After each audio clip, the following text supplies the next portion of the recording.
won't prove. No one can tell what it is. I don't know. No one knows or won't tell, because the earth is flat. Kumbaya, kumbaya, we see too far. Kumbaya, kumbaya, we see this now. Kumbaya, kumbaya, the earth is flat. The earth is flat. Kumbaya, kumbaya, we see too far. Kumbaya, kumbaya, we see this now. Kumbaya, kumbaya, the earth is flat. Hakuna Matata. We all loved space, and science was our thing. Once upon a time, Einstein was the king. To think we touched the moon, what I like of it most is that we had the technology, but now it's all been lost. Eyes don't petit, 'cause NASA never lies. The earth is flat. Kumbaya, kumbaya, we see too far. Kumbaya, kumbaya, we see this now. Kumbaya, kumbaya, the earth is flat. The earth is flat. Kumbaya, kumbaya, we see too far. Kumbaya, kumbaya, we see this now. Kumbaya, kumbaya, the earth is flat. The earth is flat. Kumbaya, kumbaya, we see too far. Kumbaya, kumbaya, we see this now. Kumbaya, kumbaya, the earth is flat. The earth is flat. Kumbaya, kumbaya, we see too far. Kumbaya, kumbaya, we see this now. Kumbaya, kumbaya, the earth is flat. Hakuna Matata.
Have you ever looked away from Earth into the black void? Because you can see the stars. Oh, yeah. You know, We were never able to see stars from the lunar surface or on the daylight side of the moon. It's not a black void. I mean, it's black, but there's all kinds of polka dots. Space is fake AF. Space is fake AF. There's more than stars. You can see planets. You can see moons. you see the gas. It don't let it say the sky was not the limit.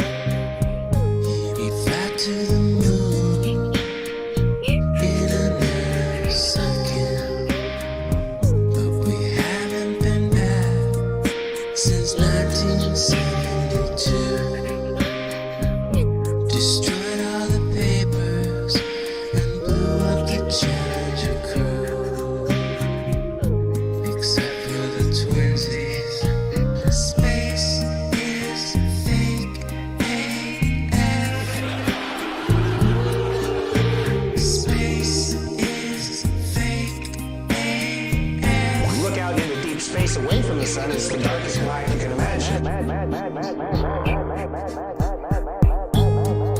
Hey, space boy, you broke my rocket man heart. Where are the stars? Is it bright or is it dark? The vacuum of space, oh, the tomfoolery.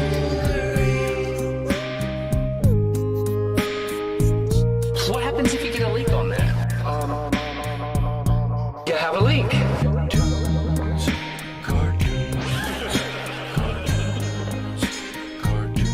Debunk my bubble.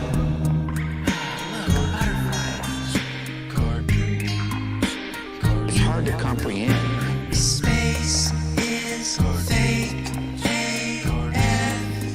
Two little bitty O-rings. Space is fake AF. It's not what you think, homeboy. Space is fake AF. It's all just start doing this. Space is fake AF. Research Eddie Bravo. You just have a leak. And what you would do is lose air.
Nobody claims that what you're observing when you're seeing the horizon is the geometric horizon.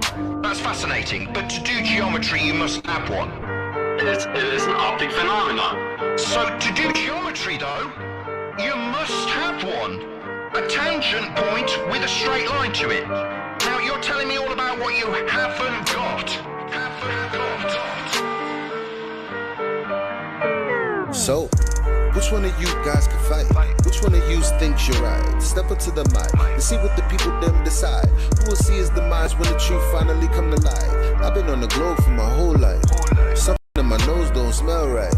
Meditating, feel a slight breeze in the wind, but I know I ain't moving, this is no ride. How you gonna tell me that the air that I'm breathing, that the piss I'm feeling, it contain, motherfucker? How you have gas pressure next to a place 10 to the negative 17 to a space, motherfucker? What did Nixon say? One small step for man is one giant leap for mankind. And at the same time, a can of tuna landed on the moon while the Vietnamese died at the same time. I ain't got time for the life MLM. Helios, flame out, breaking down the dam. Crushing all false gods in the program. Believe when he say that I am that I am. I am that I am.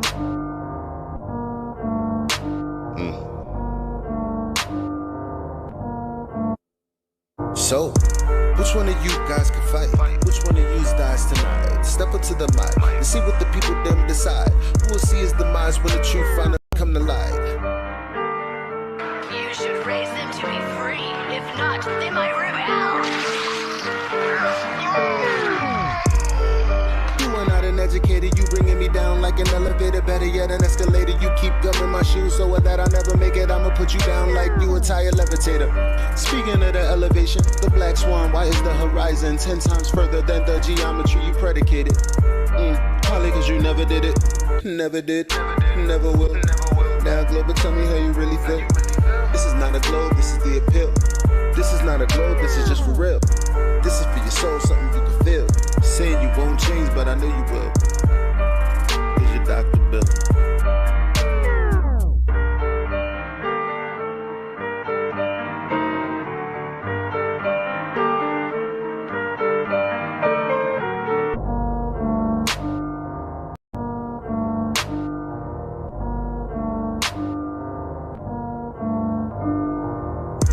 Which one of you guys can fight? Which one of you thinks you're right? Step up to the mic and see what the people them decide. Who will see his demise when the truth finally come to light?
Hello, it's me. You know, indoctrination started while we were still naive. Programming our beliefs.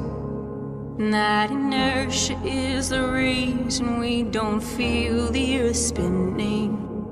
Hello, can you hear me? Did you ever stop to question the confession of gravity as a theory? Funny thing, force alone can be explained with buoyancy and density. The sun is closer than what they've told us, not 90 million miles away. Hello from the inside. I'm here to tell you not to lie. And there never was a space probe, and those planets you've left so wandering stars. Operation Fishbowl. There never was a South Pole. We're surrounded by walls of ice, and we clearly live inside of a glass door.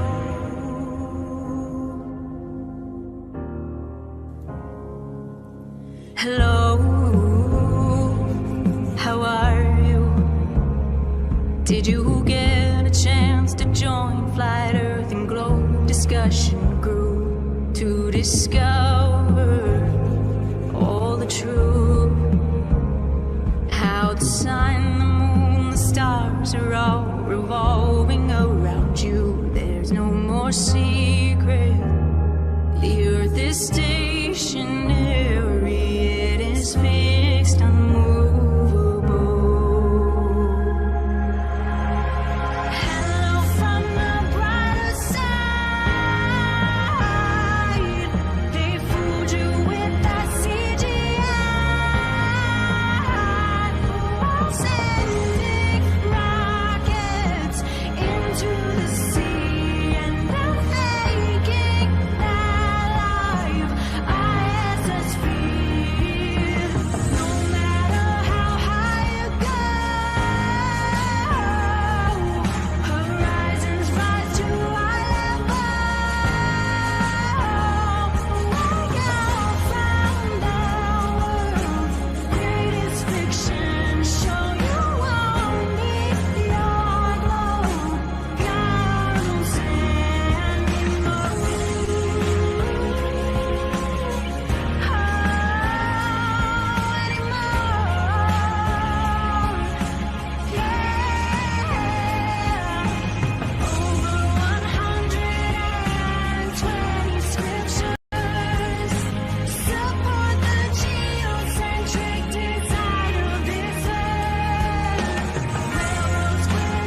Sequence start. 2, 1.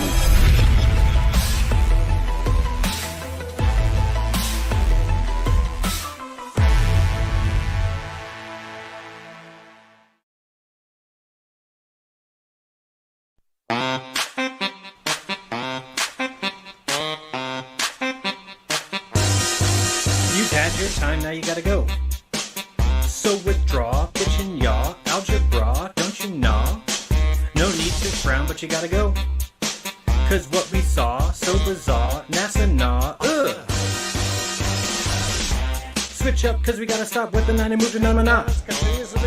So pack your landers fast, cause we're getting rid of ya. We're wanting to ditch ya, can't quite see why some lunatics wanna double ya. Went out.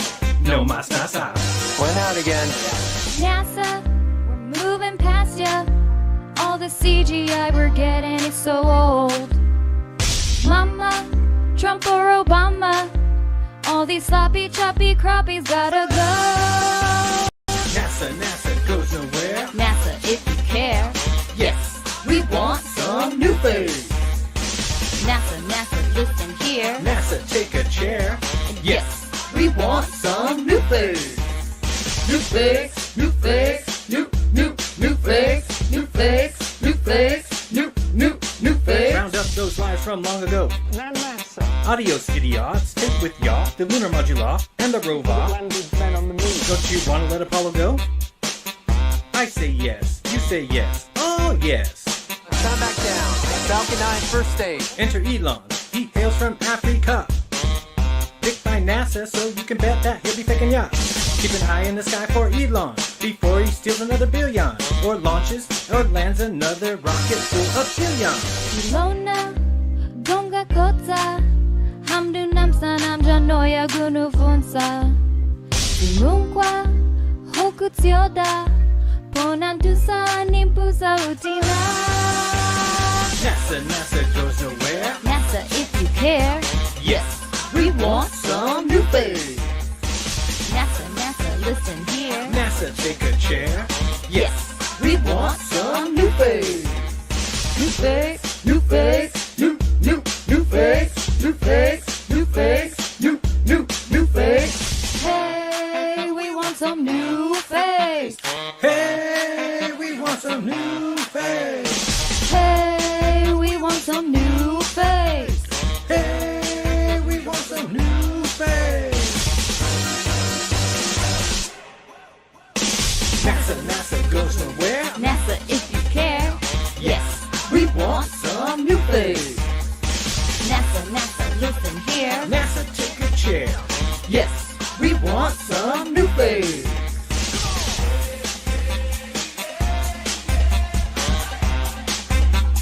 New face.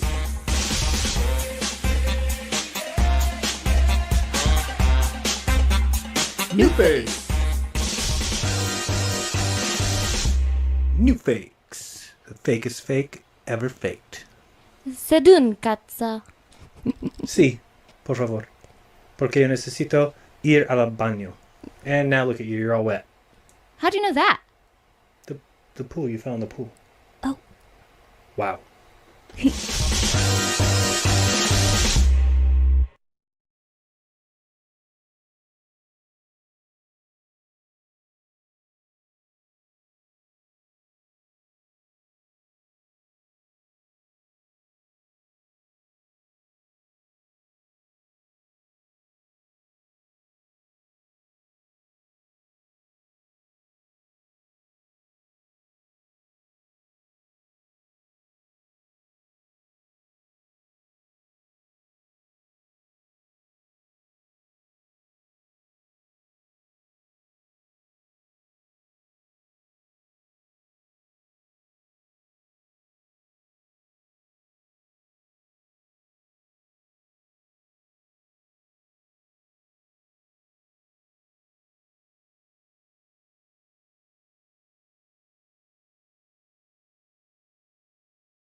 Flat Earth was only true in fairy tales, meant for someone else but not for me.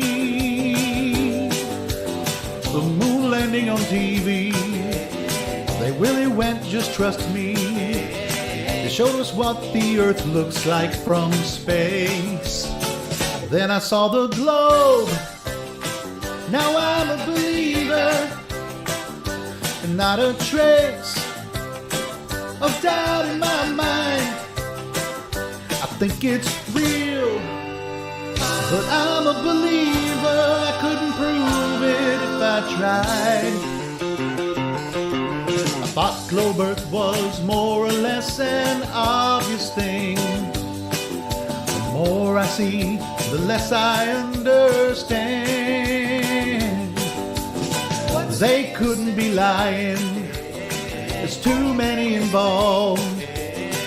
There is no way that this is fake. 'Cause I saw the globe, now I'm a believer. Not a trace of doubt in my mind. I think it's real, but I'm a believer. I couldn't prove it if I tried.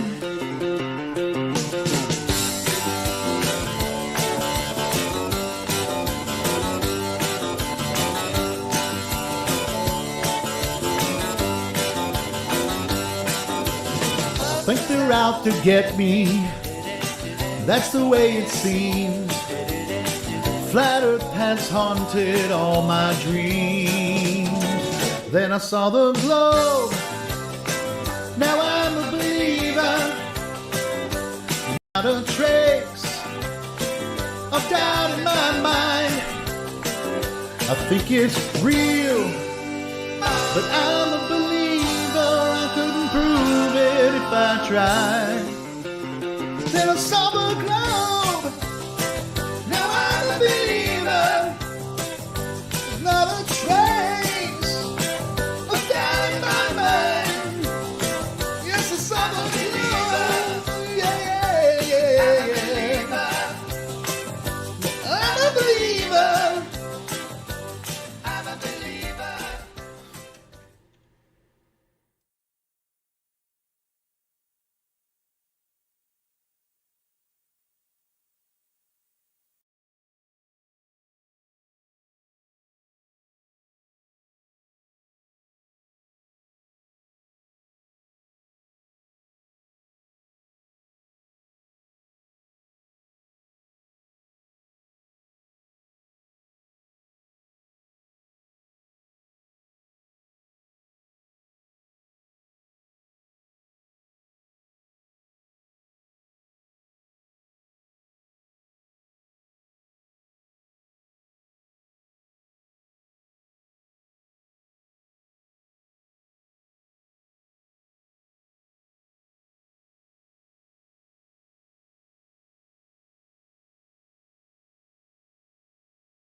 Those who consider everything a debate, those who destroy it rather than create, those who thrive on hate and make you wait while thinking they're so great. No, you never knew me, no, you don't hear me, do you? I don't know if I can reach you. I don't know if I can teach you. I don't know if you can't even learn a thing, bro.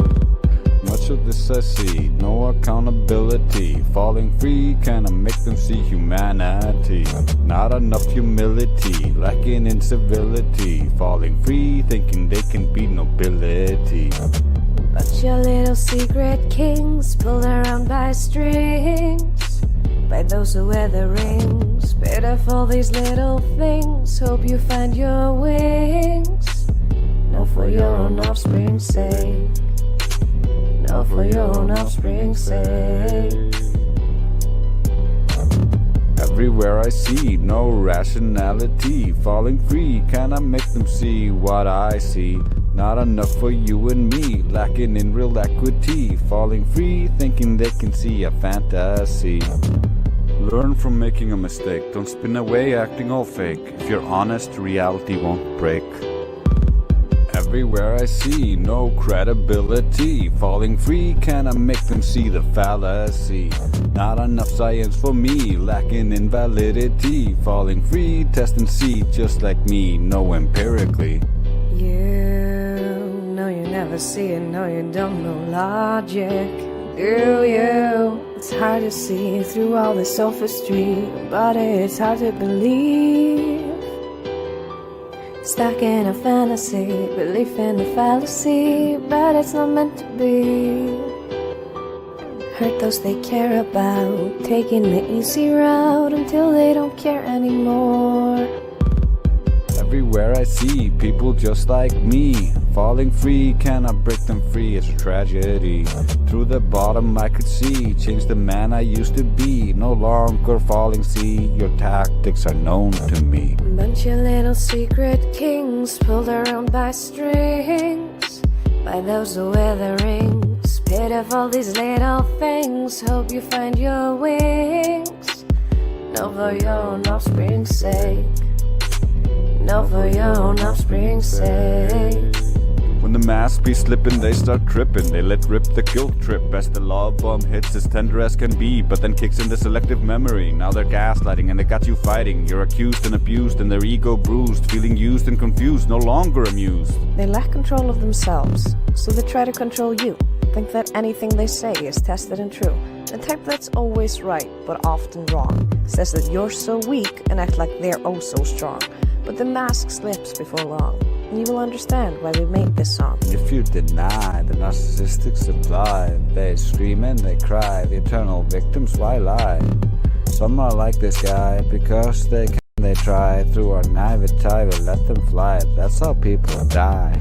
Everyone doesn't have patience for these patients, but to deny their existence is complacence.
hear the music grooving, and all I wanna know is why.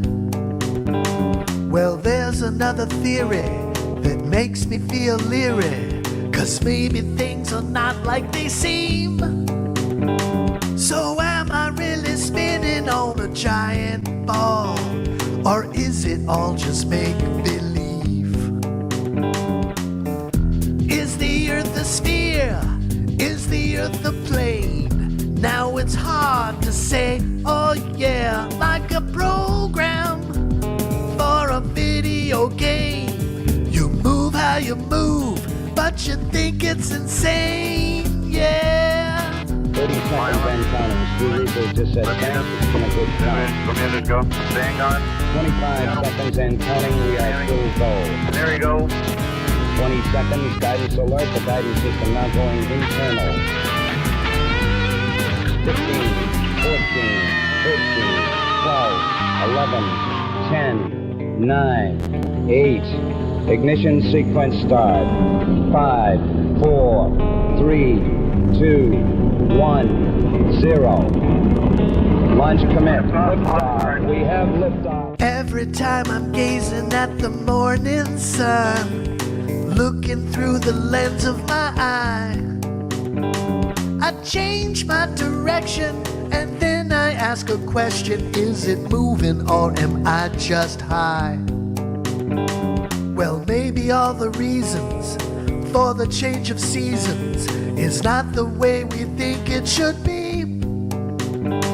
So could we be the center of the universe in an alternate reality?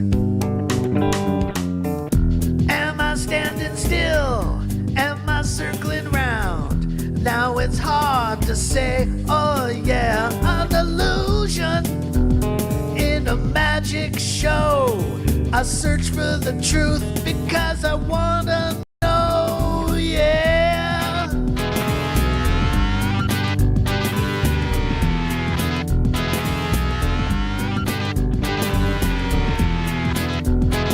Yesterday, December 7th, 1941, a date which will live in infamy. The United States of America was suddenly and deliberately attacked by naval and air forces of the Empire of Japan. Every time I'm rocking on the face of the world, looking through the window of life, I feel outdated, but I appreciated the wisdom of embracing the light. Well, now that I am older, feeling kinda bolder, I think it's time to play what I feel. So I'll jam a few chords to a drum machine and a solo with the strings of steel. Are we going up? Are we coming down? Now it's hard to say, oh yeah, just computers with the software code. We do what we do and we think what we're told, yeah.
friend of mine once told me to do a search online.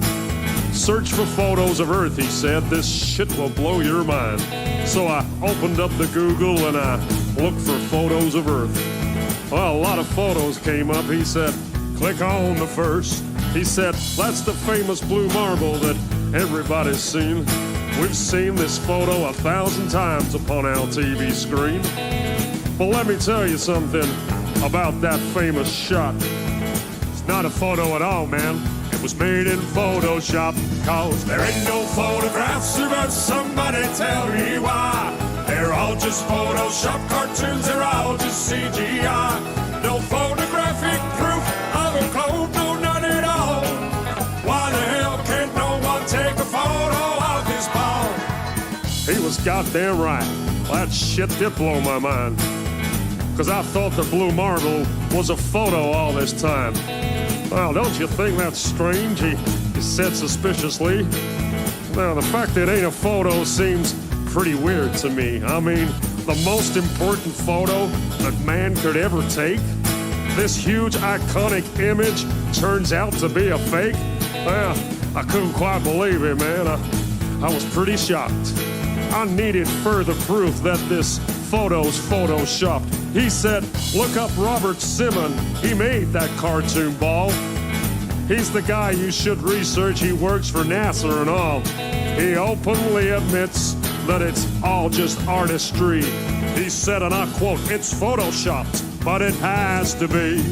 There ain't no photographs of us, somebody tell me why. They're all just Photoshop cartoons, they're all just CGI. No photographic proof of a globe, no none at all.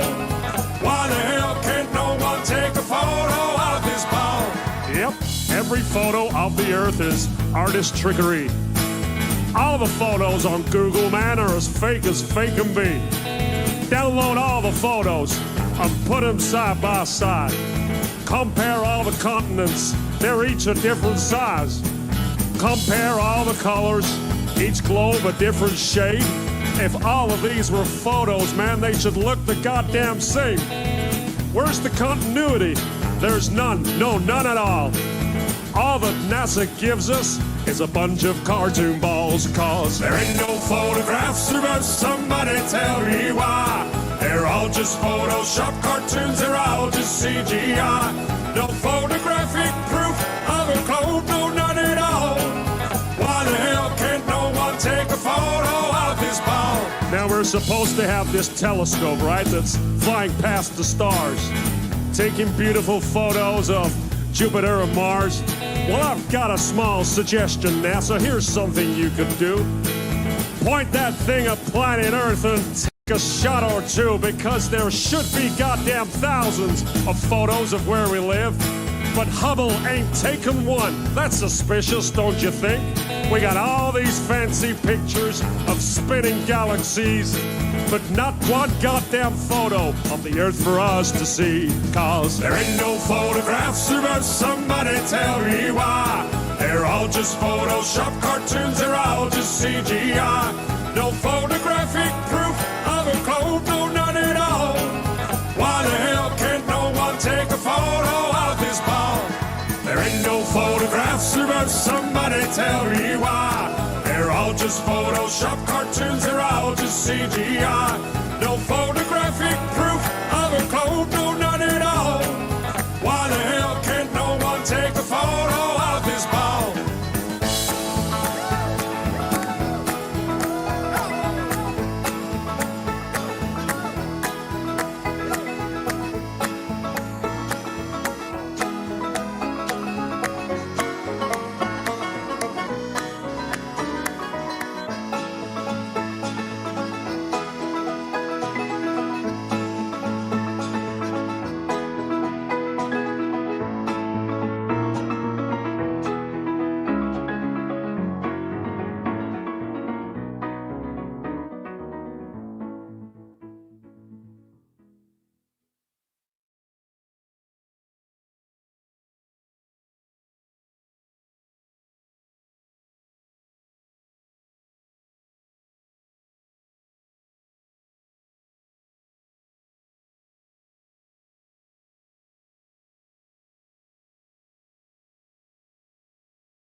Oh baby, break up with that ball. Sorry, little hoe, but you ain't living on a globe. Oh, all the things they taught you in the school, you gotta let it go. Like you can talk your shit, but then I'll flat smack you back with my rap. Call up gravity, like where the hell she at? Cause you need Jesus to see this deceiving since Eden. Yes, calling out the Globers, they ran out of reasons. And 3 questions, we got your ball now gone, and you ain't done no work, but you just say we're wrong. But we know not to be lying and faking. Look what the hell they be saying. Look at the money they taking. They doing it off of Satan. Take a red pill with a shot of Jack. Oh, please don't call me back till you know the earth is really flat.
Hey, yo, I only know what I see.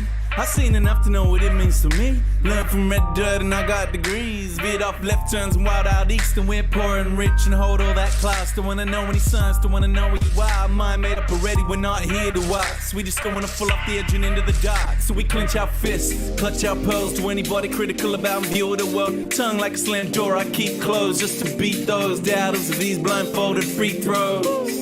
And the channels love a G up, shoot the heat up, we'll beat up, need up, and I don't wanna have to read up. Just drop a grenade and put my feet up. I don't wanna fall off the edge of the earth. Don't wanna hear nothing. How is it real if it's not what I felt? Does it filter it out? Don't tell me what to believe, or accept what I cannot see. Fuck you and your facts, I'm free. If you don't like it, leave. I don't even wanna walk in your shoes, what about me? Flutter, flutter. Flutter, flutter, flutter. World gone mad and it's too PC, and they're trying to take away the freedom that I wanna speak. Click, click, cut them off, run them out of town, shut them off. Shh, I don't wanna hear another beat, but my gut got this, then my head take note, cause I know when this story's a slippery slope. So stay in your lane, son, stick to your songs. I don't care where you're coming from, just a simple answer to confirm a doubt, and then baseless opinions that come out of my mouth. In a nerd, tell me I don't know what I'm talking about. When the so-called experts ever sorted this out, when we're swamped by Muslims, swamped by Asians, different time, same old station, crowd ovation, whip up hatred, that old chestnut, that vocation, do anything to truth but face it. I don't wanna fall off the edge of the earth.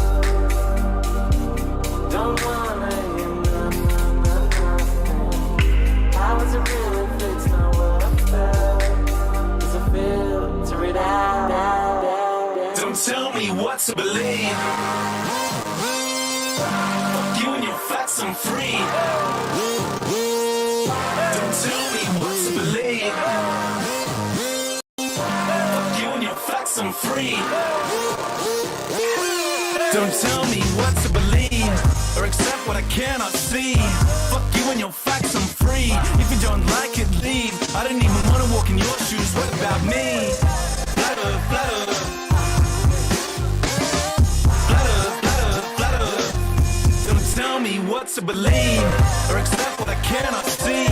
Fuck you and your facts, I'm free. If you don't like it, leave. I didn't even wanna walk in your shoes, what about me? Flutter, flutter.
Just our common sense, everyday perception of the Earth, it is flat as far as we can tell. It is motionless as far as we can tell. And everything in the sky is revolving around us as far as we can tell.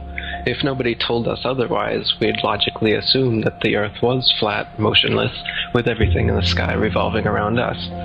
And you can prove that this is the case as well, for instance, with the horizon. As you rise up, no matter how high you go on the top of Mount Everest, or if you go in a balloon higher and higher, we've gotten independent balloons have gone up with cameras. The horizon remains flat all the way around and rises to the eye of the camera all the way up. Totally flat and rises to the eye of the observer. So that's one proof. Now, if the Earth were a ball, no matter how big, the horizon is said to be the curvature of the ball. If you were to go to NASA, it's all fraud, it's all fake. Pretty much everything NASA puts out is fraudulent. There are no images of Earth from space. Put an end to this topic once and for all, turn the Hubble round and show us Earth in real time, but they will not do it. They can't do it. It doesn't exist. Literally doesn't exist.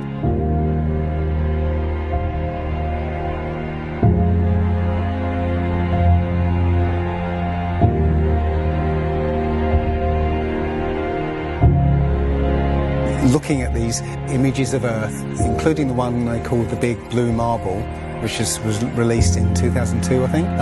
Zoom into it with Photoshop, you'll see where they've used the clone tool in Photoshop to take a picture of one of the clouds and stamp it in various places around the picture. They got lazy. If the Earth is 25,000 miles in circumference, there must exist a curvature drop of 8 inches times the mile when you square the mile. 1 mile means there should be an 8-inch curvature drop. 2 miles, 2 times 2 times 8 is 32. That's 32-inch drop. 3 miles would be a 72-inch drop. And this would exponentially continue. Here's the longest bridge in the world.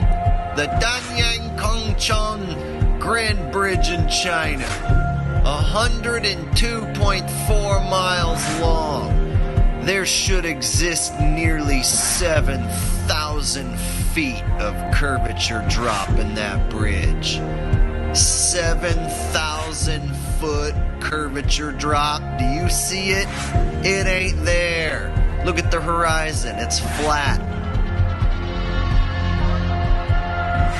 You can see in that dive shot that the inside camera, the horizon is completely flat. Then it goes to the outside and you got a huge curve.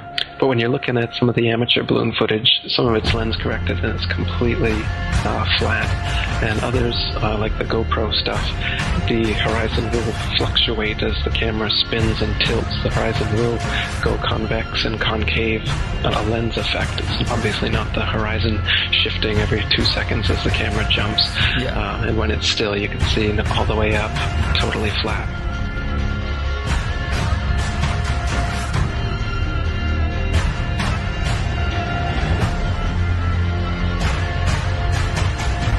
NASA is essentially Hollywood, and all the images that you think you've seen of a spinning ball Earth are faked. And all the amateur balloon and rocket footage that we've sent up there shows a flat horizon that rises all the way up. And that's impossible on a ball. Humans, for the most part, don't have a clue. They don't want one or need one either. They're happy. They think they have a good bead on things. Well, why the big secret? People are smart. They can handle it.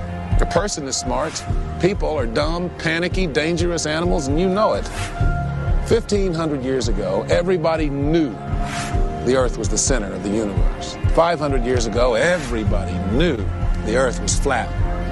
Imagine what you know tomorrow.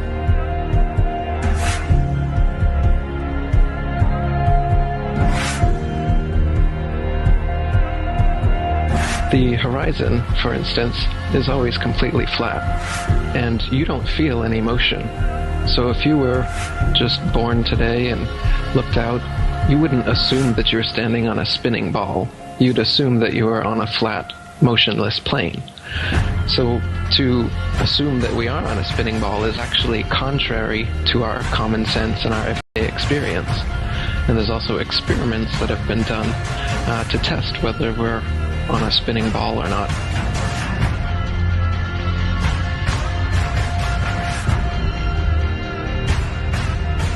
My question was, why, if it's a flat Earth, why couldn't you stand on the coast of California with a telescope and see Japan or Hawaii or something? And I think you know the answer to that. I'll let you answer that. Yeah. You can't see an unlimited distance. The lowest layer is the densest and not transparent. So if you imagine like a hot, humid day, the haze over a road, all telescopes will eventually blur out in that same kind of way due to the air. So no, you can't see an infinite distance. Is the Earth flat or round?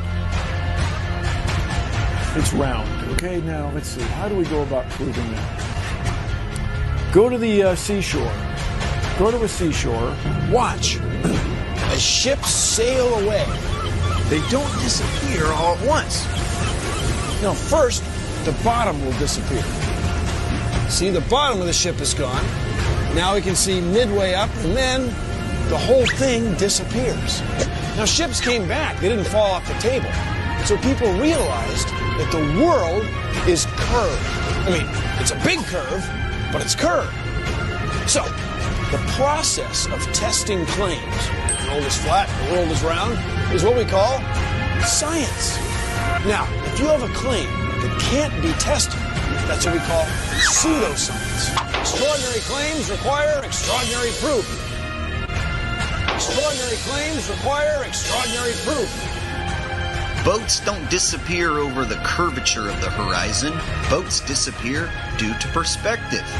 All you have to do is go to the beach, watch a boat disappear from your eye, and then whip out your telescope, your binoculars, or your high-powered zoom on your camera, and you can pull the entire boat right back into view. Whole mass and all. Yeah, that's right.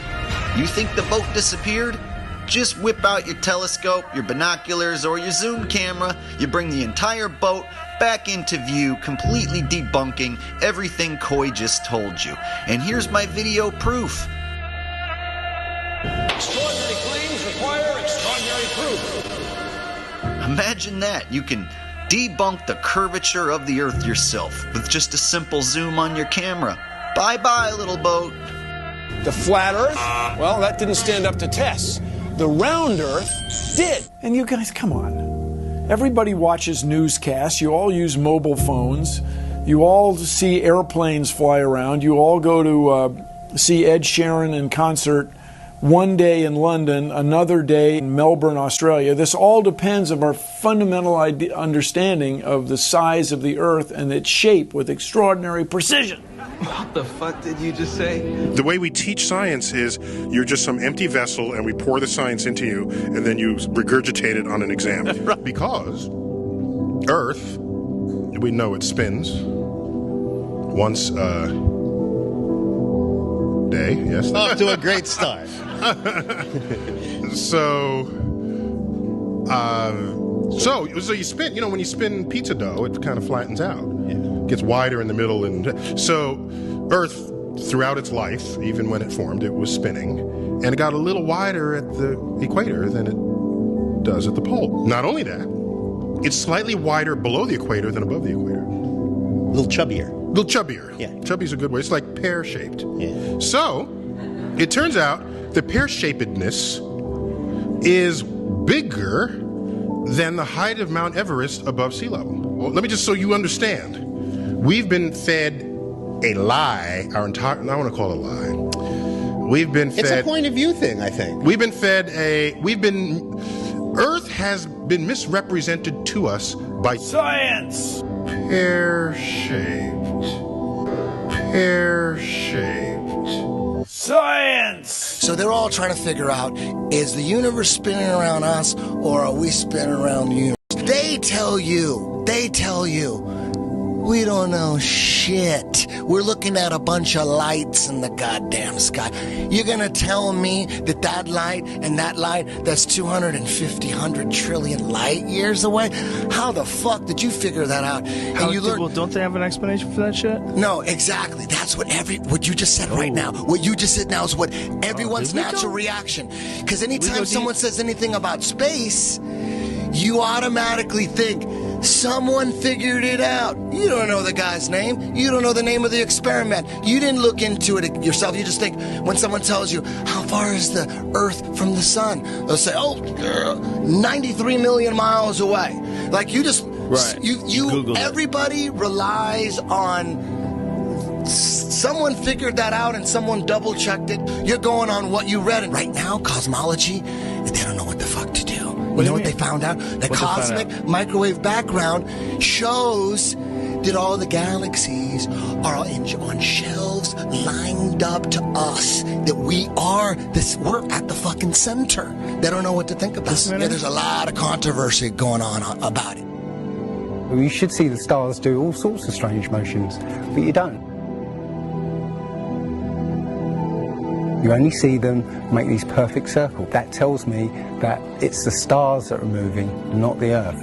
The Copernicus principle, the one that we live by, is that we're insignificant, we mean nothing, we're a speck in the universe. That's the heliocentric model, that we go around the sun. The geocentric model means that everything goes around us. That's what this is in the Bible. That's what the first astronomers were saying. Ptolemy was the first one to say, yeah, we are the center. You can tell based on these observations, everything's revolving around us. Earth is the center of the universe, and we stand still, and the universe spins around us. You know what? They've lied so much. NASA's lied so goddamn much that I don't believe shit I see. They've got that satellite image of that frozen moon. What's that frozen moon? Oh, let me see if that's CGI. Find that They got a picture of a frozen fucking moon? I guarantee you it's CGI. No way they could take a picture. Heliocentric models. Watch as the sunlight shrinks and follows the sun. It's definitely a locally illuminating sun, not far away, not very big, and definitely not 93 million miles away.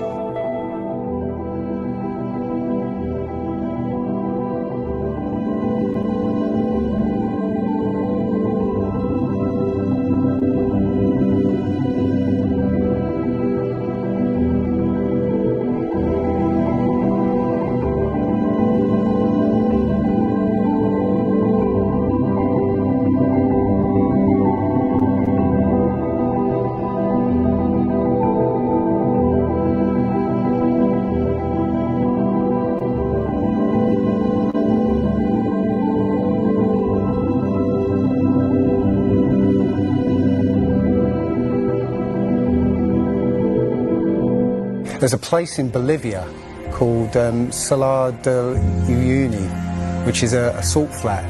It's literally 100 miles wide one way and 80 miles across. And it's perfectly flat.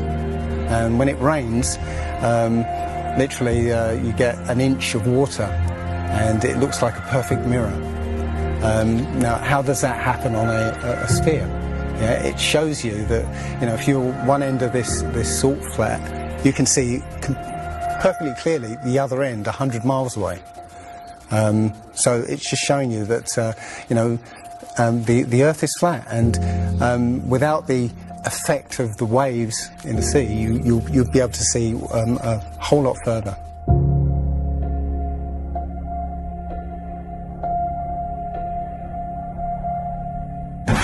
Took a picture across the Great Lakes from Michigan and was able to see, I believe, Chicago, which he shouldn't have been able to see. And the television station basically said it was a mirage. I found this photo, Grandmere State Park. This is from Joshua Nowicki, and what you're seeing here is a mirage. We typically would not be able to see this from the Lake Michigan shore. We talked about this last night.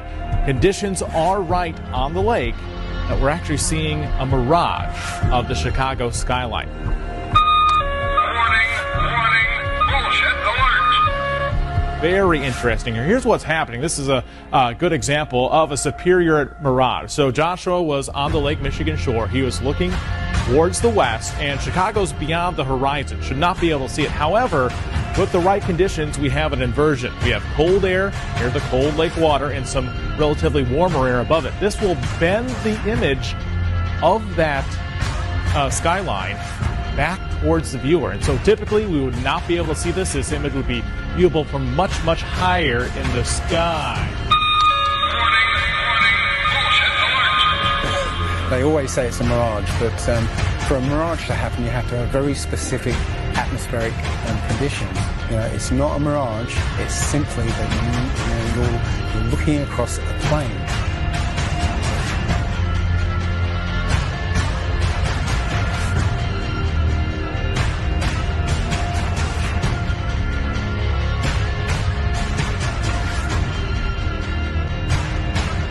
Now, how come in all these ball pictures, man, you can see all the continents pretty much, and there's just a little bit of clouds here and there.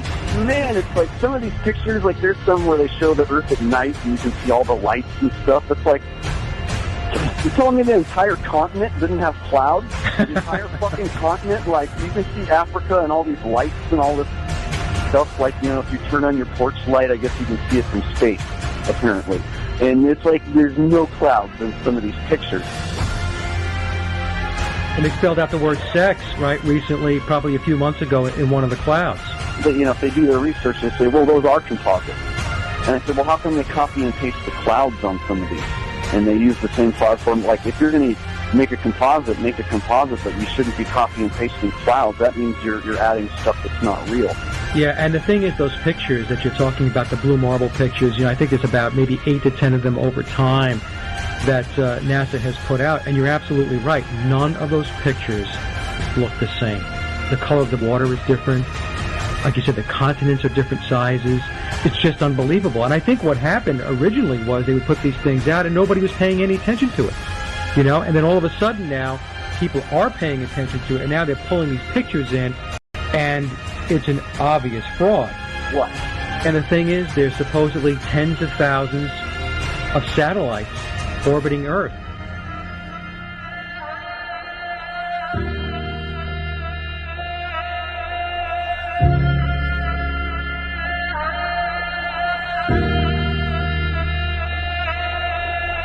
We can't get any close-ups of Earth. We can't get a view of Australia with the buildings upside down.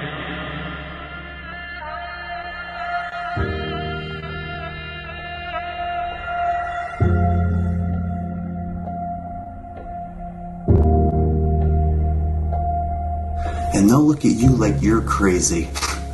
But really, you're the sane one for asking real questions.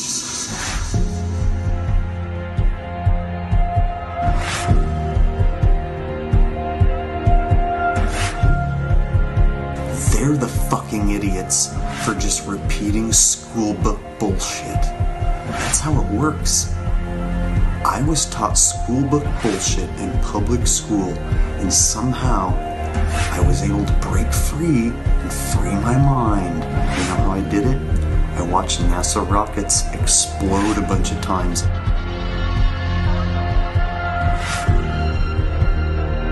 Fly off sideways and not go to space. If you watch the trajectory of the space shuttle, it doesn't go straight up. It always goes in a curve and out to sea.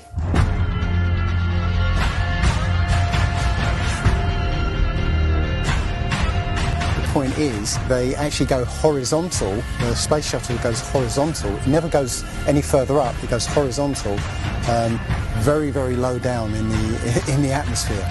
It's still in the atmosphere while it's horizontal, so it never gets any higher. And it goes out of sight, not because it goes too high, because it goes too far downrange. And they have a plane that's mocked up to look like a space shuttle, but it's a jet-powered aircraft. That's it. It's not a glider. It's an aircraft. And that's what they're fooling us, taking billions of dollars in and giving us images and fake planes for that $10 billion however many billions of dollars it is. What goes up must come down. And literally, we have not ever seen anything that has ever gone up and not come down.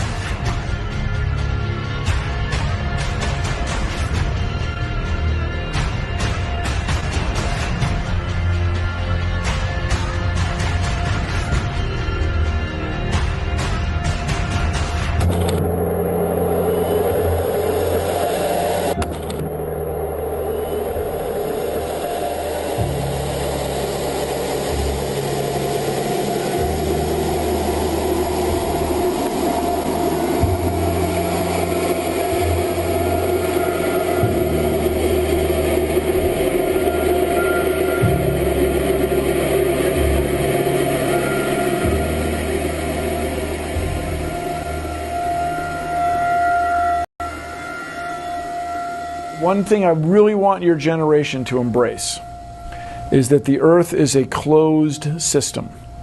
We cannot leave the Earth. There's no place to go.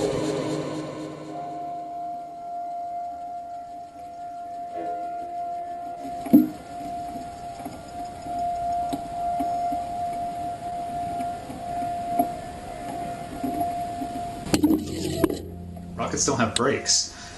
It literally stopped. All of that angular momentum from the rotation of the rocket and the linear momentum from flying up just stopped. No, it had to have hit something. What would it hit? If it hit a solid surface, the rocket would have been destroyed, and most likely the camera too, so we wouldn't have the footage, and obviously that's not the case.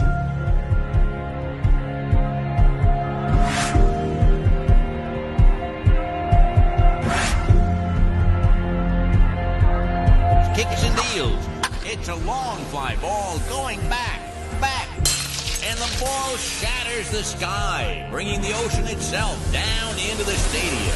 Oh, Simpson just broke this dream's reality wide open. I know we have still not shattered that highest and hardest glass ceiling, but someday someone will, and hopefully sooner than we might think right now.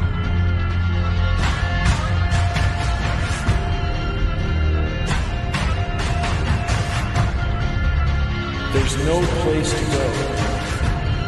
Although we weren't able to shatter that highest, hardest glass ceiling this time, thanks to you, it's got about 18 million cracks in it. And it may be hard to see tonight, but we are all standing under a glass ceiling right now. People figured out that we were an enclosed system. The more advanced we got, it would be the biggest thought on our minds. That's all we care about. You could make a wildlife reserve 1,000 miles square. All people, all human beings would do is just be knocking on the fence constantly. Why is this fence here? Who built the fence? Why are we in here? And so on and so on. Why do you think that Truman has never come close to discovering the true nature of his world until now? We accept the reality of the world with which we're presented. Earth, Earth, Earth, Earth, Earth, Earth, yep, yep, yep, yep, yep, yep, yep, yep, Earth, Earth, yep, yep, yep, yep, yep, yep. Earth. If you start here, and you go around long enough in the same direction, you wind up in the place you started from. Yes, Thomas? Why don't we fall off when we walk underneath, Miss Sarah? Because of a force called gravity. What does gravity look like? Gravity is something we can't see, but we know it's a great invisible force that keeps us all here on Earth. It's a natural force that keeps us all from flying off into space. We were always told that the world is flat. You are told right. Don't listen to her. I've been patient with you, Sarah. Lord knows I've been patient, but now your words have revealed you. The law of gravity was discovered by Sir Isaac Newton in 1687. That's almost 200 years ago, Uncle Evan. But there is only one law. The law of God. What is gravity? You have no idea. Okay, next question. Wow. No, here's the difference. We can describe gravity. Okay. We can say what it does to other things. We can measure it, predict with it. But when you start asking, like, what it is, I don't know. Einstein, in an Einsteinian answer, we would say gravity is the curvature of space and time. And objects will follow the curvature of space-time, and we interpret that as a force of gravity. That's probably the best answer I can give to a what is gravity question, or why is there gravity. That's the best I can do there. I think that's a good start.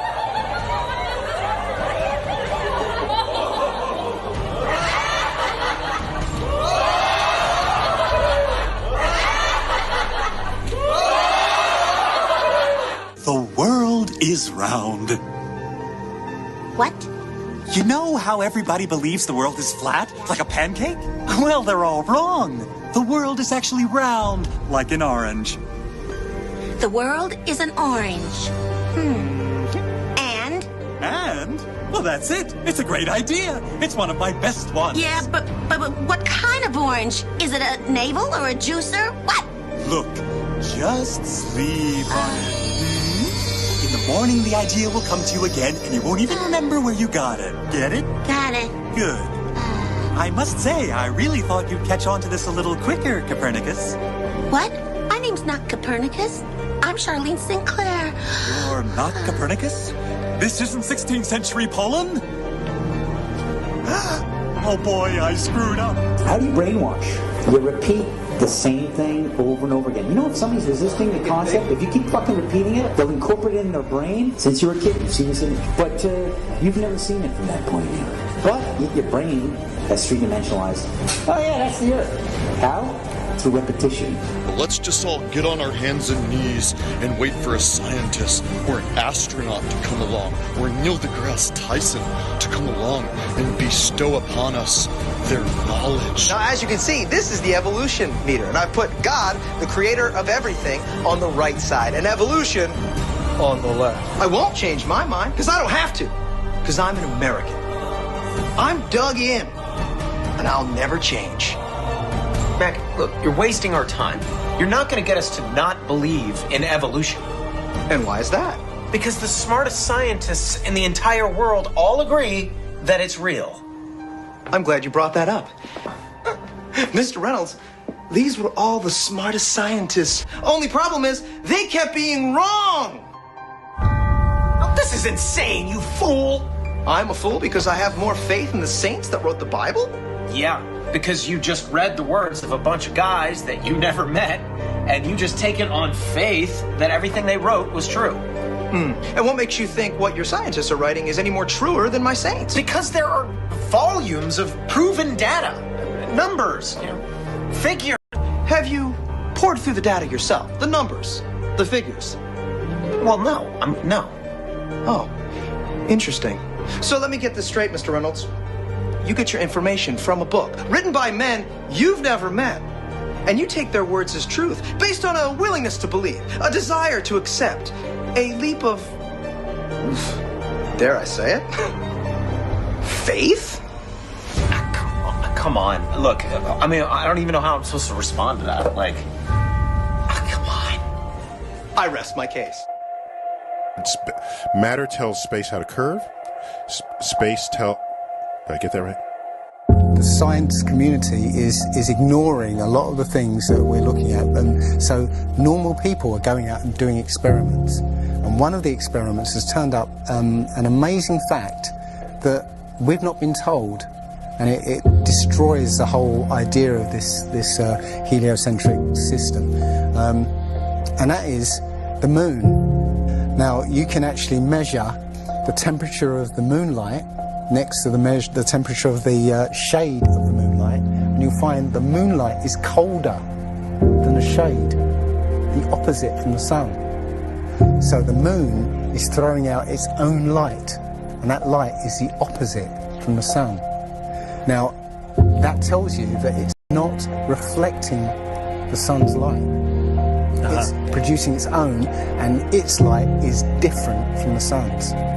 So, you know, the scientific community have not told us this, because they won't tell us this, because it destroys this idea that the sun is, is lighting up the moon. everyone knows, like, if you're in sunlight, it's colder in the shade, right? So if it's 100 degrees in the sun, it's 90 degrees in the shade. You go to the moonlight, like, especially in a full moon, especially if it's high in the sky, the moon is its own independent object.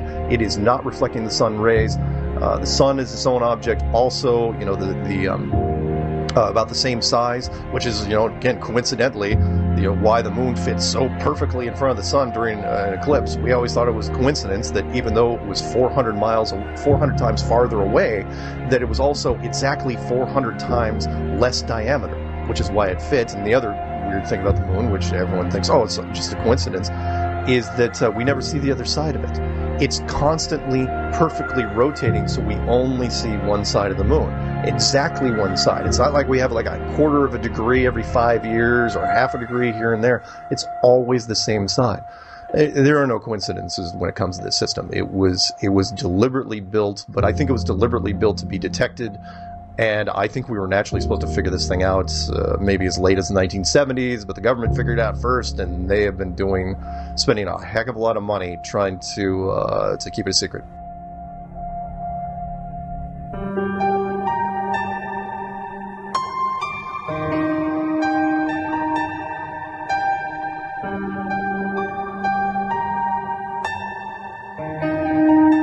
When I look at the people who signed the Antarctic Treaty, and all the nations that were down there doing whatever they were doing signed a treaty, and I believe it was 1958 or somewhere thereabouts, saying, nope, nobody can stake a claim to Antarctica, and if you're going to go down there, you can only go down there for scientific reasons under carefully restricted guidance, but it's not a free-for-all. Nobody can just, you know, hey, I'm going to go check out Antarctica and do a high jump of my own. No, can't do it. It's the only treaty that's you know, all these countries have signed and never broken and completely agreed on. It's the only one. You know, what treaty is there that everybody's agreed on? We're being kept away from it for a reason. You know, they have some scientific bases there, and literally it's controlled by the military because they don't want you finding out what's beyond. During 3 voyages lasting 3 years and 8 days, Captain Cook and crew sailed a total of 60,000 miles along the Antarctic coastline, never once finding an inlet or path through or beyond the massive glacial wall. So the other question is, well, how come ships don't go off the sea if it's flat? How come ships don't fall off the edge? Well, here's why you don't fall off the edge. There's a 200 to 300 foot high wall that is the border that Scripture says is keeping everything in. Nothing's going past that. Because they don't want you finding out what's beyond.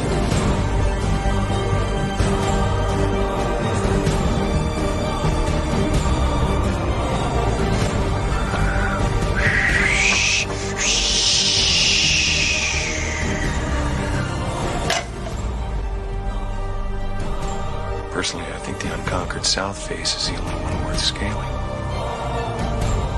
It's a 20,000-foot sheer wall of ice. But that's never stopped me before. Risk? Of course I'm aware of the risks. Thank you for your concern. Here's the picture of the Earth from space. There it is. Since you were a kid, you've seen this image. But you've never seen it from that point of view. You've never seen that with your eyes from that scale of a model, that point of view, from outside of the planet's surface. Well, here's the first image that sold the whole thing. 1482. This is when they came up with this idea. We are on that thing. It's a ball. Hey, we should go to the North and the South Pole. We didn't do it yet. It's a fucking ball. Hey, nobody's even jumped up high enough to see if it is a ball. You can't do that. We don't have planes yet. It's a ball. You know what? We adopted this whole model 400 or 500 years before the airplane. 400 years before the airplane, pretty much. It was beginning of the 1900s. They went to the North Pole in the 1900s. This is 1482. Nobody went to the top of the globe, to the bottom, or flew up, or built a skyscraper. It's funny that we said that this is what we're in right now. This is what we're on before any instrument approved. This is the first time we actually had an instrument of flight. Actually go high enough to actually fucking check out if what we agreed to 500 years ago was real. So if they were wrong after 500 years, Question is, what they tell you?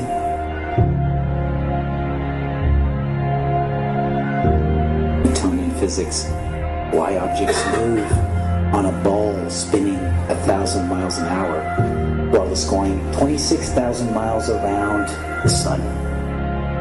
Basically the model we accepted right now. The sailor thinks that he's traveling around the Earth this way, when in effect he's traveling around the Earth this way. They began flying it around the world, from Abu Dhabi last year, with stops in India and China, then across the vast Pacific.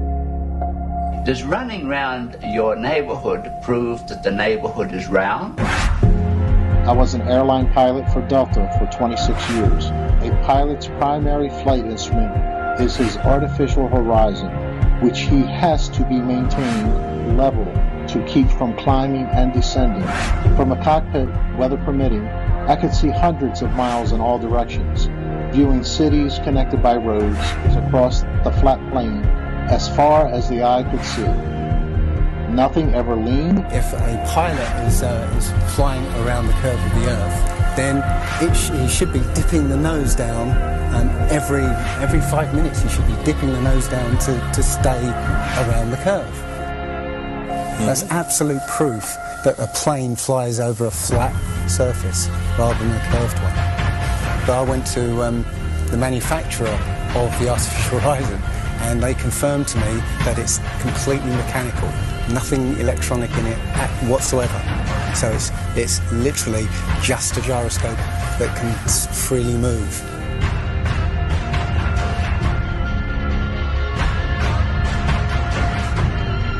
That right there is proof to me that planes fly over a plane.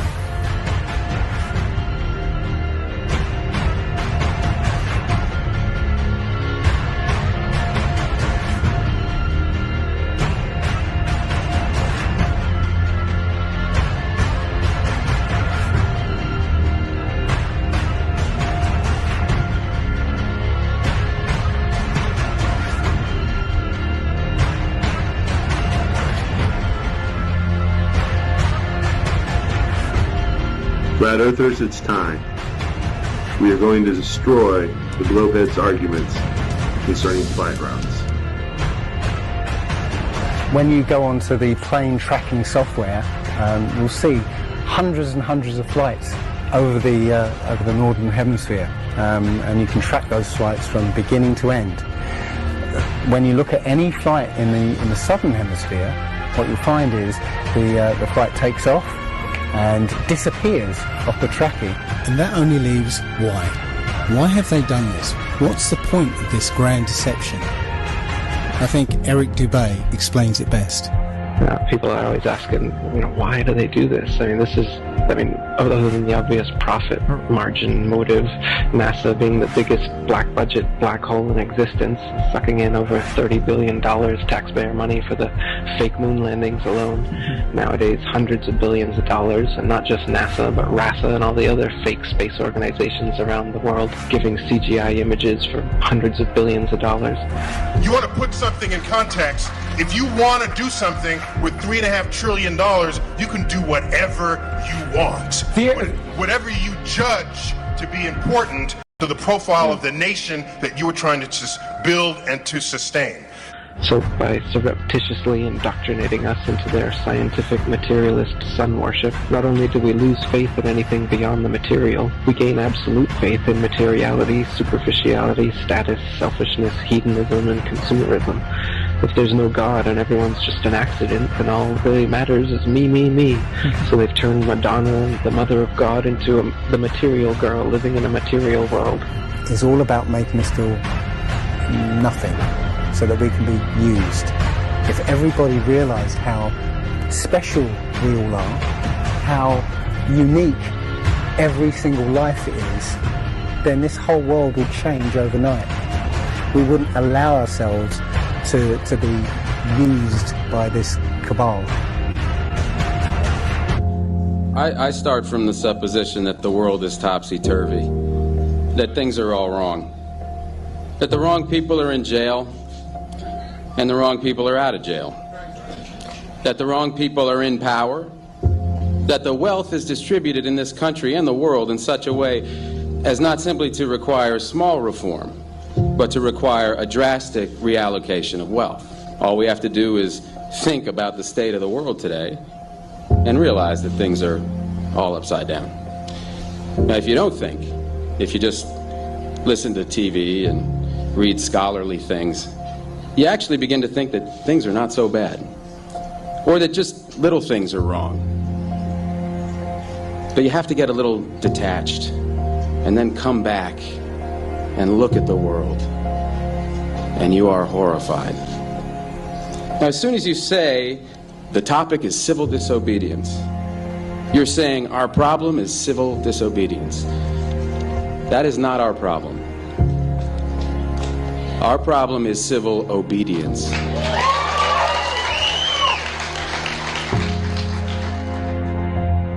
I think all our society is run by insane people for insane objectives.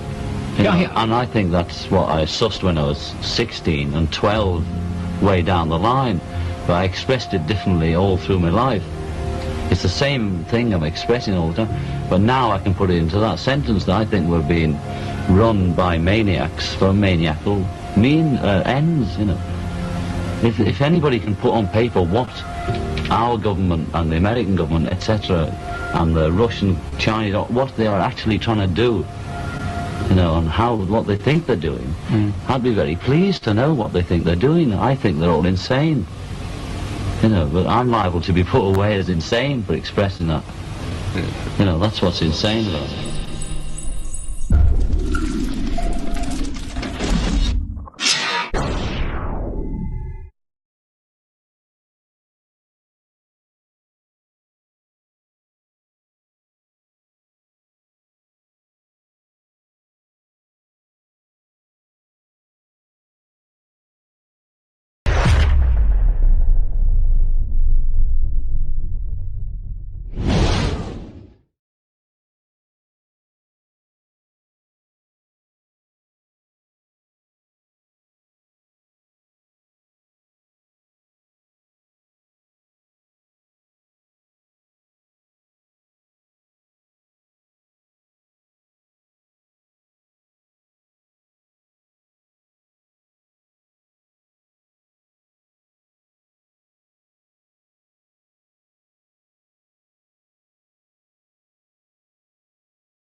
Hello? Hey, how you doing?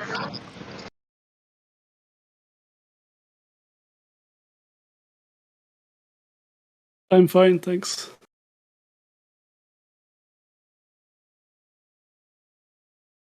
Been kind of cruising around the Discord rooms, checking stuff out. It seems pretty quiet in the flat Earth rooms.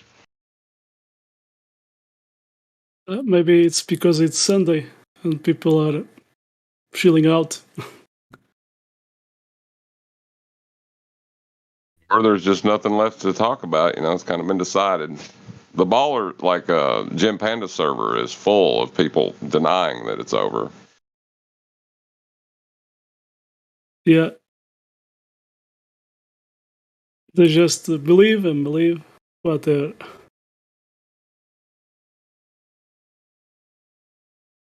Well, the thing is, like, I don't even know if you can classify it as belief now when it's provably false. It goes beyond belief. It's into delusion. I agree. They just are in denial every day, no? Yeah, I mean, Denials. John, I was just listening. John, if you want to compare redundancies, yeah, if you want to hang out at Jim server all day, that's the kind of thing there. Just like what's been happening here is we're playing some videos about flat Earth because there's and just like I think Sasha was saying there. It's on the weekends. It gets a little slow sometimes, but yeah. I figured it was because they didn't have any arguments left. That's absolutely true. That's what I'm saying. I mean, they might get excited sometimes and try to come in here and say, "Hey, this is," and a lot of those guys aren't even allowed in here, but for many different reasons. But yeah, that's pretty much it. So that's why we play relevant videos. What? Well, that's my point. Is like it's become such a surety, a certainty rather. It's such a certainty of what it is now that it doesn't seem that flat earthers even discuss whether it's a ball or not anymore. It's become not hard for us to argue about the globe, So it's like it's kind of a flippant thing, and this is why we introduced this channel for new people to come in that are curious about the topic, because nobody wants to argue with those guys all day. There is no argument left, so new people come in here. That's the purpose of our server. Well, no, that was my point. Like there is no arguments left. There's no. It could be this. The probabilistic beliefs that they hold they're done. But all they have left is to stand in groups and chant, is what I was saying, and that's why Jim Pandas is so full. But that's okay. They can do what they do over there, and we're going to do what we do over here. And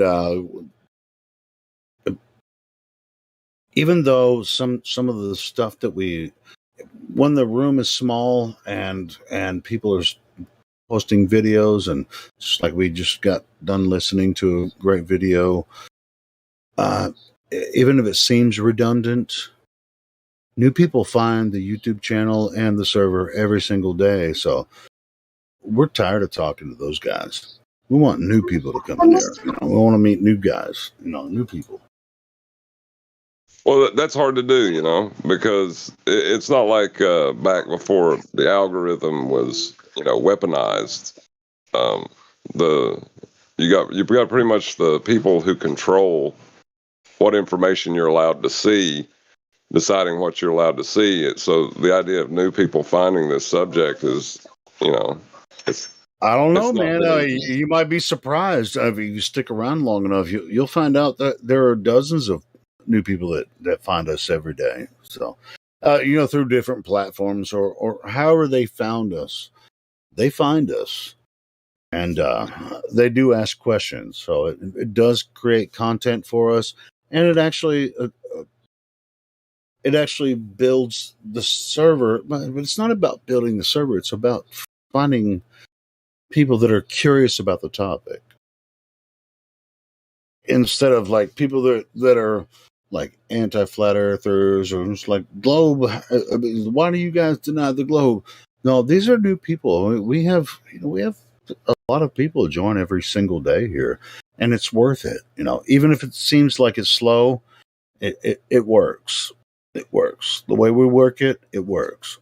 And shit, I'm not attacking the way y'all do it. No, I'm just saying. Yeah, sure. Well, I'm not saying that you are. I'm just saying it does work. We have new people join the server every single day. So, I mean, whether it's 5, 10, 15, 20. I mean, Hey. it just happens. In fact, we have a new guy right now, Ryder. I just checked him in. He's a flat earther. Awesome. A new flat earther. Hey, I always like to hear new flat earthers. What is the echo coming from? That's weird. Yeah, that was weird. So who was it? Hold on. So who did you check in? Was that Sasha? No, Ryder. I don't know if he wants to talk here now. But Peter. Okay, mother. Yeah, hi. Yeah, hello. You are a bit low now. Oh, it's Raider. Ryder, yes, Ryder. Yeah, Raider. Well, in English, we'd say Raider. That means like a marauder or a. Anyway, so Raider, are you? How did you come across our server? And what do you think about the flat Earth? I was watching a lot of YouTube years ago about the flat Earth and more stuff. Very interesting topics on YouTube. But they broke the YouTube. The YouTube is not a good information center for flat earthers. Well, I mean, it can still be. There's still good YouTube channels out there, that are talking about flat Earth, but they're not promoted. You're not going to find them in the feed. That's why I was asking, how'd you find us, Raider? Was it from another Discord server, or did you find it on YouTube? On YouTube, you have a live video, live feed. Yeah, cool. Well, you're here now. I mean, what do you want to talk about? I thought I would listen to you. Well, have you ever talked to anyone about flat Earth before? No, I keep it secret. But you're a flat earther? Yeah. Well, it's no secret now. We're all flat earthers too, so you can talk about it. So let's talk about it. How did you come across the topic, and how long have you been a flat earther? It's been years in the flat Earth topic. I was converting myself for a very long time, but I was listening to mostly Rob Skiba on YouTube. Yeah, Rob Skiba's got some good info out there. Yeah. I understand being quiet about it too. I lost my job because of flat Earth. Well, not because of flat Earth. I lost my job because I started asking too many questions and it made people uncomfortable. So, yeah, you know what I mean? Yeah, ouch. Yeah, I haven't done that, but like my job, I have. I'm like in a big open landscape with a lot of people, so you never. If I'm starting talking about anything, everybody will listen. So yeah, I can't fucking do that. I'm gonna hide it as well. So yeah. I use a table saw at work, and that stuff is flat. It's not a curved table saw. That wouldn't work. CDC machine, you can make curved stuff on a CDC, but it's based on hold on a second. When you're a carpenter, right? Yeah, I'm a woodworker. Yeah, have been for a long time. So when you're like cutting a 45-degree angle, is the baseline of that curved? No, it's a straight. I mean, 22 and a half is half of 45, or But no, just the reason I say that is if you ever want to pull an angle to anything ever, you would need a straight baseline, right? Of course. I'm sorry. Well, there goes every single argument where they say, well, this is moved 1 degree, or this is, 25 degree, blah, blah, blah. Like all of their degree claimed measurements, they have to pre-assume a flat earth before they can do them. Yep. And Broken Curves, I worked on commercial aircraft, building cabinets for commercial aircraft for a long time. And so it was like, you want it when have you ever been in a private jet or even a commercial jet? When you go through the galley, it looks straight up and down, but you have to build the cabinet to the curve of the plane, right? I used to build these cabinets, to the fraction of a millimeter sometimes, due to the barrel of the plane. Basically, you have to make it look straight in the front, flat right in the front, but on the back side, that's where. And I used a 3D software to do that. It was a good time. It was something fun to learn. It was awesome. You could zoom in. There's 3D. It's called CATIA. It's 3D software. You could zoom in on each individual element. And we had engineers design the cabinet, and then you could go to the engineer and say, "Here's how you fuck this up because it wouldn't work that way." I know what you're talking about. They roll them game boxes in that's got the computer on the inside of it. I worked with them quite a bit. I was an instrumentation technician at Oak Ridge Nuclear Facility. Basically the engineers designed the systems, the electricians and pipe fitters put it in, and then I would come in and program the processes that would keep like tanks full. It was a lot of fluid dynamics, and cool. Like working with time constants and shit like that. But it's fun to work with the engineering. Even though I didn't go to school for engineering, but I'd been doing cabinets for a long time, and I worked for this company, and they would send a project for me to put together, and they would build the parts on the machine or cut out the parts on the machine and tell me to put it together. And I would have to use their design to put it together. And, at a certain point, it's just like, well, this isn't designed right. So I'd go into different meetings with the engineers and say, here's why this can't work, So, good stuff. Yeah, that's what I was about to get to. That because I hung out with a bunch of engineers at work, pretty much. I constantly had to, be around them, and that's when I started asking questions, and they all started acting nervous. Like the gas pressure without a container one. When you're talking to somebody that's like a mechanical engineer, like they can't even comprehend that. You know what I'm saying? Yeah, I never brought this up at the company I was working at. I rarely dealt with the engineers. I was in the cabinet shop, but I did work with them to correct their issues or pretty much jerry rig some of their shit that they couldn't really. Most of the engineers never had their hands on anything, so it was just it was a frustrating job, but at the same time, it was satisfying.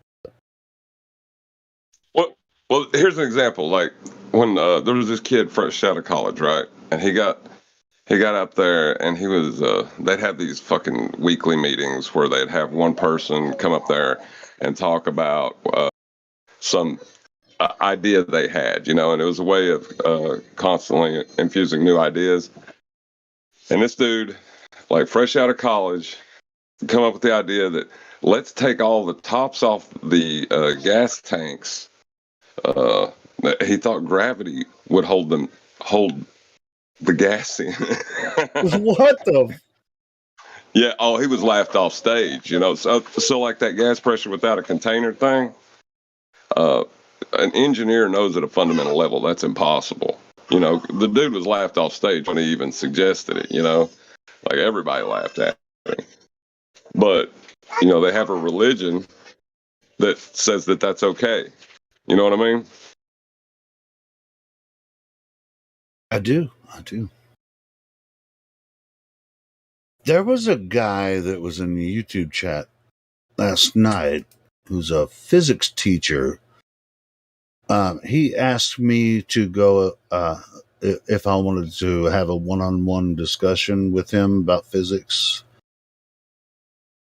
I'm not the best speaker, so I said I know a lot of people that would be willing to talk to you.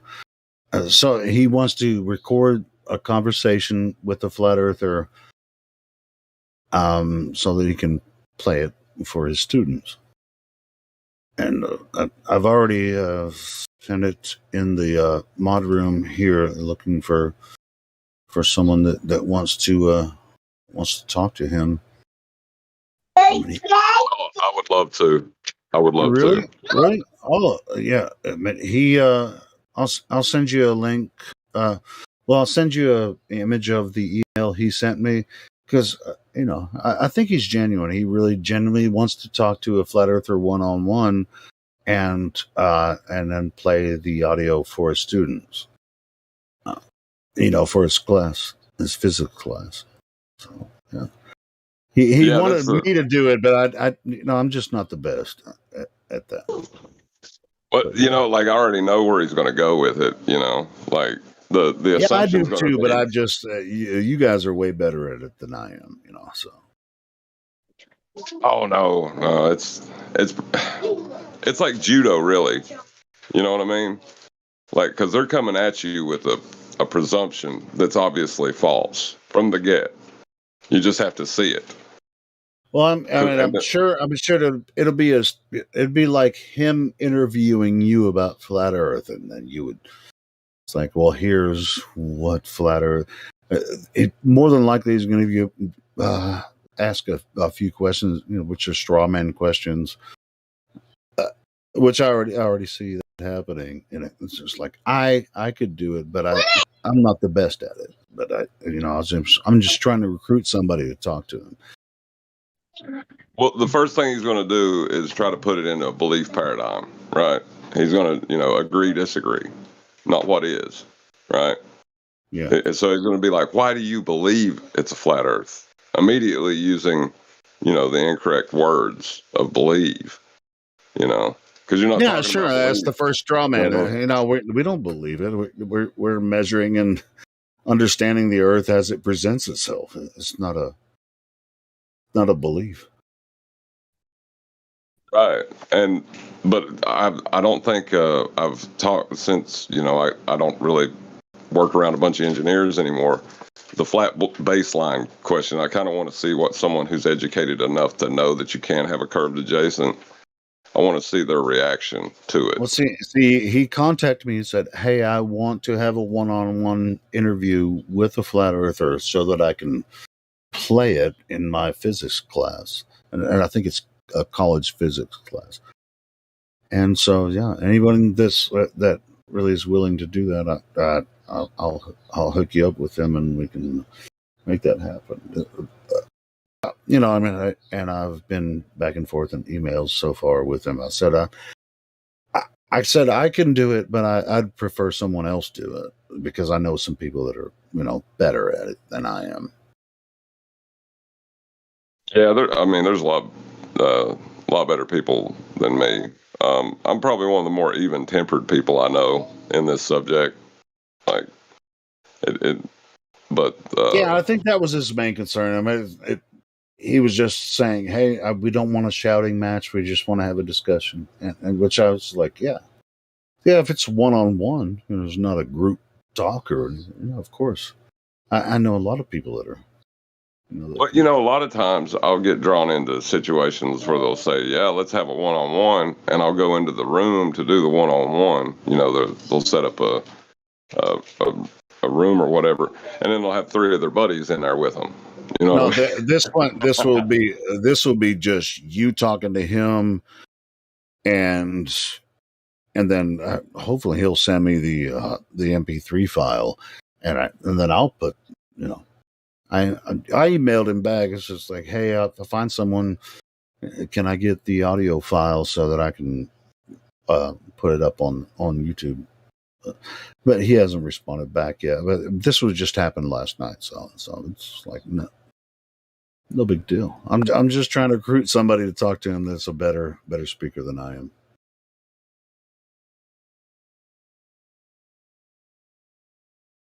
I was thinking Spurs chemo. You know, like Spurs is probably the most patient human being on earth. As far as I've been able to tell, like that dude is just endlessly not upset. no matter what they do, it's just like he stays so insanely calm. You've been struck by a smooth criminal. Anyway,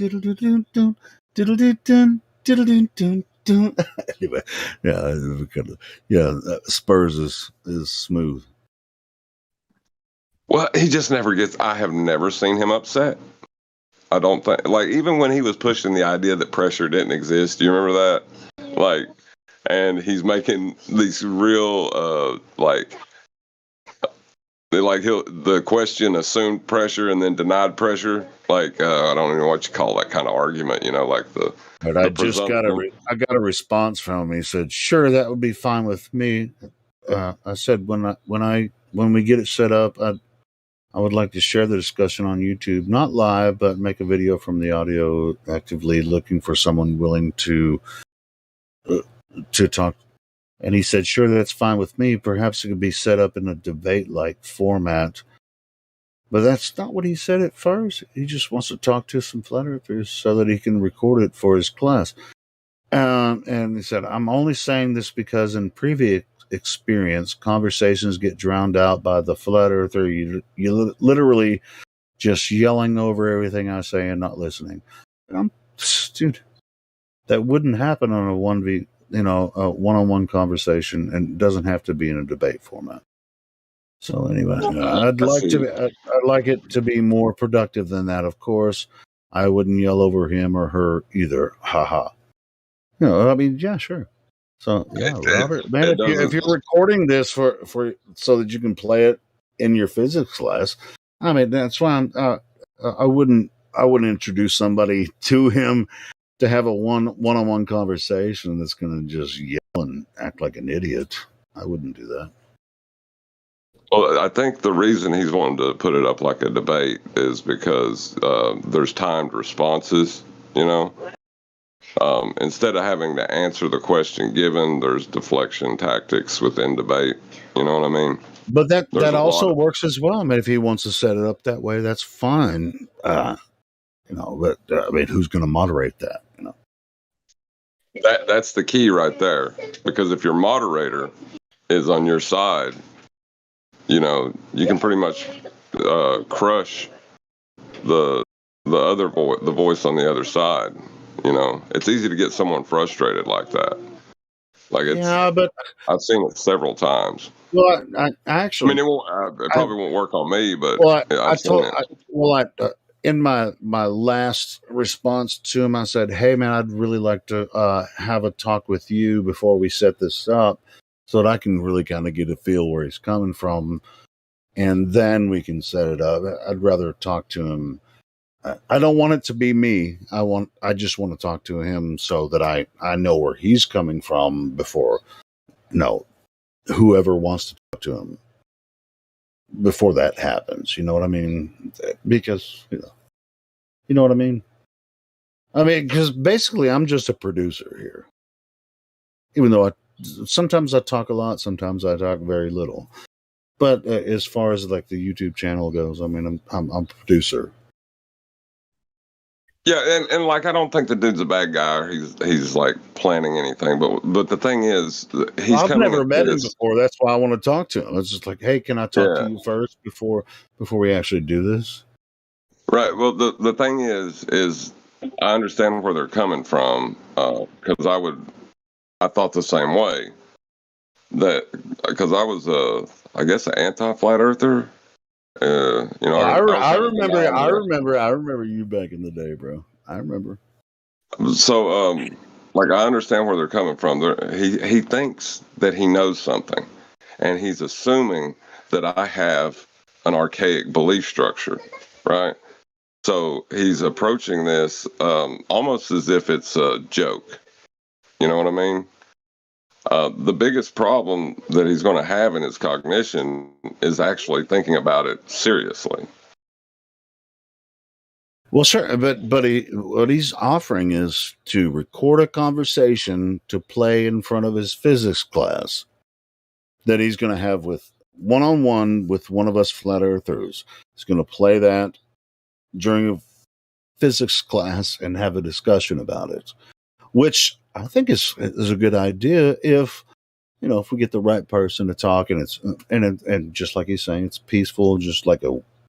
So I kind of want to talk to him before we set it up, and make sure it's like what he wants and what we want. Nobody here is trying to take the piss at anybody. Just like I don't know. I found him in the YouTube chat. He was like, "Can I email you?" And so this is where the correspondence started.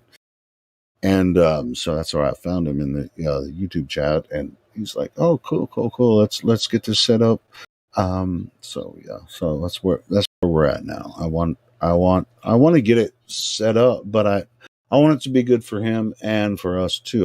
But I also the conversation I want to upload to the YouTube channel too. So he's using our tools. It's like, hey, flat earthers, can you talk to me about this? I want to share this with my physics students. I want that audio too, so that we can upload it on our side and give our critiques, just like you're going to show it to your students, and they're going to give their critiques as well. Like I wish Quantum Eraser hadn't been in so viciously attacked in this topic for so long. Because did you listen to any of his debates back in the day? Like I went back and listened to him. The dude is cordial, calm, extremely level-headed. I mean, it's been like, but his patience for bullshit has completely gone out the window. You know what I mean? Yeah, I have. I mean, I used to listen to him and Robert Bassano. Of course, go back and forth. I've been in the game for a long time. Yeah, I ain't been in it that long. I went back and watched some of his previous debates, and the dude he's a very skilled debater, but he's not debating anymore. You know what I mean? Like he's angry now. It seems like, you know what I mean? Sure. Yeah, and I get it as well, man. Yeah, it's. I mean, you have to pick and choose your battles. I mean, when you're talking to new people, like ignorant people, you can't just berate them for being ignorant. That's just that doesn't help anyone. Yeah, it's counterproductive. And like I said on Nathan's show once, I said, is it possible that while the format of Nathan's show is appealing to flat earthers because we receive so much degradation and insults, right? That it's kind of uplifting to see a flat earther giving it back, But is that actually more harmful?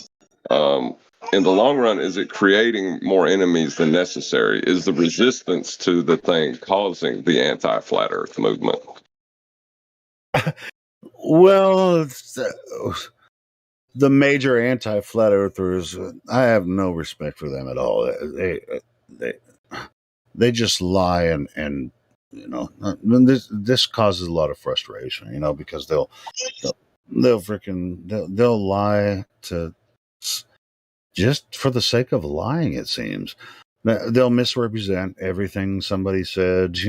It's just so as far as the YouTube platform, all these guys, freaking this anti-flat earther thing just only came up like within the past year. It's like anti-flat earthers, they make videos, and none of us will go freaking debate them because there's no reason to, because they're only there to promote the globe, but they don't really have anything there. But they're trying to exploit some weird idea that the Earth could possibly be a globe. All of the, we don't even really mess with them, even though we'll talk about them sometimes. But here in this platform, inside this Discord, we like to meet new people. That's what, for the most part, that's what we're doing. We're introducing new people that find this platform. I don't really pay attention to a lot of the quote unquote anti-flat earthers on YouTube and stuff. We'll reference them sometimes, and we'll point them out. But for the most part, it's just like it's an adventure. Like every day we do this, even though it seems redundant. We'll get some new people that join every single day. If you get one person that's curious about flat Earth that found this server and have never really talked to a genuine flat earther before, it's worth it, man. Every single day, if you get one person a day. Well, that's the thing. The anti-flat earthers are going against the positive claim that's on the table. But they're going against us pointing out that positive claim is obviously false. And then they're coming up with a different claim that's sort of a rebuttal, but it's still not the positive claim. You know what I mean? Yeah, I do. Well, the positive claim is that the Earth is a globe, and we have all the numbers, that they gave us. We're just saying, all right, so if what you're saying is true, then this should be that. But now when we go observe this, it doesn't happen that way. So where's this third rock from the sun?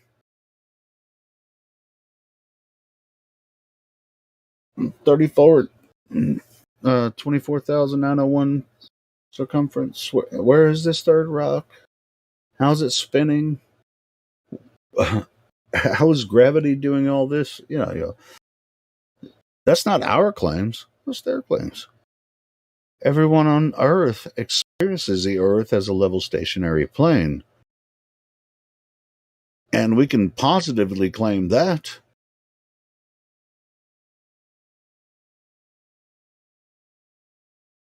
They're making the claim about, the Earth being the third rock from the sun in the solar system at a certain distance and size. All of that's their claims.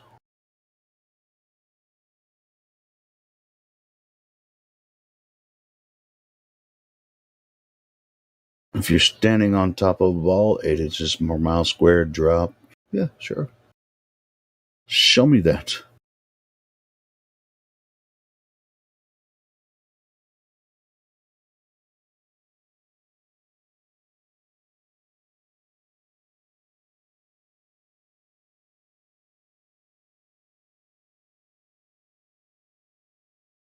Yeah, Roger. He in the email he asked me to have a one-on-one with him in Hangouts. But we might be able to coax him into Discord. I met him in the YouTube chat. I'm not sure if he actually has Discord at all or follows that, but it could be fun. But yeah, but it should be necessary. He said there's no hurry, so we'll see. I'd like to really have a good talk, with whoever volunteers to do it. I don't want to do it. If someone else wants to do it, I'll help make it happen. But I would like to talk to him on a call before I confirm anyone else wants to talk about it, or do the recording. So that he wants to get a recording talking to a flat earther so that he can play it in his college class, in his physics class. So, and I think he wants it to be, as coherent as we want it to be. Just a discussion.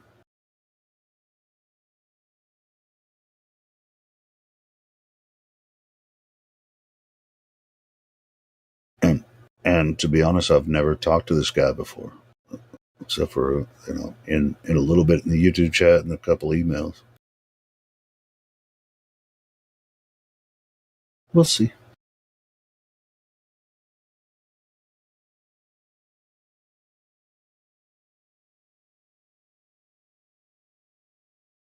But it'd be cool if we did have someone have an hour discussion about it. Then I put it up on the YouTube channel, and he shared it with his class, and we had a response from the students in his class and stuff like that. That'd be really cool. I'd like to hear what the students had to say, if he's serious about it.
Well, since nobody's talking, I'm gonna go ahead and play some of my old school shit again. If you get tired of it, you can stop it.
I will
Hey, I appreciate you guys putting up with that and listening. If you were listening, that's one of my favorites. My EPs that I did. It was early '90s when we recorded that. I love that stuff, man. It's good stuff. Thank you guys for listening. Yeah, that's me. That's me, Morvis.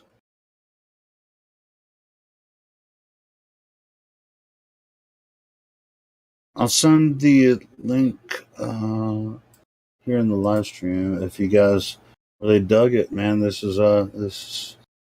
it's me singing.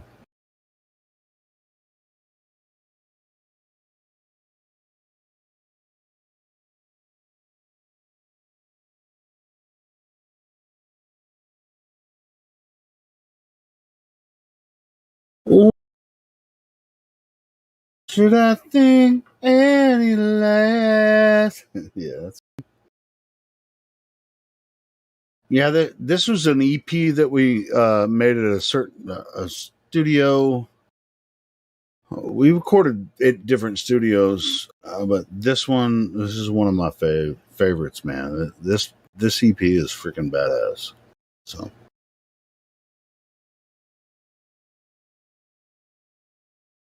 Yeah, of course, Chris Cornell influence. Yeah, of course. He's one of my favorites too.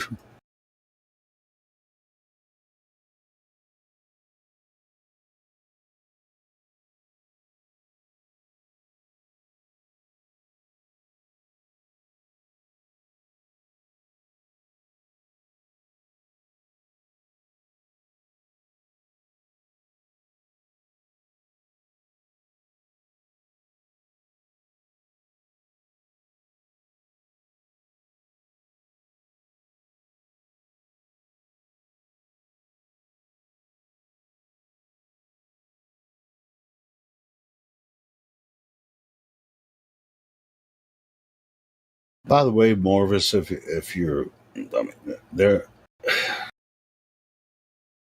pretty much all of the content that I've done, that I did in the '90s, it was like I went from Lollygadget. There was a band called Elijah's Diner that I was in. We did 2 albums, with Elijah's Diner. Then I went to another band called Heavy Sun. It's all on my channel, man.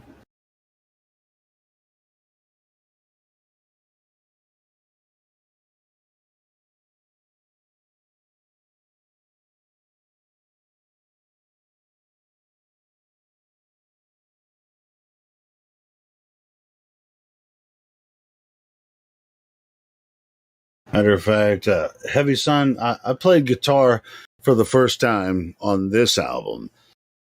Like when I was in Lollygadget and Elijah's Diner, I was just a vocalist. But I played guitar on the Heavy Sun stuff. Let me play the first song on that Heavy Sun album. Yeah.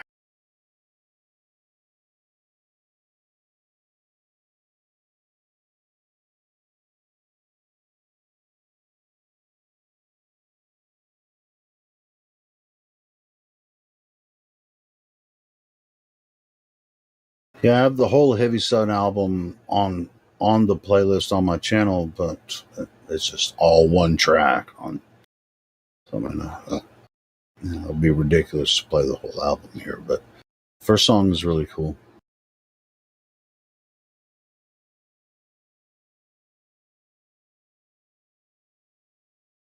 When it's really slow, just let it run until people start talking. Yeah, well, what I'm just saying, if I use the music bot to play the song, it's going to have to be stopped by someone if they want to talk. Because I'm just filling dead air right now, basically. You know what I mean?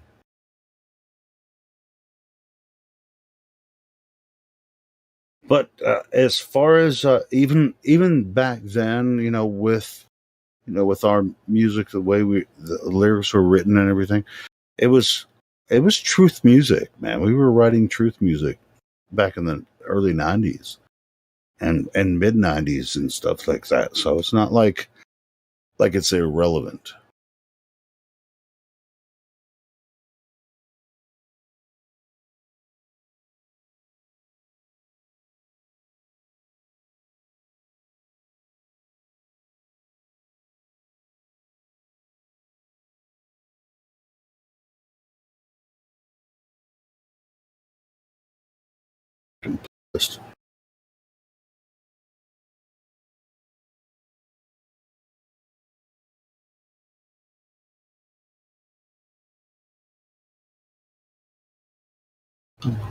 So,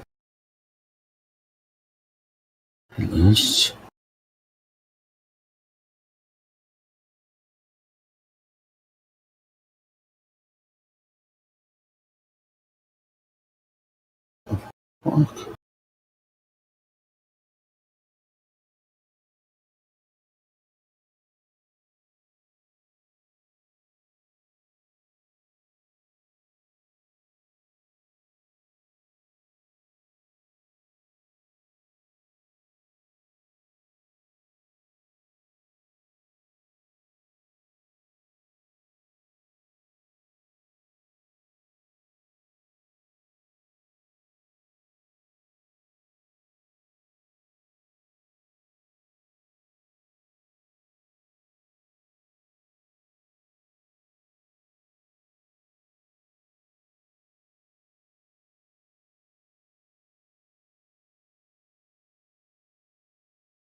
Hello?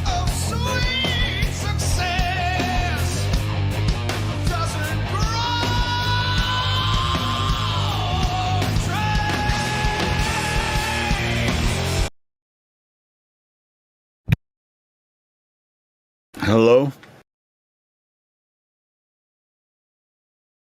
Someone said hello. Hello.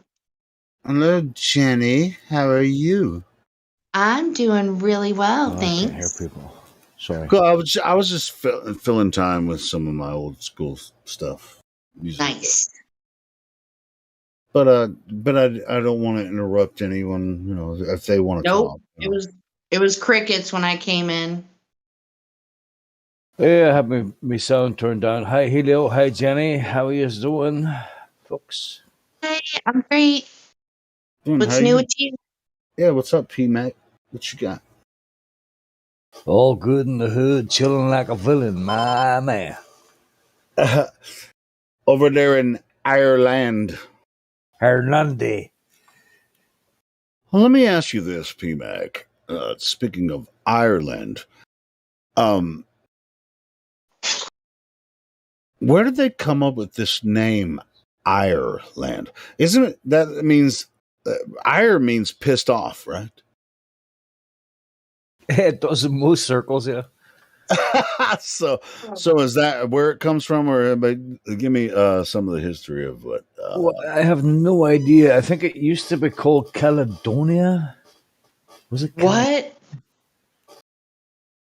Or was it Scotland was Caledonia? That was something completely different. It was nothing like Ireland. Well, Scotland's not even anywhere near Ireland, so I'm just asking you. Or I could throw a stone at Scotland from where I'm fucking sitting. What the fuck are you talking about?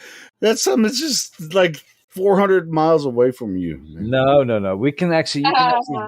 You can 200 miles. You can actually see Scotland. I think that's the whole thing. Yeah. Hey, Helio. Helio, guess what? What? So I finally have my I have legal plates on my vehicle now. It was close to 2 years I drove around in Missouri with expired Illinois plates. It's a record. I'm pretty proud of myself, and I went unscathed. So holy shit, yeah. Nice. Yep. I just I knew you'd be pleased. Nice. So you're legal I'm now, legal like now. with quotes. All Legal. right, cool. Awesome. I can go exploring. So yeah. So Cahokia Mound is only not even an hour away from me. So Well, you need to come pick me up and then let's go fucking visit Cahokia. you need to get your ass on a train, and I'll pick you up in Jefferson City. How about that? No, I think where the train goes to. I think it's Washington, Missouri. To be honest. Mm-hmm. Are you in Eastern Missouri? I am. Let me see without doxing myself. The best way to say it. Well, how far away from me are you? From St. Louis, I'm an hour away. I'm an hour south along the river. Oh, okay. So yeah, it's quite a bit. Yeah, you're probably about 5 hours from me. Yeah, I'd love to go fucking to Cahokia, man. Dude, get your ass on a train. I'll come pick you up in Missouri at the train station. Fuck. I didn't even know that was an option here, where I live in Fayetteville. I don't think the train actually comes through here. Maybe it does. I don't know. It goes across the states, I'm sure. I mean, we'll see. We'll see. Yeah, but that would be really fun to go to Cahokia and go on top and take some images. That'd be fucking cool. Okay. Yeah, you made me look it up now. It was called Innisfail, which meant Island of Destiny. God knows why, but it used to be called Innisfail in the old language. Now it's called Ireland, where everybody's. So Innisfail is Ireland, right? Yeah. Well, how was it? What was it named after though? Because ire sort of means like you're mad, right? Like ire, someone's filled with ire, they're upset. Yeah, we're always upset. yeah, no shit. We can tell. Just fucking. Used to be the most rebellious fucking country on the planet. Now they're all fucking just bowing down to. I like early in the day PMAC rather than later in the evening PMAC. I have to just say that. Too. Yeah, me too. And I'm sure a lot of people feel the same way about me. It's good to hear you, PMAC. Yeah, you too. Yeah, I don't like myself early in the evening. That's terrible. Well, see, it's early in the morning for me, but I actually slept and then started. Woo-hoo, yay! Sleeping in is awesome. I'm on my lunch break having a salad. I was going to say, I started. Woo, salad is awesome. Woo, salad. Quote unquote salad. That's what I'm having right now. It's green. It's green. Green, does it have crystals on it? Yeah, it does. Salad, it's a salad with a couple of ribs on top of it. I'm drinking some black and white Miller Lite. I don't know. Yeah. That rhymes. Well, what's that? Black and Light Miller Lite? What the fuck is that? What's that? And dude, they have a special at Murphy USA right now. 2 12-packs of Miller Lite bottles for $15. Holy shit! Wow. That sounds good. So you switch. Yeah, I reckon I was like, holy shit. And that's what I drink most of the time, Miller Lite. Yeah. I'm a Coors Light girl. I'm a Guinness guy. Well, actually, I'd rather drink wine, to be honest. Yeah, wine doesn't agree with me. Wine gets me very drunk very quickly. Oh my God! But I like the feeling of wine, but it doesn't agree with my body. It's Okay, like wine makes you sloppy. It's like slow. So like I was like all of like 22, and I lived like a block or something away from this bar. And so, needless to say, during that time period of my life, I got really good at darts and pool and whatnot. And one night, everybody was going crazy with kamikazes. And okay, just a little context. This is way back in the day when people still had fucking water beds, right? So I'm drunker and shit, you know.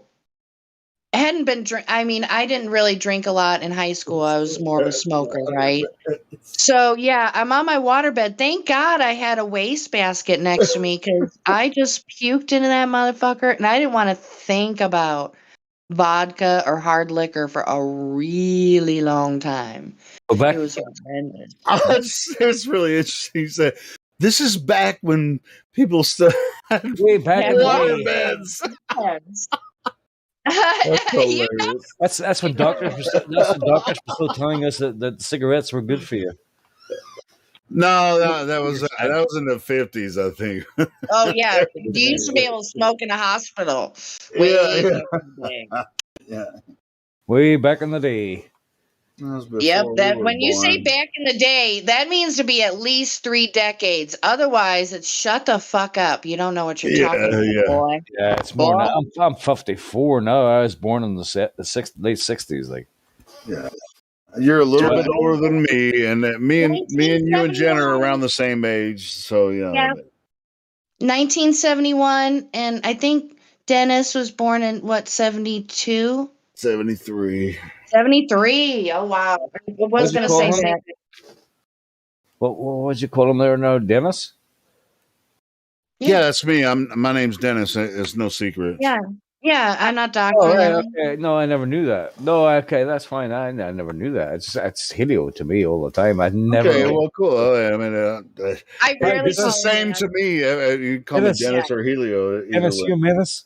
You must have heard. Yeah, I certainly am a menace. Can't you tell? You've been going by Helio for probably more than 6 years now. So yeah, that's like your second name, really. If you were in public and heard Helio, you'd probably turn around. I certainly would. Even when people say heliocentric model, I just like when I'm listening to YouTube talks and stuff like that. When they say heliocentric, it's just like Helio. I'm just like, oh, hopefully they're not talking about me. But I brought that on myself. But no, I think it's good, dude. No, it is good. I mean, but it was just like I came up with the Helioskeptic name. It just hit me one day, and a revelation. I'm Helioskeptic and Dennis. You know, you can call me by either. Yeah, if I'm ever buying you a pint at a bar, I'm just going to call you Helio. There's no way I'm calling you Dennis. Well, I'm going to come to Ireland. You're more than welcome, sir. You're more than welcome. Well, Helio is more inclined to put out his real name more than others. Like Indio, I think I do know his real name, but it's really weird to me, like what PMAC is saying about Helio. That's because he never says it. Dennis, over the years, has said his name. You know what I mean? So yeah, that's fine. I mean, bottom of this Michael. Yeah, Battle Mod. I mean, he's the same way. I mean, Michael James. I mean, it's not hard to find Battle Mod. And he's as out there as I am, you know. So he's as crazy as you are, bro. That motherfucker's crazy as a. He's almost as crazy as me. He's a fucking moon dog, bro. You guys, if the real shit ever hits the fan, I'm heading to Michael's. I'm heading to Michigan. I got an SUV. I got a tent. Except I just don't know where it is. The real shit is already happening. Well, But no, I mean like I know what I you mean mean. like yeah. I mean like Walking Dead bad. Yeah, That's what I mean. Well, you know that they've had foreign soldiers train inside the United States of America. I need to get a knife and I need to know how to shoot a bow. Because if you ever have zombies, you sure as fuck better use a bow rather than a fucking gun. It'd be stupid. I don't know though, man. You have the same amount of ammo. Guns have you can actually. Well, according to the Walking Dead series, that would attract more zombies. So you're basically fucking yourself. Right? I don't believe Come on in now. zombies though. I don't think there's any Truth in zombies. movies, lights on the You news. don't think so? Have you seen people out in the town? They're all sitting staring into their fucking mobile phones. They all look like zombies to me. I get that as far as that goes, but I don't. As far I'm as just them saying. coming to Can't be too devour your careful. flesh, you know, I mean, that goes. It could attract other I would people. prefer a freaking 15-round Glock over Well, you a want to stay as down low as possible if there's utter chaos. You don't want to attract attention because people will rob you. I honestly think we've stepped into a parallel universe. If you ask me, it's fucking things are strange right now, bro. Well, it's not my experience what I see on the internet.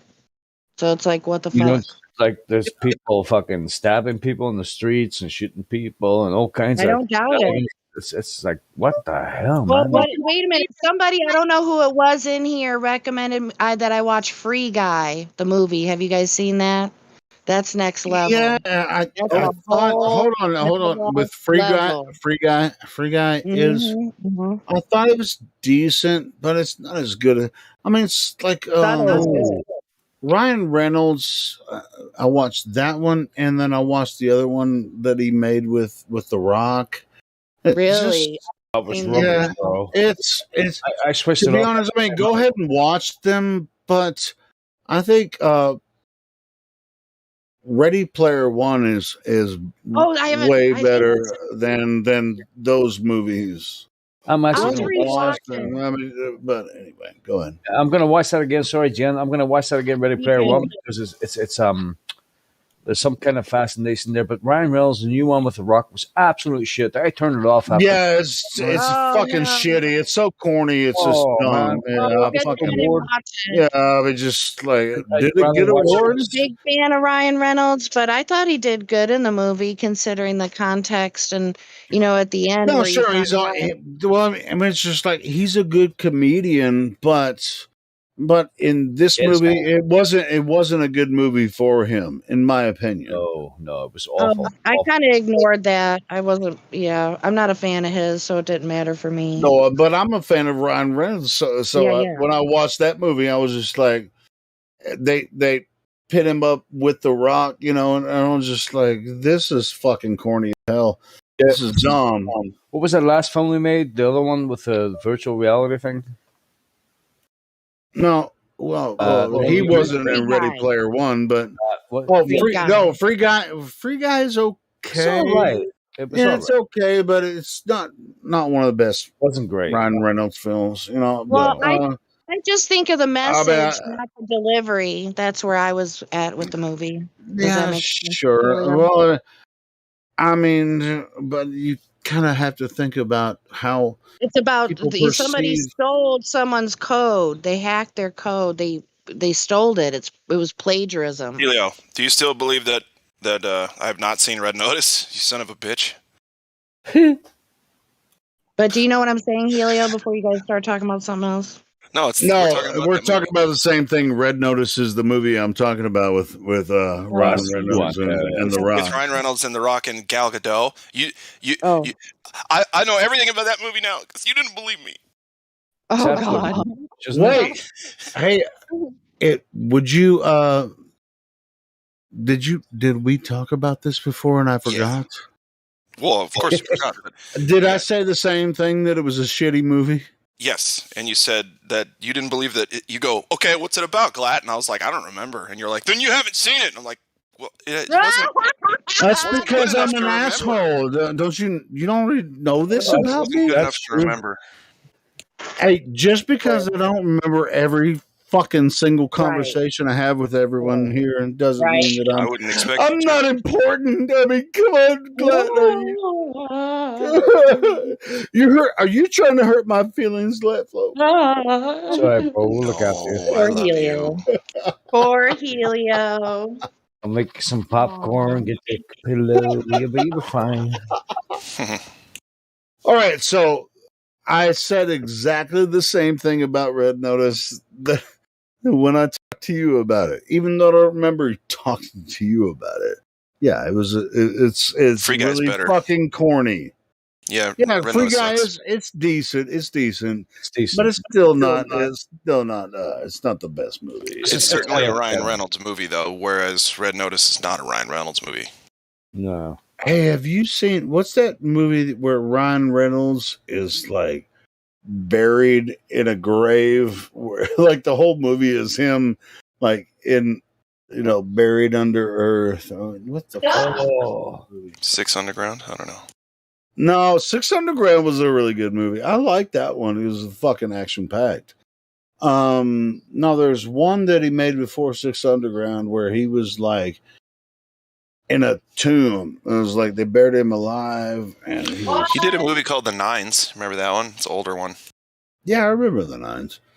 Yeah, but like I before he said, started I'm a working huge Rick and Ryan Reynolds Okay, fan. what was But that? Helio, what was the first movie you saw Ryan Reynolds that you can remember?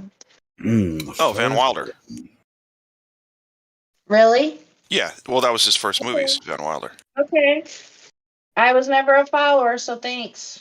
I don't know about Helio, but yeah. National Lampoon's Van Wilder. He's Okay. in 2 or 3 of those movies. she must have been a teenager in Van Yeah, he was Wilder, super young. right? Yeah. But why? Also, Red Notice is the most expensive movie made by Netflix, right? No! That's what I heard. Yeah, I heard no, it couldn't have been. No, Probably because no. The Rock is so Right. gay, he wanted more money for how gay he is. That's what I'm saying. Hang on a minute. I'll tell you now. What a pussy. Ruh-roh. Gay pussy. Fuck The Rock. What? Bro, you can hear me. I'm sure The Rock's listening all the time. So He listens to us 24 bring your hours a pussy day. ass over here, Dwayne. Come to the Midwest. I'll fucking tear Get you your to ass pieces. up in here because that. I mean, I like a lot of the Rock's work, but that one, no. And you know what? And the same thing with fucking Ryan, bro. Why did you guys make this shitty movie? Yeah, it was the most expensive movie ever made by Netflix. It was like 26 mil or something, and it's absolute trash. Yeah, it's horrible, man. What the fuck is going on? The alternative universe, bro.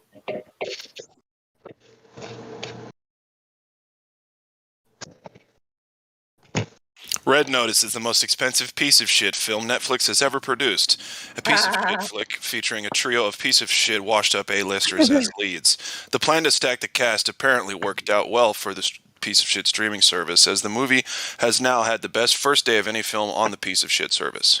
Can I quote you on that, Glatflobe? Yes. They should have called it a piece of shit. That's pretty rough. I totally agree. It's a piece of shit. The Rock is gay trash. That's all I'm trying to say. He's gay trash. No. I mean, I know you've been giving the Rock. He's played some decent roles. Like I watched him on was it HBO show I don't with care the football show. what's going on in his life. He's played some good roles, He but needs to have his ass this beat by one- me and me only. Yeah, good fucking luck with Beat that. his ass. You damn right. You Fucking pussy. I've never seen a bigger pussy in Hollywood. Never. Pussy bitch. That's right. God damn, bro. That's right. And it doesn't matter that he's gay, but I will be using it against him when I'm pulling his larynx out. Does that make sense? Hate the sin, not the sinner. All right, no more violence talk. I'm going to kill you, The Rock. Anyway. Or gay talk, I guess. I mean, assuming sexuality. I mean, a thing now. You're not assuming someone's. No, it's not an assumption at all. It's not an assumption. He's clearly gay, and that's okay. I know he would probably take it as an insult because he's married with kids. What? Even with his What's wrong with tattoos? gay? He has some cool tattoos. That means His he's, tattoos are that funny. means he's hetero. It means he's Samoan or something, or however you say it. Yeah. Maori. Samoan. Samoan. What? That means someone, right? He's someone. Why are you making fun of The Rock? Helio, last night we were talking about bands, and I don't recall remember when Wham first came out? I didn't know that they were gay. How did you not know George Michael was gay? Hold on. Not everybody in the band Wham is gay. Well, that's true too, but clearly George was and is. Okay, but George, I'm glad you brought up George because he specifically was in videos portraying himself as heterosexual, in my opinion. On purpose. The thing of being bi was not a thing. That I can say for sure. But Well, it wasn't accepted. it wasn't until many years after did he This is the Whatever, when it comes to Hollywood kind of thing. This is the 8-bit gay. Wake me up. We're way past the 8-bit gay now. 8-bit? Yeah, I mean we're at 64-bit Oh, gay. I get it now. Yeah, Comparing you it to see what I'm Nintendo's. saying? Yeah, sure. I mean, when Wham came out, it was the 8-bit gay, and now No, we it's have fucking 64-bit, 128. Halo 6 Yeah, gay. you know, all that. Graphics are awesome now. Well, anyway, nothing wrong with being gay. Nothing wrong at all. I just know that The Rock wouldn't like it if the world found out. I don't mind anyone being gay either, but this coming out thing is getting kind of old. I don't mind all that. All I'm saying is The Rock, The you're gay and we all explosion know. of gay. The explosion of gay is really kind of offensive to me. Yeah, it's like we don't care what you do in the bedroom. Just act like a normal human being. Yeah, Exactly. You don't need to but know what you're doing. and you know, someone is either male or female. There's no such thing as something else. Well, the first guy to compete in the Olympics, the Women Olympics, as a gay man transgender. No. Yeah, he actually, We're not going there. I just wanted to let you know that The Rock is not a straight male. That's all. It has nothing to do with. I don't want to talk about any of that other stuff. he came third. Hey, that motherfucker has some big ass muscles, though. That's I don't. That's irrelevant, dude. And I if know where you're the gay too, soft you can spots touch are. him. Soft spots on a gay man's body. Okay, let's fucking stop, guys. Woo! Oh, we have to because somebody stop me. Stop me. P-A-R-T-Y because I gotta.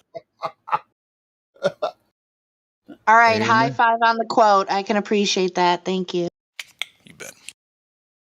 Yeah, Jen, I mean, yeah, we all have opinions about this, but we definitely should stop ourselves.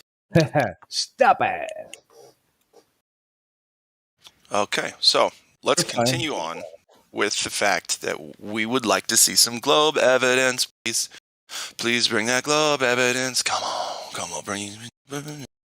It's never going to come, dude. I know.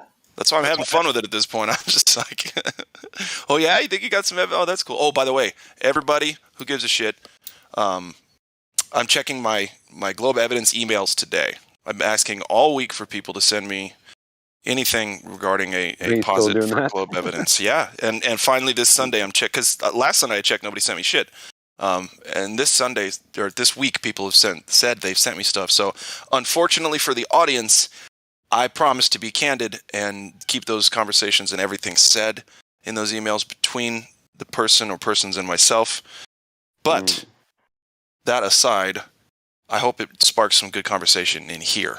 Because what I'm going to keep doing is just, imploring them to come in and talk to us. When new people find the channel and the Discord, get your ass in here. This is not candid. We're public. We're talking about this 24 hours a day. Correct. Get your ass in here. Yep. We're candid. Little kitty. This is not candid camera. I mean, we're not making fun of you. You can come in here if you think you can make fun of us. Then I'm not making fun of anybody. I'm not talking about you. I'm talking about the people that say, "Oh, I can just jump in the room and I can make fun of flat earthers because they have this idea that anybody that thinks the Earth is flat is just dumb, and so I can just say whatever I want and exploit these flat earthers on this channel." It's not going to happen. Yeah. So if you have a really genuine question about flat Earth, get your ass in here, and we'll talk to you. If Earth is a globe, show us. Simple as that. Yep.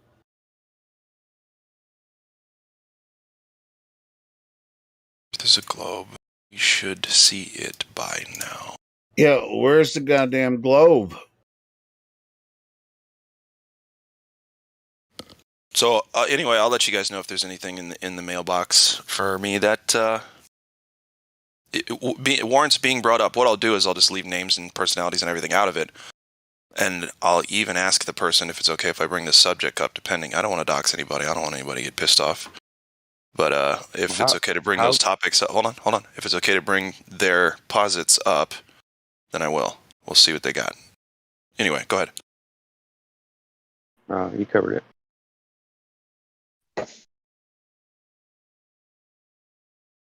Oh, wait. Yeah, I was going to say why would the subject be off limits? I mean, but okay, I get it.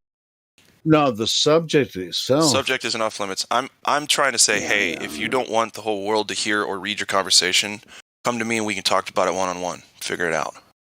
Right. That's what I'm saying. That's what I figured you meant. Yeah, I got you. But if you don't mind the whole world, because I mean, if the Earth is a globe, it shouldn't matter who hears it, right? You're the right one. You've got the globe evidence, so it shouldn't be a problem. Come on in and talk to us. But if it is a problem, there's my email. Hey guys, we have Neil Armstrong in the VC check-in. Maybe he's gonna finally bring the proof of the globe. Neil, you were the big softy. Buzz was the guy punching people. Neil, you're the big softy. Is everything okay? How are you doing today? That was actually Buzz Aldrin that punched the guy. But that's what I'm saying. Neil did not. Neil was the softy. Buzz was punching people. Cool. Neil, welcome to the Flat Earth Discord. What brings you by? Hello. Hi. How are you? How are you? Parrot. Hi. Hey, bud. Sorry. What's going Yeah, on? hey man. Good to have you here. Jemand Deutsch? German? You're Dutch? That's cool. There's someone here. Drace. I think, doesn't he? No. We only speak English here. So if he said hi, he should say hi. How did you find our server? We speak English. Can you speak Google. I found it on Google. Habla inglés? He said he found it on Google, Helio. All right, cool. I'm just fucking around a little bit. Anyway, all right, you found it on Google. That's why you were looking for flat Earth because. Excuse me, I didn't hear it. So are you curious about the flat Earth topic? Yeah. All right, cool. So am I. I guess that unites everyone here. So what do you think the shape of the Earth is? Excuse me? What do you think the shape of the Earth is? Yeah. What's your opinion? Obviously. Okay. What's your favorite proof that it is? Do you have one? Just the fact that no one has ever gone to Antarctica. Mm-hmm. I like the fact. I don't know anyone. His mic is really low. The mic is low. Can you increase your volume so that we can? Yeah, could you stand closer to the mic or something? Maybe that way everybody can hear. Get up on a mic.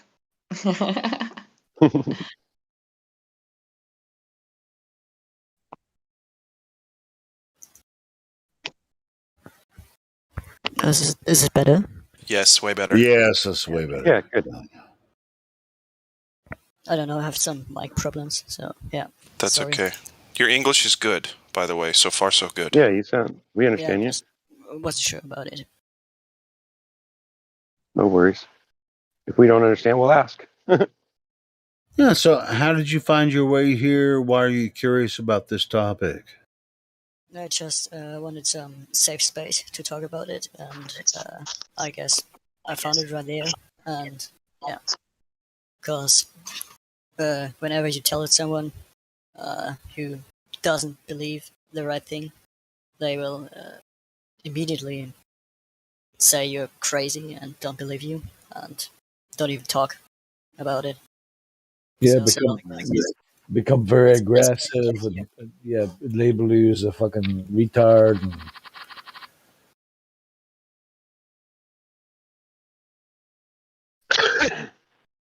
Who's playing solitaire? We've got to get his if he really wants to have the conversation, we're going to have to get his microphone matching ours. Well, it was working for a sec. Yeah, it did work for a minute. It was probably just because he had it closer to his face for that second. I don't know. We'll see.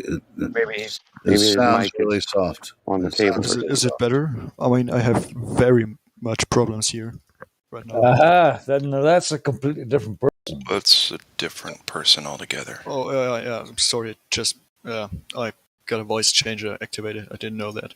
I'm sorry. Oh, I was going to ask about that, but because I was like, man, you sound like.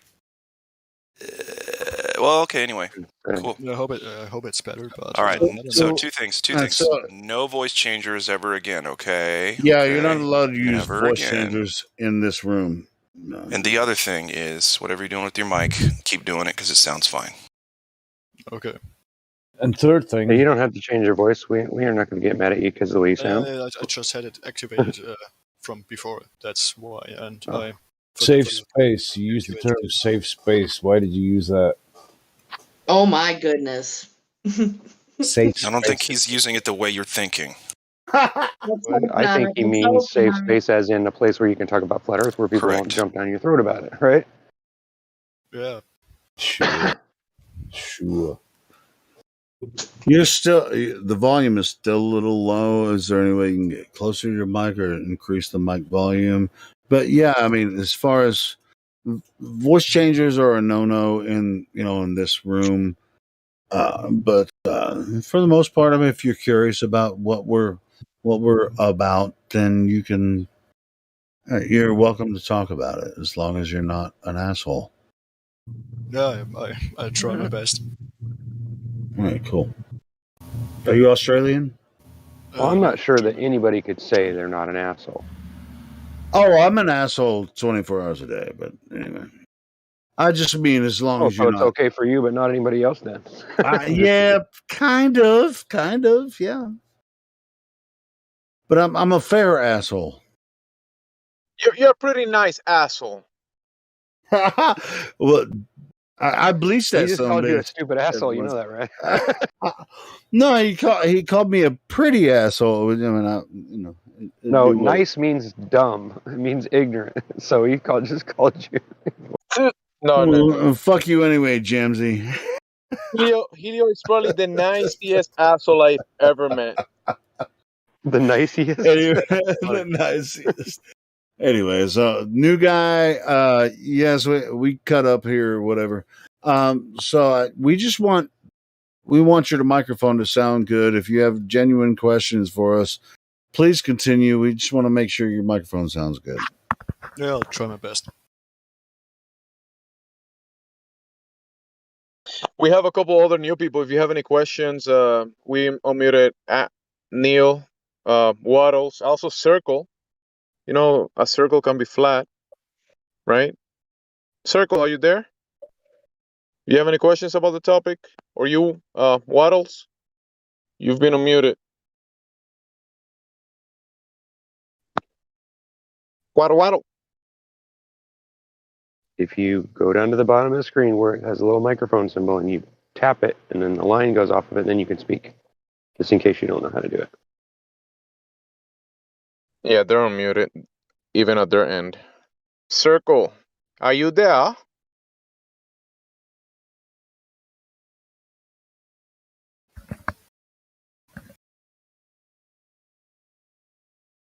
I guess we're gonna have to stick with Neil. Neil, Yeah. Yes. your friends they don't want to speak. What's going on with them? They are not my friends. I don't know them.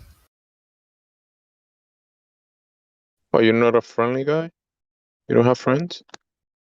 Yeah, but not on this Discord, I guess. At least I didn't see one. Oh yeah, you do. You do now.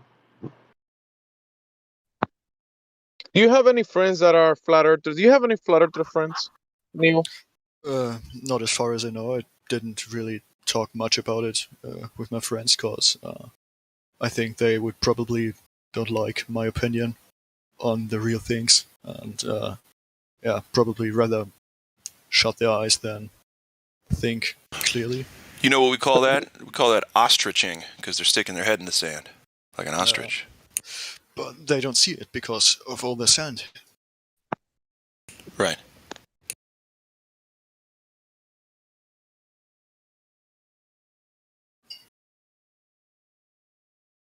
I think I prefer the example of their heads up their ass, but that's just my opinion. I try to be nice. You know, I like to compare them to a really ugly and awkward bird that sticks their head in the fucking ground. Yeah, but that bird is a badass. It's true. I would not fight an ostrich. I think like an ostrich versus I don't think you'd win against an ostrich. No, but I think I don't think ostrich. Mike Tyson could beat Hold up on, before we change subjects, I want to say the ostrich and the kangaroo would be a really cool fight to see. Anyway, go ahead. Don't talk about animals fighting. Let's talk about the flat Earth. We got a new guy. I was done. I was just Let's do it. Making fun. Yeah, we have 3 new people. We have Waddles, Circle, and Neil. You guys got any questions about the topic? Well, Neil, let me ask you this. Do you think Neil Armstrong physically went to this place called the moon, or do you think that was just like a Hollywood movie base production? I actually don't think he went to the moon because of all the obvious evidence that he wasn't there. For example, the shoes or the photos where you couldn't see any stars, and yeah, I guess it's probably just made up. And yeah, I could not explain to me how he would have done that. So yeah, I don't think he was there. The lack of dust on the landing struts, etc. Another evidence. And the painted rocks too.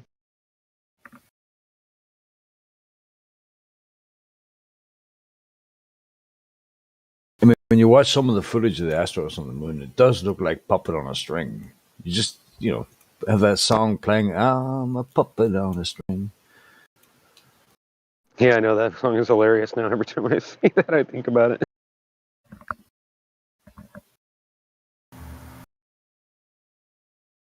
Do you know they're trying to say that film was fake and they faked all that footage? I'm like, nah, I don't think so. No way. All right. Well, what I heard was the part where they had the video of them faking it. That was the part they claimed was fake. But all the other stuff, even so, all the other stuff would be enough for me. But why are they?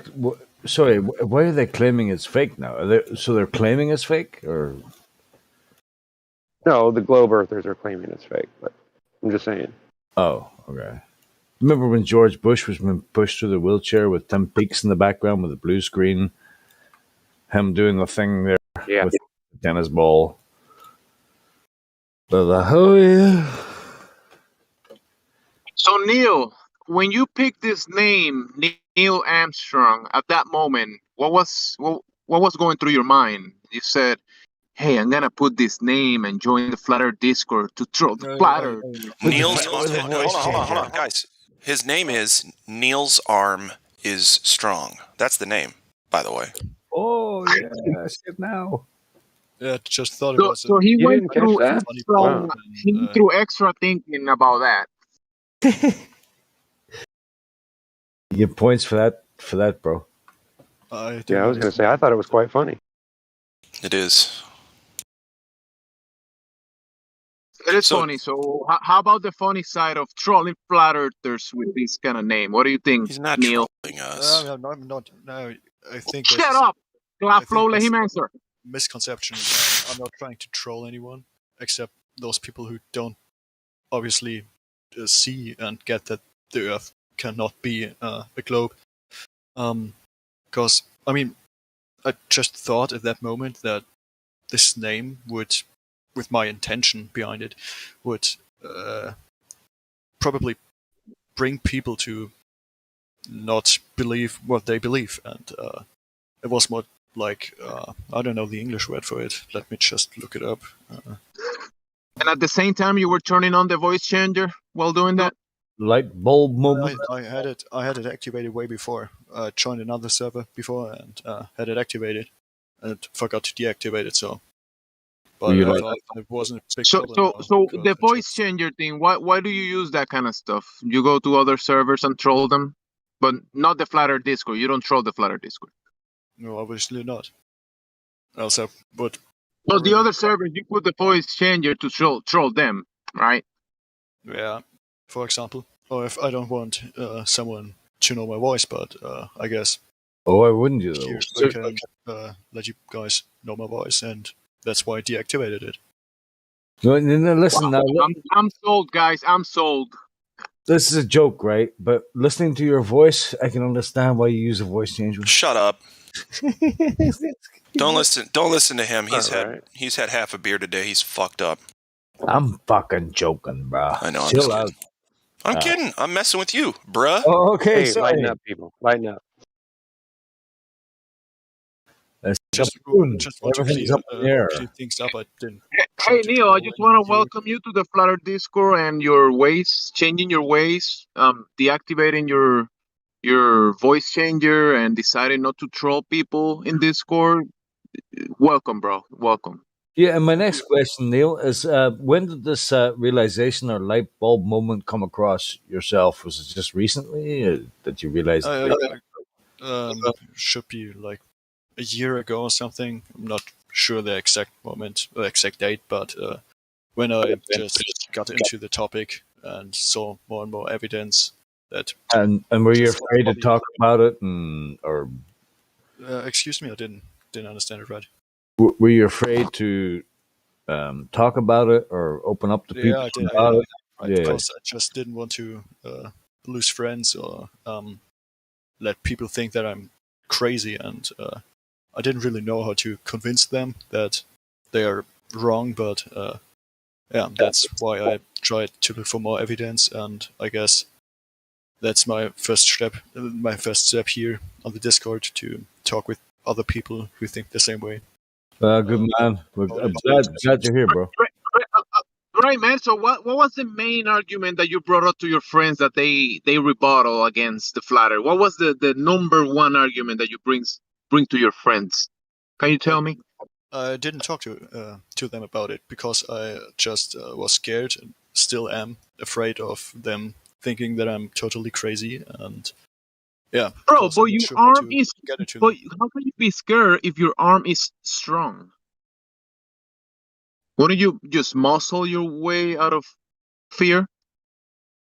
I know the problem is way more that I guess you guys know that if you tell somebody, right, just tell them that straight up. Straight up tell them that the Earth is not a globe.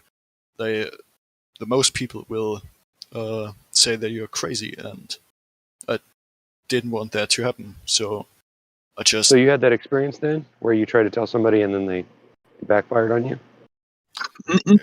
Yes, I tried to talk to one, but I didn't really. Gotcha. It didn't go so Neil, well. these friends that you talk about, are they like in real life or in Discord? Yeah, real life. James is not for some reason. Hey, Neil, is it in Discord that you've been talking to people about Flat Earth? No, real life. So your close friends that you've look at their eyes and try to tell them, hey, bro, I think I figure out that the Earth is not a spinning globe. You told them that? I told one, yeah, and he clearly didn't think the same way, and still doesn't think the same way I do. Well, So yeah. You guys mind if I ask Neil a question? Yeah, I mind. Yeah, we do mind helium. God damn it! No, Neil, how did you come across the information? I mean, so you are trying to talk to other people about this topic, and you've been rejected from this, and I don't care if everybody doesn't wants me, whatever. Neil, so you've talked to people, and they reject your proposition of the Earth as a level stationary plane. Is this where you're at? Helio, he said I one talked to friend. one close People friend, is yes. plural. So he spoke to one person about it. People is plural. He didn't spoke to people. He spoke to one person. Okay, Helio, get it right. Oh, okay. Well, let's get to where Neil. Are you convinced, or have you been convinced by some of the information you've come across that the Earth is not what they told us it is? This globe idea. Yeah. For example, that thing with the Antarctica and people not getting there. No. Well, so you came across the information about the Earth being flat, and What about the physical evidence? yeah, that's what I'm trying to get. That's where I'm trying to get with Neil here. He said that he told his friend about the flat Earth, and because Neil, you would you consider yourself a flat earther, or at least questioning, this idea of the solar system, the way that it's described or prescribed? I wouldn't as of now describe myself as a flat earther, but as you already said, I would say I'm questioning the Yeah, whole some questions. Yeah, I mean, what information have you come across that is actually makes you question what they told us about this place? Good question. Yeah, for example, the thing with gravity, I cannot really imagine how this should work. I'm not sure about that, and also there are many evidences that they're just the horizon. I don't know how to describe it right now. Horizon's easy to describe. No, the early Greeks, on their thing with the boat going across the horizon, and you don't see it anymore. You know what I mean, I guess. Yeah, you zoom in, you can see it again. You know, What about exactly, water, Neil? That's one of the things I saw myself, and at that point I started questioning why, how this could be, how this can be possible if the Earth is a globe. Sure, based on what? I mean, like, if you look at definition of horizon, which is the apparent position where the sky appears to meet the ground, right? Mhm. It's as far as you can see, right? Yeah. All right. So when you see a ship move away from you, or if you see something off in the distance that you can't see anymore, I don't know. The horizon changes due to atmospheric conditions. It can change. So is the horizon the curvature of the Earth in your mind? No, I don't think that there is any curvature of the Earth. That's what I'm trying to say about it. Could be Okay, that I cool. don't really express it the right way. No, you're cool. That's why I asked the questions that I asked you a certain way. So yeah, I agree with you. The horizon cannot be the curvature of the Earth. Yeah, obviously. I mean, otherwise you wouldn't see the boats if you zoom in. Yeah. Yeah, that was also some kind of starting point where I started questioning all the stuff they taught me and teach everyone else right now, and did back then, and will do for the next years, I guess. Yeah, and I just wanted to come here and get some more evidence and Welcome. be more convinced. Yeah, you found the right place. You found the right place. We do this 24 hours a day. Yeah, that's why I thought I would join you guys and have a talk and get some more information up. Cool.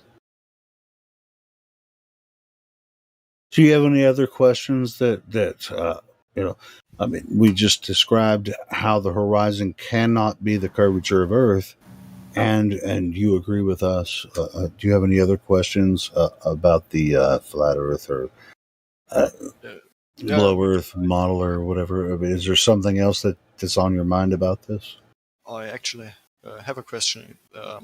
I wanted to know how you guys approached to your friends or your family or whoever, and try to tell them without them thinking you're crazy. Yeah, that's a good one. My close friends, I tell them all. They all know I'm a flat earther. People outside of that, I wouldn't even entertain the topic because, as you say, they're probably like, "Ah, you're fucking crazy. This guy's a crazy bastard." Close friends and people only really, and I mean the world. It really is hard. I mean, it's just like if I'm sorry, PMAC. Thanks, Hilo. You were about to stepped on me again there, bastard. No. Go ahead, PMAC. I'm sorry, brother. No, that's fine. I was done. Well, I was going to say, I mean, as far as approaching your family and friends about this and try to show them what you've discovered, it's going to be hard for you. I mean, of course, just like PMAC was saying, everybody, and his family and friends know that he's a flat earther, and everybody in my circle knows that I'm a flat earther. They don't want to talk about it. And none of us here are trying to convince someone that the earth is flat or a globe, whether online or in your, in your personal life, your friends and family. The information is out there. You convinced yourself. You came across the information. You convinced yourself. Go ahead. You're trying to discover things for yourself. So you're taking a journey of your own truth seeking, and in the end, that's all that really matters. It's got nothing to do with friends and families and extended friends and everything like that. There, it's about your personal journey. But why wouldn't you teach the real thing? Or Well, the real evidence to the people. That's what I'm saying. Have you seen people when you tell them the Earth is flat? I mean, if you turn around to people in the bar or a group of people and says, "Hey, boys, the Earth is fucking flat," have you seen the way they react? Why would you do that? Most people are so fucking dumbed down and so encapsulated in the globe model that as soon as you mention you think it might not be a globe model, you're somehow a crazy person. So why would you do that to yourself? PMAC, I've been to the bar before and just talking to the bartender about flat Earth, and I was with a friend, thankfully, because he let me know there's a guy standing behind me that's like wanting to kick my ass because I was talking to the bartender about flat Earth. What the? They got really pissed. Really pissed about it. So why would you do that to yourself? Just it's your own personal fucking searching. You're only trying to find out where you are, what the hell the shape is, why you're here, all these big questions, right? So why would you even bother worrying about what other people think? And they don't need to know what you think. You're on your own personal journey to discover truth, and that's all that matters. It's a subjective thing to you. So don't worry about what other people think.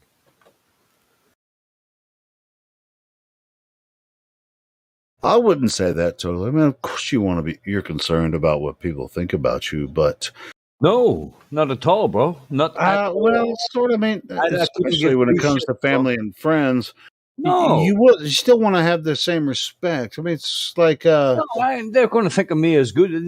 They fuck. People love me, man. People love my company. They enjoy me. They know I'm a good person. Whatever. yeah, Whatever. that's what whatever. I'm saying. That's what I'm saying, PMAC. Don't they're not going to necessarily just reject you because you're a flat earther, but up front, with your friends and family, they know what you're about, but you don't want to shove it down their throat all the time. Right. Hello. I think it's one of the poisons of this world is worrying about what other people think of you. Why would you Fear. do that? Why? You know what the yes. greatest? You know what the greatest thing you can ever say in your whole life is? Fuck them. Fuck fear. No, not fuck fear. Don't say that word. That's an F word. FEAR is an F word. Don't even give it attention. Just say, you think you should care about what others think? Fuck them. There's fuck 'em, feed 'em fish heads. Isn't that the addendum to? They can go suck an egg. I like I that one. honestly- Suck an egg. That's a good one too. Suck eggs, bro. Fuck them. Oh, No, you it's care all about good, what people man. think? How about fuck everybody? This is your life. It's like when you bring it up, if they're not willing to talk about it, but you still want to maintain a relationship with your friends and family, they got their shit going on, and they don't want to talk to you about this. If you want to maintain the relationship, just don't talk about it. Yeah, just make them a shirt that says you've already talked about it. They know where you stand. They don't want to talk about it, but you still want to have a relationship. Yeah, with them. just make them a T-shirt that says "vapid and gullible." It'll be fun. Well, either way, whatever. Do it for Christmas. Vapid and gullible. Put a little Christmas tree on it. That's a good one. Ching ching. Deck the halls with fucking morons. Da, da, da, da, Oh my da, fucking da. god! Can't believe they think it's a globe.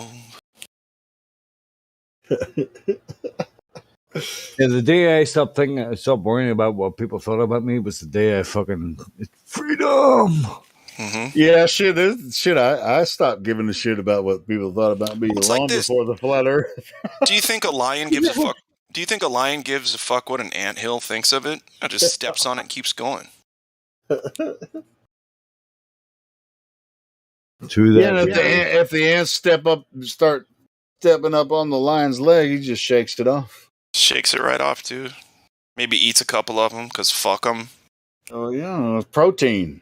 Protein. You know the mini red ants taste like lemon because they live on trees and they eat sap, so they taste sweet. Tasty. Yeah. I put some on a cracker once. I was trying to survive in the woods. Dude. No, but they turn it's sweet into their bodies. I don't know what happens, dude. It's because they're on trees and they're eating shit from the trees that they get tasting sweet, okay? I'm right, and it's just that you'll accept it. Okay? Yeah, sure, whatever, bro. Yeah, sure. Whatever you say. Okay. Shut up. Whatever Shut up, you say, Glad. man. Fucking shut up, though. Shut the fuck up, Glad. Neil's like, these sarcastic bastards might be right about something. They might have a point. Let's talk about the Earth. Sorry, I didn't mean to talk about ants. It's almost No, as bad as Glover's talking good. about the sun. You asked Neil what he thought about the last fucking 20 minutes of diatribe there. Neil, what do you think about that? The last 20 minutes of what? Of what we were talking shite about. Don't be. In other words, Neil, don't be scared to know that Earth is not a globe. I mean, you can stand strong. Hey, Neil, do you know what a sextant is? Yep. Cool. Do you know how it works? Not really, no. I did, but I don't anymore, so... It's triangulation. But here's the easy stuff. So, sextants are used by mariners to successfully navigate using the relationship between the Earth's surface and celestial objects. Right? Does that make sense so far? Yeah, I guess. So you're going to use the stars and the ground to match each other up with straight lines and elevation angles derived from adjacent angles and lines, right? So adjacent means straight up and down, no bends, no curves, right? The globe claim is that sextants, which require only straight lines, flat, level lines, their claim is that you can use that on a curved surface. That doesn't make sense, does it? No, not really, no. Something that requires straight lines can be used on a curved surface. And we call that an oxymoron because it's called a curved adjacent. So, like a married bachelor or things like military intelligence, those are oxymorons.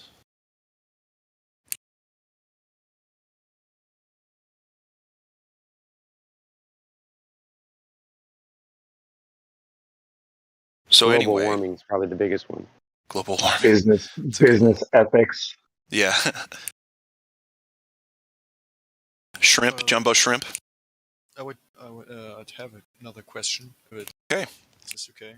What would be your key evidence if you to defend your opinion, your position? Water. Hey. Yeah. Listen. Me Earth and is 70% water. Water finds its own level while at rest. So Earth is 70% level and flat. So what shape could it be other than flat if it's the majority flat? I mean, we could maybe have like a fucking trapezoid or whatever, but it certainly can't have any rounded curves. That's kind of the point. So yeah, flat water, flat Earth. Very simple. Yeah, that makes sense. I guess that's what you just put in the... That's my smoking gun. That's my first smoking gun. It's always water, bro. Yeah, it comes back to water. Because I used to say, oh, it measures flat. It's like, well, then you got to go out and measure it. And which most people aren't going to do, right? But you can say, listen, water level, sea level, right? Why would they call it sea level? Because it finds its level. That's what water does. It's physical law. And if the majority of the Earth is flat, what are you going to call it? Certainly not a sphere or an oblate paroid.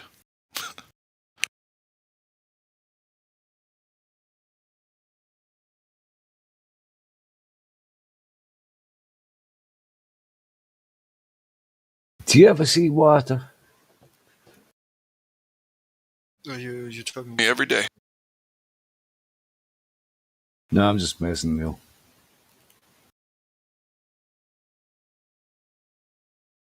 So do you feel at home now?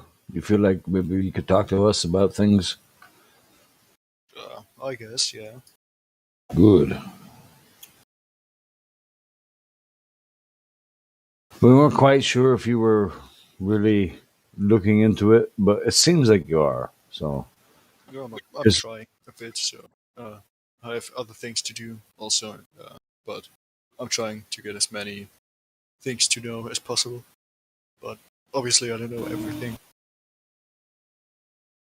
do you know what? You see them everything you have to do? See, when you die, they'll still have been being done. Don't worry about it, bro. Anyway.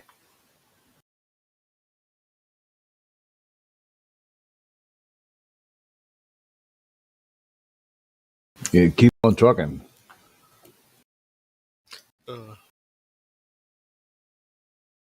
So did you say it was Germany or Denmark? Where were you from? Germany.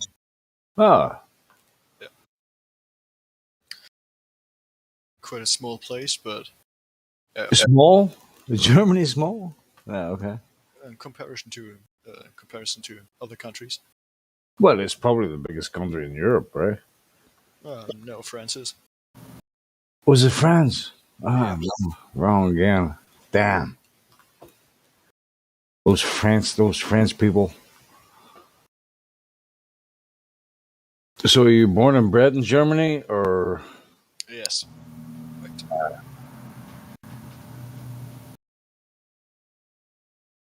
And also a thing why I joined in, I guess that's an American or international server. Also a point why I joined this server is, because here you don't have that big of a community in this topic, and people just look at you, turn around, and just telling you to basically fuck off if you tell them you think the Earth is dead.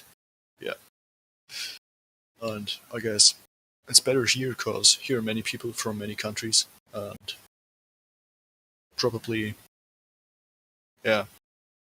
more educated. Yeah, all over the world, bro. And they're very, very smart people here, by the way. People know maths and shit. Like maths, I'm fucking terrible, but they know maths and other kinds of shit. But yeah, science and everything. It's a brilliant community, bro. It really is. I come in here from time to time and talk shit. Nobody listens to me. That's fine. But I was thinking you were a troll, but now I'm thinking you're probably not.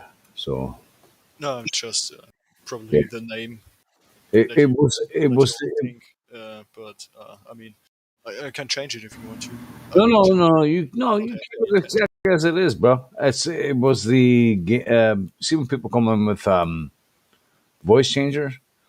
That's kind of a red flag. I just forgot to deactivate it. So Hey, PMac, I don't think he's a troll, and there are 24,000 members in this Discord. I don't think so. That's it's not a small community, or it's not a small thing. 24,000 people from all over the world. Yeah, I don't think so. No, it's small. It's worrying.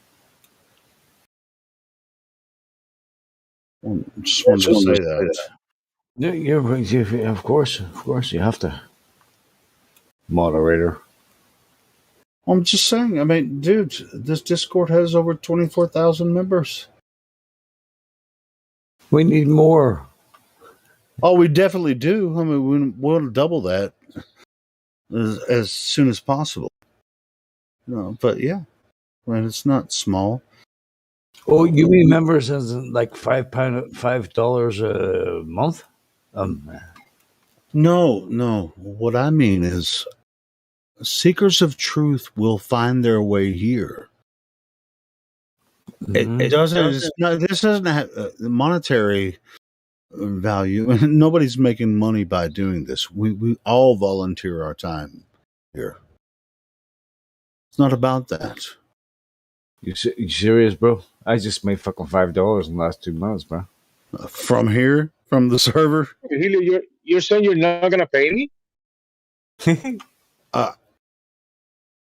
I'm definitely not going to give you a dime, Jimsy. But I want pesos. I will say that I have been donated money by hosting the YouTube channel. I've made some money, but not much, not near enough to cover what I do, But anyway, yeah, but that's true. I take donations. I put a couple of nitrous in there. I hope it helps. I put about 3 nitrous. I'm just saying, man. Everyone here volunteers their time to talk about this, so it's not. No. Oh shit! Oh, Jimsy, I didn't know you were making money off of this. Am I wrong about this? It's weird. I mean, I'm doing my accounting, and you owe me a lot. I don't know shit. Back to Niels. Back to Niels. How you doing, bro? Yeah, quite good. Good. Have you ever heard of? Go ahead. Sorry. Yeah, just learning some stuff, but yeah. Oh, sure. I mean, well, we have this open chat. What stuff are you learning, Neil? Neil, what stuff are you learning, Neil? He's learning that James is a fucking asshole. Shut up, P-Mac. P-Mac, I didn't ask you. Yeah, that's definitely. Sorry. Bad joke. Go ahead, Jimsy. And he Neil. said that he's learning stuff right now. So what stuff are you learning? I'm learning French right now, actually. Reading some. You're not going to learn French here on the Discord. We speak English. This is an English only. Either English or Spanish.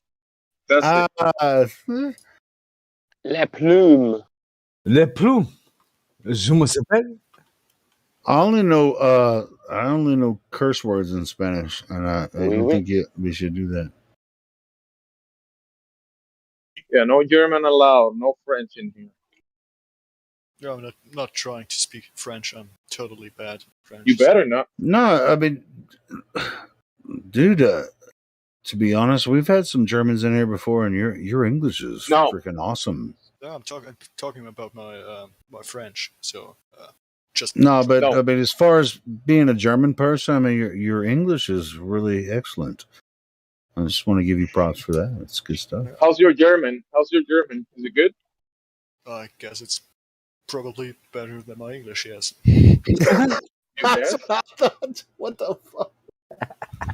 He said he was from Germany. Of course, his German is perfect. Can you say something in German? Can you say the earth is flat in German? The earth is not a spinning globe. The only thing I know in German is "Sprechen Sie Deutsch?" Yeah, no, Elio, I didn't ask you. Yeah, well, Ich bin ein Berliner. Oh my god. Hey, Neil, can you say it in German? What do you want me to say? The earth is flat. Yeah, go ahead. Die Erde ist flach. No, that's not how. That's not what it is in German. No. It's flat. It's flat. Huh? Oh, the earth is flat. Can you speak German? I Really? don't think so. Say it again. Who? Yeah, say it's not a spinning globe in German. You're talking to me right now? Yeah. Just a second. I don't speak Spanish, and I know how to say the earth is flat in Spanish. What the hell, bro? What should I say again? Say the earth is flat. Say the earth is flat in German. Die Erde ist flach. Die Erde is the earth, and is east. Wait, I just pasted the text somewhere. How about in German? Can you say earth in German? Can you say that? Erde. Earth. How about earth? Erde. Erde oder Welt. Okay. Cool. Okay. Oh. Front text. He's definitely German. You guys are giving him a hard time. I know. Ich spreche like, keine Deutsch. If you check the lobby, Give him a harder time. Well, if you ask somebody, What kind of hang on. What kind of hang on, Napalm. If you ask somebody, go and say to me in your native language that the earth is flat. I don't Google this. What the fuck? It's like if I Google it, can I find it faster than hold on he? a second. All right, cool. That's funny, man. I mean, I can Google that shit. How to say it in German. I'm German. I need to find out how to Google it. No, I just wanted you guys, if you don't believe me, to Google it. It's Die Erde ist flach. It's quite simple. Oh, it pretty much sounds the same as the earth is flat. In German, it sounds the same pretty much. Yeah, a bit, but not that much. Let me do this. Google Translate. English comes from German.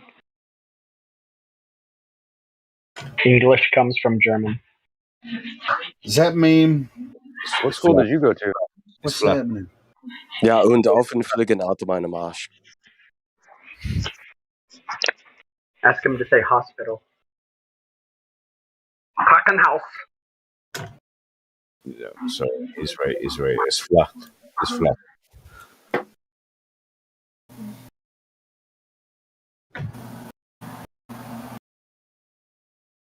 You understand our Neil? You understand? We kind of a little bit dubious about people sometimes, but we get so many trolls, bro. But I'm sorry, but I did not understand a single word right now. oh, I'm sorry, bro. It is flat. The earth is flat.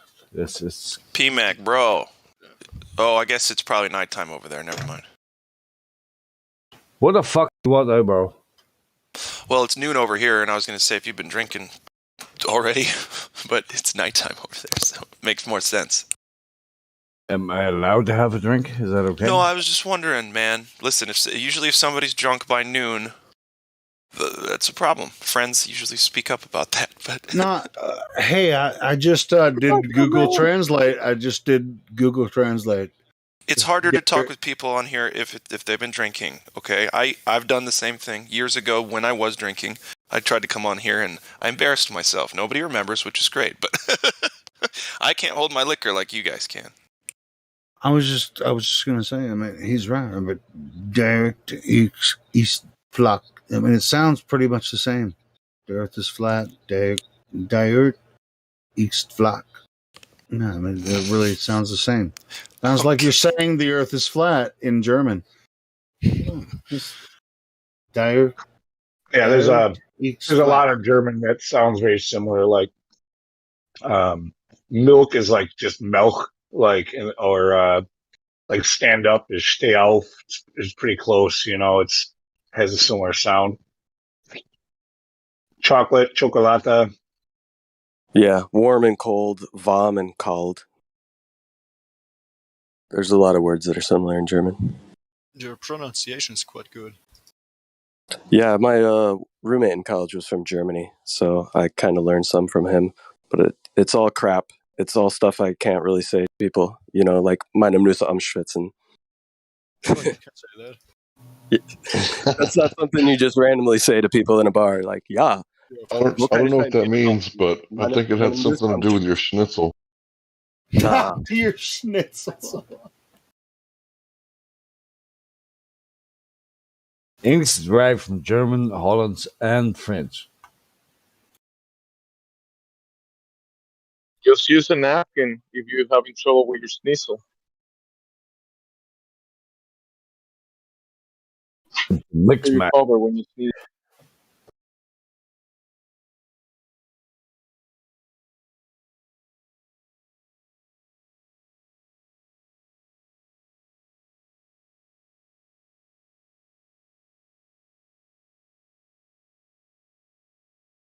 The earth is flat.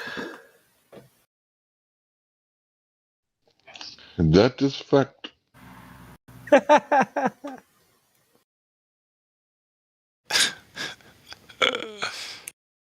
P-Mac, you know I'm an addiction counselor, right? That's why I had to say that. And I'll go fuck myself, no problem. Wouldn't be the first time, even today. Whoa. Hey, you tried to counsel my ass on drinking before. Anyway, It's my so job, whatever. dude. It's my fucking job. Well, No it's one not else your is gonna. job to counsel me because I didn't hire you. Did you leave your fucking job at home, bro? Oh my god. See how defensive they get? I rest my case. It's all good. And I can talk like that because I used to do that. Dude, I used to chug more than 2 bottles of vodka every fucking day for over a year. So, I appreciate that. I understand. Help us. That's true. I'm trying. Here, listen. I'm doing the tough love thing. Like when an older brother keeps hitting you in the arm until you get the math problem right, or you make the basket in the hoop. Okay, that's all. Have you seen my family? My God, Never seen them. Yeah, exactly. Are they big? Me either. Yeah, they're big enough. Big enough. They're big enough. That's great. Hey, how big are you? How big is he? How big is that mess? Anyway, I got a 55-gallon drum of whoop ass. Nasty. Anyway, that's funny. Cool. Are they big? That was fucking hilarious. Big enough. I love it. That's great. Big enough for what? No, just big enough, okay? Leave it alone. Anything you want, bro.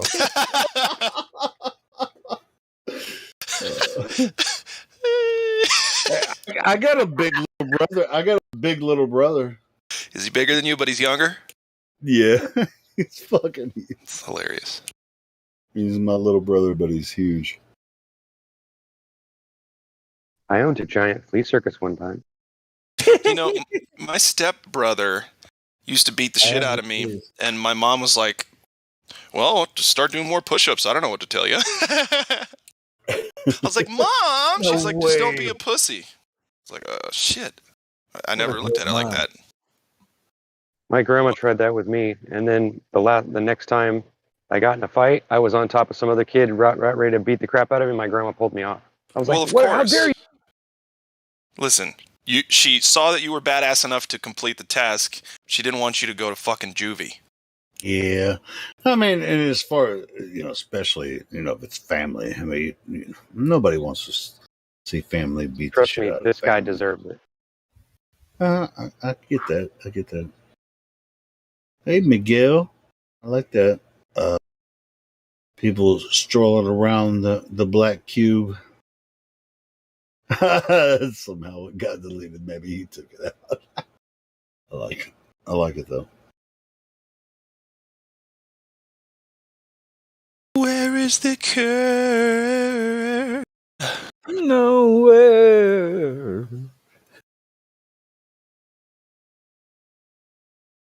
It was like a moss around the black cube. But anyway. What I'm looking for is a bit of fucking curve, bro. Now, where's the curve? Fuck.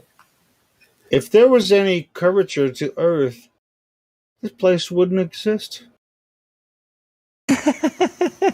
Yeah, man. Almost 25,000 members, but the Earth is a globe anyway. Right. Got it. We're here 24 hours a day trying to find this damn elusive curvature. Guys, you need to pack it up. Do you know how we know the Earth's a globe? We just need to pack the server up. Here's how we know the Earth's a globe. Because it measures flat, okay? How can you be so stupid, flat earthers?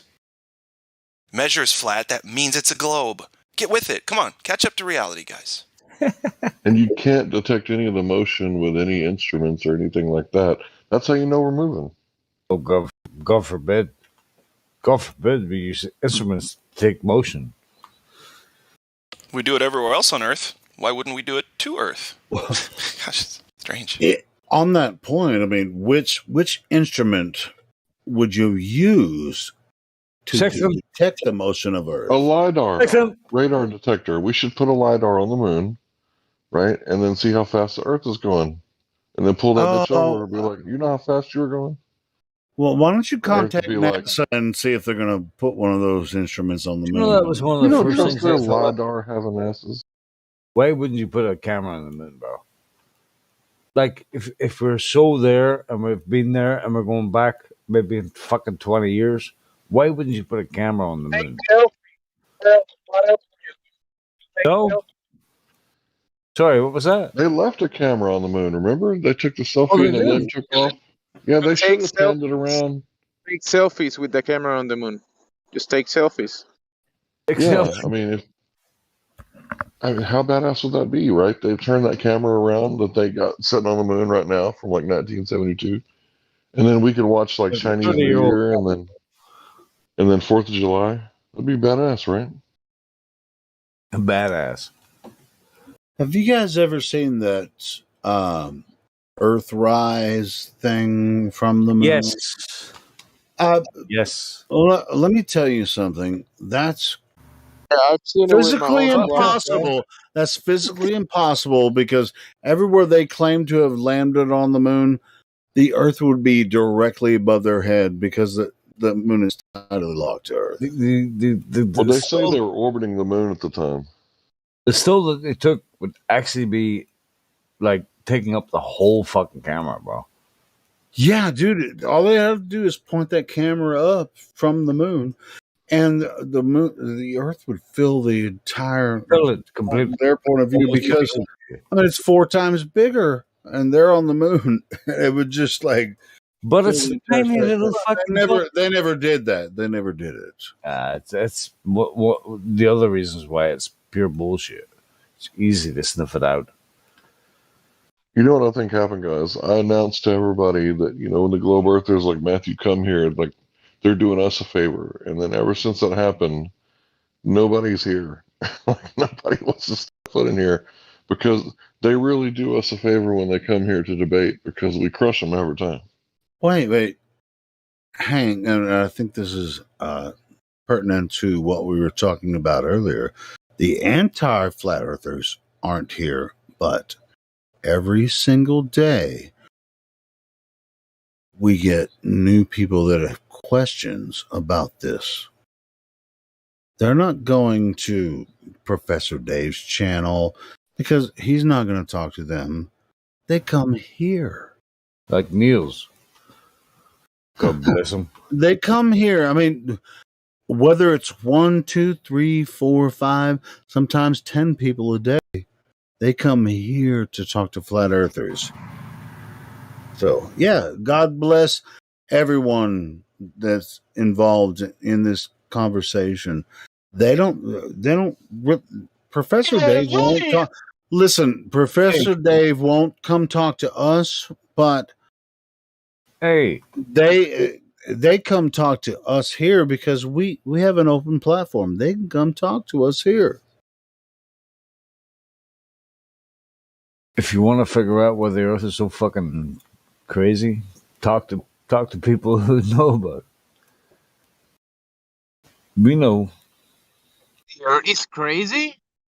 No, Wait. it's not. It's perfectly fucking same, bro. What are you talking about? No, seriously, hold on. It doesn't matter whether. I mean, if you listen to us long enough, we all disagree with each other and get in fights and stuff. But as far as like new people finding the server and the YouTube channel, every single day there are sometimes dozens of people that will find our server and actually join and talk. And I think that's the most important thing, and I think we should concentrate on that. Careful, brother. So Niels, how's it going, bro? Anything better or better? Neil, did your arm got any stronger since we last spoke? Better?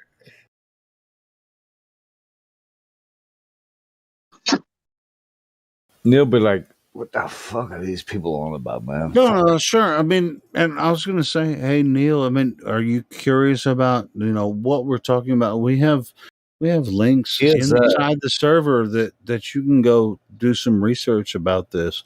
I mean, don't believe us. And He's don't learning believe. French. Yeah, go ahead, Jimsy. He said he's learning French right now. Oh, he's learning French. Yeah, well, good luck with that. That shit's hard. I used to work for a French company. Wow. It's hard. It's still yeah. Anyway. It wasn't too hard because they spoke English here, right? They spoke English. Yeah, I worked for a French company, and it was just, it had a different attitude, and also through the company I had what's it called, that program that you can learn French or whatever. I just really didn't give a shit about that. It's easier to learn Spanish. It's so much easier. Yeah, Rosetta Stone. Yeah, it's so much easier to learn Spanish than French. Isn't the Rosetta Stone flat? It might as well be. I don't know. And motionless? Yeah, but that's that. Yeah, I do see. Yeah. If the Rosetta Stone was moving, how would you read it and learn from it? All right, Jemsy, what is the Rosetta Stone? It's a freaky stone on a flat Earth, an emotionless flat Earth. See, you kind of get where I'm coming from a lot of times. Well, that's why we freaking conjole with each other a lot of times. Yeah. The Rosetta Stone is not. It's a cool story. That's what the Rosetta Stone is. No, it's a cool conjecture where you can relate with each other. With in Spanish, Rosetta. Say in Spanish, you do Rosetta. Rosetta. It's like Italian instead of. Wow! Oh shit! I thought you was habla español at that point. I mean, you rolled your R. What you are seeing here is mirage. You were rolling little bit too far. You were rolling your No, I R's wasn't. a little too far. My Spanish teacher in elementary school said that I had the best trill, the tilde, or whatever the fuck it is. Yeah, so you're better rolling like the. You were doing that better than anyone else. In elementary school. I don't know about as Excuse an me. adult. Excuse me, Rocket Man, did you ever measure dark matter? Because we don't think gravity works at the galactic level, bro. Rocket Man wasn't responding to anybody but just asking questions into the ether, so I gave him a timeout. He'll be back in about 100 seconds or less. Okay, I'll wait patiently then. Who can roll their R's the best? Spanish Let's teacher, her have name a was contest. Senorita Rhoda was her name. I think Jimsy will win this one because he has Probably. the. Probably, yeah. Oh shit! I used to sing a lot of foreign language songs. I didn't even know what the fuck it meant. I was in choir. It was just That's like pretty good. sing this song in a foreign language, and then the teacher would be like, "Well, just sing it this way, and this is how this is." I didn't even know what it meant. So sing it this way, and it'll be like it's gonna be fucking great, and it was. And but I didn't learn the language. I just even though sometimes the translation would be under the text, when I was learning the song. It was great, Helio. It was. Just do it again so we can make it great again. What do you want me to do? The roll my R thing, or No, just kidding. No, please don't. Please don't. Yeah. Okay. Well, the worst thing is to hear somebody who's never done it try it. It's really embarrassing for them. They're like, it's like, oh no. You may never figure that out. Sorry, go ahead. Well, to be honest, I mean, as far as as far as singing choir songs, I've sang so many. It's just like I can't remember all of them. That was part of high school and stuff. I was a choir nerd. Yep. Yeah, we called it choir cool. nerds got the girls, man. I was a band nerd, and no, way different story. Yeah, them band nerds had hella booty. Because they were all like embracing the nerdiness together. Yeah. Yeah, because they played at the football games. The choir nerds didn't get any fucking FaceTime at the football games. And that always used to piss me off, but whatever.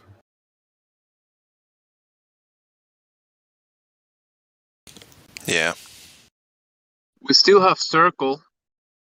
Circle. Mike is open. Hi, Circle. In Spanish, it's Círculo.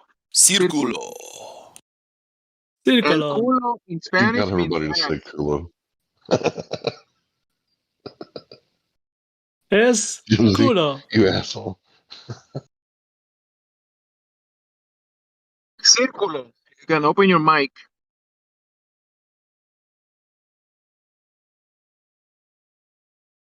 I saw Circle flashing, but she's not saying anything. And I think it's a she. I'm just speculating. Then it would be Kula. It still be culo. Cola will be like soda. I get it, bro. Cola champán. Cola. Cula. You want to hear a funny story?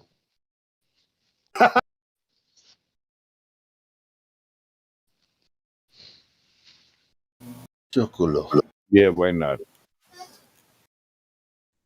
Hey. I used to work with this really old Mexican lady named Juanita. She's like in her 50s or 60s. And one day I was taking out the boxes, and the corner of the box went right up the crack of her ass, and she goes, "Ah, mi culo." Yeah, that will be a reaction. Why did the Mexican throw his wife off the bridge? Tequila! It was pretty funny because I was trying to squeeze past her, and I thought I did, but like one of the box lids was like flapping open, and it credit carded her ass.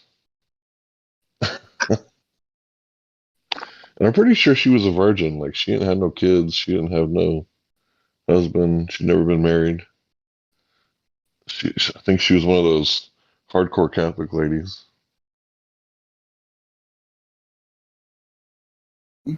Are you still talking about delivering food, Hank? No, I was talking about the invasion of Juanita's Culo.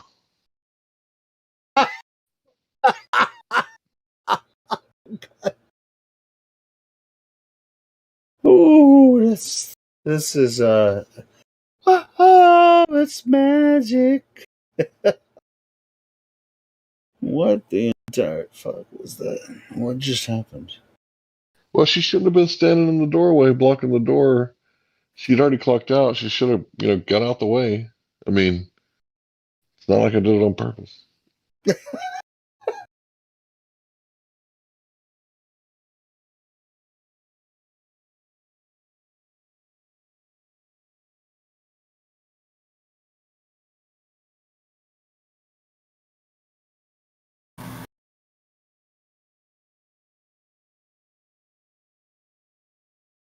Crazy server. Crazy server, bro. Some niggas think I'm crazy. And, I mean, Hank's got something else going on. Yeah, I done seen some shit, bro. I done seen some shit weird. This is fucking funny.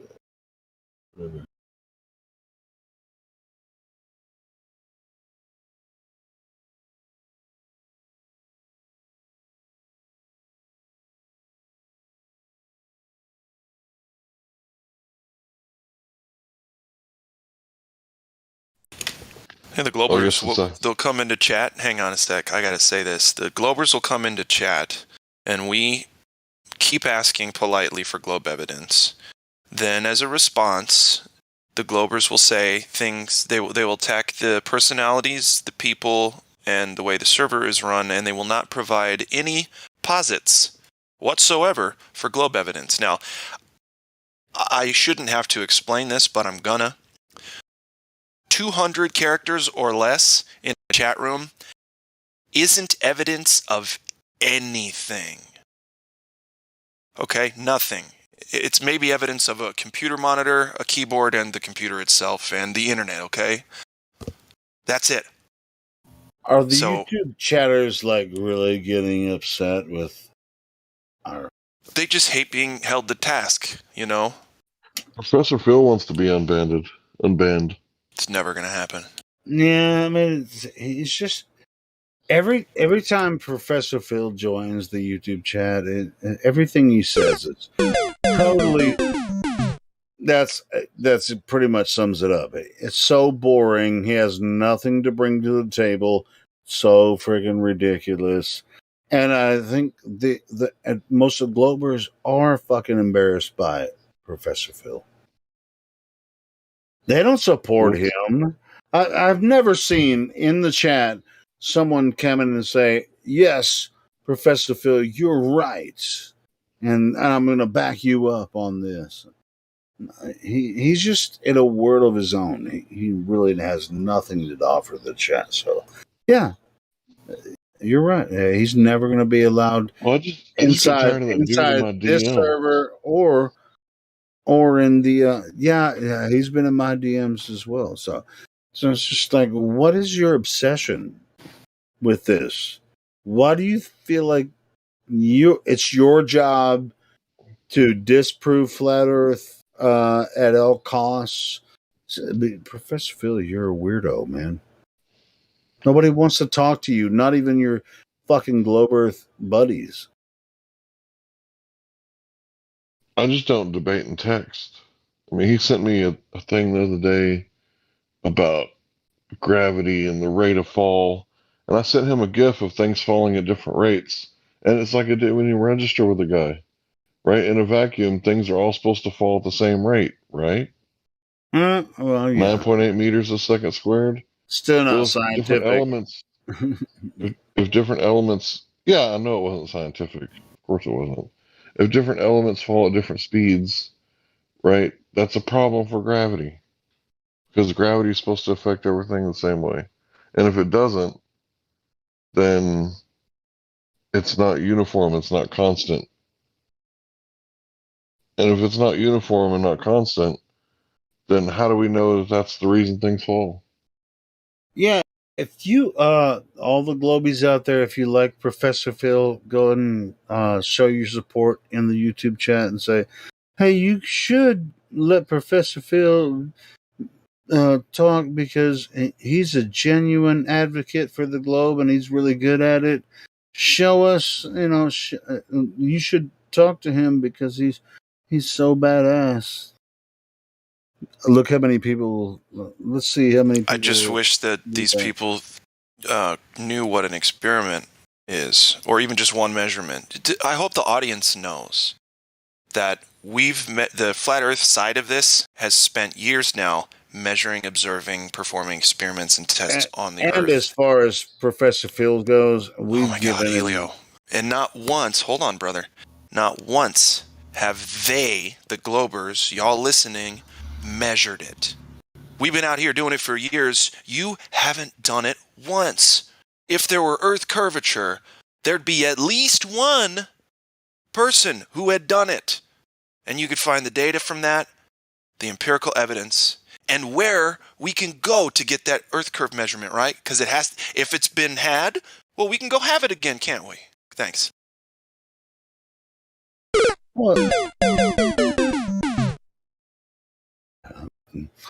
I didn't mean to interrupt you, Leffler.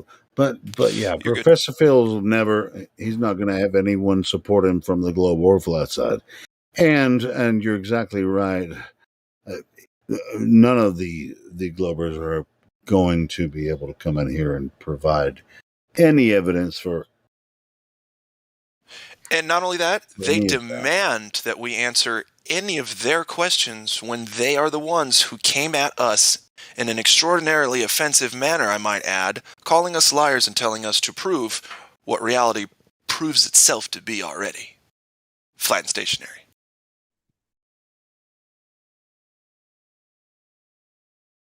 Mm-hmm.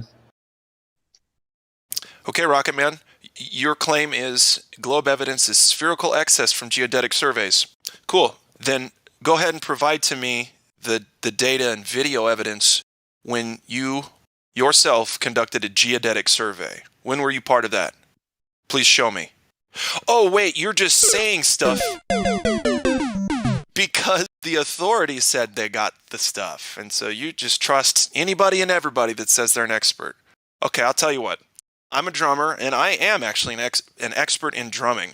But you know what I'm never going to tell you? That you're not an expert on drumming. You can become one. Just start drumming.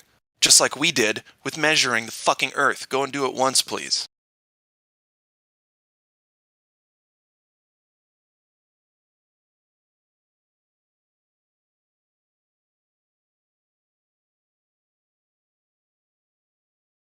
Don't take anyone's word for it. Go do it yourself. Thank you. It's not that I want you, Rocket Man, to have personally done it yourself. That's how scientific evidence works. I didn't make the rules. They're set up regardless of what you want. And no, if you had already provided globe evidence, we wouldn't be here. We're not stupid. We know what evidence is. You're not stupid. You're assholes, but you're not stupid.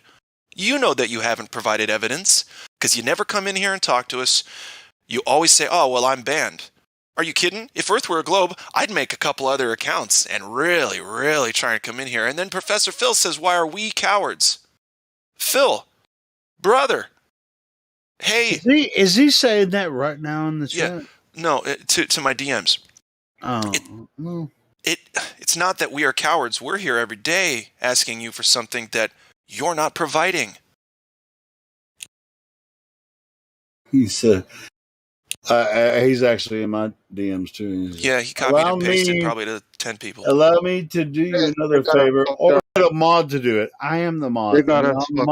I'm the one that's going to let you back in, if you should be allowed back in. Which I mean, Professor Phil, man, we've already been down this road, man, with you.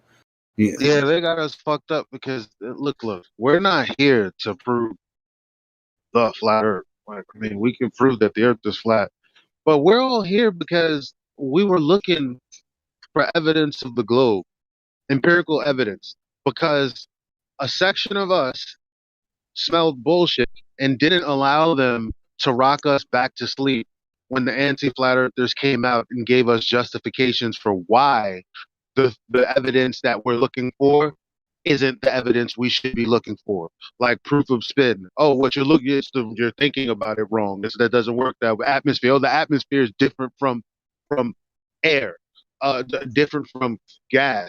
Oh, you see, you're not supposed to see Earth curve, not the geometric horizon. Duh, because no, that's what you guys came out and decided to meet us with.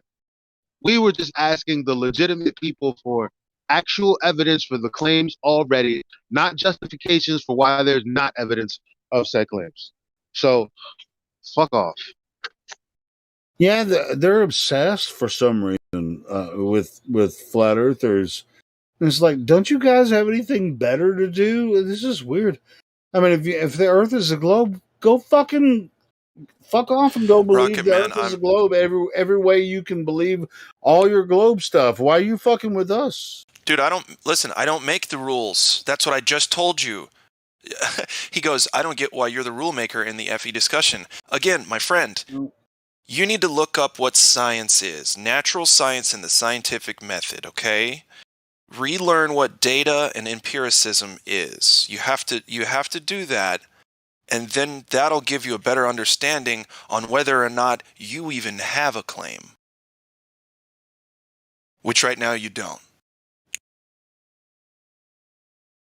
Culminated Fizz, you did not send me data. You sent me. Look, I'm gonna post it in the fucking voice text because you sent me numbers, like 6 or 8 lines on just numbers. You didn't even explain what the numbers were from. So let me get that. Hang on. Go ahead. Carry on, guys. Do these guys think they're gonna change our mind about? Not only that, they think that the Earth is going to turn into a globe at some point, and they can all exhale and be like, "Whew, God, that was close." That was a close. Yeah, that was a close one. Jesus, Lord Almighty, thank you for making the Earth a globe there at the last minute. They were about to be right about the flat Earth. Gosh. Oh shit, man! Good fucking luck with that one. Poor unfortunate soul.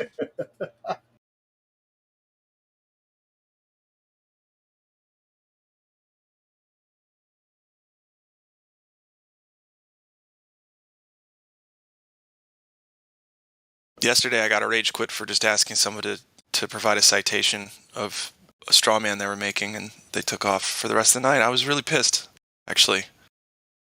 Well, that's a success when somebody rage quits. I mean, fuck their feelings, you know. Yeah.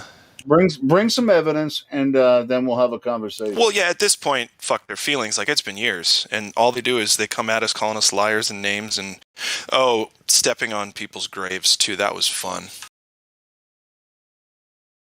That's not going to come back to bite anybody. No. No way.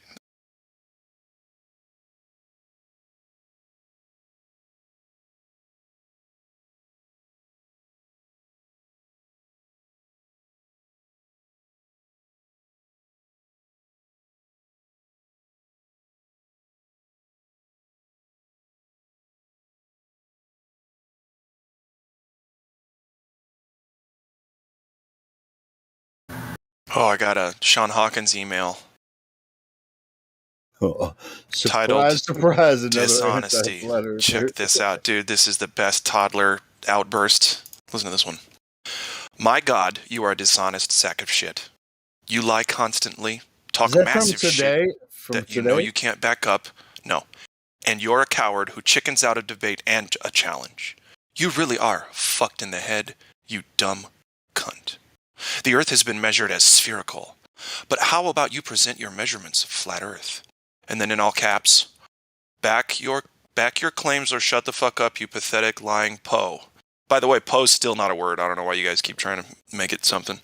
And then lastly he says, my God, you really are a cowardly pussy. That's definitely gonna get us into a conversation with him. I mean, he's sent me similar messages as well. It's so funny. Like, how is that message going to make me go, you know what? He's right. You know what? Let's have a real talk about flat You know Earth with what? Sean That Hawkins. convinced me. He seems like a decent guy. He really What a sounds like he's taking fuckhead. this seriously. Yeah, he's. I was just like, you know what, Sean? You're right about the globe. Let's have a real discussion about this. Right? Yeah. I'll put the kettle on. Let's have a glass of tea and discuss this. Let's talk. Fucking idiot. He sent me similar messages too. Fucking fuck Yeah, like, off, what does he think Sean he's going to Hawkins. accomplish? I was raised by bullies. That it couldn't get under my skin if that were his life's goal. So what is he trying to accomplish with all this? Shit. I read it out Every time he sends loud. me stuff like that, I read it out loud. Like, you think I'm... cracks me up. I'd laugh for I'm mad like about 30 this. minutes, man. I feel bad for you and your family. Hope you don't have kids, Sean Hawkins. They are fucked if you do. Yeah, Sean, you're a bully. You're not even a bully. You don't even have enough guts to actually send a real email. If you really want to have a discussion Fill about an email with globe evidence, guys. If we live on the globe, we should. The flat Earth. Why are we even here? Gaining members. Almost 25,000 people. Members. See, if it were a globe and these 25,000 people, any of them thought so, that they wouldn't be part of a flat Earth group, right? Right? Does that make sense? Never losing people, always gaining people. That's just how it is. And just like I was saying earlier, I mean, we get at least 1 to 10 people every day that find our server. That's who I care about. Genuine people that are curious about the topic. And we talk to them, And if you've talked to them, I've talked to them, and many other people on the server have talked to them. New people that come in, they found the YouTube channel, or they found us through Discord, or they jump in and say, "Hey, I'm really curious about this topic. Why do you guys think the Earth is flat?" Or I've talked to so and so. I think yesterday and day before, we had some flat earthers that hadn't talked to anyone about this online before, and they're just like, "I've been a flat earther for quite a while, and I'm glad I found this place." I mean, this isn't a debate platform. It can be because we can set up debates, but this live talk, and we put this out there live 24 hours a day to introduce people to the topic. And some people like Sean Hawkins are just like, "Hey, you flat earthers, fuck you won't talk to me." It's like, well, there's a reason we don't talk to you, because you're a dick.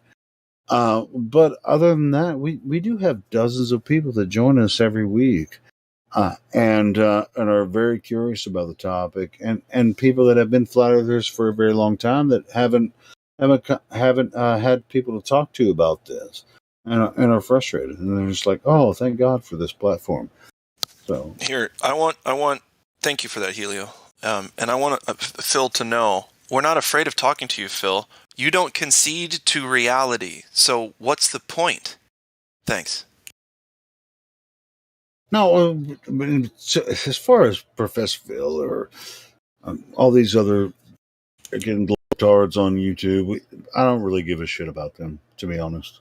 This isn't their place. This is our place. Right. So we're not here to debate flat Earth. We're actually here to introduce the flat Earth to people that find the discussion interesting. Genuinely curious people. It's not for trolls, troglodytes, shills, monsters, or demons. Yeah. So yeah. Anyone else that wants to fucking just harass us, fuck off. That's right. If you're genuinely curious about the topic, we've got quite a lot to say. So, yeah. But if you really want to set up a debate, we can do a debate. We can I don't see why not. We can set up a formal debate, but you're gonna have to do it that way, not by freaking harassing us and messages and emails and shit. If you're really curious and want to have a genuine debate with one of the moderators or members here, you're gonna have to be fucking cordial. What's wrong with you, asshole? We've pointed out all the flaws. That's why they're attitudey about it. That's why they got attitudes. Because they're pissed. Imagine if every argument you brought to the table got decapitated. I'd be pretty mad about that. All things considered, I think they're doing okay. I think they're mad because we won't go to their platforms because they're such dicks and they're so biased and they it's just it's insane. So, but they'll come over here and call us all kinds of names and shit and say, well, you're just biased. Well, goddamn right we're biased. This is a flat Earth server. This is about I'm flat biased Earth. towards the truth. I'm sorry if that I'm hurts your biased. feelings. I mean, I don't mind if you think I'm biased. Like, yes, I'm biased. Yo, Yes. guys, we got a new person in the chat. If you guys want to talk to him, Let's do it. Sure. Yeah, I'm tired of. Sorry, bro. I didn't mean to cut you off. No, it's perfect. No. timing for I both of us. definitely want to stop bloviating. But yes. So who's it? What's their name? Synchronistic 9. Synchronistic 9. Whoa, I'm in a weird feed here. I got like millions of people talking. Millions? I don't believe that. Is it okay if I don't believe that? Yeah, hey, what's going on, guys? Hi! I was in here last night. Shit, I gotta get off this feed. I got weird shit going on. Yeah, just focus on this feed for now, if you could. Okay. Well, I'm hearing my own voice, like, repeated, like, 10 seconds after. Fuck. Are you hearing your own voice? Do you have YouTube playing in the background?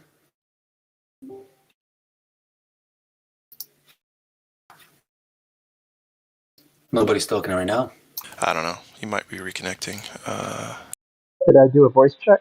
How am I doing? Hey, Mimus, you're here. It's a little muffled, though. A little muffled. Yeah, your mic hasn't been sounding the best, Mimus, lately. I don't know why. It's because I'm on these cheap Bluetooth. Hold on. But if I put it on speaker, it's good. That's perfect, yeah. Yeah, that's better. Let's put that on. Guess this guy left Synchronistic 9. Come on back in, Synchronistic 9.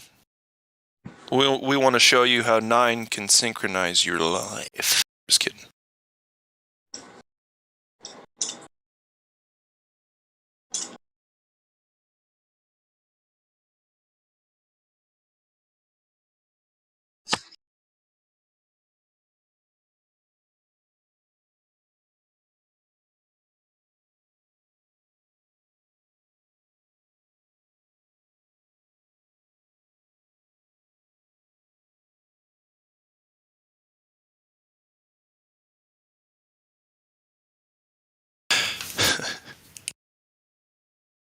Okay, well.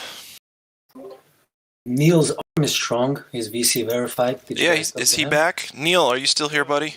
I'm back. You're not back? I'm back. Of Oh, course. good. Try to turn your mic up just a little bit if you can. Pretty low. Just a second. Is it better? Better. Hello? Great. Cool. So, Neil. Oh, and Circle's here, too. Circle? Oh, Circle doesn't have any roles yet.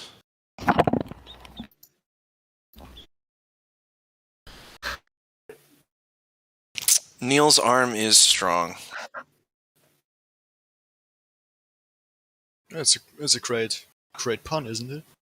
I think it's funny. It's a dad joke, but I'm all about dad jokes. Do you know what a dad joke is? Yeah, of course. Oh, good. I just had no idea for a better name, so I thought troll some globe earthers and Yeah. Yeah. So you troll some globe earthers. All right. So how long have you Yeah, been a flat sometimes. earther? A year. A year. Or a year and a half. And how'd you stumble upon the truth? As I already told before, just the observation of the boats on the horizon, if you call it horizon, disappearing. But if you zoom in, you still see it. You can bring them back. Yeah. Yeah. Globers don't like that one. No, they don't. But they also don't like the truth, I guess. That's apparent. Yeah, that is wildly obvious. Right on. Sorry, I didn't hear earlier when you explained yourself, so. But boats horizon, yeah, they'll just say it disappears bottom up. So even though you'll be able to bring it back, they'll try not to talk about you bringing the boat back into your view, but they'll say, well, bottom up. That it has to mean it's being blocked by a hump of water. So. Anyway, really smart. It's the best they got, right? Well, here's the thing. I think a lot of these folks are smart, at least smart enough. So the problem is we get vitriol and attitude from them because that's all they have left. They know it's flat and stationary. It's clear as day. And man, yeah, it's got to be a anxiety-filled emotional roller coaster every day. No wonder they're so pissed off. For myself, at least, I cannot imagine waking up thinking the Earth is a globe. I mean, right after you see the truth, it's like seems to be a horrible start in the day. Right? Like, well, I'm just gonna have to assume all this shit I can't prove. Super duper.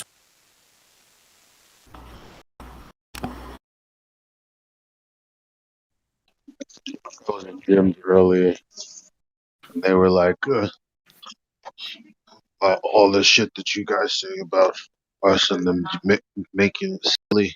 I'm not saying it verbatim, to be honest, to be fair to Jim, but he's saying, when you guys say that it's a hologram and blah, blah, blah, blah, blah, obviously referring to when I say, whatever you see beyond what the geometric value is a hologram. He's like, well, we don't say that, blah, blah, blah, blah, blah. And then Curve proceeds to say that Andrew Thomas Young says there's multiple horizons. Yeah. Endless, infinite horizons. Because of refraction. And it's like, well, what would you call that then? Like, what would you call something that is not actually where you're looking? Like you see it, but that's an image of it. It's not actually where it is. I would call that nothing. Nothing. A perspective. It's happening in my head, perhaps, but that's it. Which means it's not actually happening in reality. It's my perception. The best way to describe it is, you're one day, you're standing behind a hill, and the next day you're standing in the same spot, but the hill is behind you. If you believe, and there's no way to is it untrivialized or trivialized, whichever, however, there's no. I'm not. It's as ridiculous as it sounds. You can make it sound like something else, but that's in effect what you're saying. If there's something that's supposed to be the geometric obstruction, aka the horizon for a globe, and that is actually behind something, not obstructing it, that's what you're saying. That's what you're saying. And then they go to you deny refraction. No, I don't deny when light passes from one medium to another that you have a different the light changes its angle. I'm not denying that at all, but Yeah, I'm I'd like to ask him the definitely question. denying looking at something in air due to certain variations in temperature making it appear like it's in one place rather than the other. That's something I'm definitely against, for sure. Right. I like to distill it. Tell me if this is right, to where it's like, yes, refraction happens. That's part of nature. But prove that that's what's happening at every horizon. They can't do it. You can't visit the horizon and test the air there. So why are you making claims about it? Hope that makes sense.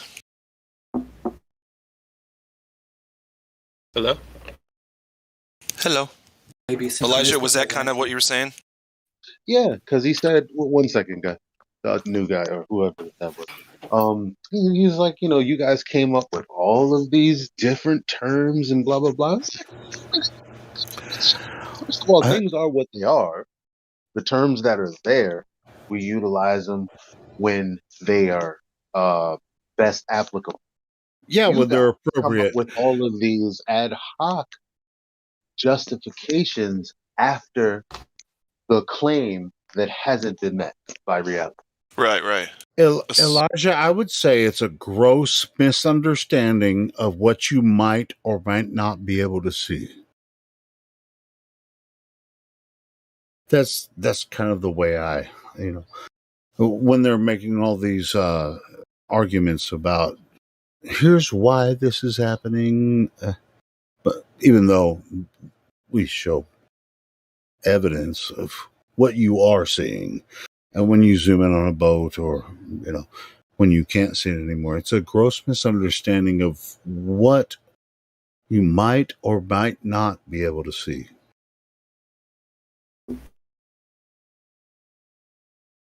Kind of the way I think of it, but anyway.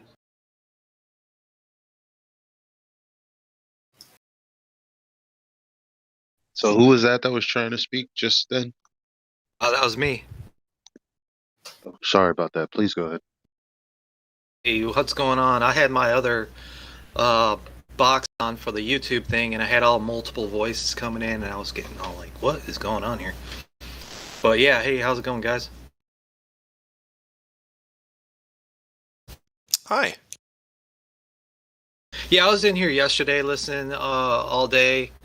I left after you guys were getting really political about, like, that one guy was talking about politics, and you guys were like, don't trust any politicians. And that guy was like, yo, it's changing. Trump is the whatever.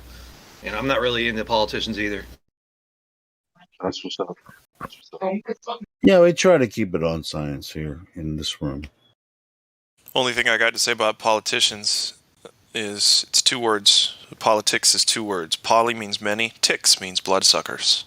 There you go. Right. Many bloodsuckers. And I didn't come up with that. I heard it first from Joshua. Hey, have you guys heard of the plasma moon map? Yeah. What of it? What do you guys think about that? I think it's a distraction and it's unfalsifiable. Anybody else? I don't know. The same people that seem to subscribe to the electromagnetism having a downward bias, not understanding that that's what some people are claiming, also subscribe to that. They subscribe to some observations seeming actual. That's that's the least disrespectful I can put it, but I definitely don't subscribe to that. Well, yeah, you're right, Elijah. It's unfalsifiable. What? Yeah, Elijah the word said. might just kills it, right? When you say there might be hidden land, well, if we don't know it, then we don't know it. It might be. Well, we you don't want to go have try all to the check? money to do all this exploration. But you're assuming that them having a ton of money has allowed them to know secrets like that. They may not have enough resources or money. Who knows? I've never talked to a person who claims to know the entire shape of the Earth and the distances we can travel. Well, I mean, it's just interesting to me that there could be extra land. It is interesting, yes. Very, very interesting. And we know that they feign resource scarcity. We know that, so... Do you know what I mean by feigning the whole resource scarcity? global warming is all BS, right? So, I mean, if there's extra lands, they could be on these extra lands. See, it's just speculation and comic book stuff at that point. You see how quickly it went into that, just like fantasy and, oh, cool, this could be it. You know what I mean? And I'm the dickhead around here that tries to keep it that keep Well, it I want to go to non-influenced. Antarctica and see it for myself. Based on what there could be, Wait.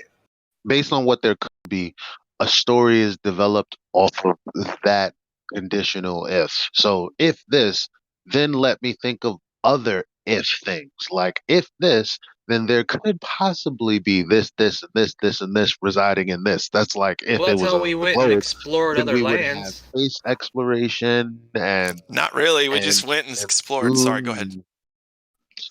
No, it's just like if the globe filled, then we would have all of these planets and possibly the No, Big I don't believe in other Bang and planets and all no, that. that's what But you're saying. But what I'm saying is there's an entire paradigm stemming from the if this was a such and such. And all that other stuff after that is unfounded. And for whatever reason, your logic well, says, yeah, yeah, you can't prove that any makes of it. Yeah. yeah, so that makes sense. But when I say, well, apply the same logic to saying if there's more land, then there could be these people doing this and that, the But we third. all want a better map. We all want to get the map But do you better. hear what I'm saying about the logic?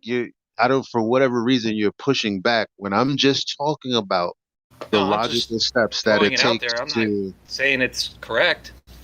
I didn't say it was correct. But do you understand what I'm saying?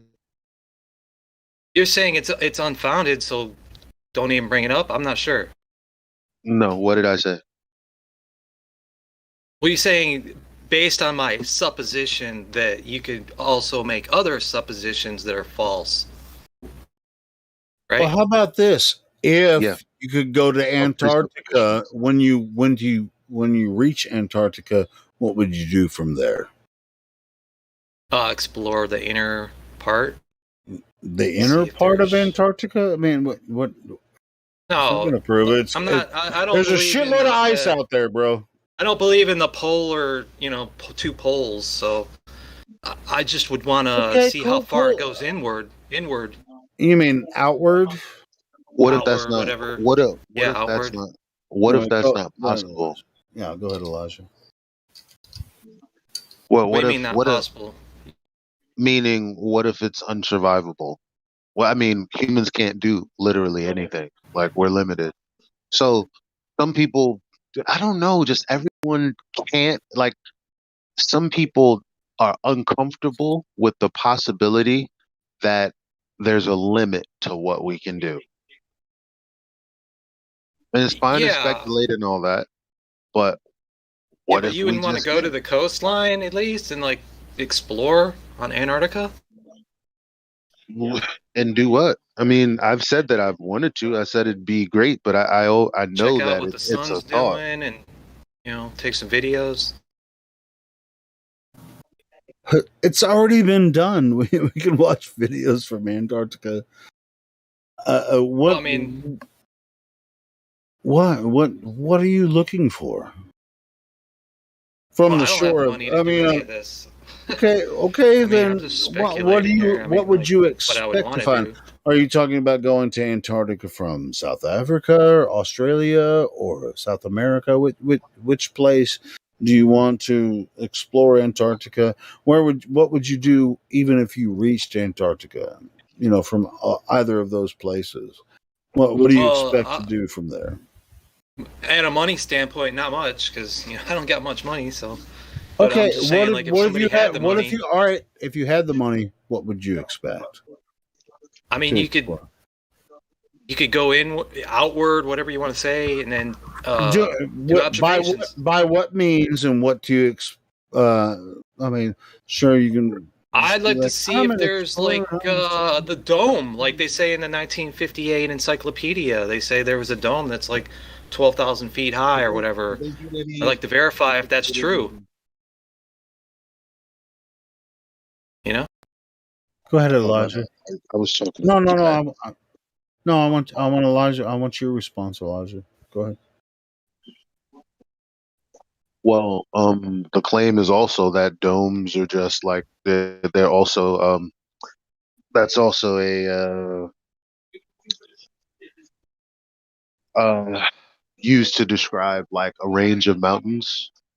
So so first thing we got to do is figure out what, because number one, there's a claim or there's a word that's used, and then there's the mainstream who've just said, no, that's just a range of mountains. So it's like now, because we want it to be a dome, we have to go against that and prove that there. How are we going to do all that? We already know that there is containment. We already know the system has to have a limit. So you want? I mean, listen. In fact, I think it's very simple to do. I think it's very easy. Where they tell us that we can't go, like the sky. You mean to tell me that the sky is as tall as from Brooklyn to the Bronx? That's what you're telling me? 30 miles ish? And then nobody really knows what happens after that? Like it could be a dome, it could not, but the people who control the air, right? They wouldn't let you fly a dome up there. They wouldn't let you have the technology that would even um have a battery capable of doing such a thing. They put limits on all these things for a reason, right? You build a good enough battery, and all of a sudden you're a nuclear terrorist or something, right? Like these are the things you got to be worried about. It's not us not wanting to do things. There are already limitations on what we can do, like traveling laterally past the 60th parallel, traveling up there. Those are the things you need to be worried about because we're not stopping you. And Right, I even understand. if it wasn't for the Antarctic Treaty, once you reach the ice wall, you're going to have a lot of resources. And just like I was saying, if you had unlimited resources, what is your plan moving? You want to continue to move south across Antarctica to discover what? The dome. You already said the dome. Okay, I'm reading a book right now called Iron Republic. Have you ever heard of it? I have, yeah. Yeah, it was written early 1900s about a guy who claims to have gone to Antarctica. Now, could be fiction, could be truth. I'm not sure. Sure, but hold on. I'm talking about your expedition. If you did have the resources, funding, whatever, when you reach the ice wall, whether from I would want to travel as far as I Australia, New could to see Zealand, if or there's whatever. other lands. Yeah, I would too. But check this out. The Antarctica is pretty much a desert. You don't even know how far that is. Well, How I far know do it's you probably have not to going to work, travel but south? So how are you prepared to? We don't even know that it's a desert. We don't know why because we're prevented from finding out why. Well, first of all, you think you're the only one that wants to? I want to explore. Like we've all we okay, we're poo pooing you because we've had these conversations. It's very Sure, yeah. energy draining to not be able to do it after all of that. Like, and it's not really yeah. because we're not willing to do it. It's just like, oh yeah, there's these rules in this government, and each country enforces its own portion of this one treaty, like, and it's updated. I don't know if I don't know how much how often it's updated, but I know it was updated recently, and it's like we don't even know if it's a desert. We don't know if there's a fucking door there. We don't know. Like, I would love to know, but we would have to get beyond them first. Right. True. Like, because what do? We explore. That's what we do. That's what's in our nature. So if any civilian were able to, they would have, and they would have come back with information by now. That's at least that's my speculation. I can't say that for sure. And Elijah, as far as we know, they might have already done it and are keeping it from us. So Could be, like you said, there could be more land out there. I know. I'll tell you what I know is a big fat lie. So you have the Admiral Byrd story that all of the flat earthers run with, and I asked a question one day, and I said, "Wait a minute, how the fuck does Admiral Byrd know that there's a continent the size of America? How do you see a continent? We can't even see America as one continent. exactly. How could he say, "Well, I found a land that is as large as America"? It's like, So you found it, but you're going to come back and tell us on Longines Chronicles that it's as large as America, but in that short of time, how'd you measure that motherfucker, yeah, bro? that's what I was. Yeah, exactly. Hey, that's right, Elijah. Good question. Yep. It's just But they did lies the on top treaty of right lies. after that, like in '59. Yep. Okay, still. I mean, it's just lies on top of lies on top of lies. Yeah, and correlation isn't causation. Just because of the timing of a document or a thing happening doesn't mean that's why. I mean, you can say that if you'd like, but you know what I mean? Like, I wasn't in the rooms. I don't know why or when anything happened. Look, and in fact, look, for all we know, the creator could have responded to the people who got there like he responded to Moses in the Bible. Listen, your people are unruly, and I'm ready to smite them right now. If any of you motherfuckers step this line again, you're all gone. Like, who know? Like, bruh, seriously, who knows? For real. True, I have no idea what's the truth. It's exactly and what's right. Not on that. See, that's the thing. I'll go as far as to say, okay, Antarctic Treaty, got it. I know what it says. So, I've never tried to go to Antarctica. So, technically, I don't fucking know any of this to be true. I just know what I've heard. True. I mean, just like that story in the Bible, Elijah, you're right. God actually swallowed up. He opened the earth and swallowed up several hundred people. Hundreds. Several tribes, different tribes. I mean, it's like all He was the tired all of the it. tractors. He opened up the earth. They fell down, and then he closed the earth back up. Yeah, he said, yo, you know, my man's Caleb in them and his family's in them. They're good to go. But everybody else who questioned me like 10 times, it's a wrap, son. Pack your shit. You got a one-way ticket downtown. What? Yeah, that's tough. Yep. Yo. Don't you think if they've been to Antarctica though, they'd have a reality show like all these other reality shows down there? What? No, they wouldn't. Why I mean, not? maybe to like whitewash it and make it look like something it's not. But honestly, anytime anybody brings up Antarctica, in my experience, most people go, "Oh, you're one of those. Antarctica's not real. It's an ice wall. Oh, disc in space," and then they just go that way. Yeah. Where's the edge? How big's the container? Where's the dome? Even though you don't claim a dome. Oh, Glad Flow, but this is what I was asking the other day. You know what? I'll post the video again.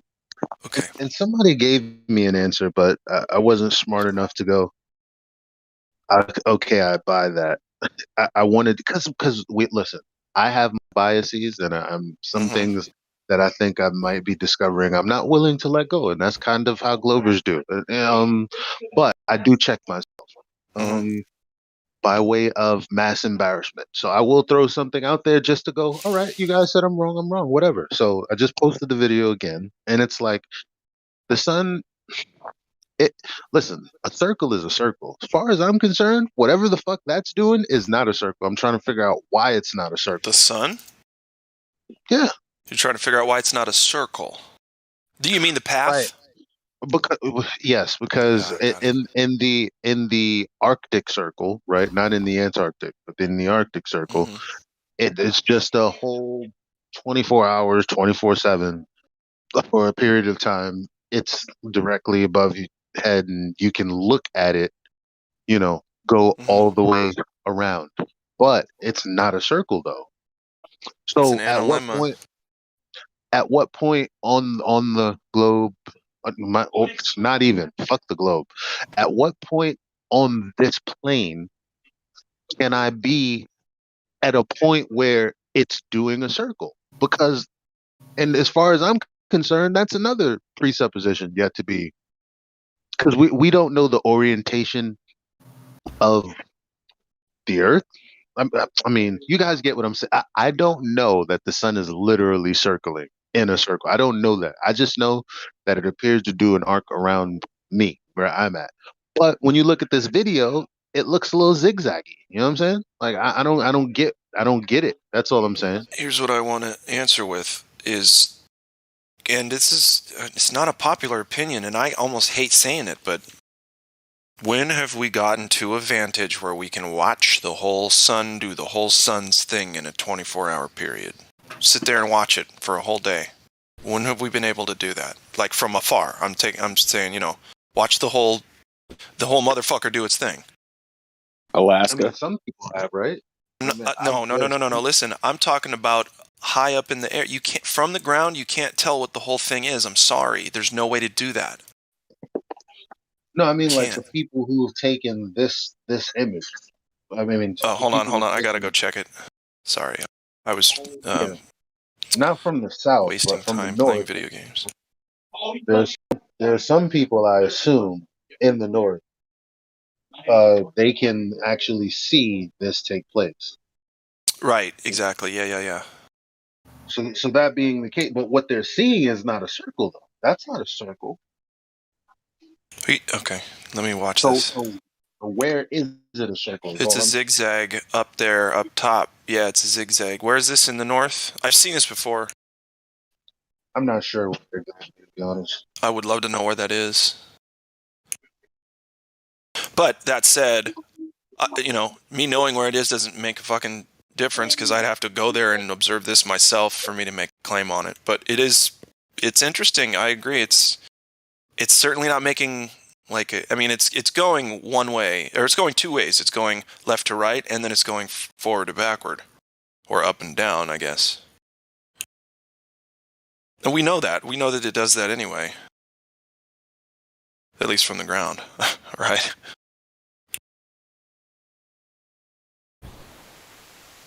Why can't you just get in a plane and follow it and do it for 24 hours and then measure the mileage?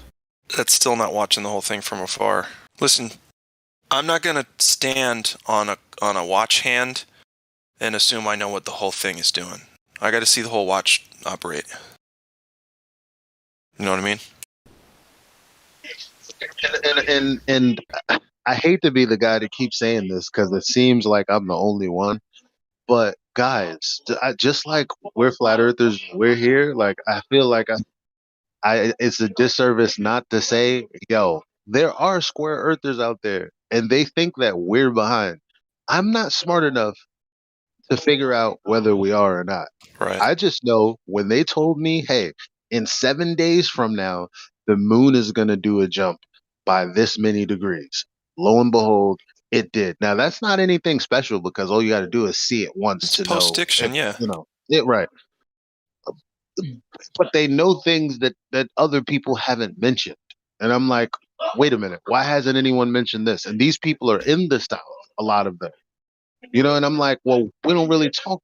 We do. I mean, we got a few people from Australia and all that.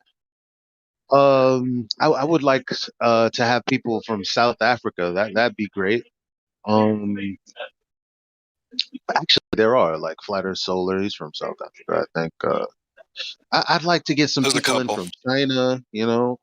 Like there's a few places that I'd like, but still, there's things that we don't talk about that they talk about that I wish that we also talked about to at least debunk. You know what I mean?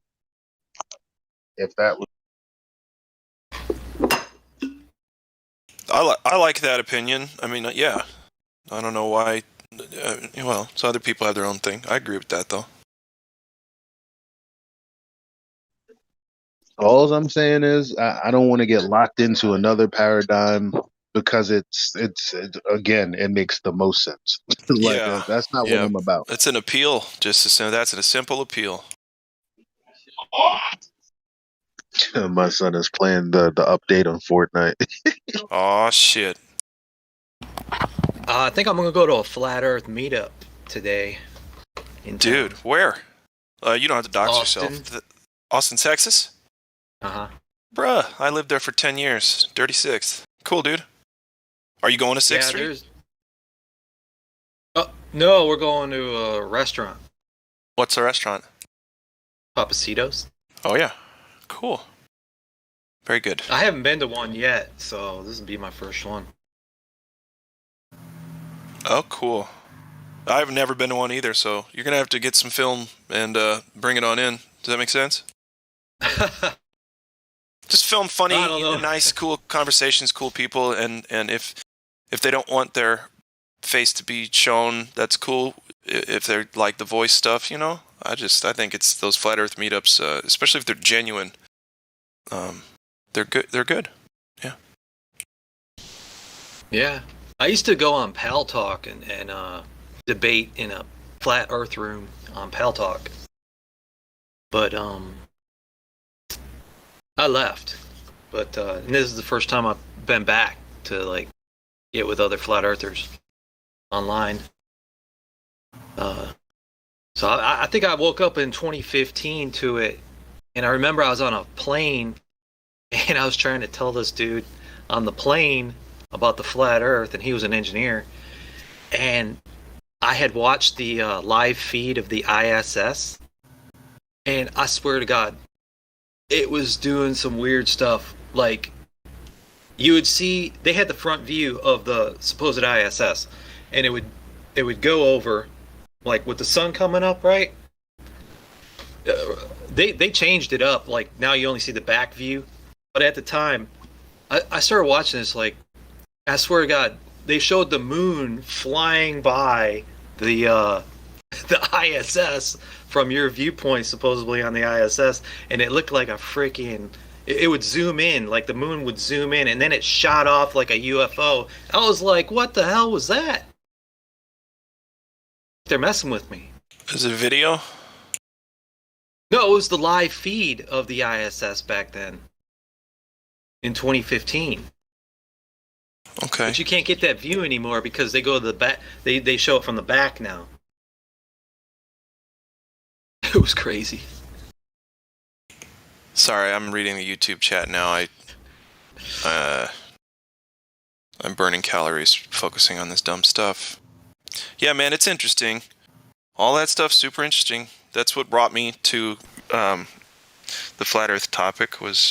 I was researching the black sun and its meaning or perceived meaning, historical meaning, and then ipso facto, flat Earth. Of course, I didn't believe it, didn't want to believe it, because I didn't want to be ridiculed. And then once I got past that, I was like, oh shit, I've been ridiculed my whole life. I'm the black sheep of my family since 7-Eleven was a part-time job. So, yeah, I feel like the black sheep of the family, definitely. Well, if you're going to tout the truth, most people aren't going to like you. It's just how it works. Welcome to the club. Yeah. Yeah. I couldn't care less now. It's of zero consequence to me, which is good. I've set my life up to where it doesn't have to matter. But a lot of people... they're going to think you're full of shit anyways. You might as well just say what you're going to say, you know?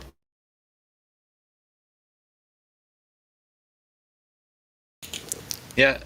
I think I went back in 2015, visited my family, and I was talking about the flat Earth, and they probably thought I was cuckoo. But whatever. Cuckoo for them Cocoa Puffs. Yeah, and it doesn't have to be... I've found it doesn't have to be a fight. Well... Just, doesn't have to be, right? It doesn't have to be. It might be. It could be. A lot of times it is, but it doesn't have to be. And I think everyone's an adult enough to know that, but so many people just take the opportunity anyway to get a little cathartic, little therapy out on somebody else, right? Well, I was my brother was driving me back to the airport, and I was kind of like getting my last words in about the flat Earth, and he's like, "Why do you have to push your views so hard on people?" I was like, "Well, this is my passion right now, and this is what I'm talking about. I'm sorry if it sounds like that I'm pushing my views on you, but I'm just trying to talk to you what I want to talk about." You know? Sure, yeah. You're free to do that. Is your brother, you said? Yeah, my brother. He's like about 2.5 years younger than me. Yeah, you guys are going to butt heads about that for a while. He may never come around. But I have faith. I always have faith. A lot of people... Well, anyway, I'm just going to speak for myself. I see a lot of reasons not to be optimistic, but better or worse, I keep that non-chip on my shoulder. Yeah, you see the GIF the meme I just posted. The swear jar versus the telling people about the New World Order when I wasn't asked. You didn't post that in the voice text. Oh shit, that's admin. Oh, posted the wrong. My bad. I'm gonna fix that. Here it comes. So, does anybody want to talk to Circle? What, did we deal with that, or what's going on there?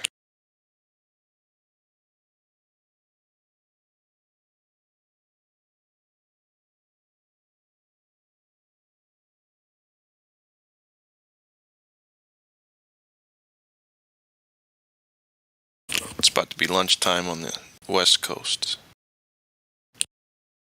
Something we often talk about with new people that jump in. It's like, I've been trying to tell my family. It's like, keep trying to tell them. I mean, it's Good luck.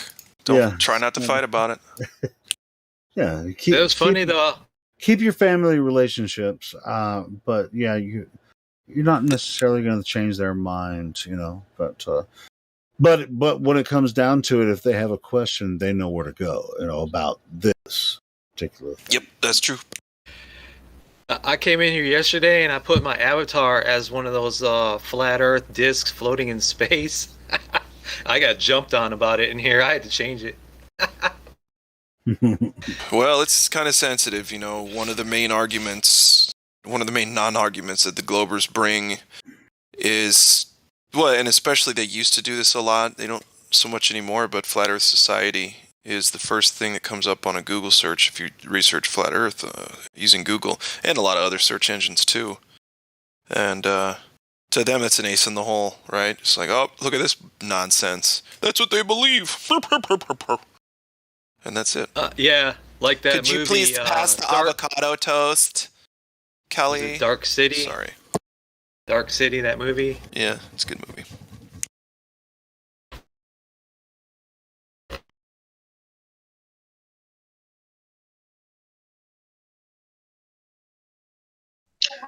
That meme that Helio just posted with the swear jar.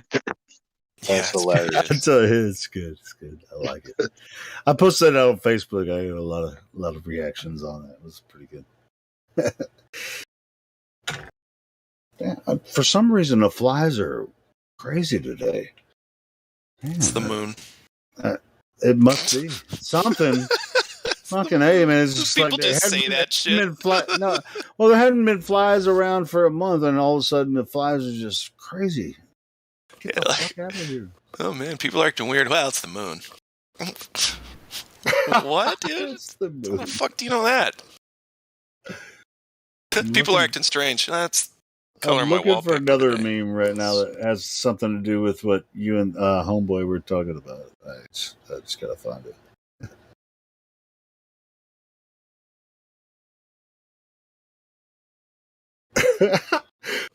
Miguel, what the fuck are we watching?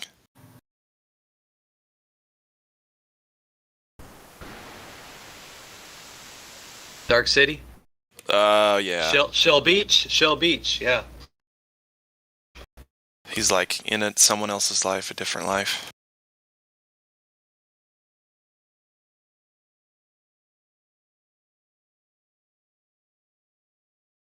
Yeah. Have you guys seen that movie First Man with Ryan Gosling? No, Right because at it the has to do beginning- with space. Well, I know, but right at the beginning of the movie, they show him flying around in his jet, and they show you two scenes. They show you the curved Earth, and they show you the flat Earth, all like back, forth, back, forth, back, forth. It's just amazing. It's a continuity error that they left in, so they can laugh at us. I was quite familiar with the movie when it came out, and I intentionally didn't watch it. Me too. There's just no fucking reason to watch that shit.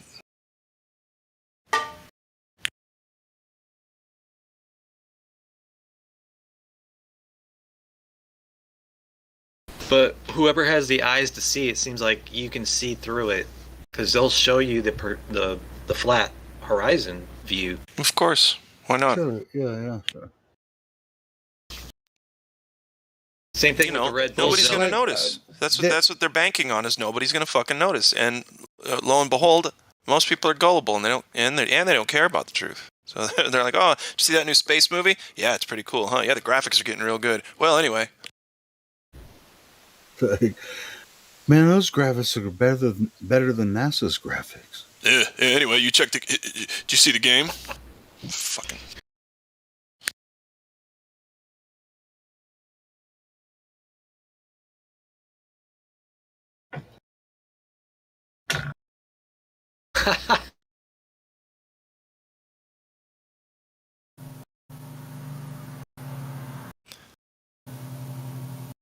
You know what I like about that, the monkey costume guy? He looks really interested in the topic. He looks very engaged. Oh. Right? He's, I never thought about it like that.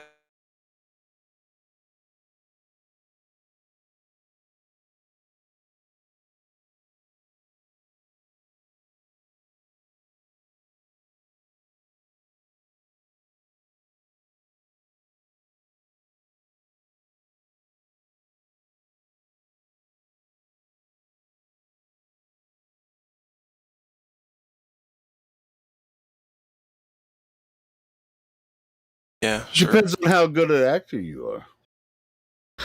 Like Baldwin. Maybe. Yeah, sure. I mean, Yeah, if you could pull it off, they'll Wonder why fucking they pay threw you him money. under the bus. I wonder why they did that to him. I like this one.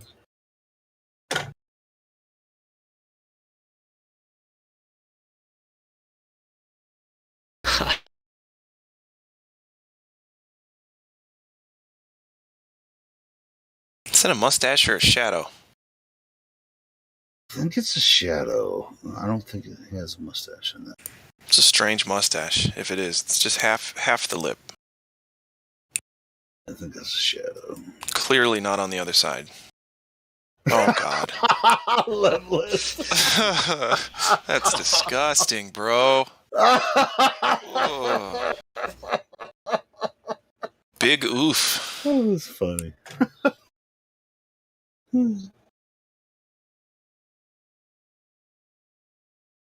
Have you guys seen that? You know what? Peacock is NBC Plus. Basically, you know, it's Peacock. You subscribe or whatever.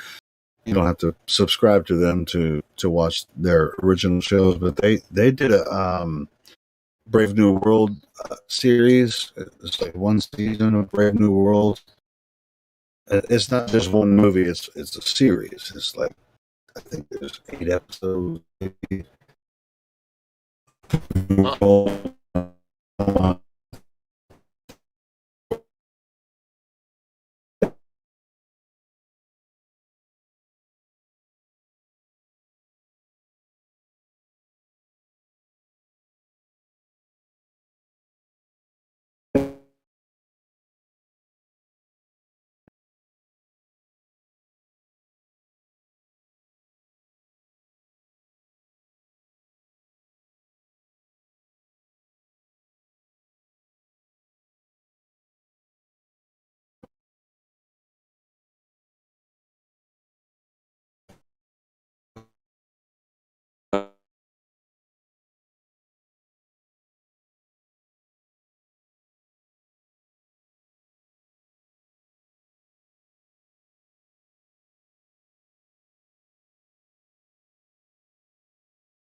I don't know if I finished it. I've been watching the third season. Pretty crazy. Where they like.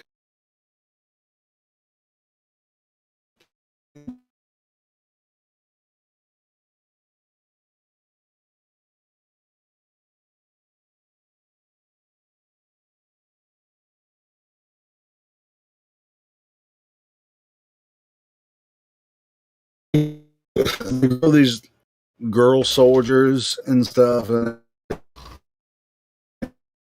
they use them in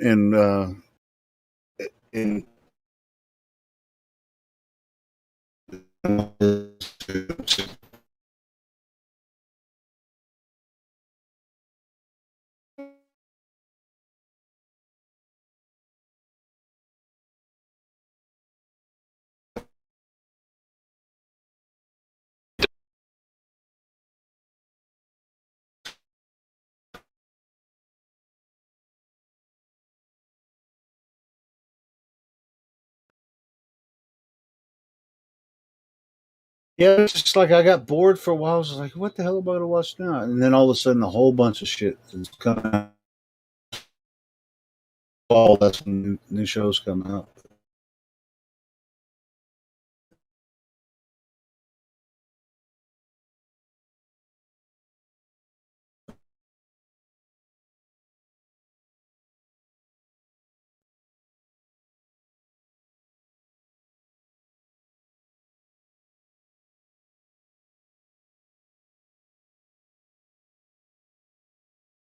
The story, right? I mean, yeah, the Soma Soma. series.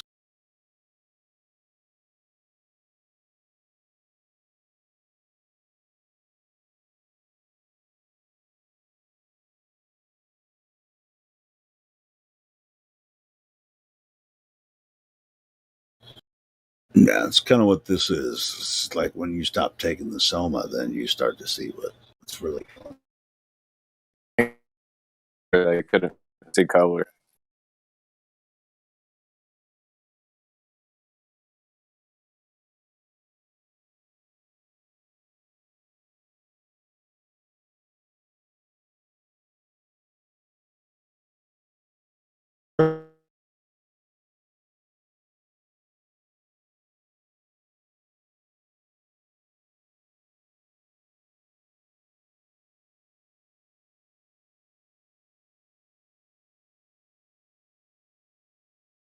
If you're using Chrome browser, just make sure you have ABP installed, and you won't, have to necessarily mess with it. And yeah.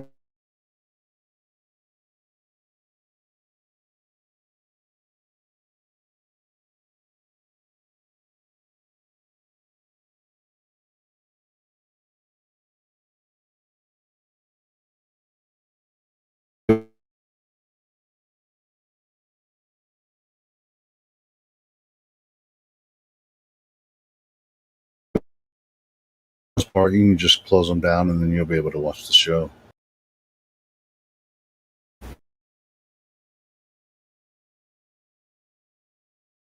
Soma Red.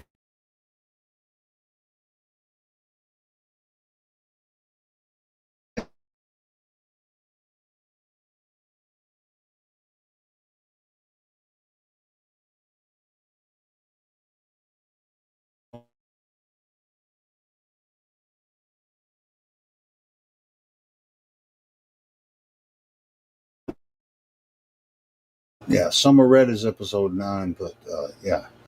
Scroll down a little bit, you'll go to pilot number 1. Don't start at episode 9.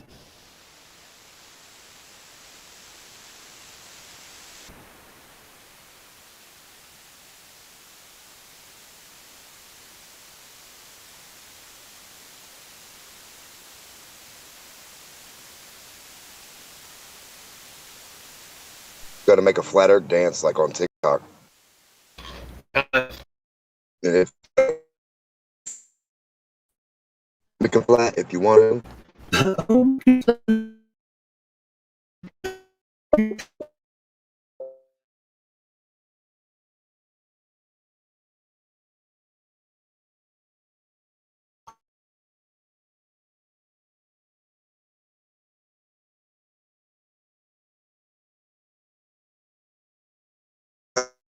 True. Well, fuck that. You're no friend of mine. Oh my god.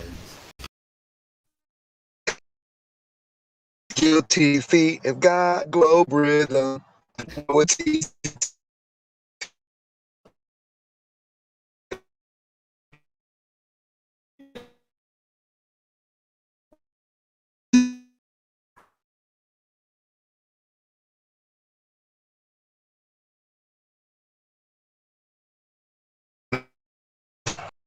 I was just thinking, speaking of, what's his name? George Michael. I was thinking about that song the other day.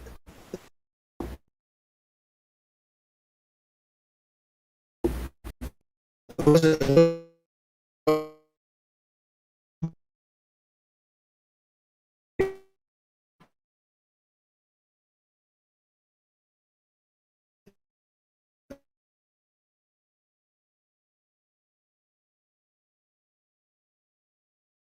wouldn't get it, but there was a hardcore band, or not hardcore, because they weren't here. It was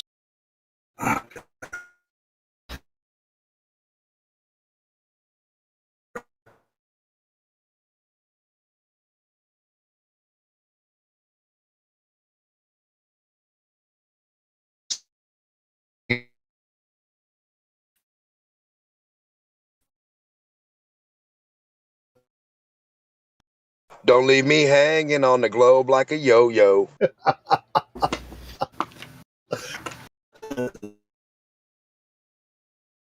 me and New Perspective. Oh, Blackened. What's up?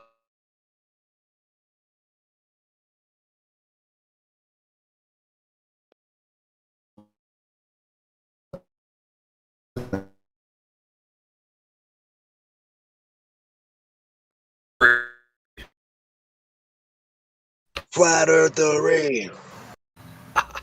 Flat Earthery. Flat Earthery.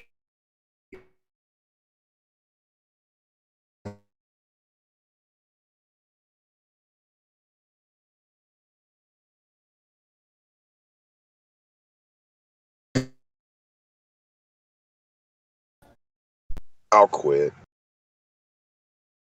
My mic working? Two states. Yeah.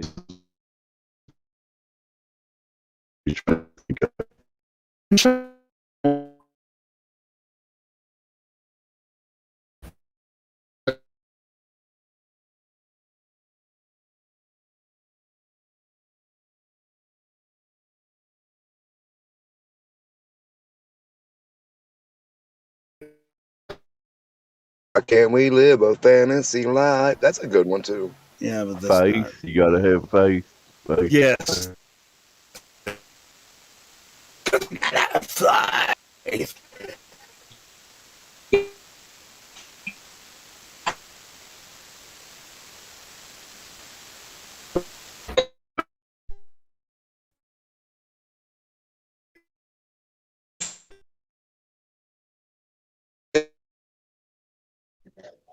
I guess it would be nice if I could touch your globe.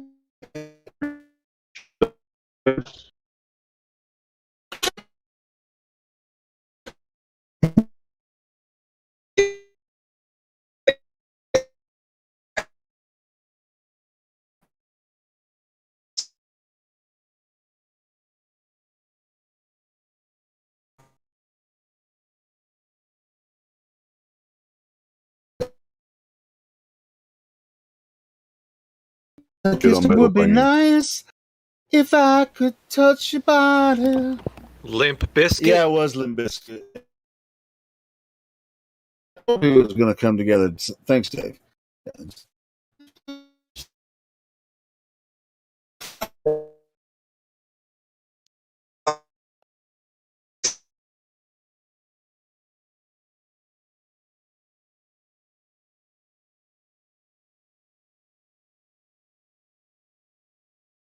It's okay.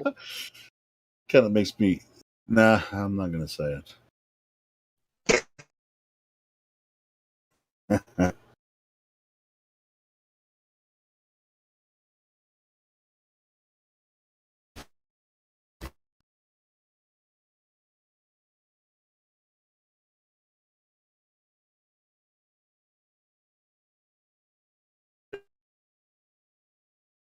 From Kentucky.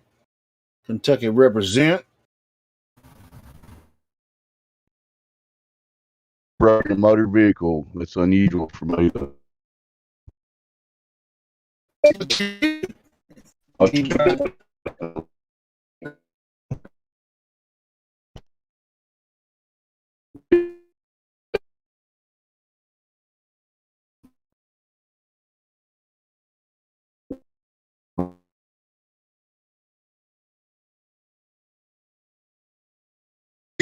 Door chef, where you have somebody come with the fucking ingredients, chef that shit up. You have to pay more, but you know, door chef for like a good idea.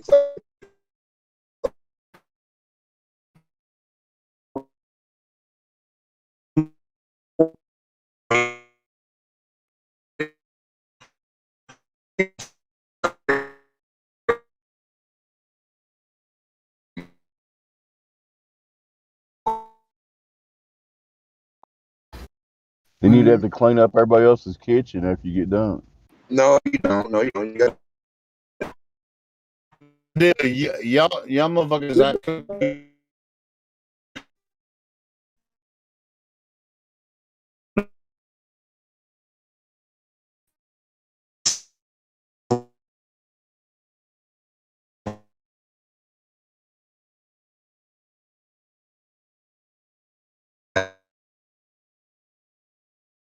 You could do it, yeah.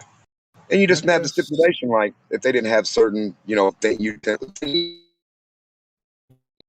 And $200-300, and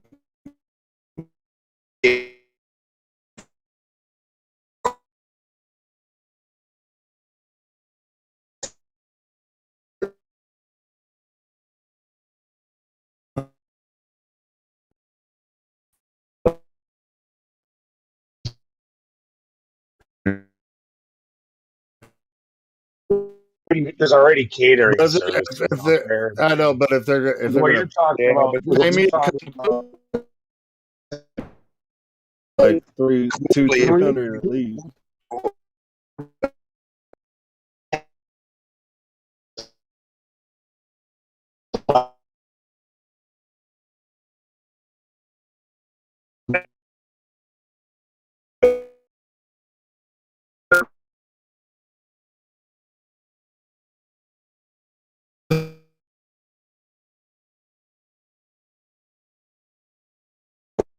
And shit like that, and they want that, then they probably do have a lot of shit in their house and cook. But you can do it at your own home too and bring it.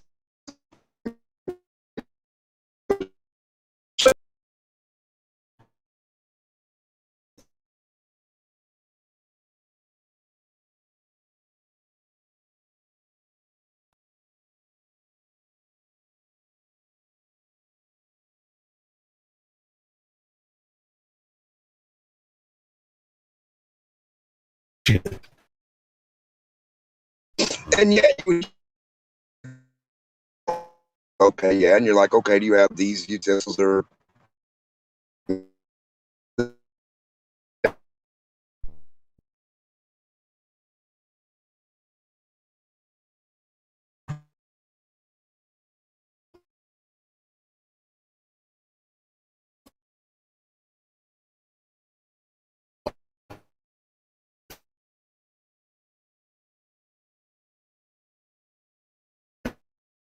gourmet You food get stuff? this much money, you get this much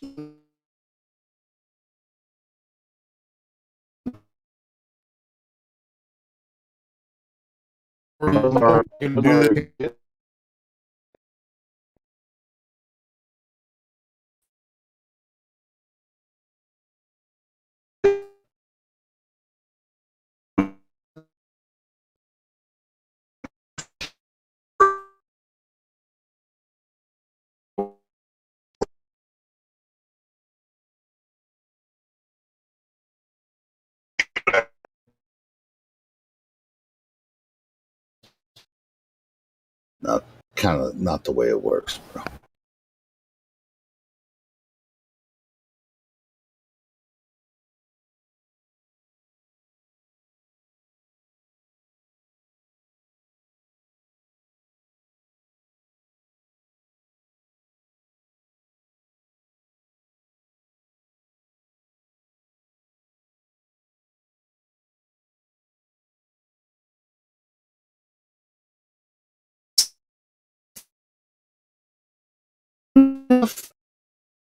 To come and host my party.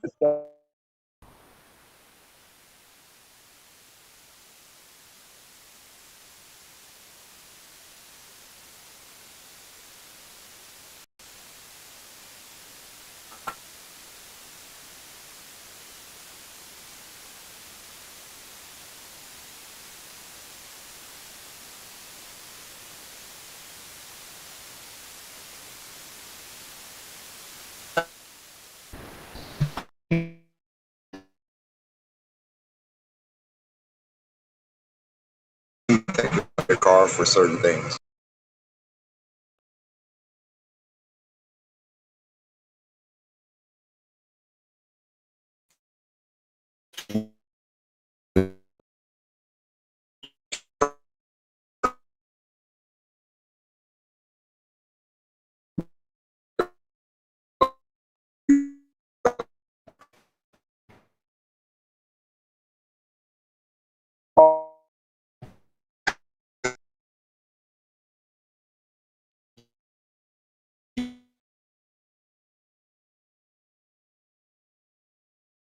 Yeah, like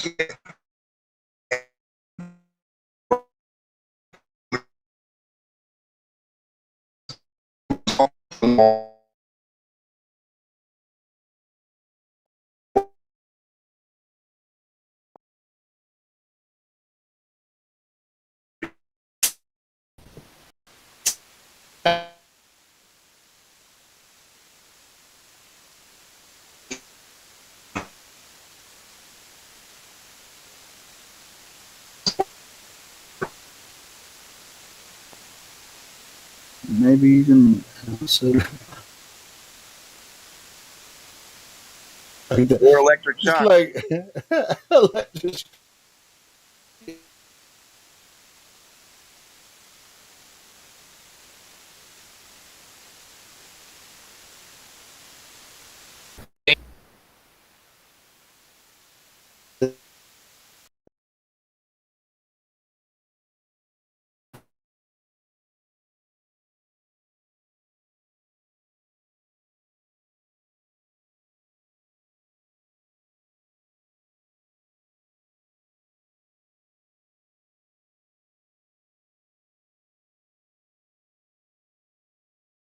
Flamethrower on a car?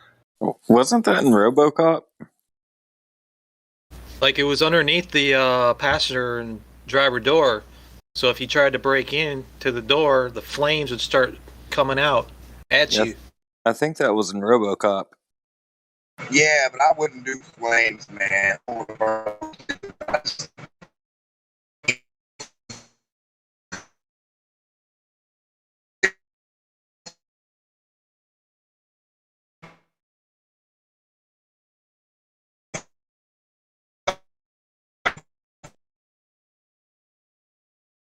What if you're more humane. fucking? What if the battery on your keychain freaking wears out? And then you're just like, oh, I can't get in my car until I put a new battery. And it's like,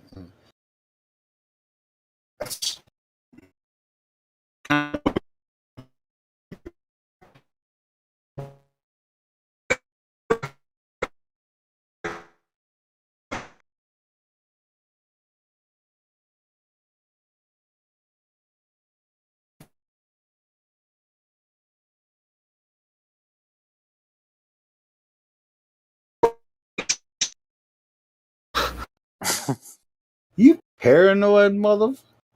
You, No, you wouldn't be paranoid with that. You'd be like, come on with it.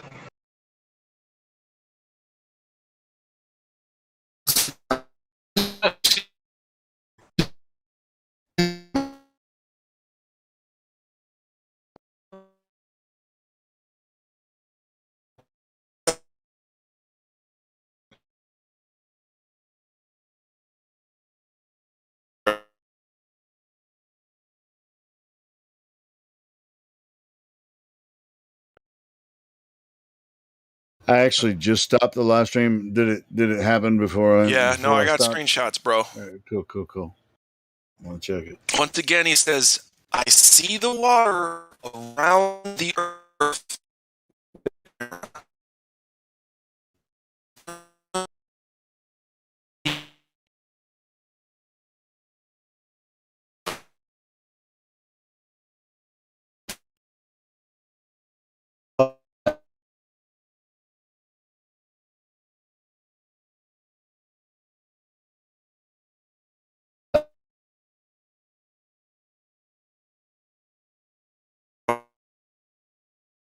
Over. I just stopped it. You don't have to talk in there anymore. I already stopped it. Okay. Well, they're still in the chat, but anyway.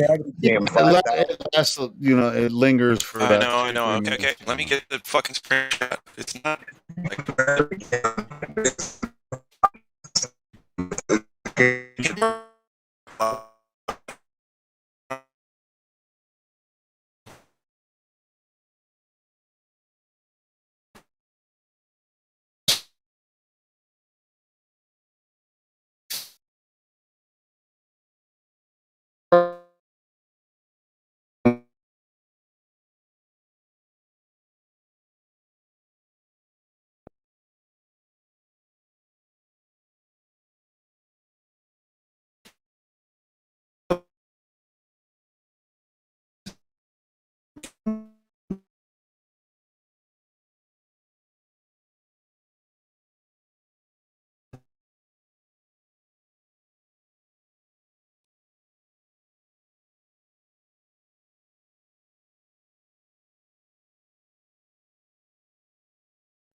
And I'm not going to let them think that. Hold on.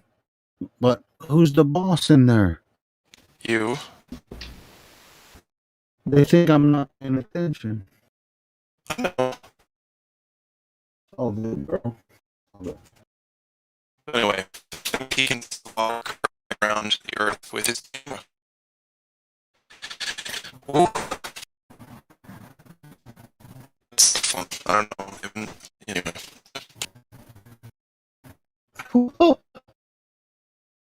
Read carefully. I see the water around the earth with a camera. Is it now?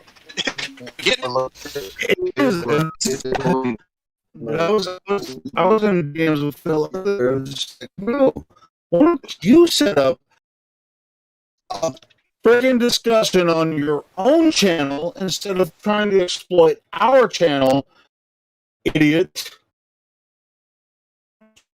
If any, why don't you set up an event, for a Flat Earth talk and see if anyone shows up? That's what I told him in the chat, and guess nobody's going to show up. Nope, they're just actors. The thing is, like, really, pouring out our energy to these people who might not even be real, who might be actors, or who are just, steeped in their lunacy. Like, we have to realize that we're sane in this, and that these people, some of them are here to just be deniers and anti-flat earthers and waste our time. Let me give you an example, right? So someone says they made a post. I challenge any and every glober to go out and do a legit scientific experiment that proves anything about the Earth being a globe, or anything about space, or anything in space, or the theory of gravity, or any other scientific theory that is taught as fact, documented properly, and then presented, and yada yada yada, right? So someone says one scientific experiment would be to look at a planet through a telescope. Their planets exist, they are not projections on a dome, and they're spherical, which proves Earth is a sphere, also along with other planets. We already know that that's, fallacy on top of fallacy, right? Well, So, is this a message? Let's just make it very straight and forward so that everybody understands the point that I'm making here, Leo. Just give me a second. So now, all I did was respond. Looking at something, be it magnified or with eyeballs, is not a scientific experiment. Like, because they said one scientific experiment would be to look at a planet through a telescope. So again, looking at something, be it magnified or with eyeballs, is not a scientific experiment. Now, there's this guy named Jerry Haynes that I've been talking to probably for 6 months or more. I don't know. I can't remember, but I haven't spoken to him in a while. But he started responding to some of the well, he responded to this comment I made anyway. He says King Benham observation is also part of science. Observations and experiments have already been done. Why do you want to ignore all these and go for a new one? I don't have to pour my energy into someone who's strawmanning me. Now, I don't know if they're strawmanning me on purpose or if it's, by mistake. But the bottom line is, if a person is this far in fallacy land, there's no reason to try because they're trying to put words in your mouth and make it so that you've said Make you things look that you bad. haven't said. Right. And you Exactly. so we don't need to even be engaging these people because it's a waste. And it's not like he's engaging what I said, because that would be a rather pleasant conversation when someone directly responds.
It can be an Obama Trump ticket, Michelle Obama, and Donald Trump ticket. For 24. It might happen.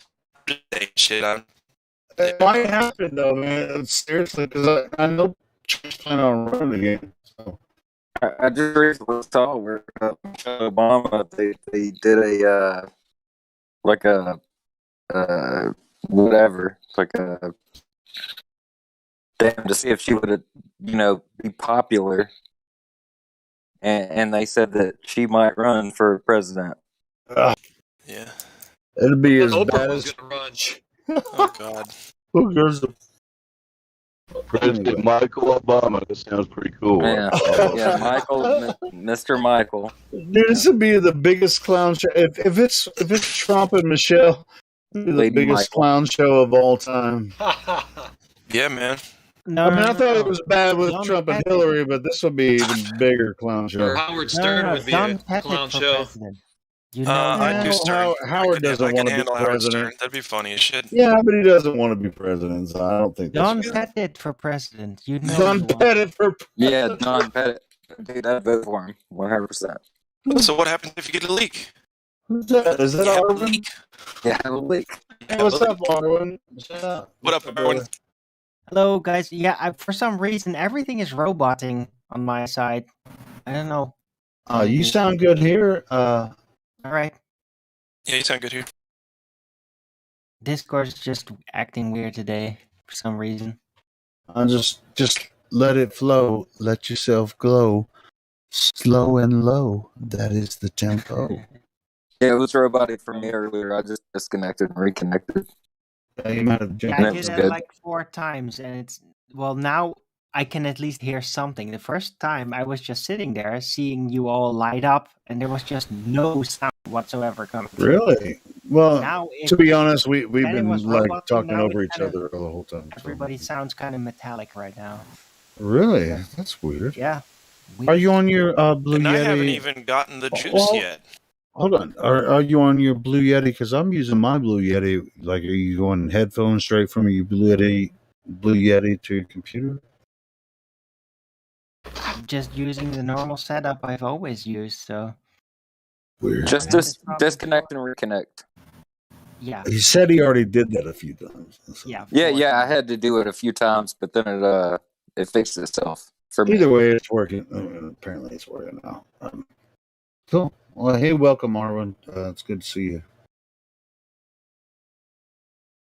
Sunday afternoon, 24/7 Flat Earth Discord live. Matter of fact, I did stop the stream. I'm about to start it again. I try to stop and restart it every 12 hours because YouTube won't archive the video over 12 hours. So.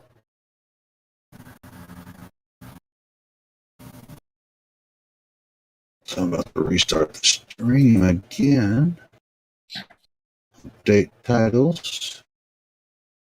Episode 2117. Congratulations, everyone.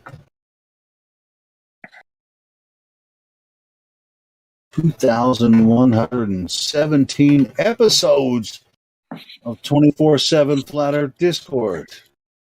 That's awesome.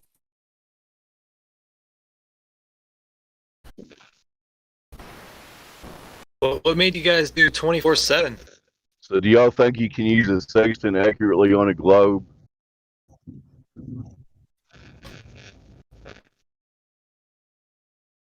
I don't know which question I should answer first. Well, let me answer this one before we get into the sextant, because I'm about to start start the live stream, but I definitely want us to get into the sextant. But why we started doing this 24 hours a day is because a couple of years ago, we had a popular YouTube channel come in, and they made a video about the Flat Earth YouTube channel. We had like within 2 or 3 weeks, had like 15,000 people join the YouTube channel. We had to we went gangbusters like all the time, 24 hours a day, just trying to figure out what's going on. This was before the 24/7 live stream, but we had to recreate the server, redesign the server to accommodate all the people who were coming in, asking about flat Earth because Mimulus, which is a popular YouTube channel and on Twitter and anyway, so they made a video about us and we just had thousands of people streaming in here, and so we, it was just like every day, all night, all day long. And so I was like, hey, it was like we had freaking 15,000 people within a few weeks. I was like, man, and we were streaming every once in a while, just like I'd live stream every once in a while. I was like, hey, man, let's just do this 24 hours a day, and so it just kind of grew from there. Yeah, that was a couple of years ago. So now we're up to 2,117 episodes. And that's how it started. But anyway, Dave, you had the question you asked about. I was just curious if you can use a sextant accurately on a globe. Does anyone know? It's not that hard. You only need an optically flat region for the optical instrument to do your geometry. And then you can make some assumptions like the light being parallel and whatever radius you want, actually. But you can use the radius of 3959 and make it work that way too. But you're gonna have a flat plane from the equator to the center versus just having a flat plane. Yeah, I'd say the sextant might not be accurate south of the equator. Really? But the key word is you can make the assumptions on top of just it being a plane. I've never heard anyone say it wouldn't be accurate south of the equator. Yeah, I want to take that back. Yeah, never mind. I take that back. Yeah, the sextant would be accurate south of the equator. That would disprove the globe. I asked a friend recently who sails a lot and for leisure and did a course on sea navigation about 10 years ago about the sextant, and he didn't see any issue with it working on the globe. And he then asked I was curious, and he asked his brother, who's a professional yachtsman, who's a chartered yachter, so he takes like luxury boats all around the world, and he also takes people on courses for navigating at sea, and he said sextant definitely works everywhere in the world. Are you saying it's accurate or on a globe model or the flat model? It works everywhere because it's not a globe. You're taking an angle measurement from the surface, and then you're using moon references from the almanac. That's it. That's it. Yeah, exactly. It's a different almanac in the southern hemisphere, but that's about the only main difference. All right, it doesn't matter now. And the guy who's the chartered yachtsman, he's not in any sense a flat Earth believer, because he hasn't sailed on his own in the southern seas, but he has sailed in a group, and he was in a team that raced at Cowes in England and raced around Europe, and he's raced in the southern regions, if you want to call them whatever, when he was younger. And he's definitely not a flat earther, and he says he teaches people about the use of sextant, and he says there's no issue with the sextant. So do you take into account a wider angle at the south of the equator? Do you take into account a wider angle or a smaller angle? No. But why would you need to look? If you're in the south, you're still taking an angle measurement from the surface. It would be wider, right? I'm not qualified to answer that. I just merely telling you about conversations I had when I heard conversations on here. I don't know anything about a sextant, so I went and spoke to someone that I know does know about the sextant. That's all. Now maybe they're misguided, but on the basis that they've sailed all around the world, Yeah, but if they're professionally, taking and if they're taking into account a wider angle south of the equator, then that would What is don't, be taking into substantial. account? as Like, far as hey, as far as I could tell, as far as I sorry. could tell from the conversations I had, sorry, no, that as far as he was concerned, there was no difference in the way you use the sextant anywhere in the world. So I don't know. I could go back and ask him more specific questions, but it would take me a while to get answers because his brother's actually not in the country anyway. So I'd have to try and see if he could get some, a more qualified answer. But because I'd heard here that people are asserting that a sextant wouldn't work in the globe model, and I can't get anybody who has actual professional experience of sailing and proper training with a sextant to corroborate that statement. But that's not to say it's not true. I can't find The anybody first who's thing that said so. here's the thing. The first thing that they say is that spherical trigonometry is not necessary. Like you don't have to go through all that advanced math if you don't want to. Which means what? So it's not that it can't work. You can backwards engineer anything if you want to. That's the thing. We're not. Of course, You can't. but no, I totally get that. But the statement is made in these kind of forms quite often that it's impossible to use a sextant unless you're on a flat Earth. That's the point I'm making. That statement in itself, that statement infers that it can't be a globe because the sextant works. Well, that's not the case. If these people are to be believed. Hold on.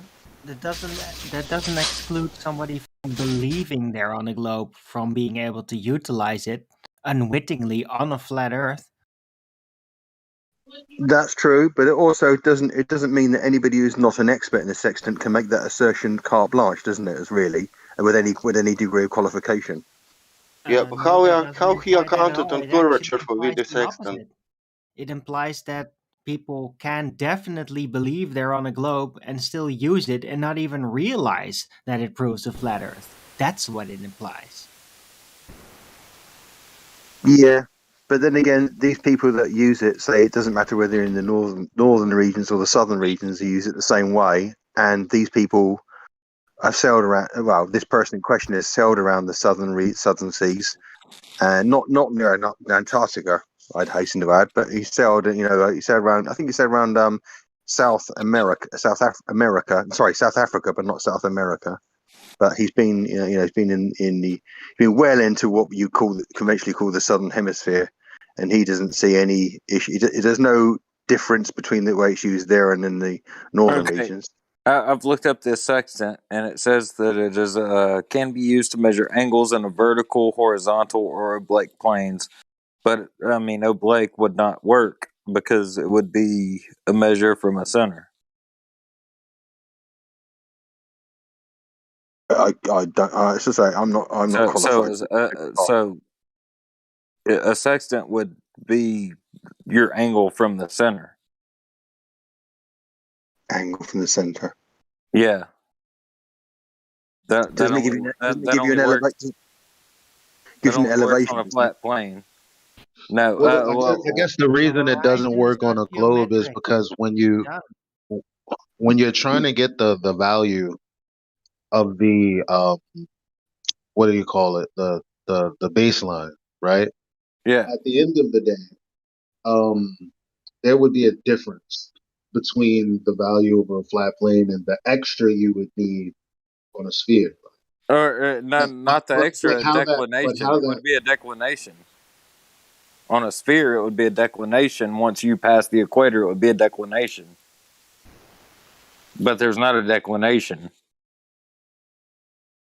It would be a declination to the visible horizon, wouldn't it? Tiny little declination to the visible horizon. Well, maybe for the horizon, but I'm saying the distance. Like it would keep expanding outwards. But or from side to side from the angle. You know, the angle would continue to expand. well, no, because you're only measuring the elevation from the horizon, aren't you? That's all you're ever No, doing. I'm not saying elevation. I'm saying distance from 30 degrees to 30 degrees or whatever. Like it would expand outward.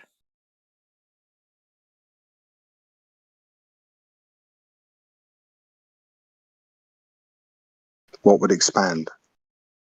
The distance. And the angle. And the angle, yes. No, well, the angle could stay the same, but the distance would expand. What distance are you talking Yeah, no, about? but you're going down. The angle also will be more. No. You're going down. You're not going down. You're going out. No, you're on a sphere. Well, on a sphere, it would. No, we're not on a sphere. I mean, Yeah, on a but he's sphere, it saying would that. close back in. No, he's saying that sextant is working on the sphere. That means they are traveling with the sextant on the sphere. The sextant doesn't work on a sphere. Like, yeah, of course. Okay. I know. But he's saying that experts traveling on the sphere with the sextant. You would get a declination anytime from any point where the object is not directly overhead. You would start to get a declination. When it's 90 degrees overhead, that would be your ideal starting point for the angles, and you would start to get a declination from that point if it goes past the 90. Well, that's somebody who's looking at the sun. That's looking at a declination, like from the sun perspective of the heliocentric or the heliocentric model. But I'm saying, like, the fact that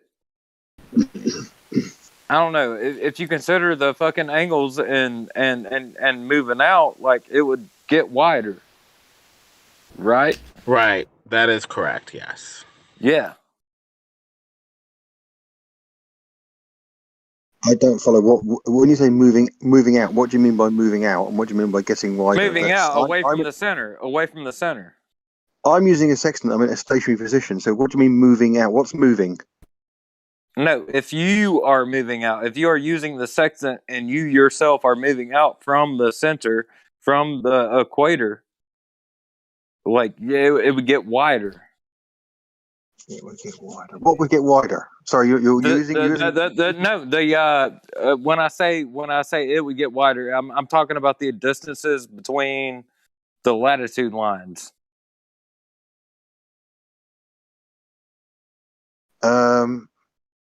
No, on a sphere model, the latitude lines are set distances No, on apart. a sphere model, they would close in, but the fact is they get wider. I don't think I don't know. No.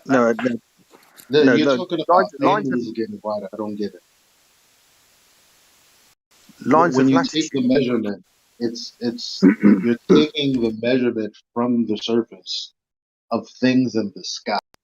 Like, first of all, in order to get the adjacent, like what you're doing is figuring out the angular relationship of the sky, and then you're bringing it down to the earth. Like, but it works out. However, it works out. Now, I'm not going to pretend that I know all the shit that I've heard them talking about this week. I know it's a little more complicated than I initially thought. However, it doesn't mean that it only works on a globe. In fact, still, I haven't seen any video that I watch on it is like you can do it without the presupposition of a sphere. That's all I know. Even when you're trying to figure out the adjacent by going to the sky, none of it involves any sphere mass. You don't have to add the radius in at any point. You don't have to, but you could if you want to. It's an option. This is what they say. So if it's not necessary, then what does that tell you?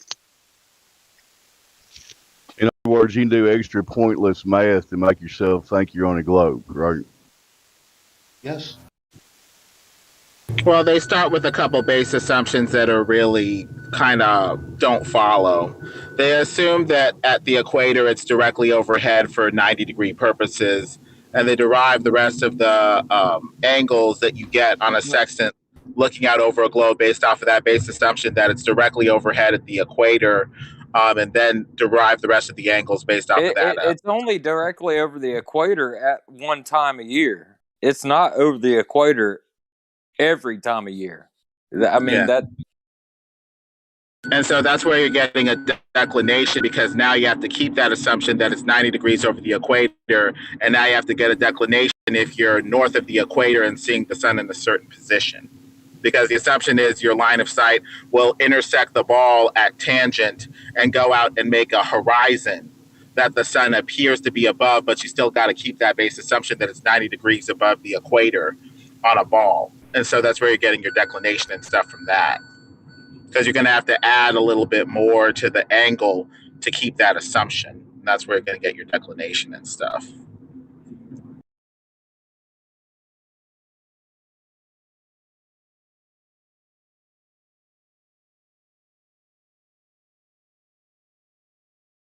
See, this is where people like Adam Meakin and Tenth Man are doing their research, because the declination comes from not the assumption that you're at the equator, yada yada yada yada yada. It's some sky shit that I still don't understand. But how do you map out the sky? Well, someone has to initially take the zenith positions of these stars that they're going to use to navigate somewhere. There is no assumption at that point. You're standing on a point of the earth, you look up, there's this specific star at that specific time. No assumption of a globe necessary.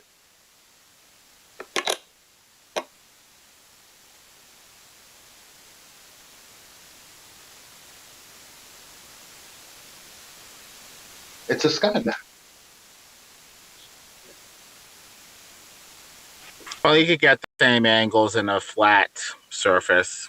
I mean, you could put a sticker on the ceiling of a hallway that's flat. Put the words, write the word "sun" on this sticker, stick it to the ceiling, and get a angle of declination even to that sticker in the ceiling.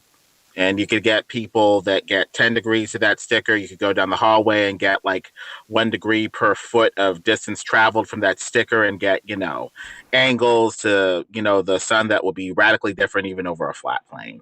So the globe isn't even necessary at that point. You can get the same stuff on a flat surface. I think the only distinction is that the sun doesn't disappear it doesn't shrink in size due to perspective by the time it hits the horizon, though, does it really? What's the difference? It shrinks slightly, and there's pictures of it shrinking with and without a filter, so the jury's still out even on that. Yeah, I've seen pictures where it looks like it is zoomed in and showed it's still not. No one showed me a picture of a very, very small sun at the horizon. But again, in order to have a tangent that they keep talking about, you would need pure geometry, which we don't have. How can you get an angle with the tangent to the horizon if everything is refracted? And it does rely on very idealized, pure, quote unquote, geometry, lines that are out in space that we're looking through that don't appear to be physical, that are simply assumed based off of idealized perfect math. So that's going to be a tall order to fill to prove that this is actually the case when we don't have an actual line extending from our eye to the object to verify these axioms.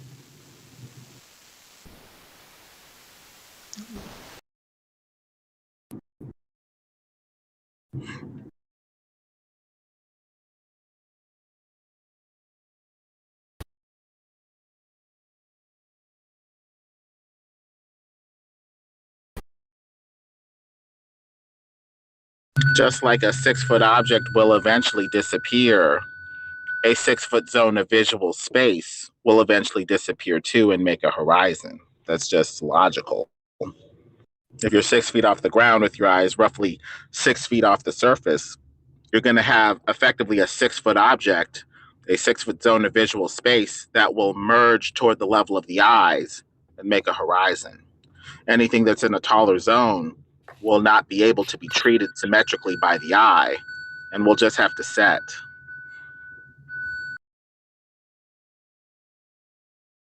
So I think that we can derive some better principles here that are a bit more consistent over a flat surface, where we expect a horizon to form based off your height above said surface.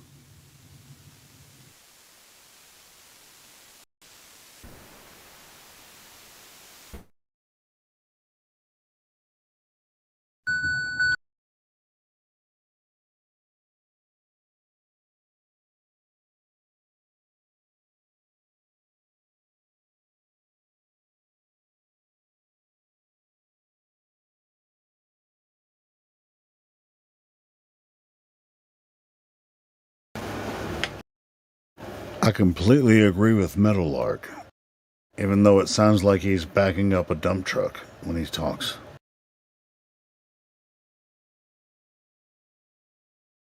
Maybe it's your ears, Helio, because he sounds clear. No, I heard everything you said. I just heard the beeping and the background noise. Yeah, I heard like beep. That's what it sounds like when you're backing up a dump truck. Bro, someone has to take care of the trash cans. Yeah, is that what's happening? Look, Lemon Bird. I concur with everything you're saying. That's good stuff, man. I like that. Just, I'm trying to make a joke. But yeah, what Meadowlark just said, I completely concur. Yes. Good stuff.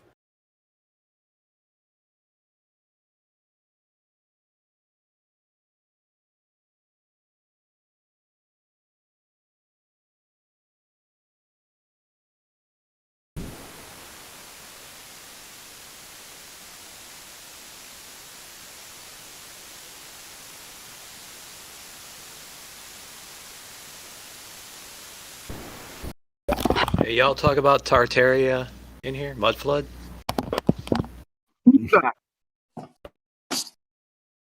At the moment, no. Is she a Glober? Not Tartaria girl? No. No, I'm not a Glober. The mud flood. That's your name, Tartaria? No, synchronistic. I've heard some interesting stuff. Supposedly, they were an advanced people with advanced technology. They could, on one account, take energy directly from the air and the ether and didn't need bathroom facilities because of that, because their bodies worked on a different principle, kind of like a breatharian. Pretty interesting stuff. Wait, hold on. Wait, no, they didn't say they didn't take a shit. I've never heard they didn't take a shit. No poopies? What the shit? Yeah, dude, they took a shit. They didn't. Come on, I mean, damn. Yes, I never heard that one before. Listen, Milk has a knack for this kind of thing. Just like throws. I don't know where Breatharian and Tartarian ever had anything to do with each other. I've never actually heard that. Those. I mean, I'm familiar with both topics, but I didn't see where Breatharians. Those guys took a shit. Yeah, they made bathrooms, so you know. Yeah, I mean, they had plumbing. Yeah, they had plumbing and water systems, everything. Yeah. So where we going with this? Freaking Meadowlark, man! I freaking love it. I love it. You're awesome. So as far as Tartaria or another, it's a hidden history of man. Is this what you're talking about with Tartaria? Yeah, like these buildings that they built. Did you watch the fucking hidden history of flat Earth recently? Yes. Yes, I've seen that one. Yeah, it's okay. good. It's good. Good. Erewhon? Is that Erewhon? Yeah, Ewarenon or something. Yeah. Ewarenon. Slight correction. It's called The Lost History of Flat Earth. Go ahead. Yes, Lost Yeah, Lost History of Flat Earth. History. You're Yeah. right, Dave. Yeah, that's the right. Yeah. That's the right one. Yeah. What do you guys? There was a couple of documentaries he put out. I think I watched most of the first one, which pretty much all I need to see. As far as all that goes. I mean, it's pretty compelling. Yeah, it is. It's very compelling. Yeah. So I don't mind talking about it if someone's not, if someone here says, "Hey, let's not talk about that," then we won't. But I think it's very, very compelling. Let me see if I can find the video and I'll post it. You guys want to talk about it? Go ahead. Tartaria. He kind of got into the a lot of the Bible stuff though recently. His last one. Yeah. Oh, cool. He did. Although, I mean, you guys somebody have, said if he you was guys have the links. too focused on the post them Bible. here. Well, there's no such thing as too focused on the Bible. I mean, well, there's other I stuff mean, out there, Vedic and all that other kind of stuff. Sure, I mean, but you shouldn't be afraid of the Bible if anything, But I feel the same way. I feel like, I'm me and myself. I'm not like subscribed to like a certain religion, but at the same time, like I feel like the Bible and the Quran itself. If you're like a Quran follower, like I feel like it has the same message, and yeah, it's the I same think all thing. cultures Like have the same root language. Yeah. It's not like it's different. It's like people made it different. Like people made it different. It's not different. Well, it is different. I mean, I would I don't disagree think it with is, that. man. There's a lot of differences. Like if you was to get into the laws, if a man was to divorce his wife, she could get married a couple more times before he wasn't allowed to marry her again in the Quran. Well, in the Bible, but does it, I Yeah, mean, but show me where it says those that. Show details. me where it says that. Show me where it says that, because I'd love to see that. If somebody could give me something like that, I'd love hold to on. see that. You show me where the Bible and the Quran are the same. No, I want to see where they're different. No, you tell me where they're the same, because I Like- know for a fact they're not. No, and I'm not saying the Bible. I'm when I say the Bible, I'm saying like the the original law, like the Torah and the Quran, and I'm not talking about Paul. I'm not talking about like Paul's story. There's a difference between the Bible, Torah, I'm and not Quran. talking about the canon. I'm not Well, talking about the this canon. isn't this type of discussion, but yeah, they're not Yeah, the same. yeah. But anyway, as far as historically, No. We don't have to get into this. The story It's of fine. man can there's a conjunction there, throughout different cultures where it does come together.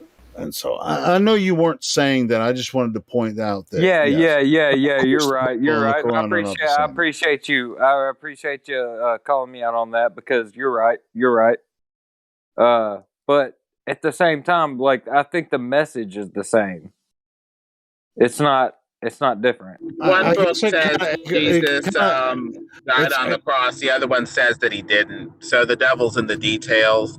One extols him as the son of God. The other one says he's just a man and a prophet. But the devil's in the details with stuff like that. I mean, still, the Quran still actually does say that Jesus ascended to heaven and he's going to come back and be the It says savior. he got off the cross and didn't die.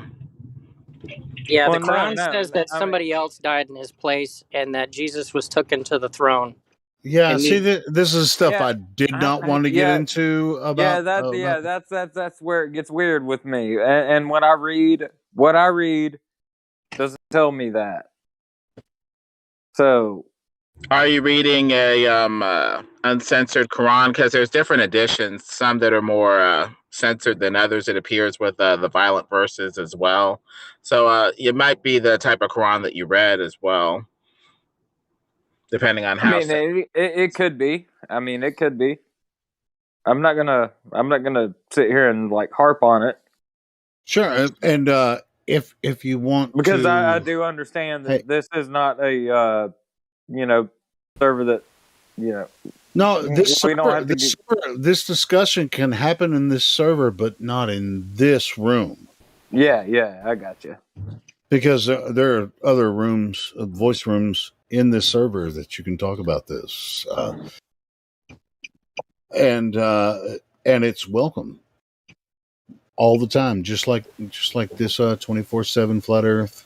We try to keep this room on science. Yeah.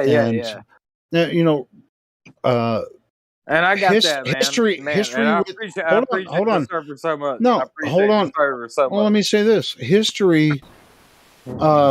Religion is a part of history, which is very relevant to how this idea of flat versus globe came about. But as far as like arguing the details of the different religions, that's for another room. Yeah, and I'm not trying to argue. I just it. Yeah, sorry for bringing it up. It was just at the end of his you don't have to video, apologize. so, I'm just trying to keep focus here. It's all good. Yeah. Apologize to Julio right now. What you say, Jimsy?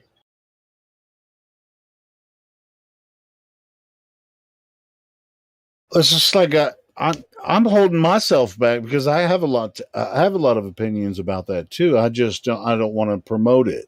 Oh no, you're good, brother. Jimsy gives me a lot of shit. Let's go back. Let's go back to whatever the discussion was. Flat Earth. Yeah. You guys were bringing up Tartaria and how it relates. Oh, that's what it There are was. certain aspects of Tartaria. I mean, about history, and yes, and it. The religions that were mentioned aren't the only ones when it comes to Tartaria. When you talk about the history of Earth. I mean, like the globe Earth, the history of the globe Earth is a very shallow history. It's only been in existence for a little over 100 years. Like as far as promoted, as a popular idea, because it was very like the Globers would be like, "Oh, we've known the globe is, Earth is a globe for 2,500 years." Helio, like it wasn't popular. Helio, can you call cartoons history? Are you talking about drawings? Drawings? The globe is the cartoons history. Well, I don't know. I don't know. I guess drawings of cartoons. No, I wouldn't necessarily consider that history. No. Cartoon ball? Are you talking specifically about the globe Earth? Drawings? Yeah, you were talking about the history of the globe, and I'm saying, can you call cartoons history? When was this idea of the globe made popular? I'm talking about history. When was this idea of the globe made popular? Whereas people actually had the ability to understand it because they're smart enough or educated enough to actually get a hold of what they're talking about. No, shit, that was in the 70s, bro. Come on. When Jimsy, are you trying to bust my balls here? But I'm leading to something here. I'm trying to whatever. All right, Jimsy, you got this? Years ago? You got this? You got this, Helio. You got it. No, you got it. Go ahead. You got it, bro. No, you got it. I'm muting, bro. I'm muting. No, you got it, Jimsy. You got it. You know where I was going with it. So instead of me talking about it, why don't you talk about it? Go ahead, Jimsy. Go ahead, Metalark. Go ahead, Metalark. You mean like 100 years ago or something like that in the schools or something, or is that what you No, mean? what I was saying is, it's like we have the Globers saying that, oh, this is a 2,500-year idea. We've known that the Earth is a globe for 2,500 years. You know, or 1,500 years. Because Aristophanes in his Sticks and Shadows and the Wells and all that kind of shit, right? Yeah. All right. But did they teach the general public this in schools, through governments, or whatever? Not? It wasn't necessarily a popular idea, right?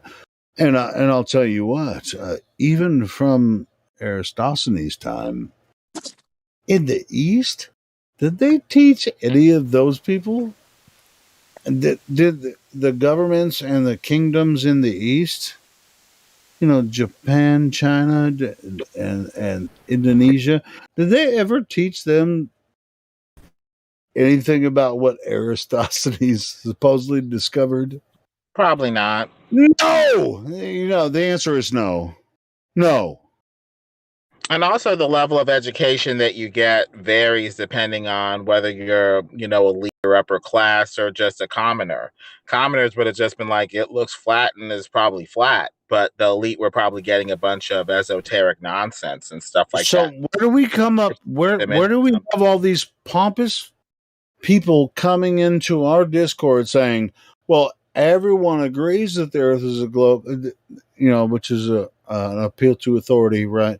Everyone knows the Earth is a globe, so I can go and say whatever I want to about flat earthers anytime I want to, because even though I've not even studied it, anything they're saying, I'm in the right because everyone else believes it. That's an appeal to authority, right? So it's just like, stop being so dumb. Look back into yourself. Look at history and see why you think that the Earth is a globe.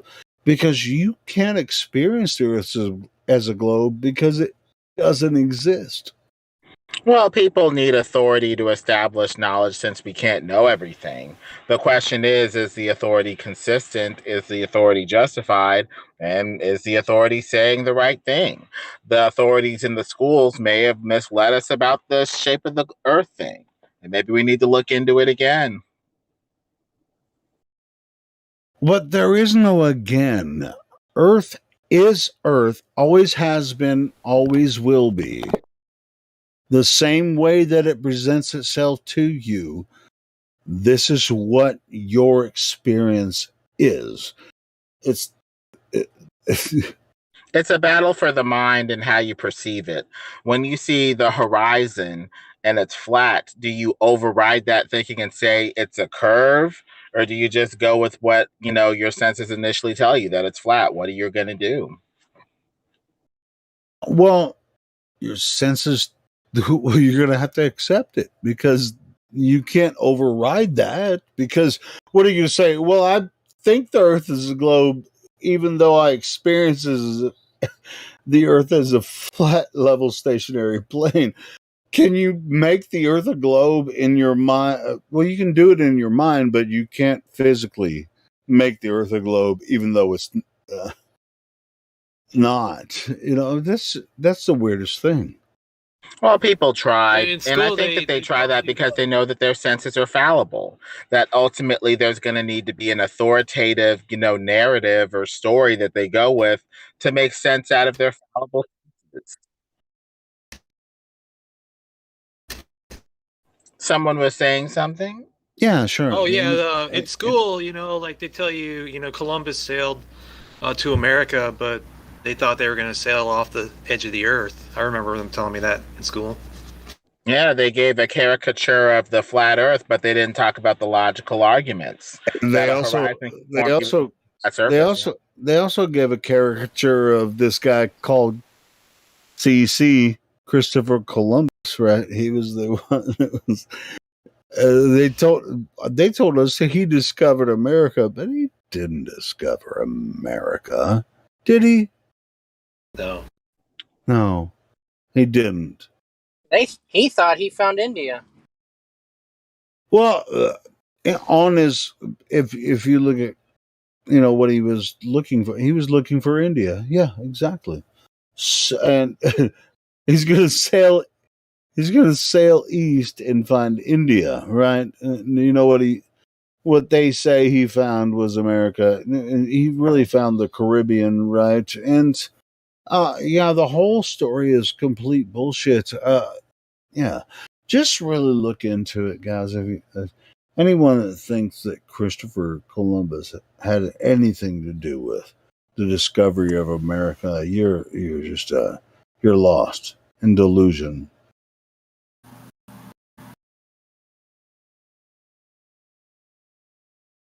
Well, that's what they teach the kids, so they're all lost in delusion. Well, they are. Yeah, they are. And it's a sad state of affairs.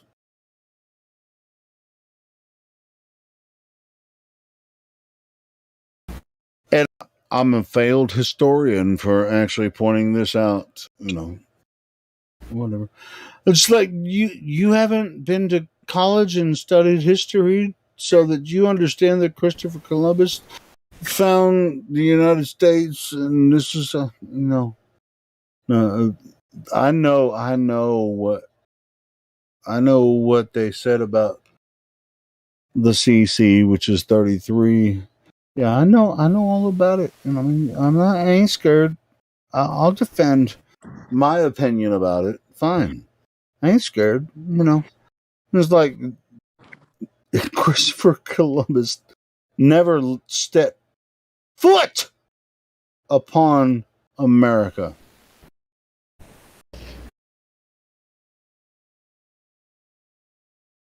I've done my research on this. Yeah, well, that's why they have to destroy all these ancient people's history because it probably has some flat Earth in there. They want that gone. So, like the conquistadors. As I mean, with Christopher Columbus, that nigga never put a foot ever anywhere in North America. He's never touched his. Christopher Columbus never put his foot on North America. Never did it. From my studies. But anyway, and if somebody proved me wrong, but that sumbitch never put his foot on North America.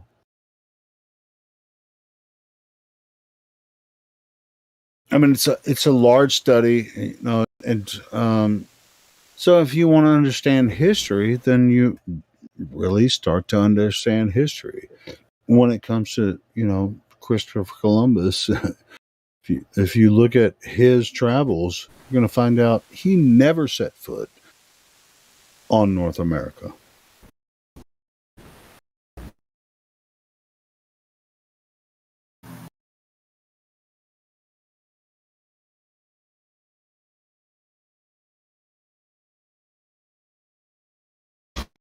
Hey, if I'm wrong about this, can someone correct me? Nah, he never did. What was the first settlement? Jamestown? What year was that? Yeah, but that was a different expedition from England. That was the Mayflower. Right.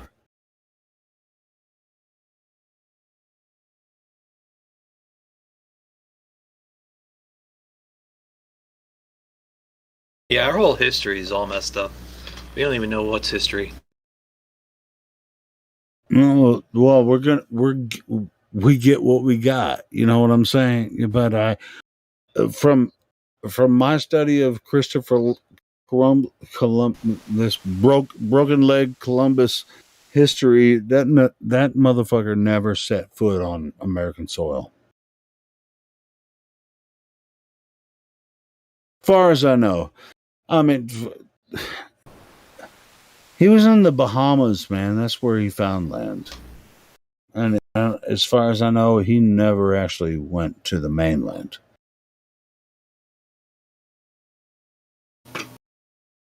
I agree. All right, cool. Yeah, I mean, tell me I'm crazy or tell me to shut the fuck up. You're crazy. Shut the fuck up. I'm gonna come to Puerto Rico and kick your ass, Jimsy.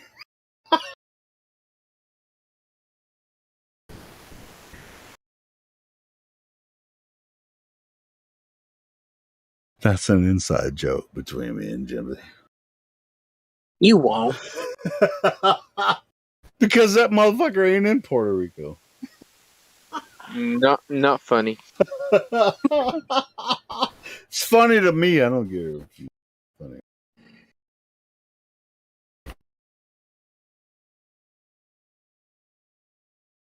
Yeah, sorry to deflect from the sextant conversation. No, let's get back to the sextant. I think that's an important conversation to have.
You guys want to hear a numpty clip from Quantum Eraser's channel? Since there's nobody talking. Send it. Let's see. Let me find a good one here.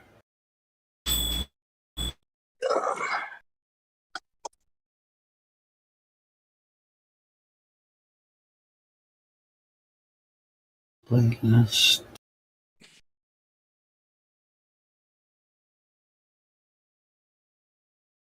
Huh.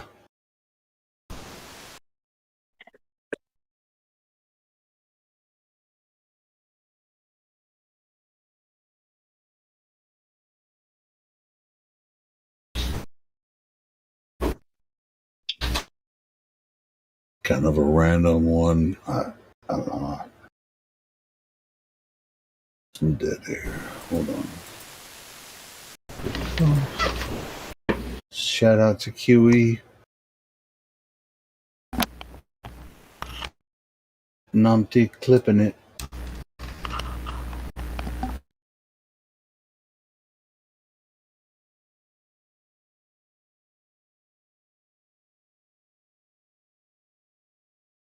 All right. Good evening, everyone. This is Cathexis with another episode of Science vs. Scientism with Quantum Eraser. Holy shit, I went old tonight school. is a I didn't special even know this presentation, was... and it's actually going to be our season finale. And what we're going to talk about is Dr. Mary Schweitzer and the Atheist Roundtable that she did over on Mr. Steve McRae's esteemed channel. So we're going to be playing the video and working in some factual information that they seem to be leaving out. So if it's going to fall in line with everything that we've been going over, for the past 12 episodes. And, we really appreciate the support that we've gotten. We've gotten a great response from this, and we've got a lot more coming down the road. We are going to be finishing the season off currently with this, and this will be going up just after the fact. We're making this right now, and it won't be live, of course, but then we will be working on some new projects for the future. Probably be down for about a month or two, maybe 3 at most, and then we'll come up with some new things. But how you doing tonight, John? Doing fine, sir. Well, good. I say we get right into it because we got quite a bit to stomp. So what I'll be doing, I'll go ahead and play the audio for you. Just let me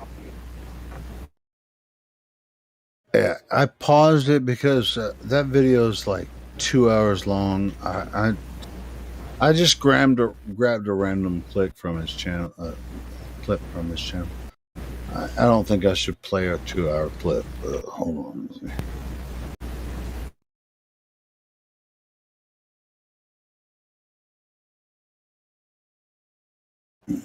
Let me find something.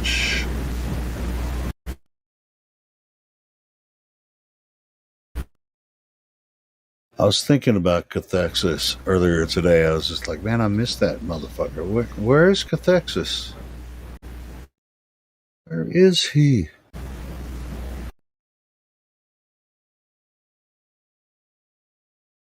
I bet he'll pop his head up in sometime. If you everyone say Cathexis 3 times, I bet he'll show up.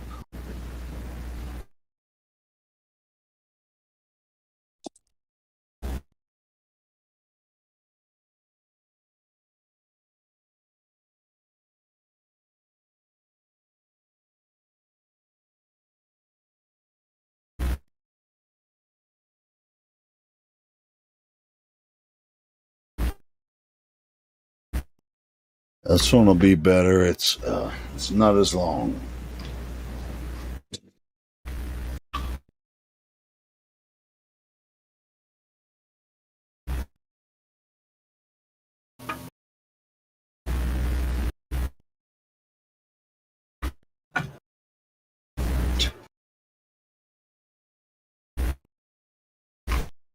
Hey Siri.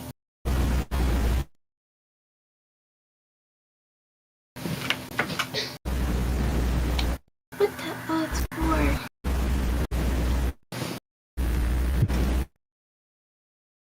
Fuck.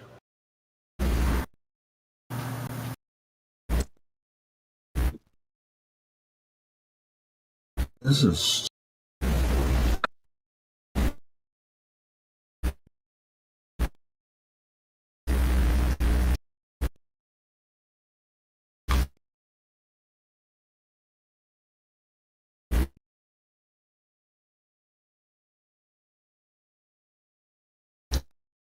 If you could play a song while you look for decent QE numpty. We know when you need that, and then we will go from there. All right. Well, Dr. Mary. Somehow I'm. Are you fucking this up? Yes, I'm fucking this up.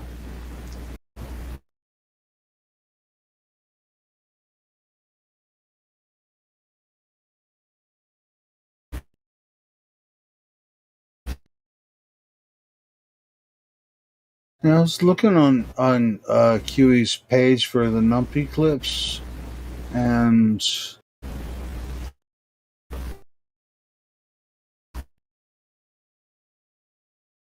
playlist signature series Numpty clips.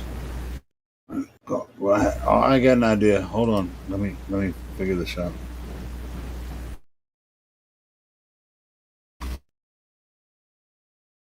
This is done.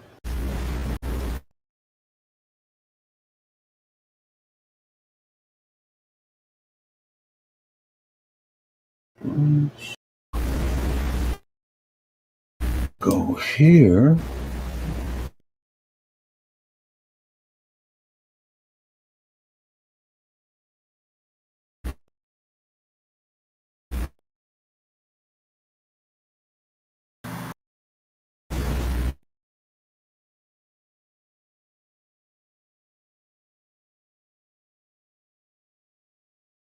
Try this and see if it works.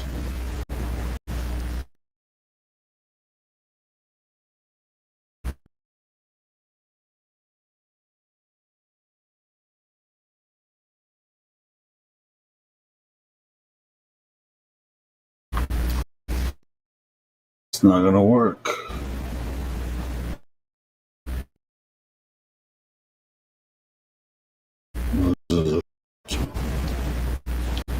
queue setup.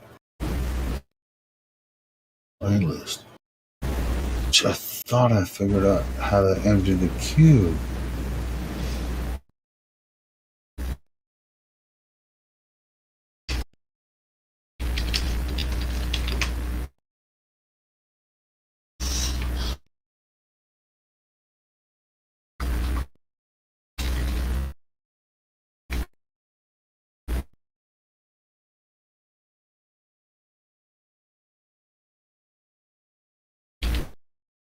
Hmm.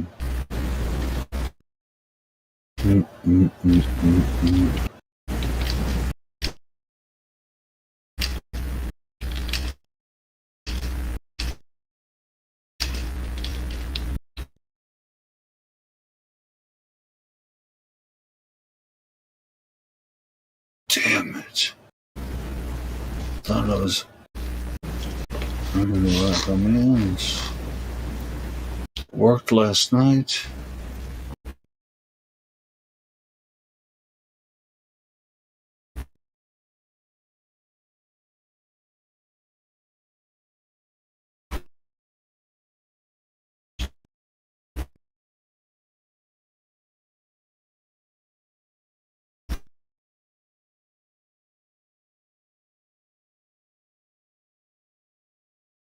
How do you empty the queue? What I'm trying to do on the bot is empty the queue and then add a new song.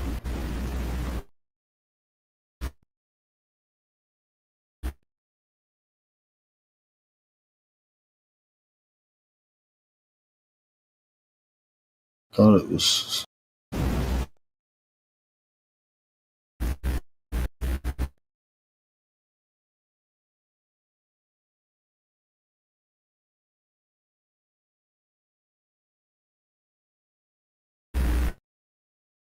Oh, let me try this.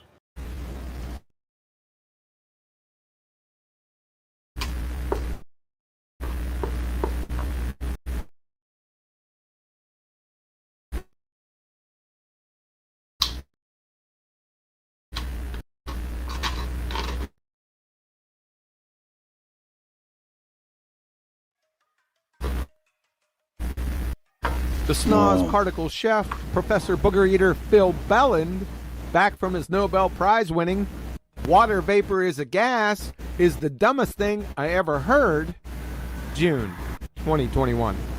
Okay, so you understand, and this is tried to be explain to you that the atmosphere is not the same as.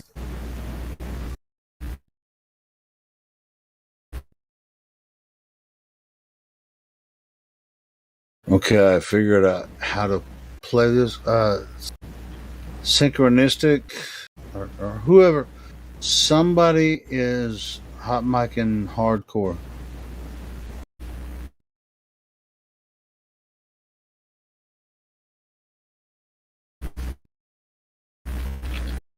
Pretty sure it's synchronistic.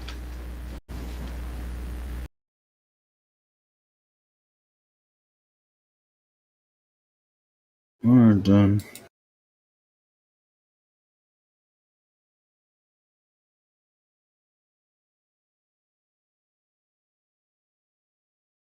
How we describe gas pressure. Wrong. Phil, atmosphere is a contradiction in terms. A paradox.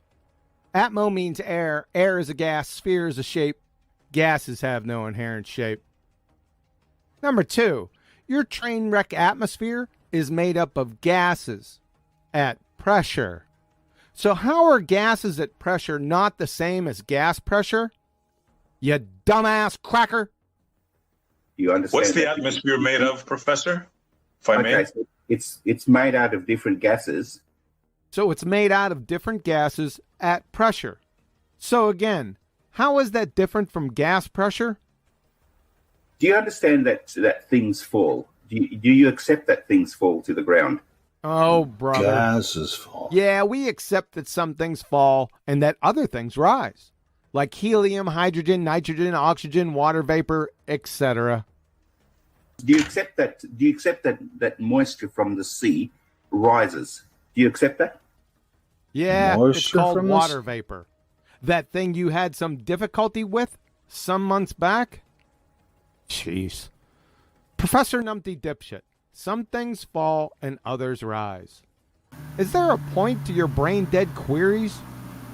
Do you accept that molecules have mass? Do you accept that they weigh, that they have, that Yes. they would weigh something? No. You or anyone else can't even define mass, for goodness sakes. At the very best, it's but a concept. Even in your fairy tale paradigm, mass and weight are two different animals. From your alma mater wiki. In common usage, the mass of an object is often referred to as its weight, though these are in fact different concepts and quantities. In scientific contexts, mass is the amount of matter in an object, though matter may be difficult to define, whereas weight is the force exerted on an object by gravity. And you accept that weight is a function of both mass and acceleration? Wrong. Weight in your fairy tale dreamland dumpster fire is W equal mg. Mg love you long time. That train wreck progeny was derived vis-a-vis its daddy, F equal ma. Unfortunately for you and your bellowing ball-tarred brethren, all of the laws from Newton, of which F equal ma is part of, have been superseded and toppled from the throne by Einstein 106 years ago. From your alma mater wiki, Newton's classical mechanics were superseded in the early 20th century when Albert Einstein developed the special and general theory of relativity. From Douglas Klein, professor of physics, Phys Libre text, Newton's two crowning achievements, the laws of motion and the laws of gravitation, that had reigned supreme since published in the Principia in 1687, were toppled from the throne by Einstein. From Professor Jacob D. Bekenstein, caltech.edu, Einstein also replaced the Newtonian law of motion by the statement that free test particles move along geodesics, the shortest curves in the space-time geometry. Adding insult to your ignoramus ignorance, Daddy F equal ma was filleted and fricasseed vis-a-vis quantum mechanics circa 1925. Hey, Dick, can you educate this wiki parroting pretender clown ball-tard bozo for us? From Richard Feynman, the Feynman Lectures, caltech.edu. Even though the law F equal ma is false, Fatality. And all the derivations of Newton were wrong for the conservation of momentum, yada, yada, yada. Therefore, if F equal ma is false, and it is, meaning it never existed, then W equal mg, its progeny, never existed, leaving you holding the W equal mg, mg love you long time, empty baggy. Capiche, sunshine? Do you accept that things fall at the same rate? No. A 25-pound anvil and 25 pounds worth of feathers will not fall at the same rate, sunshine. Moreover, some things don't fall at all, like helium, hydrogen, nitrogen, oxygen, and water vapor, among others. You know, Phil, you sound like a numpty dork getting ready to faceplant into a dumpster fire you prepared for yourself. Define mass for me, Professor. Okay, so everything is made out of atoms. Would you agree with that? Are you high right now? Everything is not made out of atoms, Professor Numpty Dipshit. Electrons, neutrons, protons, and light are some shining examples. And physics professor. Everything is made out of atoms, belly laugher, is not the definition of mass. It's a feeble, incoherent red herring fallacy. Do you agree that the stuff going up is H2O? Yes, more specifically, water vapor, which is a gas. Oh my Do you still think that water vapor is a gas? is the dumbest thing you ever heard? And you agree that when it does become a gas, it rises up, and then eventually, if there's enough of it, it'll come down as rain. Would you agree with that? Yes, it condenses into a liquid and will eventually fall as some form of precipitation. So you agree that gases have mass and that they are attracted to the Earth? No, I already exposed your mass train wreck, and gases aren't attracted towards the Earth. If you think they are, then you haven't the first fucking clue of gas behavior at a grade school level, and are in direct contradiction with Boyle's Law, Charles' Law, Gay-Lussac's Law, Avogadro's Law, parts of Dalton's Law, Brownian motion, and the second law of thermodynamics. Things that have mass will fall to the Earth at the same rate. We agree with that? You need to be institutionalized. This is why we have an atmosphere, because all the gas molecules fall to the Earth at the same rate.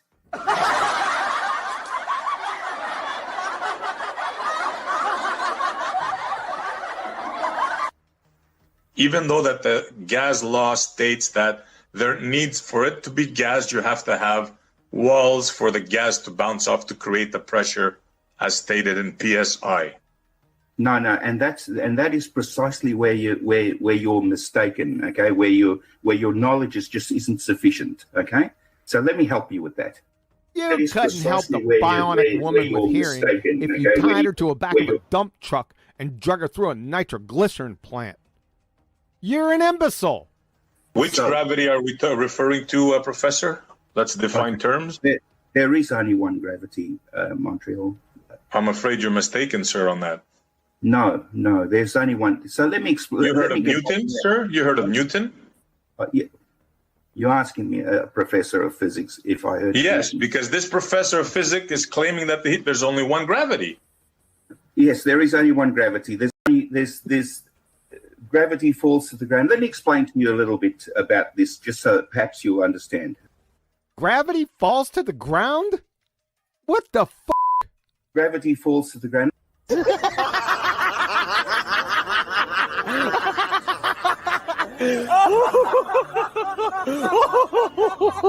You are so dumb. Damn.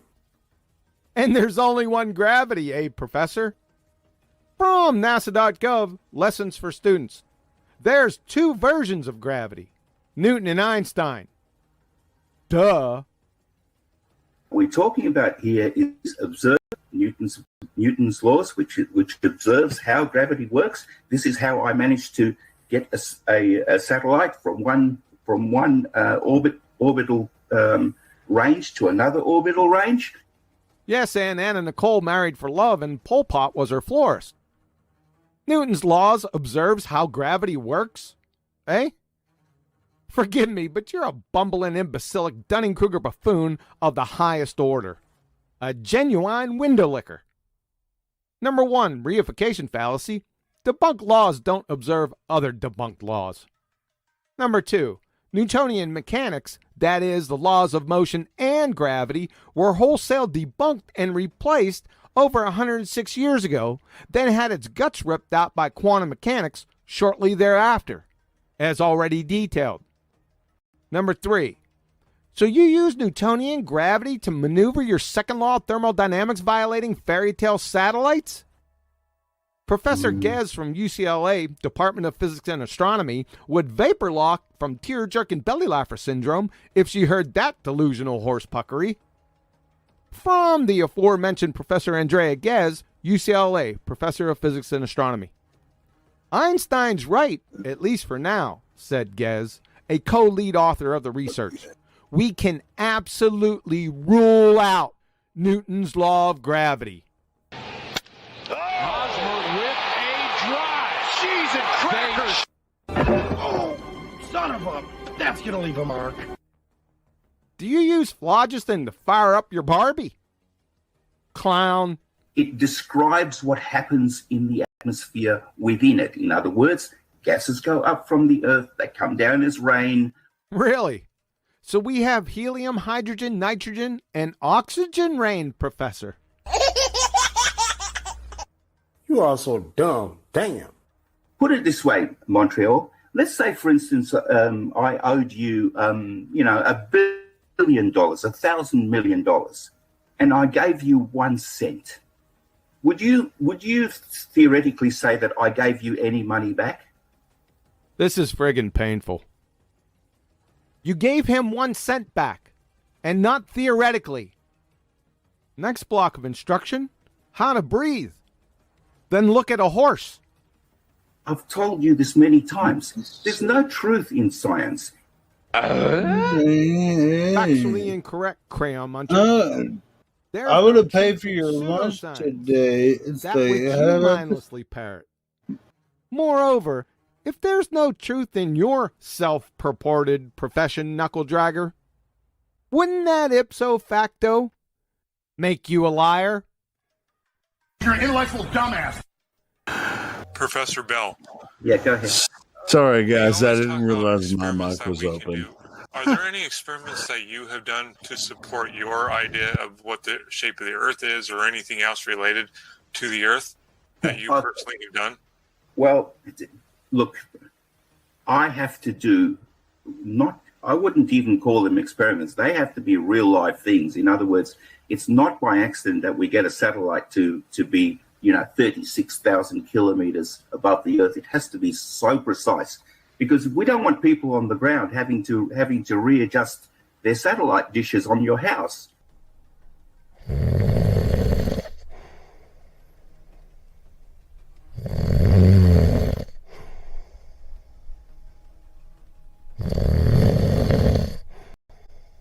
Professor Bell, are there any experiments that you have done to support your idea of what the shape of the Earth is, or anything else related? For instance, I've got one on my house that's been there untouched for 12 years. That's because it's been pointing at a particular satellite that's giving me my television thing. Now,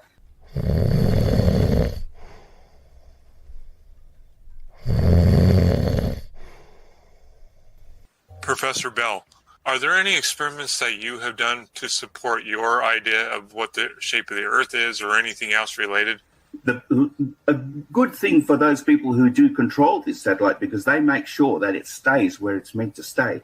And why does it stay there? It stays there because it's a precise range, a precise distance from the Earth, and therefore moving at a precise speed, so that it stays with the Earth as the Earth spins. This couldn't happen if the Earth wasn't a sphere. And the millions, the hundreds of millions of dollars that we have to commit.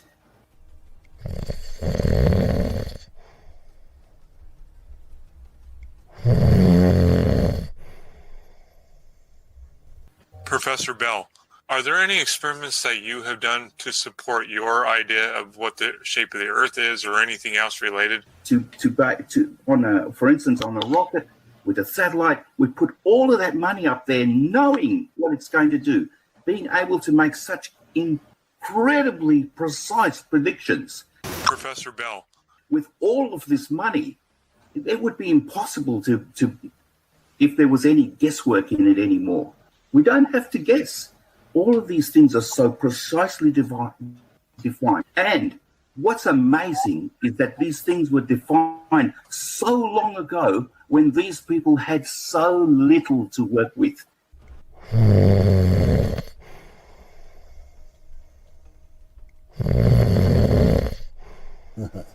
Professor Bell, are there any experiments that you have done to support your idea of what the shape of the Earth is, or anything else related? I mean, gosh, imagine if they had the technology that we have now, how much further ahead we'd be. If you have a look at one single photograph, it's probably one of the most amazing photographs ever. Professor Bell.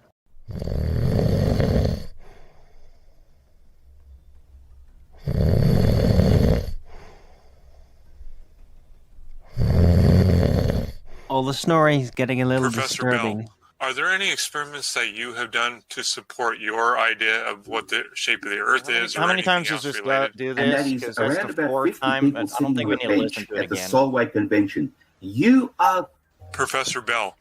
You are looking at the most We know he's amazing stupid, mind. so we can Imagine the redundancy, right? the whole thing about it. We No, I mean that was QE's point. I mean, I know. yeah, and yes, I was And I was about to stop it, so everybody No, you're okay.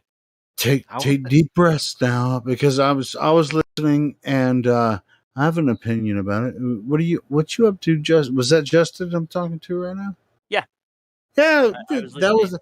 I like that video because he was pointing out the nonsense. He was pointing out the redundancy of the stupid arguments. That was good stuff. Wasn't that Professor Phil? Yeah, he was in there, but then somebody else came in too. And it's like they have borrowed arguments about some weirdness that they believe, and it's like, hey, I stole some information from some YouTube video I came across, and this is our successful argument against the flat Earth. So, are you arguing against the flat Earth, or are you arguing for the globe? Ooh, Why I is my have a good- YouTube I have a feed good different? meme about that. I'll post it in the disc.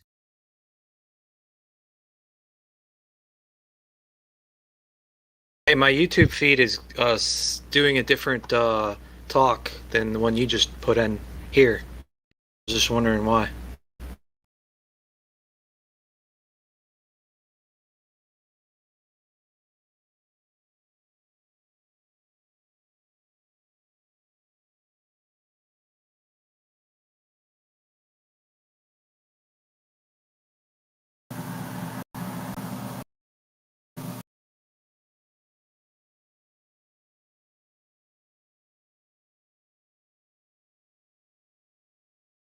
Did you get that?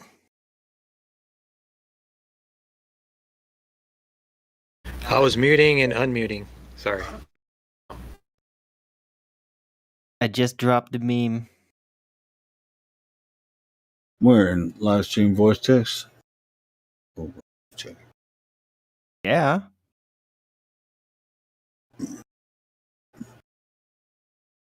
Behold, our latest strategy against those pesky flat earthers. The horizon isn't geometric. We don't expect to see Coriolis deviation. Of course not. Are you sure this is going to help us prove the ball Earth? Ball Earth? Who said the redundancy, like, coming back around again? This is for the people of the sun. I don't know if that makes sense to you, Arwen, but it makes sense to me. You can insert a whole bunch of things in there. Yeah, sure. Right?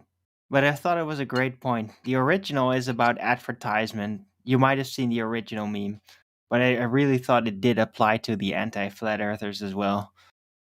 So that's why they made this mod. Because it's coming back around again. It's like how many arguments can you make about sun moving away, what the horizon is, what is flat, what is globe?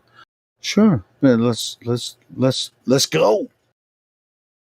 Right, coming back around they're again. trying to seem to win the argument and confuse the conversation. There's rather no than win. actually There's making no a win. concise case for a ball Earth. That's the whole point. Yeah, that's what they're doing. They're totally lost. They think they're trying to prove a globe, but it's a giant mess. Yeah, it's because they're scared. They're scared. Arwen, don't just. Yeah. We're in the positive position when it comes to this. Yeah, you're right. You're right. Good stuff. Hey, Helio, can you hear me? Yes, I can. Hey, my feed on the YouTube is different than the audio in here. I was wondering why. Well, are you listening to the YouTube channel while you're trying to listen to Discord at the same time? Because that won't work. I mean, you're gonna have to listen to one or the other. Oh, I was just wondering why it was different on. the YouTube feed than here. Hey, well, are you on is a taking Discord? all Are the you on sounds Discord? and putting Hold them on on. the I mean, same range. he's actually helping. This is a technical question. Give me a second. I can hear you. Can you hear me? I can hear you. All right. Are you listening on Discord? Yeah, yeah. All right, cool. So when you go to the YouTube channel, are you listening on YouTube then, or are you listening on Discord while you watch the YouTube channel? Well, I got it muted right now, but if I'm going to listen, I would mute this and then go to that. But I noticed that they're different. Oh, no shit. They're I different. don't hear it. No, I just checked. The volumes is exactly the same. There's no distortion whatsoever. So Yeah, it sounds good. I Your mean, me experience too. is I mean, exactly what it I'm the producer of it, so I definitely want to make sure that But the sound is good. So, yeah. But it's a guy talking on stage to people and kind of like ridiculing them for believing in globe Earth. Who? The one that you were playing was a professor who was being mocked. Dude, that was a video I was playing. I was playing a video that was from Quantum Racer's channel. I was playing a video. You wouldn't be able to react there. That was just a video that I was playing. It was an audio that you could listen to inside the Discord channel. How long have you been using Discord? 2 days. Yeah, that means you're a noob. Listen, bro. Yeah. Sometimes when there's kind of dead air and nobody's talking, we'll play some videos, some audio of some previous talks that we've had with other people, or play music or something, and that's just listening, and that's for listening because we broadcast 24 hours a day on YouTube, so we have to fill dead air. So you That's you not my question. That's not my question. okay? What's your question? Said on the YouTube channel, there's a guy on a stage talking to people about the flat Earth and ridiculing the globers or whatever. And he's like on a stage and I don't know. What stage? Are you sure you're checking the right channel? Yeah, I don't think he's even saying the same Discord. shit we're talking Yeah, about. welcome to 24/7 Flat Earth Discord 2.0 live. Welcome. All right. Well, if you're watching us live, you better make sure you're clicking on the right. It's live right now because we have.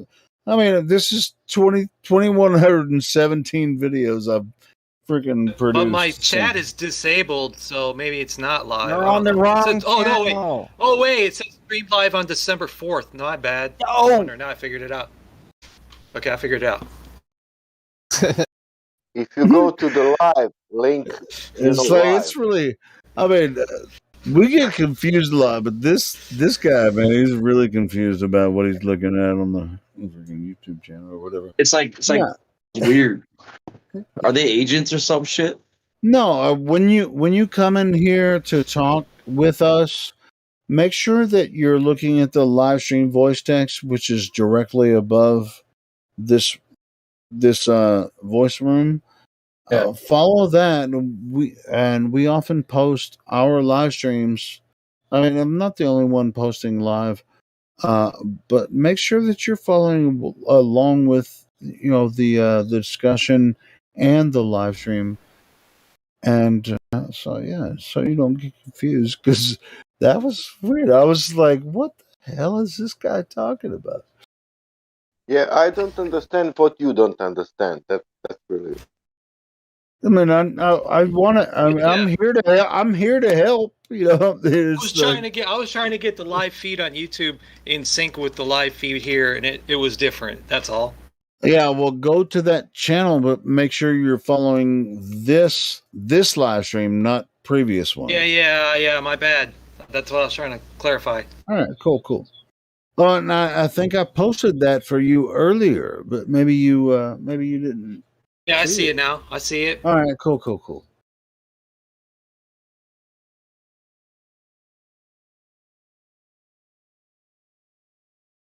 Yeah. Use those eyes, bros and sisters. So good. Well, man, it's like before he started talking, I heard you guys. This is like I'll post like some of QE's numpty clips and stuff. But when you guys get started talking, if I could hear you start talking, and if you don't have the bot privileges to stop the stream, I I always would prefer, real content, live content. I always prefer that. Well, I wouldn't say always, because sometimes it turns into a shit show. But to fill up time, we'll play different music or other streams and stuff. People, trusted members here that are, and we'll play their content here on the 24/7 Flat Earth Discord. But yeah, and I was playing some Lunty clips, and you guys wanted to come in and talk about what? Flat Earth.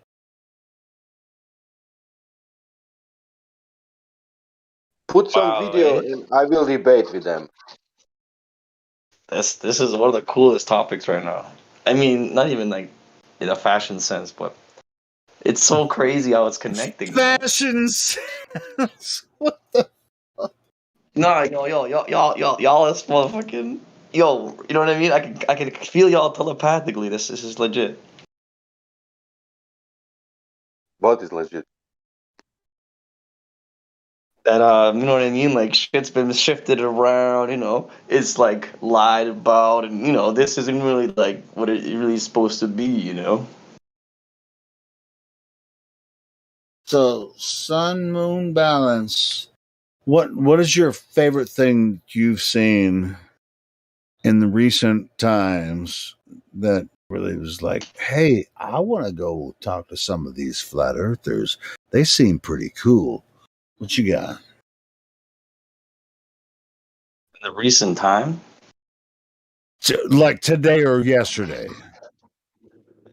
I haven't really heard much because like it was Saturday and like and you were just like gaming all day, like just like I'm No, I just wasn't like, gaming. hey. I haven't played a game in 7 months. I fucking. Oh, maybe you were working. Maybe you were working. I don't know. Oh fuck, man! You have a job. You have a job. Is this like Prison Planet or something, dude? The fuck? It's your mama's planet. How about that? Is it really? It might as well be. It might as fucking well be. So, yeah. How did you find this server, and why are you curious about Flat Earth? I found this server, hearing other people talk about it on Discord servers, and I was like, "This sounds like an interesting place." Because It is a very interesting place. What do you think about it?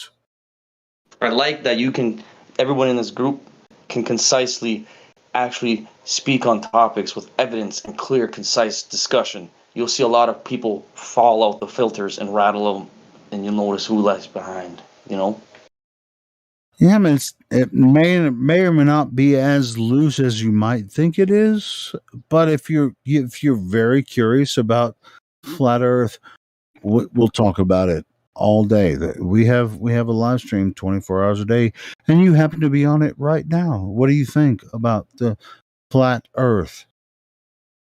So, like, how deep does it go?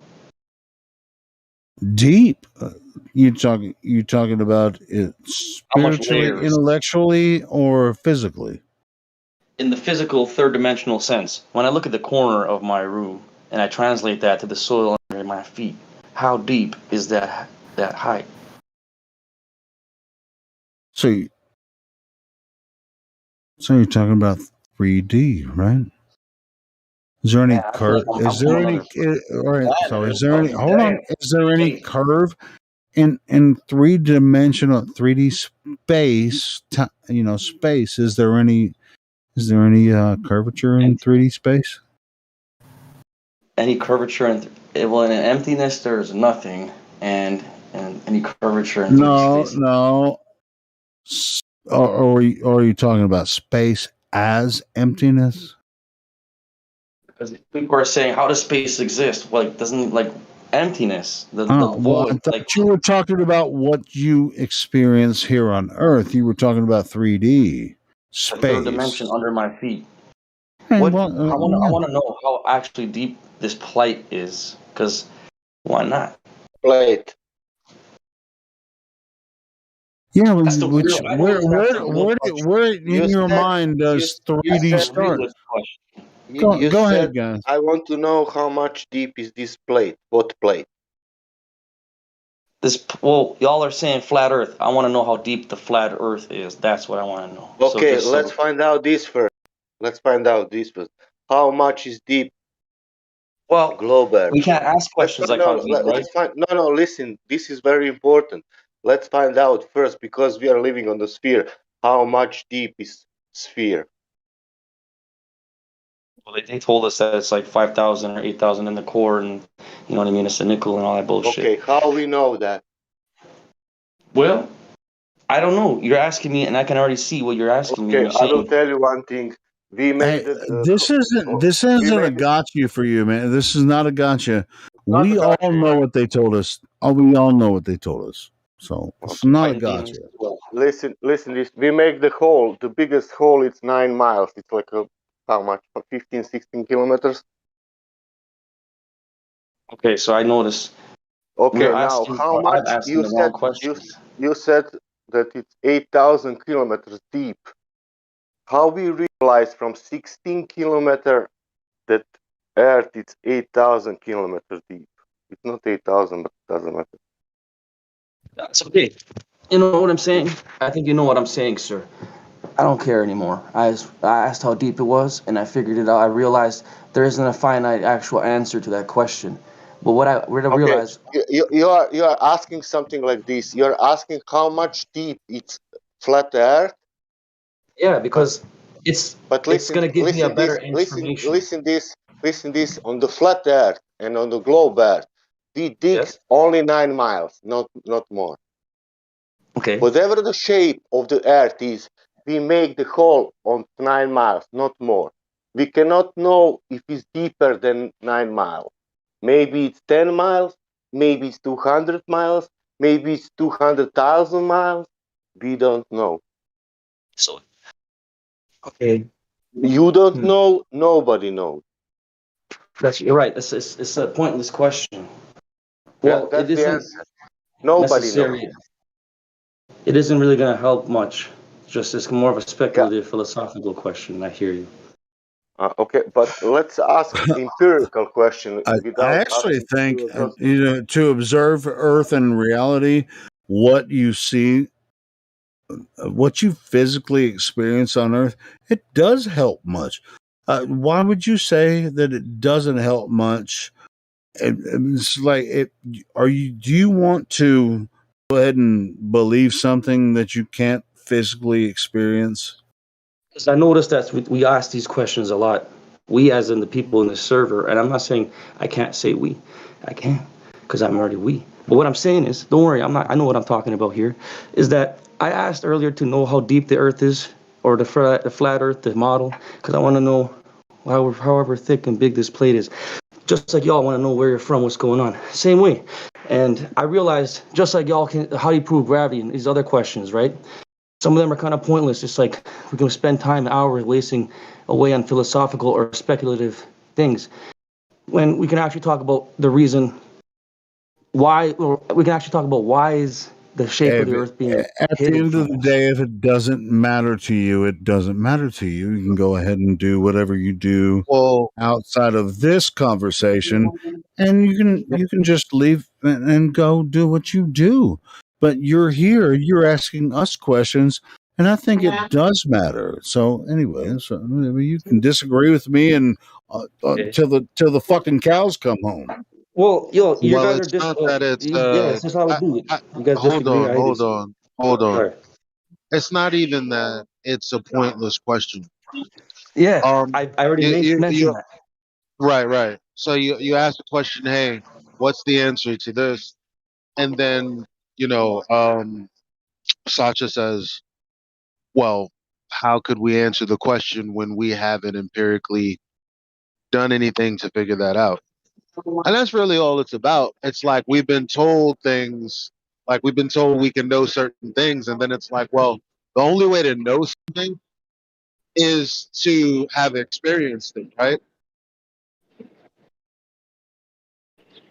Yeah, well, that's why I feel like talking about it online is gonna work, but we actually gotta community, like as a community, get together and be like, no, no, really, really, yeah, yeah.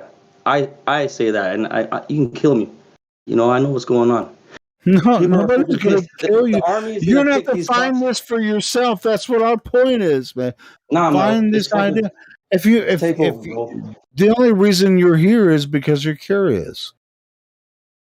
But I'm not bi-curious, and I'm also realizing that I the army didn't is know who said bi-curious. You're curious about flat Earth. Curious George. Okay, you're Earth curious. Let's call it You're that. flat curious. You're Well, flat all I curious. want to say is Thomas. that, listen, man, I'm not your enemy and I'm not your friend. I am me. You are you. We should continue with this contrast in hue. You know, it just rhymes. But it's a sign of the times. Fuck it. I want to know answers about the flat Earth. Like, y'all might know. You know what I mean? No one knows everything. We got to keep going. I want to know why the fuck is this such a serious issue in this society nowadays? How come it's so hidden? Oh, so Right? so the social dynamic. You're more curious about the social dynamic instead of Quantify my essence. whether or not you can prove flat or globe. You're more curious about the social dynamic and how it influences people. Is this where you're at? And you could At give this a point in fuck my about whether it physically is a stationary plane or a globe. Well, I'm beyond that. You know what I mean? I'm in things that are Yeah, I can inside. tell. I can tell you because you really could give a shit about it. Okay. Well, I then give a fuck about it so much that fine. I'm ready. I'm trading for 10 plus years to take out these purple guys. Anyone who's ready for it too, you got to get it coming. No, Getting well, it fuck coming off. back, Fuck brother. off. Big Yeah, hands, fuck off bro. somewhere else, bro. Go Okay, ask well, go ask your fucking look, you keep fucking psychological friends about brainwashing. your fucking weirdo nonsense about political fucking weird ideologies. All right, Go fine. fuck off Well, somewhere I'm else, not bro. I'm not a purple guy, all right? And if you know what I mean. Helio. Yeah, hold on. Sorry. Let me defend you for a second. Helio. All right, I'm being a dick, but anyway, yeah, Look, I'm a little look, triggered. look, listen. Don't you want to talk to people? Like, or do you want it to be dead like it's been? Because this is like, actions like yours is the reason normies don't come in here. I would assume that, and the fact that maybe we're not marketing the way we're supposed to. But this is the truest, best conversation to have ever. And the reason people don't come here is because five people with you know Okay, then why their jaded aren't you feelings talking such as to him and yours. I'm talking to him? You had all the Well, I'm opportunity to talking talk to right him. now. Now you're talking I to was him because talking. I was now you're talking talking to him because I started talking to him, and because now okay, you so let's are apply the pissed off logic, about the right? way I So was if talking I'm to not him. So talking, if I'm not whatever, man. talking, that means you should be an asshole. Is that what you're trying to say? No, I'm saying he was here. So then why are you gonna even start off with that? Why are you gonna lead with, well, you weren't talking to him, so why are you No, mad that I'm being a dick? Because no, that's what you're nobody being. was talking to him except for me, and now you're going to criticize the way I talk to him. Go ahead. If you want to talk to him, go ahead. Have at Well, it. are we talking with people or are we talking at people? There is sort of a barky vibe where we're kind of being antagonistic and not very welcoming. And in a way, not really tolerant of certain types of questions either. It is kind of a strange energy for a new person to, be invited into. It's not very convivial. Yeah, and the reason that I keep on coming at, when the energy arises in the room, the reason why I take it personally is because my very best friend isn't in here because of that. And I brought him here. And I brought him through the VC process, and I promised him that we were a community that were about truth. And he's accepted everything I've ever told him about politics and everything else. Why? Because I've given him sources that would verify what I was saying. And then he came here and he didn't like the vibes. And it's not just him, it's about three people that were close to me that I went to school with that aren't here now because of that. I'm sick of it. And maybe the topic of conversations in the chat are being, so choked to death by saying no speculation, nothing but, hard quote unquote science. Okay, that's all well and good, but are we strangling the discussion to the point where we can't even really talk about the flat earth, but in very A little bit. limited, constrained ways? I mean, are we choking the conversation to death potentially? A little bit. Well, we're infinite, so let's just keep spiraling, figuring it out. You Yeah, now it's all right, but now we will move also to the argument, Sun Moon. It's all right if you have some good question. Don't take this personally. Whatever happens. I'm learning not to. Okay. Because we're all programmed to be, not well. You know how it is when we're young, watching films. You know how it says. So yeah, I appreciate I like this server a lot because you can actually speak, and when you're speaking real stuff, people will listen, and it's not, like what I'm saying, bro. Come on, man. Shit, when you actually have facts, and you're coming like I'm pretty intoxicated at the moment, so I'm not speaking as eloquent as I would, but I appreciate the discussion, and I don't want to get involved with anybody and getting any And crosshairs. if you are honest, everything it's okay. Nothing. I appreciate how y'all are like, what do you mean how deep it is? Because that's true, right? Like, if if a child asks you some questions, some kind of, you know what I mean? They always ask speculative questions. People are normal. It's normal. I hear you, man.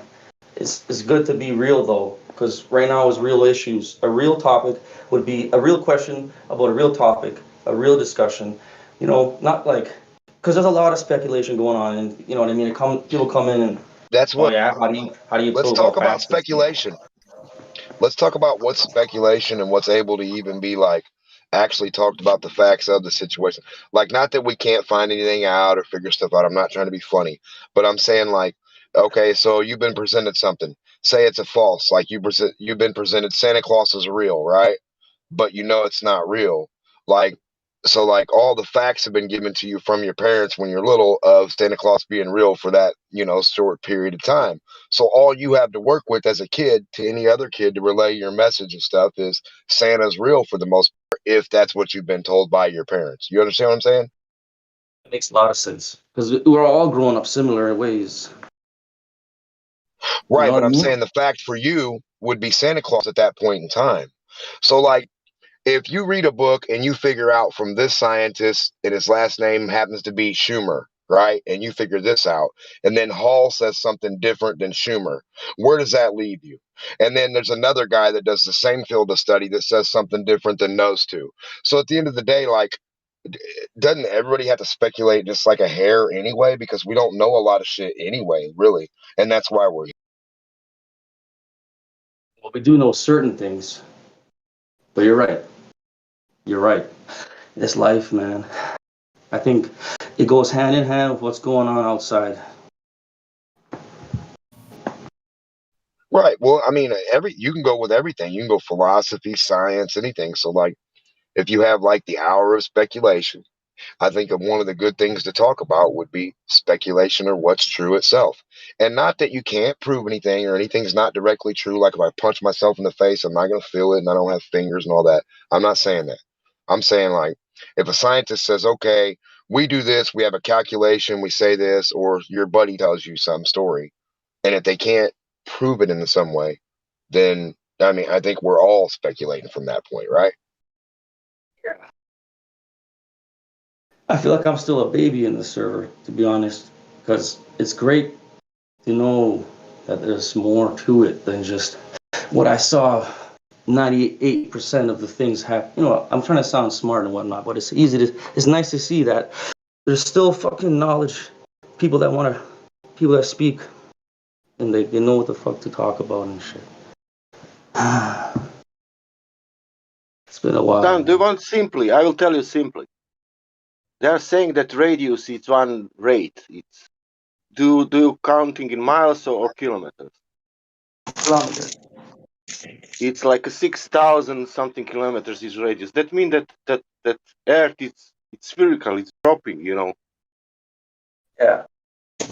Yeah, but you know what? That is not happening in reality.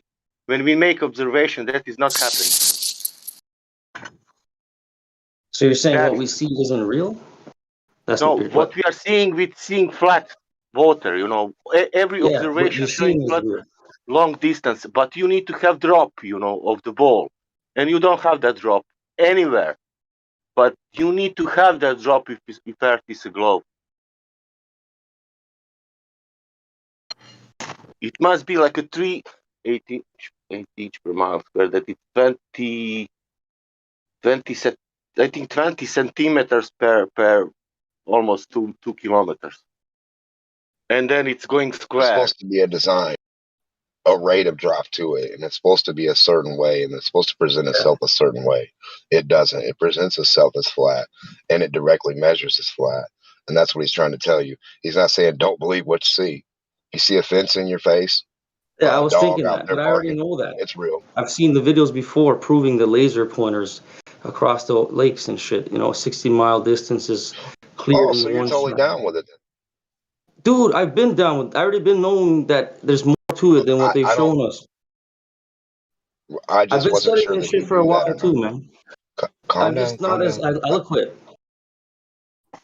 Okay, hold not on. as That guy's got like articulate. that guy speaks a different language a little bit, and he talks a little different than us, so he might understand you slightly different. So he probably just misunderstood. He's got you now, probably. No, man, I'm not saying I'm anti-globe or anti-flat. I believe that it is some sort of a fucking weird. I thought it was a petri dish back in 2012, controlled by a guy named Mim, and I was like fucking tripping out. But nah, never mind.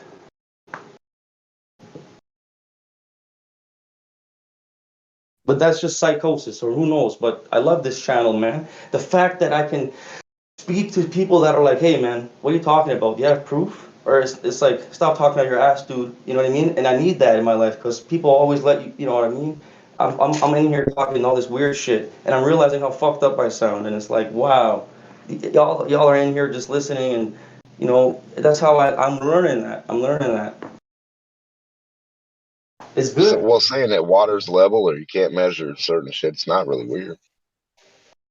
Yeah, exactly. Water. There's a video of someone that put static electricity, like they rubbed the side of a balloon, and then they put it beside a tap that had water running out, and it curved around the balloon. And they're like, oh, it's static electricity, static. Some of it, like that's, and I'm like, dude, you can't. It still doesn't improve anything. No, it didn't curve around the balloon. It just It yeah, the pushed static away from the energy. balloon. It repelled. It repelled, Yeah, and it left a certain section of space between it and the water. So exactly. no, it didn't attract the water to it and make it run around it. So if they're trying to use that as like, yeah, no, Most likely, yeah. that's no globe evidence at all. No, Dude, no, I'm not saying it was, but that's what I was trying to point out. And no, I got you. you I got you. greatly, you showed me. Like, see the science. I'm getting back on model row. It repelled. It wasn't sticking. It repelled. Yeah, it's all science. It's all basic facts. You know. Yeah. Nice. True. Well, what can I say?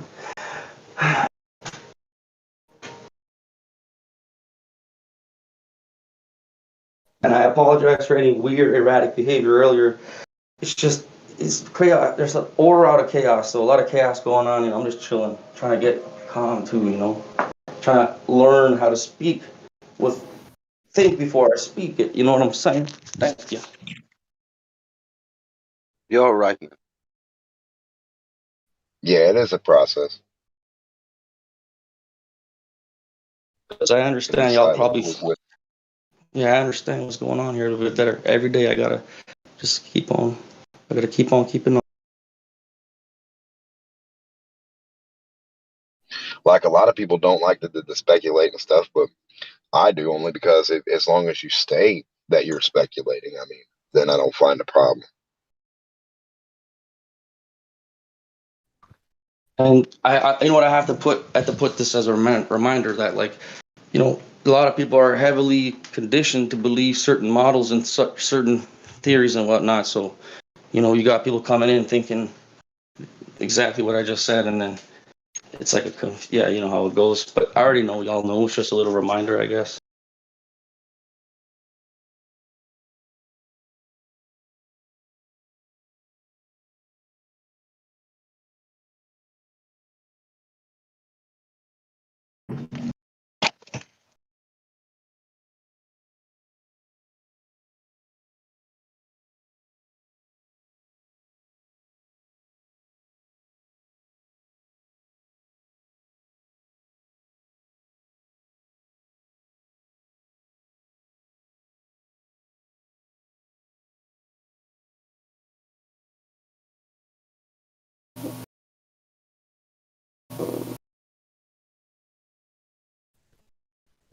Well, I'm gonna go eat some food and stuff, and I apologize for anything, and see you all around.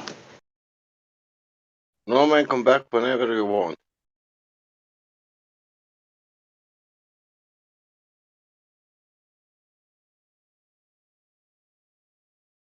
Yeah, what was he talking about? Purple people. I don't understand that one.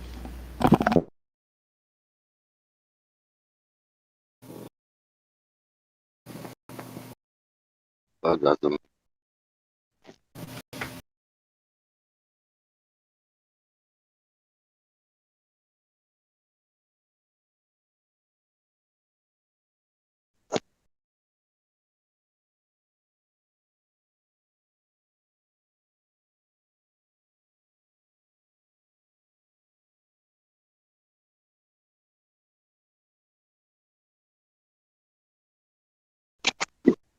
If there's red people like us and blue people like normies, purple people would be somewhere in the middle, be my guess.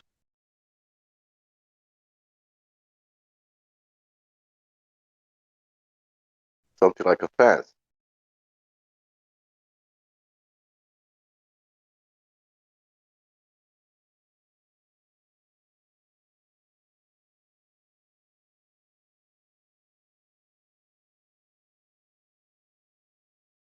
There is no fence anymore. There is a bridge now.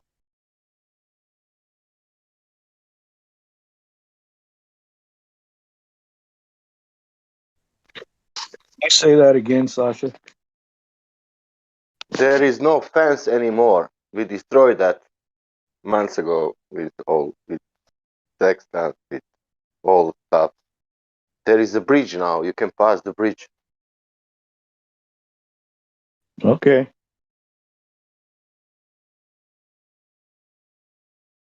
And it's white. The flat bridge, yeah.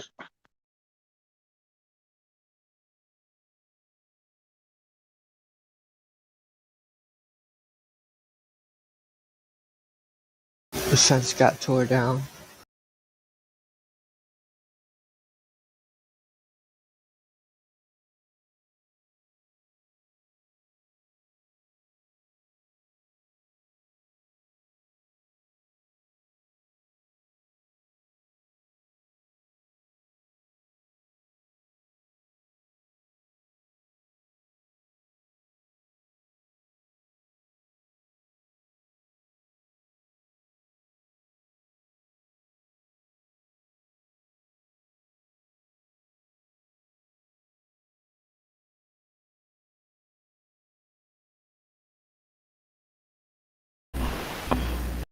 Hey, y'all know about like Rogan and how he used to believe we didn't go to the moon, and now he just like went 180 and got all these shills on his site like Neil deGrasse Tyson and stuff.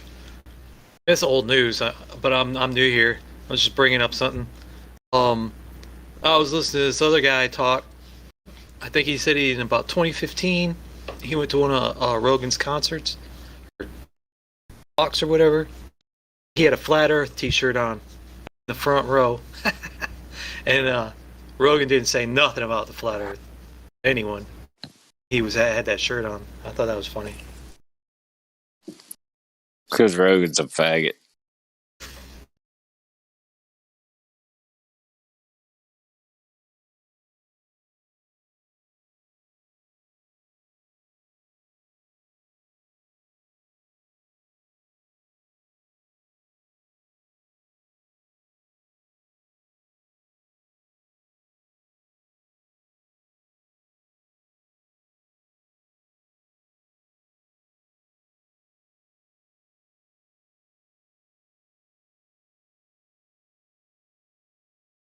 But when you really think about it, you know, the flat Earth is the truth, right?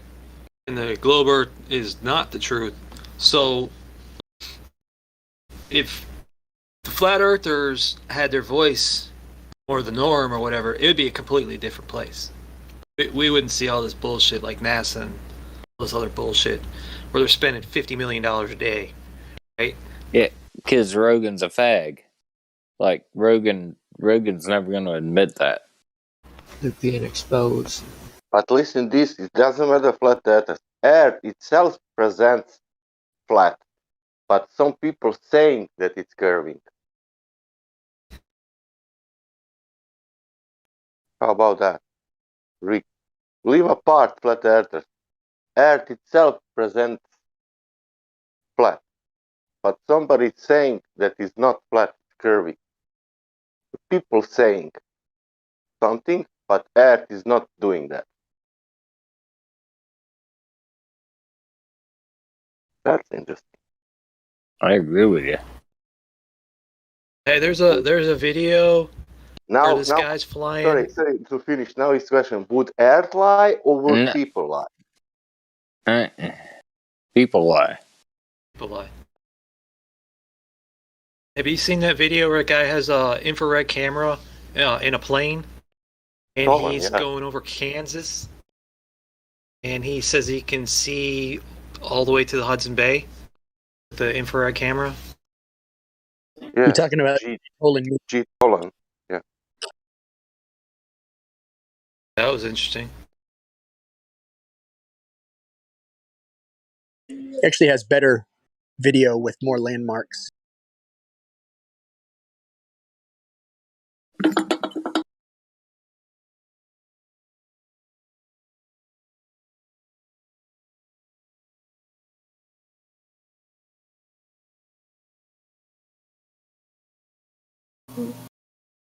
What y'all got going on in here right now?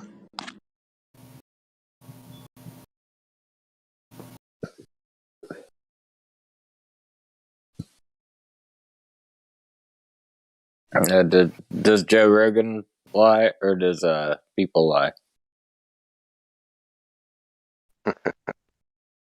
Joe Rogan is Oprah for men. Yeah. Joe Rogan is Oprah for men. Meme, I have that one with you. You have what? This one. Last one. I think that you are speaking there. Joe Rogan's a fag. Yeah, that's me and Indio talking to who's that?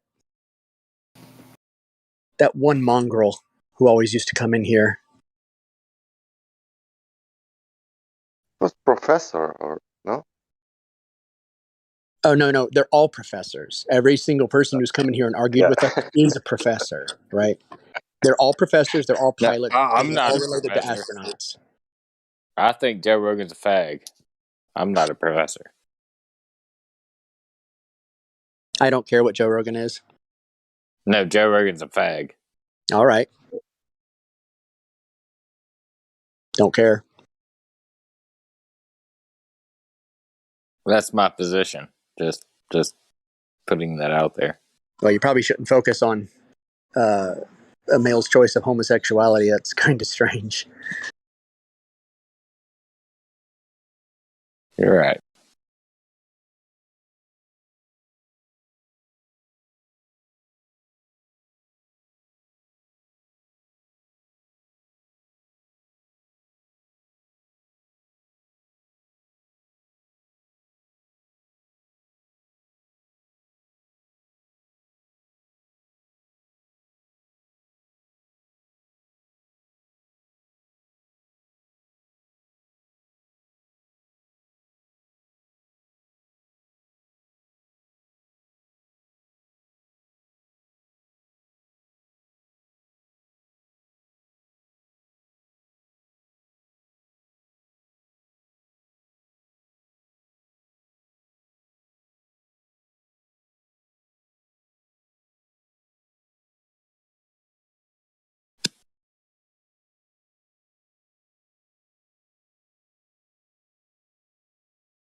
Joe Rogan's a fag. That's funny. Whatever. That's our best content so far. We got Joe Rogan's a fag. Okay, fine. What else what else do we have?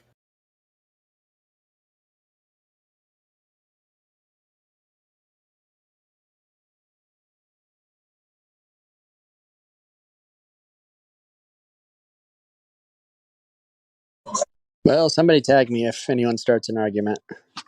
Yeah, I know it's kind of weird. Why is that a thing? You know, who gives a shit about Joe Rogan? None of us do. I mean, somebody obviously does, but I don't.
Is that what you got? Huh.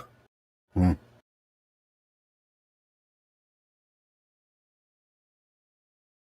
How about this globe? What we got?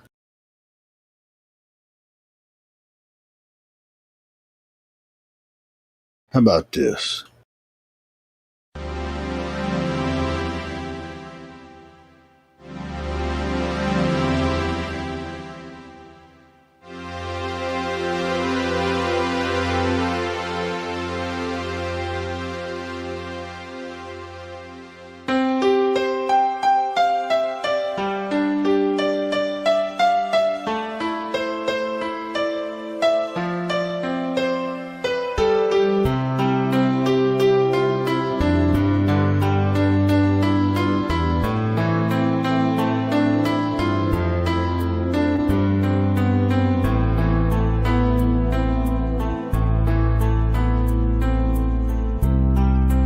Oceans are flat, no curve is displayed, and the globers go insane.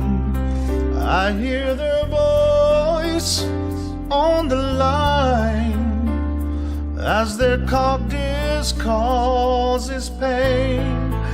Even in perfect weather, we cannot see forever. Wherever you go, whatever you do, I will be taking your globe from you.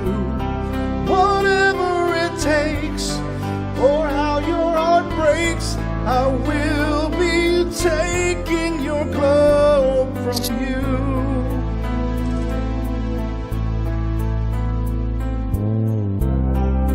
Globe Earth was planted in your mind, and it must be removed somehow. I hear your laughter and I taste your tears, so let me through right now. Oh, can't you see it, Glover? I will flat smack you sober.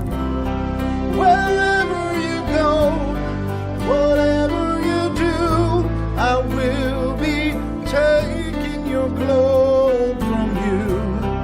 Whatever it takes, or how your heart breaks, I will be taking your globe from you. I wonder how you can survive this globe dance, but in the end, if I reach you, I'll take the chance.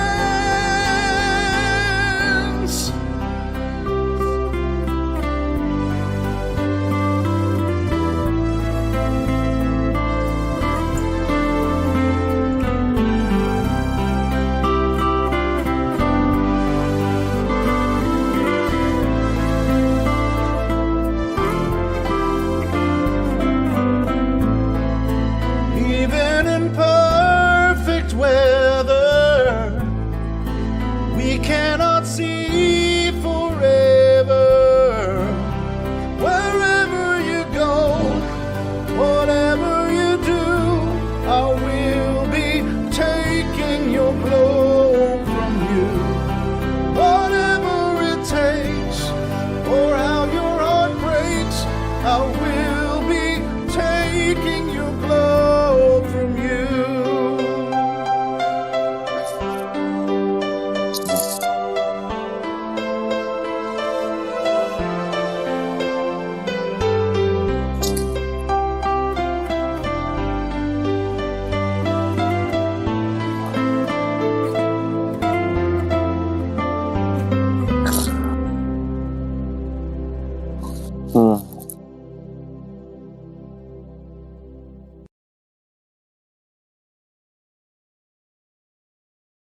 I mean, whoever sang that song was friggin', that was a badass. I'm saying.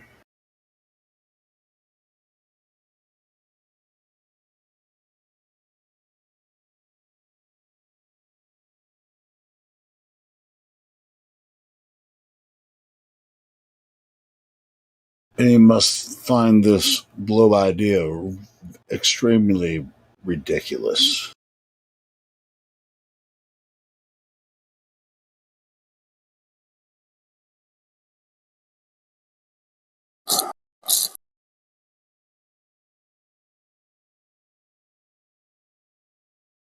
And Matt Prince, are you active? Because you're just like hot micing. Just like,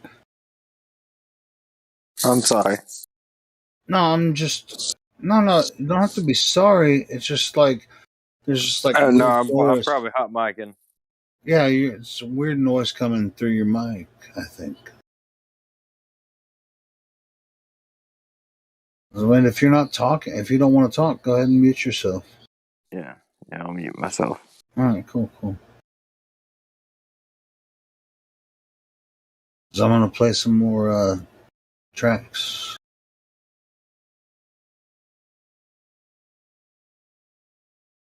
You still haven't muted yourself, Matt. Yeah, I haven't. Yeah. trying to find myself. Hey, man, I'm on that journey as well. I'm trying to find myself too. So,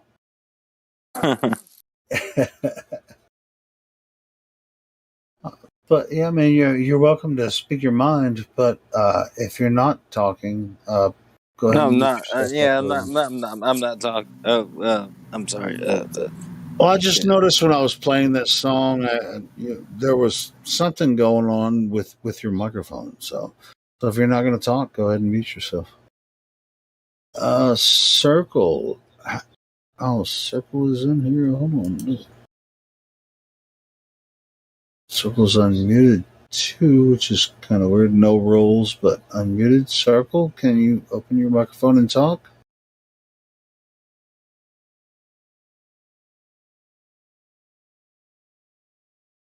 Hello, Circle.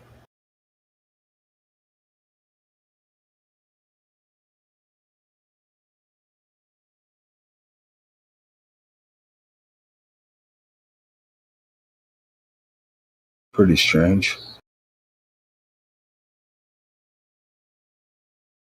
I think if Circle's not going to talk, I'm going to go ahead and mute Circle.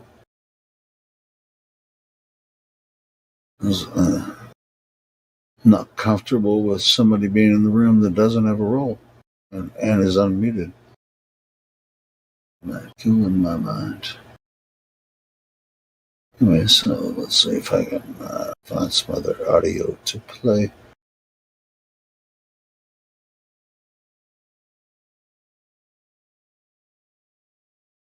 I think I paused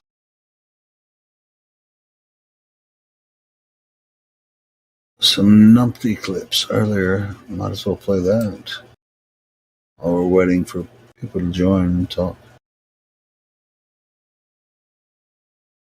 Let's try this.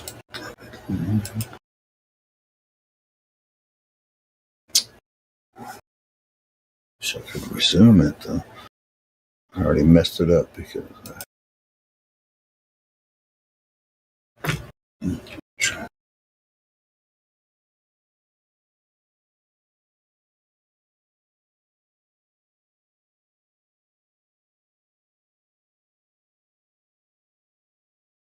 no, that didn't do shit.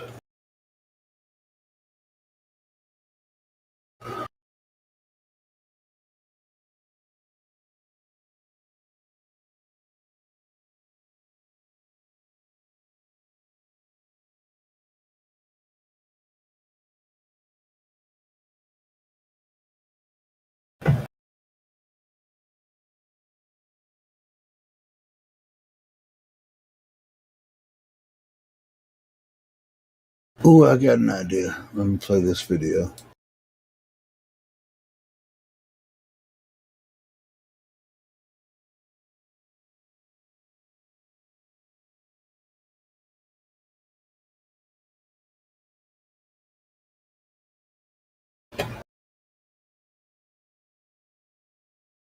Yeah, this is a video where Mick West, science communicator, came into 24/7 Flutter Discord, talked to us for a while.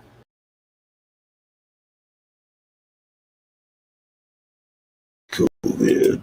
Let's see if it works.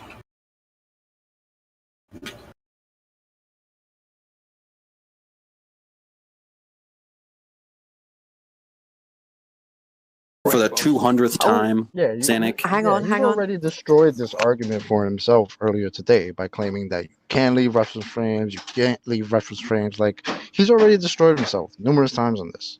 I love you, Chocolate, I don't but know I've got why to jump this is. in. Yeah, go ahead. Mike West is in the house. Mick West, even.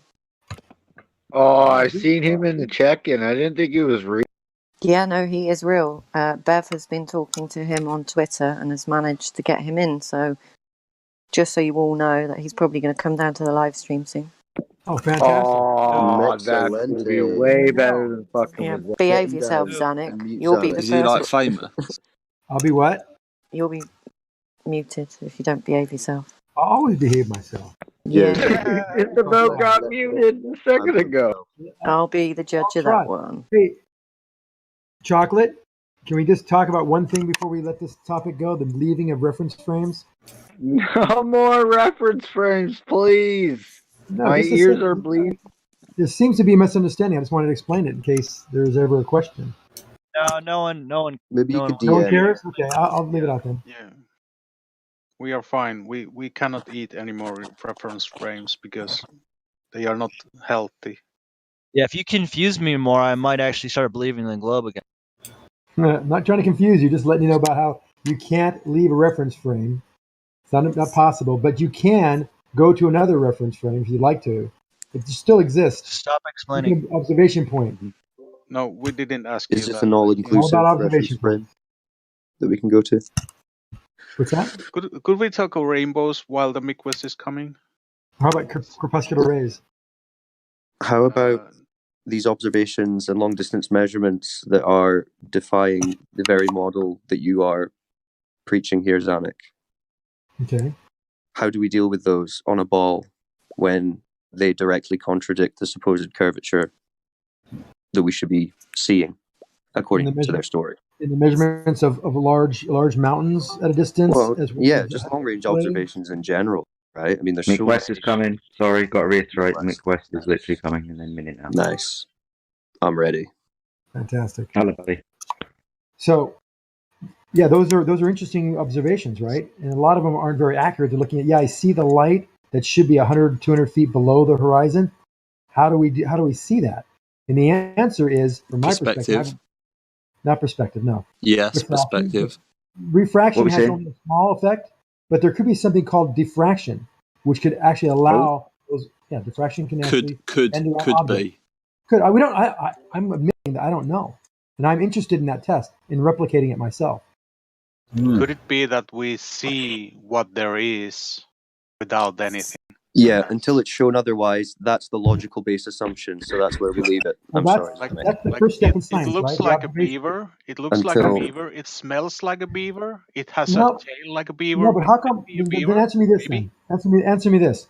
So when I shine that same laser to an 11,000 foot peak, 123 miles away, what do you think we'll see when there's less refraction or diffraction involved? Do you think I don't know. The fact that you shine the laser on something 100 and however many miles away just means there's no curvature. If we use a laser targeting device to aim a laser at a target, we'll probably hit the target with the laser if you've got a direct line of sight to it. Okay. Now, refraction over vast distances will have to be taken into account because quite possibly if you're viewing this mountain over a vast distance, it's going to be refracted to you, the observer, anyway. So you'd have to take account of this, wouldn't you? But you've shown 200 feet over 20 miles, so we got to see, a huge amount of diffraction or refraction that's going on over 100 miles, right? Well, yeah, more distance, more atmosphere, right?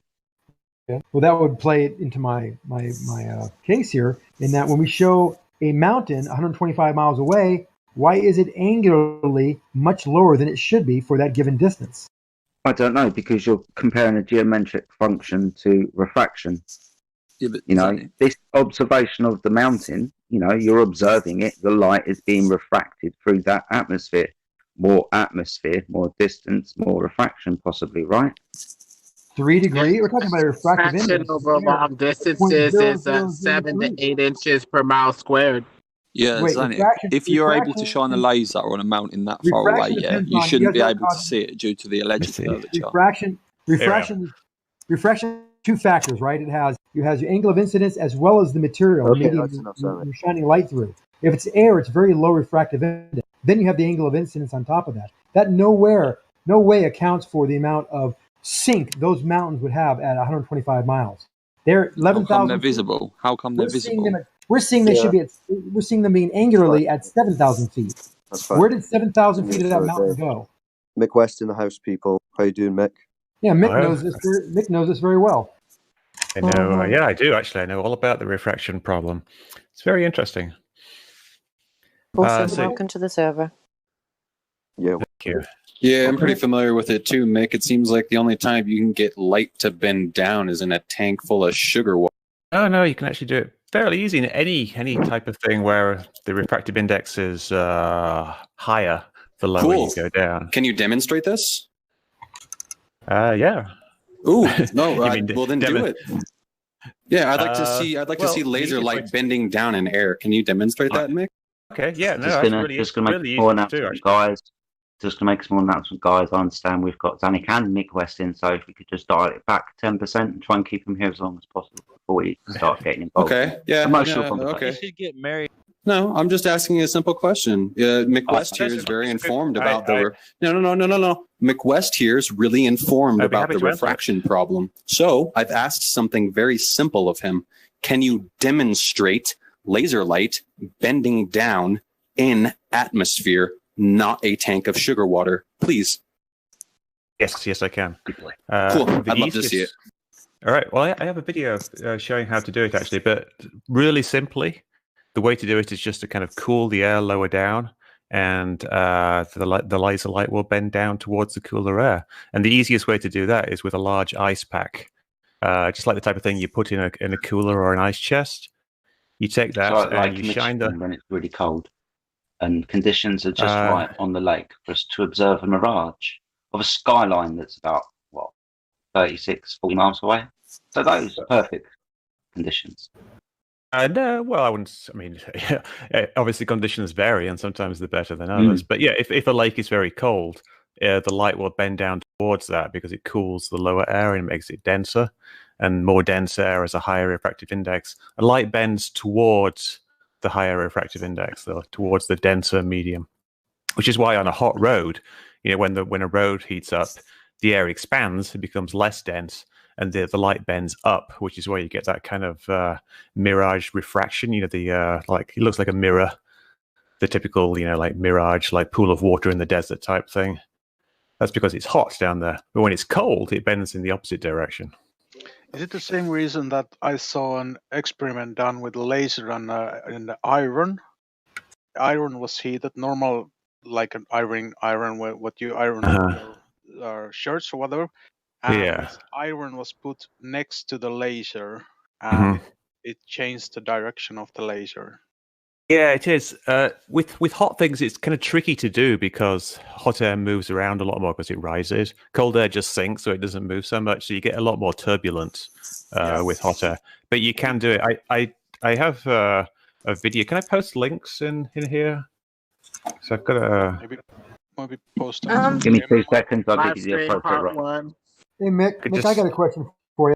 Sure, One of the things the flat community has done is they did an experiment out there at the Salton Sea, and they basically it's really simple. Guy sitting in a chair with a camera, guy across the Salton Sea 20 miles had a mirror and was changing the mirror angle up and down, up and down, up and down, and they were shining the sun off the mirror to the person holding the camera, and they did see a flash when they got the right angle from 20 miles away, which would be about 150, 200 feet below level. So my thoughts, and that's when I kind of was interested in, because refraction would only account for so much in air, as we know, 0.003 or something. It varies though based on the conditions. Right. But in this case, it was a fairly warm day. They saw the light flash from the camera. We all saw it. Is it a chance, because the light is traveling over an object, water, there could be diffraction involved? No, diffraction happens around the edges of things. It doesn't really work over a surface like that. Diffraction is when basically when a wave kind of spreads out when it goes up to a corner or something like that. So it's not really an issue, other than I suppose atmospheric diffraction, which is just kind of glow, which really isn't an issue here. What they're seeing there was an actual line of sight from the camera or from the guy's eyes all the way to that mirror. And indirectly to the sun, because it's reflecting an actual beam of light. But because the lake is cooler than the air, the water just above the surface of the lake is cool, and it curves around that curve of the lake. It seems like Hold on. So it curved that much around over 20 miles, it actually followed the surface? Well, it's not really that much when you think about it, because the Earth, being so large, the curve really isn't very much. It looks flat because it's curving so little, so it doesn't really bend the light very much. Oh, okay, that makes sense. So the angular change is not that great, but over long distances, it was enough to where it would. Yeah, exactly. So like over 10 miles, it's only got to bend like a few feet, which is hardly anything really. This implies duplication of the image, a real image that is giving light rays that are coming more or less straight from the object, and a duplicated image from the light rays bending up and refracting. It's a bit too much to beg the person to believe that a duplicated image, essentially, of the actual object is being shifted up and over a curve with the actual object with the straightest rays possible coming from said object somewhere else. There are no straight rays coming from it. They're all being bent. If you took like the object and drew a ray in every single direction, all 360 degrees, the ones that go across the lake are going to be very slightly curved. The ones that are a little bit above that are going to be slightly less curved, and then the ones going straight up will not be curved at all. So the curve is so small. What's it got a bending of the? This is not on your regular air. We're not talking about sugar water, Mick West. We're talking about the atmosphere, which is much less of a refractive medium than sugar water. So it only bends a really, really tiny amount. The reason you have to use sugar water to demonstrate it, it's been proven it's not been. There is no refraction at night, Mick West. Are you kidding me? There's refraction anytime that there's a difference. No, there is not. No, there is not, Mick West. Quit lying. Wait a minute. No. West respond. We're starting to harangue him a little bit. Mick West, you had to respond? Yeah. Hold on. Lasers at night, no refraction. Oh, well, yeah. Why you? Yeah, right there. There's the there's the data. Show me where there's refraction in that data right there. It actually shows none from 6 p.m. to 6 a.m. Literally. That's why tests are done at night, Mick. That's why these laser tests are done at night. Okay. I have a question. There seems to be quite a lot of change in the angle for a lot of the time there. At some point, like over a small height variation, sometimes things equalize because at some point the refraction bends down. At some point it bends up. So there's some time during the day when it laser light bends up. We've seen it. It bends up because of the humidity rising off the water if it does. That's why they choose a frozen or a partially frozen lake to minimize that effect. Thank you very much. Prove that it bends up in our atmosphere. Show me. Or it bends down in our atmosphere. Please do. Well, yeah, like I said, I demonstrated it. It doesn't. We can demonstrate it goes up, Mick. But I've just said that I personally have demonstrated, and I have a video of me actually showing not in the atmosphere. Atmosphere. I had to use like an ice pack to cool it locally because, well, you're accusing me of lying when I actually have a video showing me doing this. Are you? Yeah, I'm accusing you of being very deceptive. Yes, you are. We don't need to just like Dr. Dr. John D called you out big time for your calculator and all the other lies and bullshit that you produce. Oh, I'm not going to take it lightly with a shill in here. I have one question. If you're just saying I'm lying, then like, how are you? Why are we even having a discussion here? Like, are you a government agent? No, I'm not. I'm just some guy. Well, Mick, going back to the refraction, when refraction happens, not all colors. Oh, there's a bit of an echo. Sorry, but not all colors of light refract at the same time, which leads to an unstable, hazy image when there's been like miraging and different effects. Now, when you go to a cold layer of air, there is stability, but you have what essentially amounts to a faded, duplicated, hazy image that is unstable. It is a bit too much to beg the person to believe that a stable image would refract and curve over air. And with the sugar water that you saw, that you showed in a video, or maybe somebody else showed in another video, you see what appears to be the laser hitting a critical angle and bending away after reflecting off of a layer versus, say, bending down through a cold layer. So you have slightly different phenomena. One where you have what appears to be somewhat of a reflection off of a layer of density versus going through a different layer and quality of air going through the medium. So we have a couple things here that are a little hard to believe is really happening with the atmosphere. You'd expect a hazy, unstable image, and you'd expect some duplication because some of the different colors of light refract differently if refraction is happening. So some of them would refracting off of your eye this way. Some of them would be refracting off of your eye this way, leading to an instability of the image, would it not? Yeah, and that's why Dr. John D used 2 different color lasers on his test. He tested for your refraction and found nothing. The amount of refraction with Jesus different colors Christ. is about the same. It doesn't really vary very much. Now, if you look through something like a magnifying glass, No shit, and he took this into consideration over a distance. I'm addressing the issue raised by the previous person, and he's saying that different colors refract by different amounts, but they really don't refract by very much difference. When you look through something like some glasses, the light is being refracted a lot. It's being bent a lot, but the colors really don't change very much at all. You get a little bit of coloring around the edges called chromatic aberration, which you see in photographs sometimes, where the blue is bent a bit more than the green. But really, the difference isn't very much. So the color thing isn't really an issue. Yeah, but isn't that how we establish the difference of rate between a refraction that's happening is by using different colors? So it's not a matter of if it's happening or not. It's the rate at which it does. That's why we use different colors, right, Mick?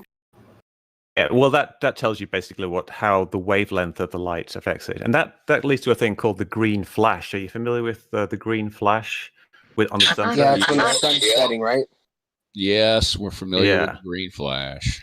Yeah, and that's the difference there between the red light and the green light kind of shows you really how much the sun has been refracted. You can do the math because we know the different refractions. It's only like 1% or so for the difference between the red and the green. So you can tell by the size of the green flash how much the entire sun has actually been refracted. It turns out it's been refracted by an amount that's about equal to the diameter of the sun. So when you see the sun just above the horizon, in reality, under the conventional model, it's actually just below the horizon. It's being refracted upwards by the standard atmospheric refraction.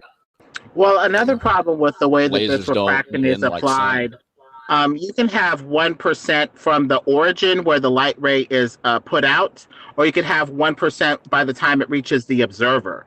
And depending on if you apply it at the start or the finish, you're going to have differences of, miles. That's not how it works. If it just goes a degree off of the observer's eye, that's hardly anything. But if you started at the origin, that may go off a couple miles. So how's this refraction even being applied at the start or at the finish? It applies over the entire path of the light. That means which means that you're going to have a lot of miles that are going to be added to the calculation when really it may only affect the observer and be even less, even smaller than that. You have to look at what the light goes through every single step of the way from the start to the end. You can't just look at the start or the end or something in the middle. You've actually got to look at the entire path of the entire beam of light, which is why I actually use ray tracing. When I in my more complicated calculator, the refraction simulator, you've actually got to step through the atmosphere one step at a time and see what happens to that one small step, and then bend the ray of light very, very slightly, and then move it again. And I do tens of thousands of calculations on that one beam of light to see exactly how it bends. In Lemon, when I posted that picture of the ship disappearing, you see only the smokestacks of a 200-foot tall ship. You think if you had a laser pointed at the bottom of that ship out to shore, you'd be able to see the laser when you can't even see the boat from the shore? Yes. How much refraction would you have to see the bottom of that boat 20 miles away? All you see is the smokestacks up top. It's still there. It's just compressing at the eye line of the observer. Something that's above your eye line physically will only compress down to the eye line and no further, and stuff that's below your eye line will compress up to that line but no further. Otherwise, you have an error condition where something can look like it's above you when it's actually below you. Just the logic of the way that the eye focuses rays. Okay, I get it. It's I get it. there. Lemon, nothing has changed proportions. There's no compression. There's no distortion. There's compression down to the eye line. No, there's nothing Usually there. is compression down at the bottom. The boat at the bottom is completely visible and not changing shape whatsoever from the moment it was seen 3 miles away to here it is at 20, 25 miles away. How about this? How come the flat Earth just makes sense at all? How come it's not just the most retarded thing ever when you look into it? Why, just Mick and Zanuck, why do you guys think that we believe it so much? Why does it make so much sense to us? Can you I want to know if I'm wrong. Am I so confused? Is it because our observations make it look flat and that I'm just wrong because I haven't been high enough? Essentially, yes. So when are we going to go high enough? You don't need to go that high. There's the experiments you can do at a fairly low level, like the Bedford level experiment done by Wallace back in the 1800s was actually a really, really good experiment. No, this was even conflated in court. No. We can't go back and forth with these two scallywags. That's not going to happen. No, but Mick, And let's Dr. talk about Johnny E. Reed did the Bedford level experiment anyway. He didn't do it. He didn't do it. No, but Dr. John didn't do it. He had bad weather and he's never been back. So. But do I think I've never seen the globe, so why should I believe it? Like, all my observations are of a flat Earth. Do you agree? Your observations are all of a flat Earth, right? Are your observations? You've seen things like. No, my observations are of a globe. The observations I've taken show that there is. Doesn't look flat to you, and it's just you've never seen curve in your life before motion with your You've never observations. seen anything. None of us have. I get it. No, he just wants to beg the question and apply a model to it. He's like the model to. But you've never seen it, right, Mick? You've never seen the globe, right? Right? Like us. See it every day. Here it is. Nobody has seen the globe. You see it every day, dude? Are you serious? You don't see shit, man. You go to space every day? We're taking, hold on. Guys, just taking it out of hand. I think what you're trying to say is, are you trying to ask him what does he observe?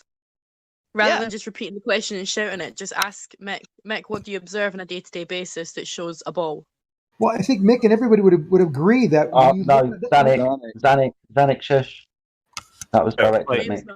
My problem is I see a flat Earth every day, and I can't deny that anymore. We understand that, but Mick, what do you observe? Well, I see a lot of evidence that to me shows that the Earth is actually a ball. Like the simplest thing is not the evidence, the observations. What do you observe? Okay, the observations, like I observe, say, Catalina Island. Like something I used to live in Venice, Venice Beach in California, and there's an island off the coast. It's about 35 miles off the coast, and it's about, I think, 2,000 feet high. And when you look at it from the beach at Santa Monica or Venice next to each other, you see that half of the island is hidden behind the horizon. What's the horizon? Can we clip out this part right here? Zanik, shush. What's the horizon?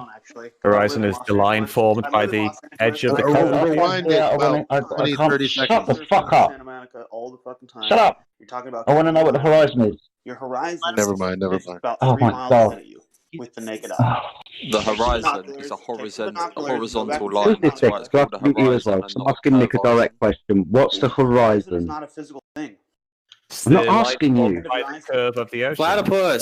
Platypus. No one is talking to you, what dude. You see of essentially I don't think he can hear anybody. Who are you? All right, sorry. Who's talking to you, bro? Yeah, shut your ass up. Sorry, y'all. It's just that we have to collectivize a little bit because it's one, group against one man. We just have to collectivize a little bit. Let Jedi ask his question to Mick. But we should let Platypus talk at the end because he also has been and seen Catalina. So I want to hear both sides. I live in LA. Yeah. I got a picture. I want to know. Check out the picture I posted in the chat of Catalina. Well, you all know what the horizon is under the standard model. Understand. I understand the horizon is the limitation of my view. So that's what the horizon is. You're reifying this apparent location into a real location, the apparent leading edge of your sphere. That's what you're doing. The horizon is the limitation. The horizon is the limitation of the observer's view over the Earth. It is not an actual location. It is not the leading edge of a sphere. Nothing is hiding behind it. So this guy it matches exactly the standard model. Wrong. No, it doesn't match exactly the standard model. This is what long distance observations are. I mean, if you're at the beach and you're observing something that's 35 miles away, and you can't see the bottom of it, I'll give you your 6 foot tall. This is a very narrow angle of view to the thing you're observing 35 miles away across a flat surface. You can see curvature. That's not how vision actually works, though. What do you mean? I've just pointed out you're observing something from 6 foot above the surface of the ocean that's 35 miles away. It's reduced in angular size. You've been to Santa Monica. The angle. Next person who ever talks to me is going to get muted. Bulge. You've seen the water curve up and block your view of the shore of an island 30 miles away.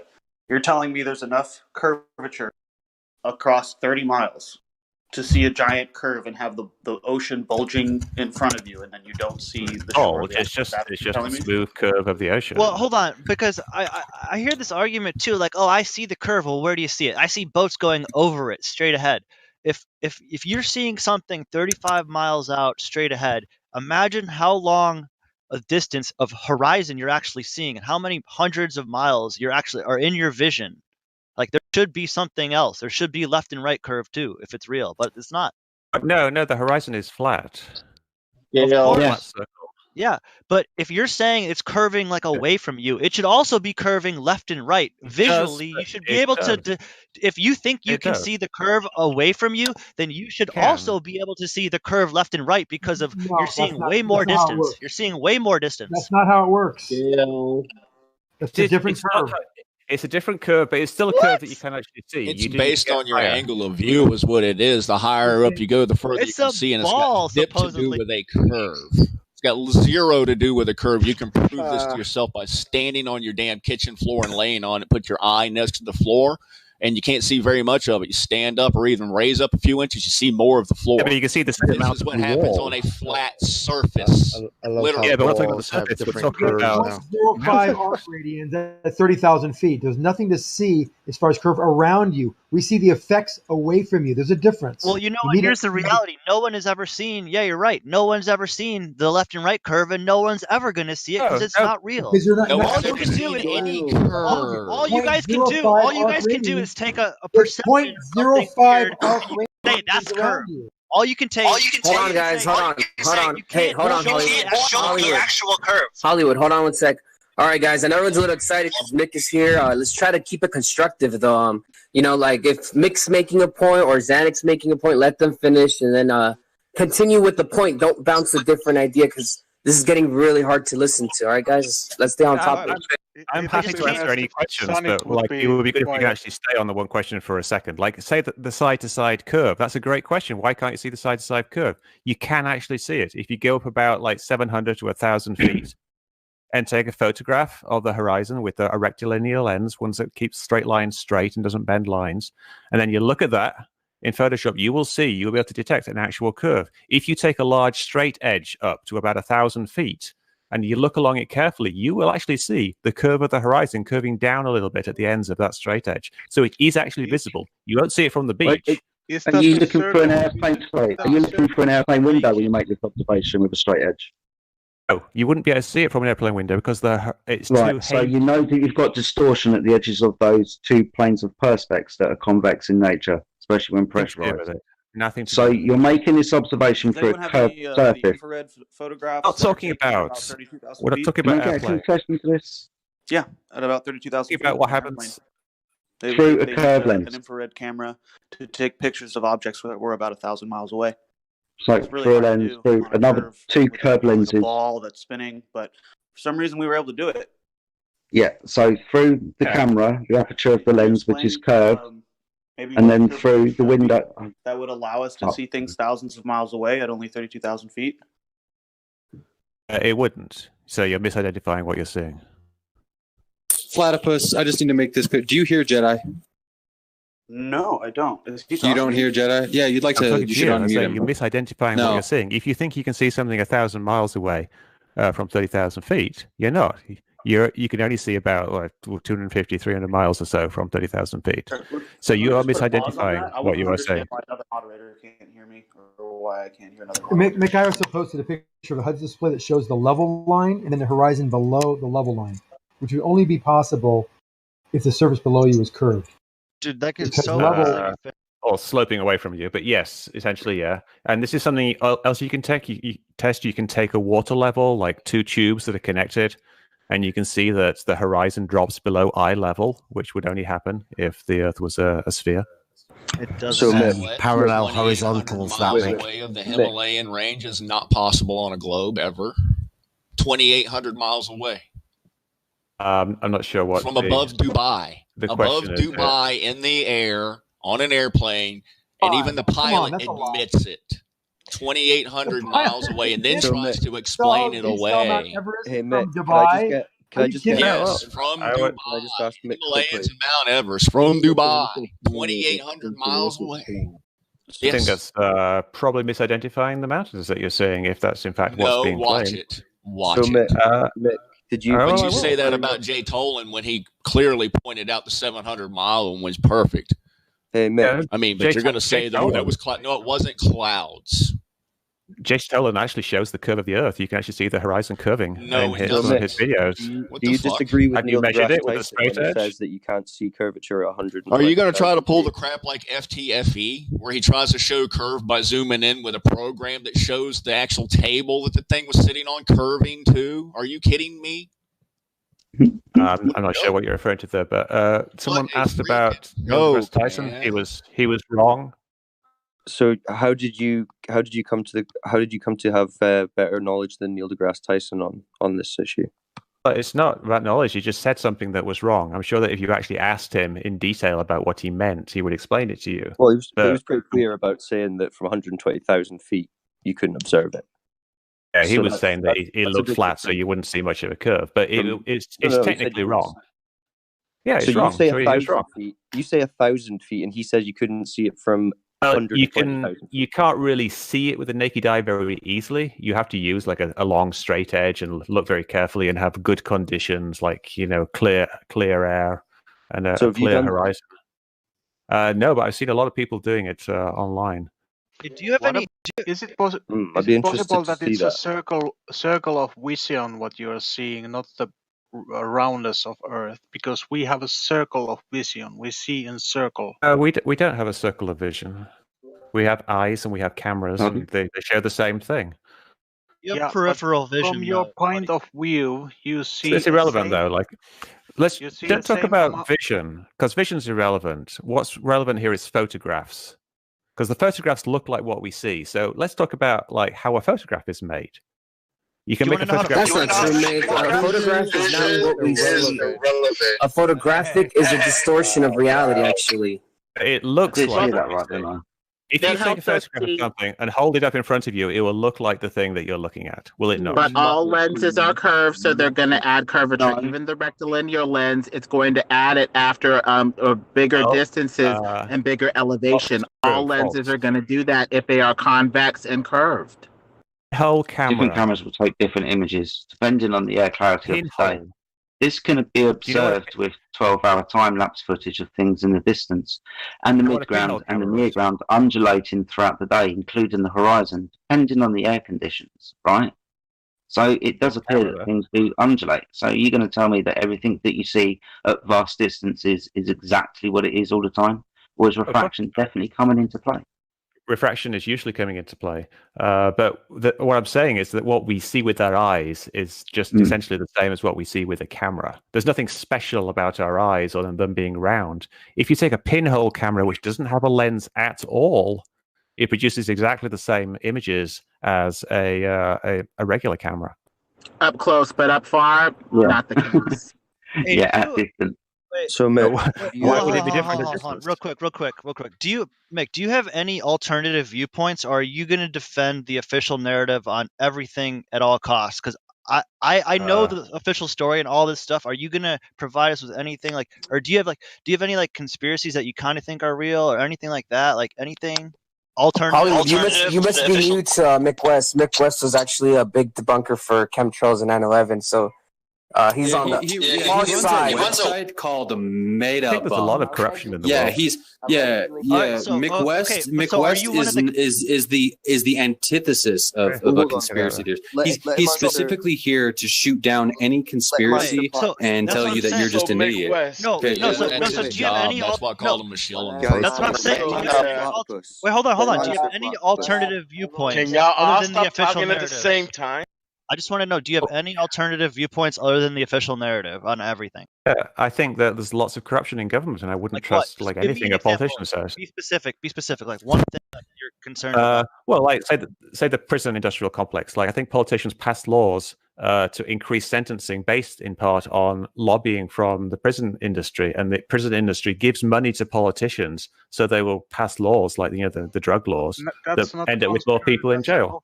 That's his official narrative. What about JFK? Well, the thing is with these photos, they can add curvature, and even these gyroscopes off the which you have the pendulous veins in these flight equipment, can be affected by pressure and electrical environments that can change the way that the vacuum pump operates, which operates with the gyroscope to provide the high-powered spin for the gyro to operate. So the 3 inches up and down that you may be seeing may due to mechanical error of the gyro going through different pressure environments, affecting the vacuum pump and You can affecting do it with its the water rate of level. precession and spin. You can do it with the water level, though. You don't need to use like the gyroscopic level. So you just take up like 2 tubes filled with water, and you can view level, like the horizontal level from that point, and you see the horizon is below that. Depends on how you're looking. Since there are no such thing as lines, you could be looking at the top part of the quote-unquote horizon line, the middle part of it, the bottom part of it, and if you're off by even a hair's breadth, it may add up. Along local level. Say you get a carpenter's level. Like a big, you know what a carpenter's level is, right? It's one of those long, 4 foot long levels with a little spirit level in the middle. Yeah. And you set that up so it's perfectly locally level, so it's flat and horizontal. If you look along that, you will see that it's above the horizon. If you are high enough, if you go to say 6,000 feet or something like that, just look along that level, and you will see the horizon is below that. Easily verifiable. Yes, that is something I have done. Done that, mate. Do you want me to get that View video? distance, okay. Can I just It's ask a a question? visibility concept that you're just totally disregarding. Can I just ask a couple of questions again to Mick? So, Mick, firstly, have you ever attempted to reach out to Neil deGrasse Tyson to correct him on his misunderstanding about where you can observe Earth's curvature?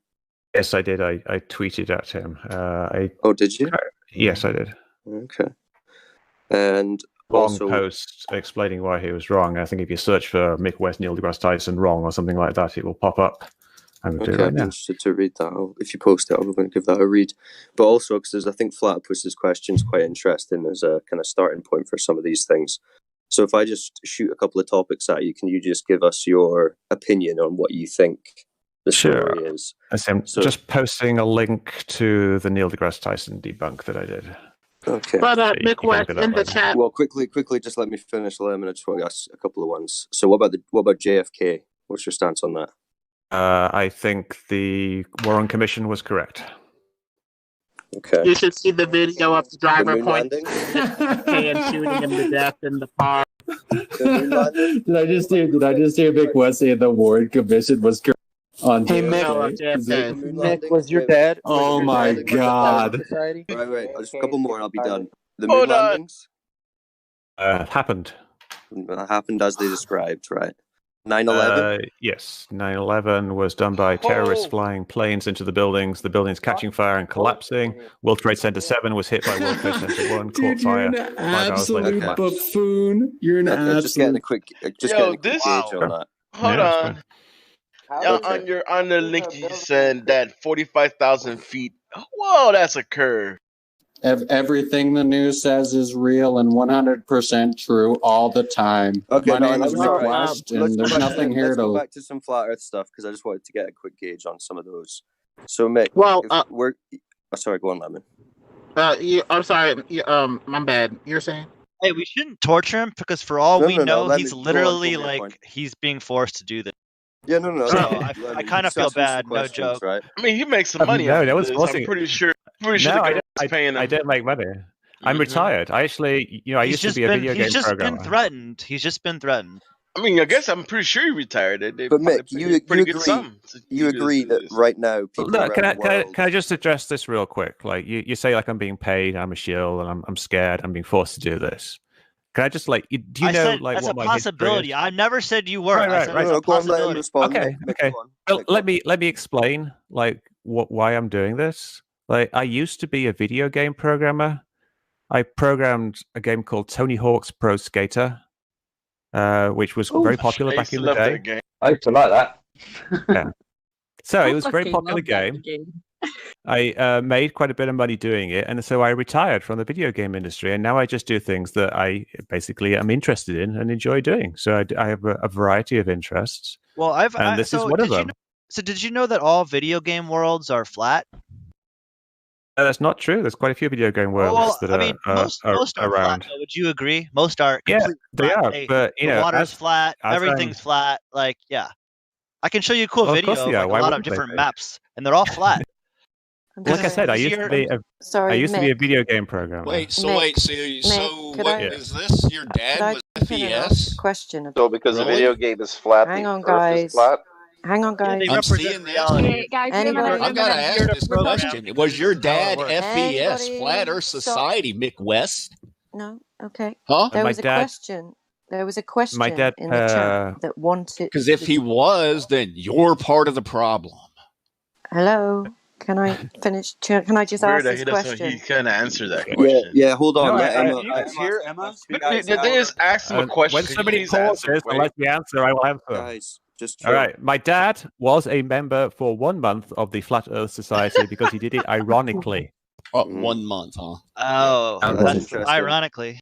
Emma, go and ask your question. Well, It's too late now. Everybody bloody jumped in and answered it anyway. So thanks, guys, for talking all over me. Bunch of assholes. Yeah, guys, everyone I think chill out Mick and dropped- let's try and do it one at a time. I think. Okay, well, Well put, Emma.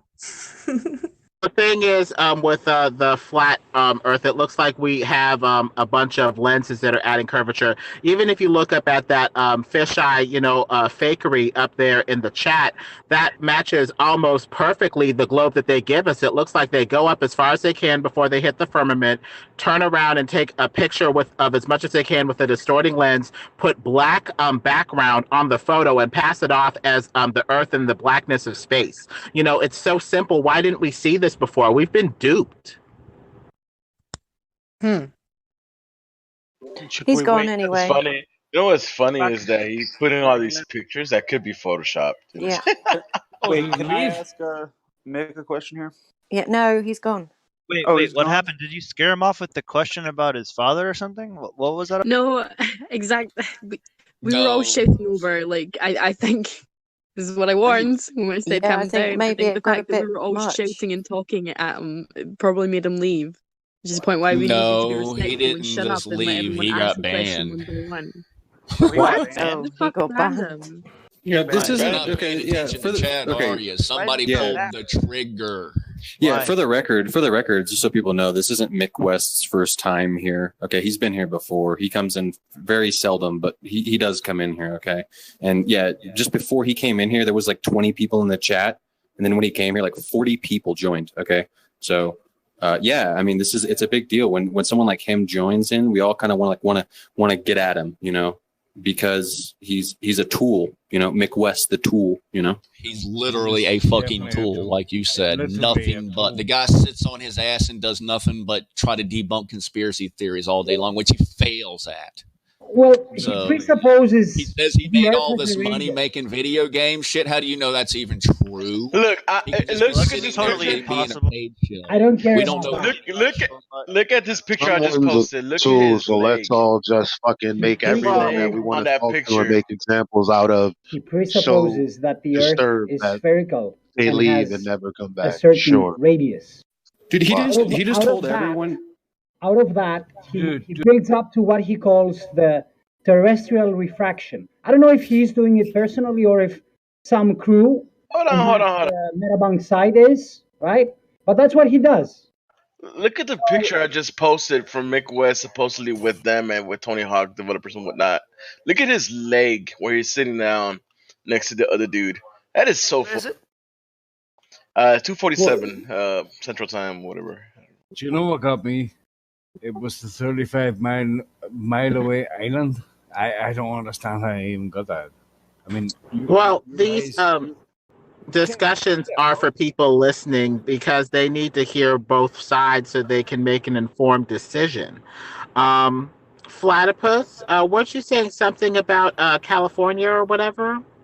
Yeah, I was gonna say he set me off with that comment where he said that you're standing on the beach in Santa Monica and you can only see half of Catalina Island. That entire idea 35 would miles assume away. that you're seeing curvature at 35 miles away at sea level, which is ridiculous. We'd see sideways buildings pointing in every direction. That just makes no sense. Well, Platypus, you know, he was kind of being a little deceptive because what he's saying is true. Because there are times during the year that you go to like Santa Monica or something like that, and you can't see all of Catalina Island. You can just see some of it because it's hazy. But there's very clear days where you can see it perfectly from top to bottom. I know my friend Judas, he actually has videos where he would zoom into the shore from like Santa Monica and stuff like that, like the actual shore, and you can see the boats. I mean, we have that video. Don't we have that video of that timeline about the water looking like it's rising and covering that island across? I forgot what video is that, but it's a skunk bay. Yes, exactly. That's Skunk Bay. So it would be the exact same thing. It's the exact same.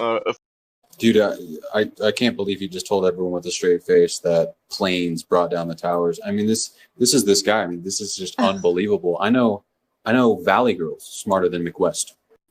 This guy's just an absolute tool. He should be banned on site. What else did he come in here to talk about?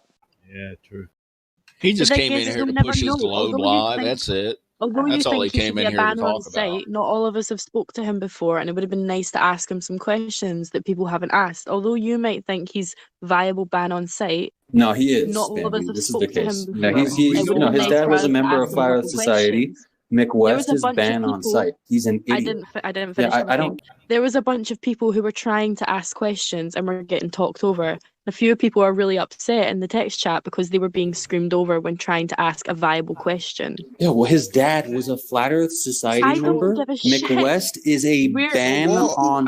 Yeah, okay. This is no. It's ban on site. Okay, Flat Earth Society is ban on site. Yeah, Flat Earth Society is ban on site. Flat Earth Society, though. Doesn't matter. It doesn't matter if he's associated with anyone who. Who's saying that? This is an example of come on, one guys. I would We all know where this is going. Lots of people wanted to ask questions. Lots of people have, understand Mick West and don't want him here. But at the end of the day, it would have been nice to let him hang himself with words. He did twice hang himself because he was reifying an apparent location using misplaced concretism. Reification, right? Which is what they need to do when they presuppose R. So let's try and remember also what's going on as well. Not many people know these things, and it needs to be pulled apart. His Earth curve calculator. The presupposition that it works on, and blah blah blah. Yeah, I definitely agree. The part is if he's in here, and although you might not like it, it's not as if he's here every single day. So if you don't like the current conversation with him being in here, he's not going to be here long. Feel free to jump out the live stream. There are people who want to hear this discussion who now no longer have the option. Bambi, I mean, it doesn't matter. I mean, the good thing is we haven't recorded. We clip those and just start posting this stuff. So look how his dumb conversations are. I mean, it's just that was been perfect. But what about our mission? This helps people see both sides. They need to see this themselves so they can make a proper decision. I mean, it's not like he's, infiltrating and destroying the server from within, hopefully. I mean, compared to most of the Globers that are, real zealots, this dude was a dream. He was calm. He was collected. He answered questions, I mean, we also have to be careful. Could have got a lot more out. He's better than Xanax. Calm conversation. Xanax. There you go. We could have got a lot more. To be fair, I like Xanax more than Mick West. True. That whole conversation could have been much more productive, and we honestly ruined our time there. I don't think so. Never mind. I don't Listen, think so. listen. It doesn't matter. Come back or not. Now somebody message him and tell him to come back. Here's the thing. Here's the thing. It's really hard to.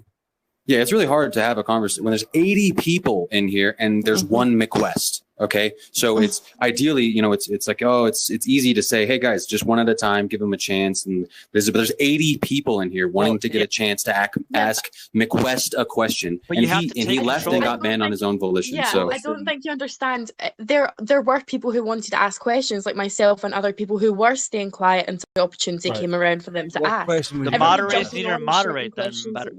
Yeah. Well, see, okay, so Bambi, so now you know though. Guys, but now you know. Now you know. Now you know. All over several times. Guys, let's just move on because he's gone now, so it doesn't really matter. And if there's 50 odd people in here, there's plenty other people to speak to. And if anyone's got questions or topics they want to bring up, now's a pretty good time. So let's not. Yeah, but he can't come back if he's banned. Listen to what the moderators are saying when it comes to that sort of thing. Yeah, I mean, to keep the the guy has a huge. conversation fresh and vibrant, we need to have people come in with all of their concerns, as long as the server doesn't get infiltrated and destroyed.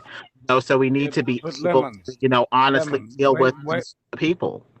Lemon, Yeah, why did he leave? What was that? Why did he leave?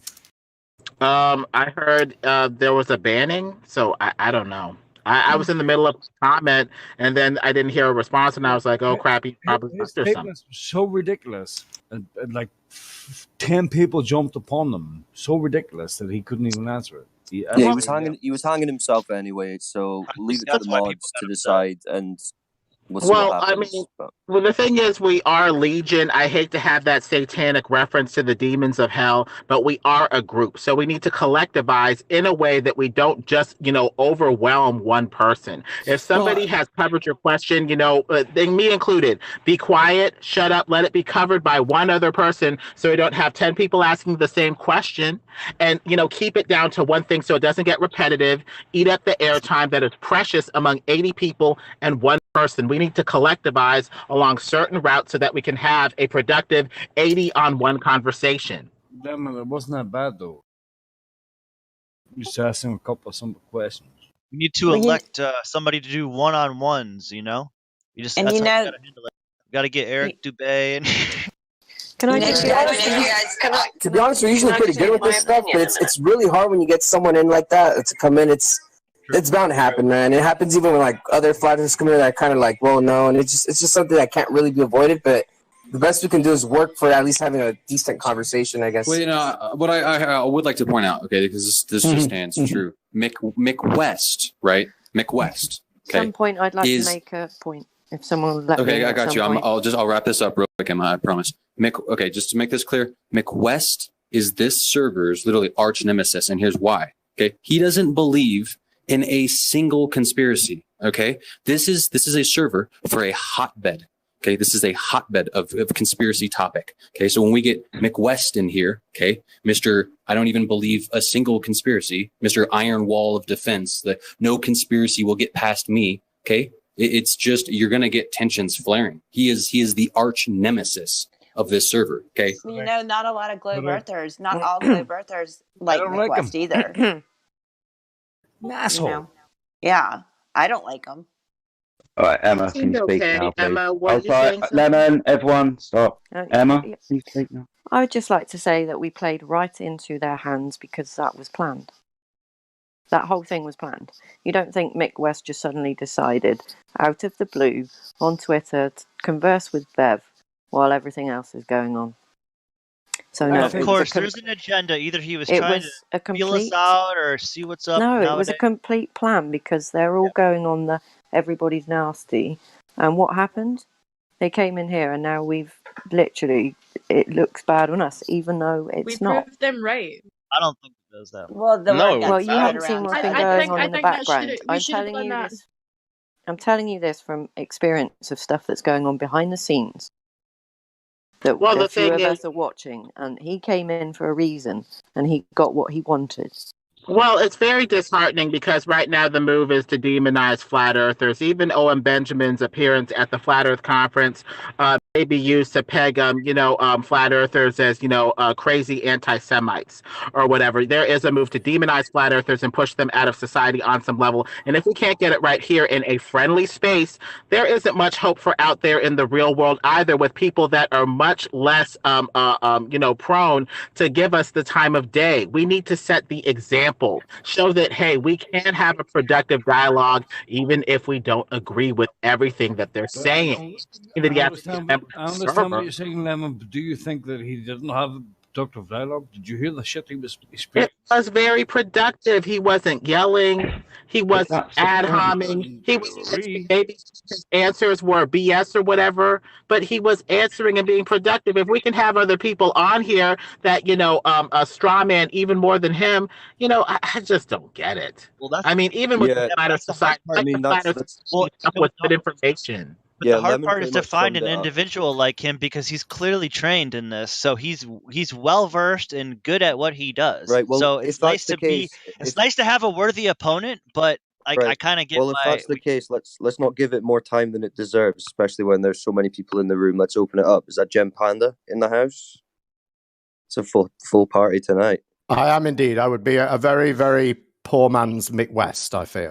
But, but I'm here if you... I wouldn't give it to these last half the time of day. They're a waste of space. Gem Panda, total waste of space. Mick West, waste of space. Well, here we go. If you want to read Gem about Panda. they talk, just go to school. Gem Everyone Panda. knows what Give us all your this top is. three. Gem Panda. Waste of time. Hold on. Jim Panda. So you're saying you don't get paid as much as Mick West? Yeah, are you just tag teaming in? What are you doing? Like, is this how this works? The Globe guys just tag. The word spread through other discords, guys. It's not a big conspiracy. This one. I just thought it'd be interesting to hear what. I thought it'd be interesting. We're to under hear attack. Mick West. No, you're I thought it'd good. be interesting to hear Mick West get challenged on a few things and see what he had to say. No, they do what I do. Too bad he ran off with his tail between his legs. Yeah, we've got people from Gems in here that got watch banned, what not we ran do, off. and then Hey, can I say you've got something? me in here that watch what they do. So it's all good. Yeah. Can anyone hear me? Oh yeah, go ahead. Did you? I just want to say, Mick's been unbanned, so if he wants to come back, he can. I don't know him. I don't have any line of communication with him. I'm just saying, if anybody can get the word or whatever, I'll get he's it. been Guys, unbanned. don't worry. Anyhow, I also want to comment on him generally. He's obviously a crazy shill, and he does believe in conspiracy theories because he believes the official government conspiracy in 9/11. So he is a conspiracy theorist. It just depends on who the conspiracy comes from. Ooh. Yeah, she just let the guy talk, let him... But he said a lot of things which are utterly just nonsense, and he needs to be challenged on them. Yeah, Things but he's not a conspiracy theorist, camera is Indio. just like an His- eyeball. No, a camera is just like a human eye. Yep, this is for the ridiculous nonsense. Yeah, this is for the audience, guys. So when they come in here, we want them to say what they say so that the people can hear them. The audience all the people who are listening. So when we challenge them on those ideas, they could hear how ridiculous it sounds when he's presenting the globe nonsense. So it would behoove us to let him come in here and kind of spew his nonsense so we could tear it down. One at a time even. Like Lemon had the right idea, so he was calm, collected. We could do this. I mean, just let him come back in here. Let him say what he's going to say. Take one question at a time and then answer him appropriately. We could shut this down. I mean, if we do it collectively. I mean, I do believe that we can do it. You guys are very intelligent. And you're able to, take any argument down. I've heard all of you, speak your mind on the thing. So it's not really a big deal to let Mick West come in here and, say what he's going to say.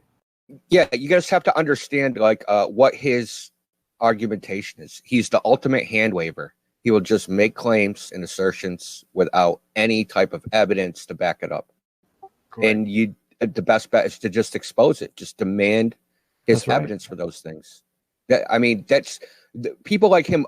You're not going to change his mind. All you can do is expose him as a disingenuous person. That's pretty much all. Well, yeah, I mean, he does run a website that's an anti-conspiracy website. Yeah, he is like an ironclad wall who doesn't let conspiracy even get past him. So yeah, I'm banned from his website because he had this long post about Canada in his forums. And I stated something about how Snell's law is not applicable in a single medium. And he banned me for that. So, yeah, he's totally not an honest mainstream. person. He's not, I don't like him. I never have, but Sure, he's yeah. way mainstream. Right. Won't bend at all, does not have an open mind at all. Right. And this is the place where, Indio could have got his word in right here. I mean, when he comes into this server, he could have told them, no, why did you ban me for, putting this on there? And people would have to, listen to his response for that. And he would have got exposed in that one single argument. So there's, we got to let him kind of speak what he's going to say so that people can, tear him down with the truth. Listen, the title of the post had the word refraction in it, Canada refraction, something like that. And he banned me because he said Snell's law was off topic.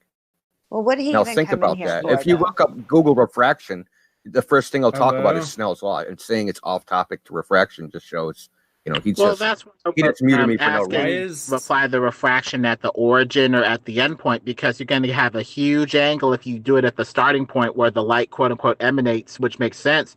But if it just, affects the observer's, angle, it may just be like, half a degree, which is nothing, based off of the observer. So, there's a lot of ways that we can apply this. I like to build, him back up with the truth, for the people that are hearing this stuff and don't know what to believe, because there's a lot of stuff to dissect. Why didn't you put him in Cogdis?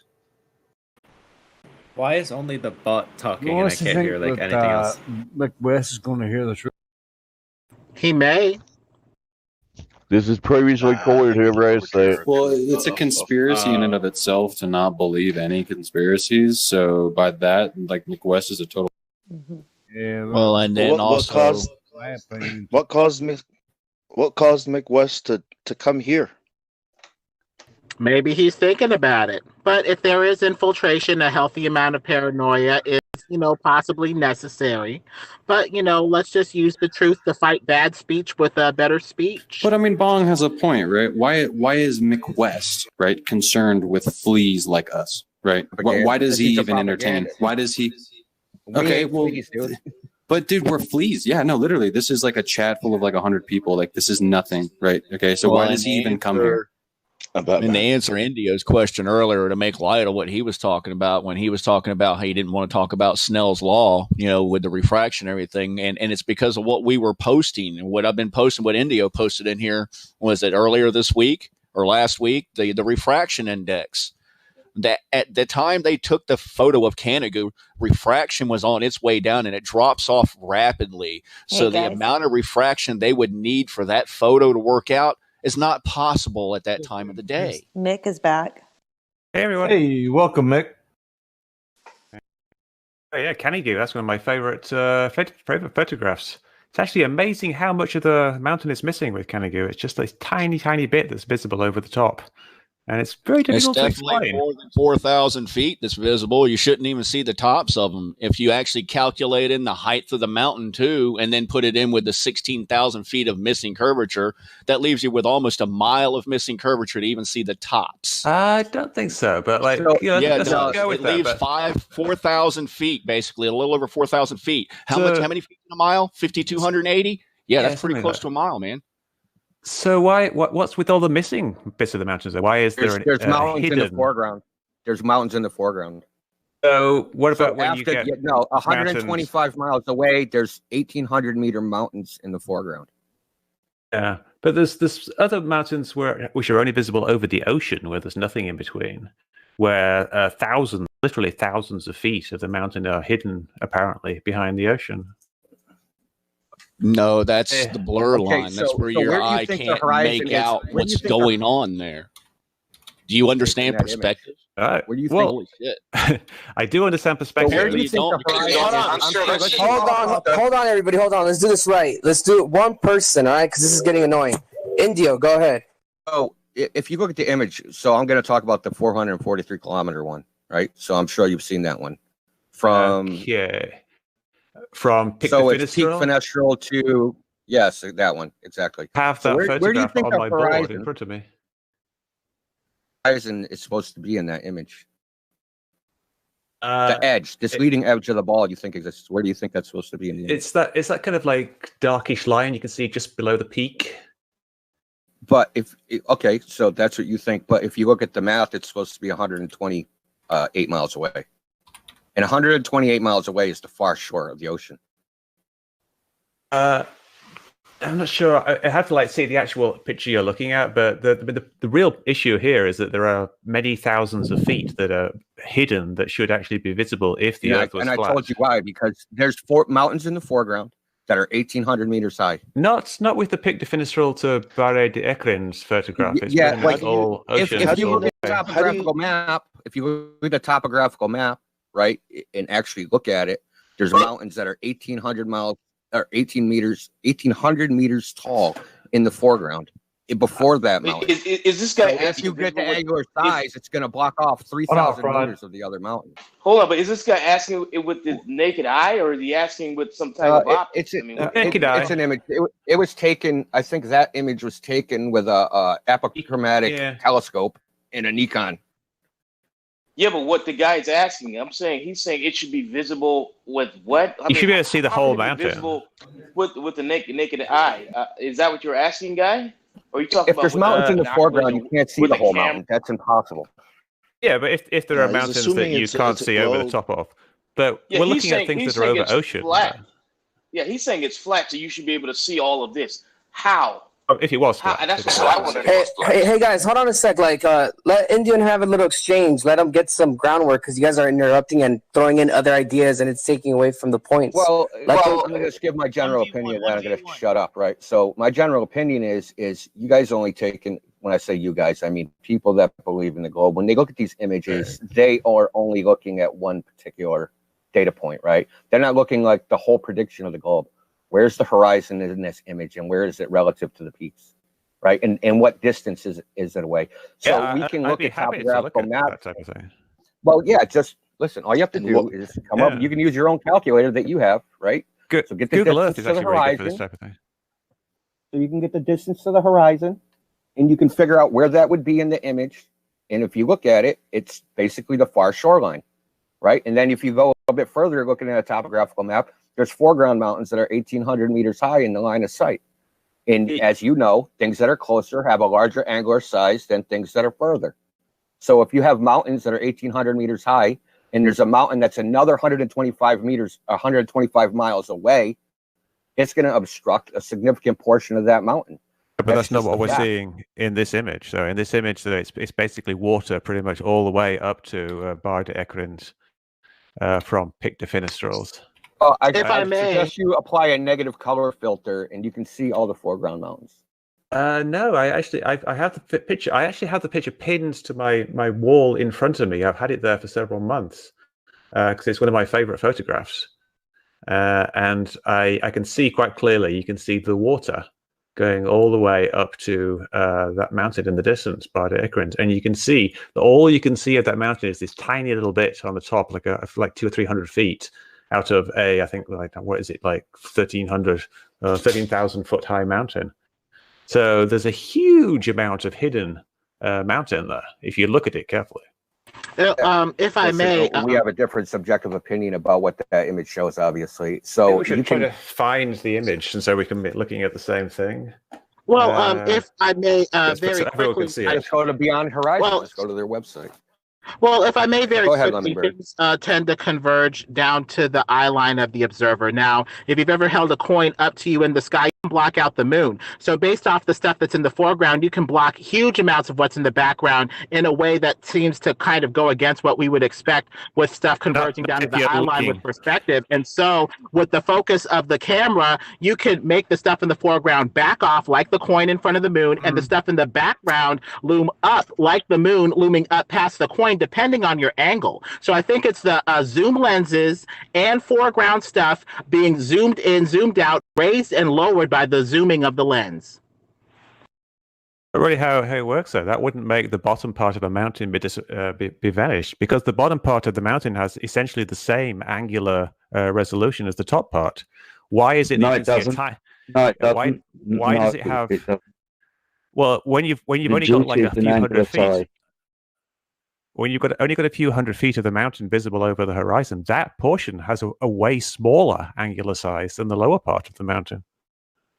So why can you not see the larger part of the mountain? Up to a point, you are correct. But when the light rays are so smushed and so compressed, no amount of zoom can bring it back unless you have a highly powerful optic that can somehow separate these light rays that are so smushed and merging from two rays into one. So all of these are very complicated interplays. Why can you see more than the tops of those mountains? Can you? Why is it only the top of the mountain above the horizon? Equal elevations, angles. I don't think you're understanding that. Like, I understand. And no, you don't. No, you don't. No, you don't. You have no idea. Listen, you can look this up in a book called Trigonometric Delights, right? So the equal angle. So So say I have 100 meter space, right? If it's at eye level, so if it's at eye level, it's subtends 1 angle. But if it's below angle or above eye level, that angle subtended is going to reduce. This math, what you're talking about, is what I used to do every day for like 20 years. Now, you're not addressing anything I said. Hold on, Fraud. You're just like appealing your own authority, like you're using yourself. Can you math the boat that I've posted a video of that's disappearing over the curvature of the driveway? Can you math that? Can you tell me why that boat is disappearing from the bottom up? Looking at the wrong thing here. So I'm just looking. I see it now. That like if that boat disappears behind something, that means that the ground isn't flat. But if it disappears from the bottom up and the surface is flat, and it also creates some, other atmospheric effects at the horizon. You know how? Do you know how cameras work? Yeah. How do they work? It's time to propose a new model, Mick. You need to talk about the compression at eye line. So you need to have an eye line go out 180 degrees to the flat plane and talk about convergence rates with angles to that eye line. Right. I think the issue here is that people are talking about optics and cameras and looking at things, but you don't really understand how optics work and how cameras work. No, I see. In the demonstration, I see a boat disappearing from the bottom up, which appears to be a flat surface.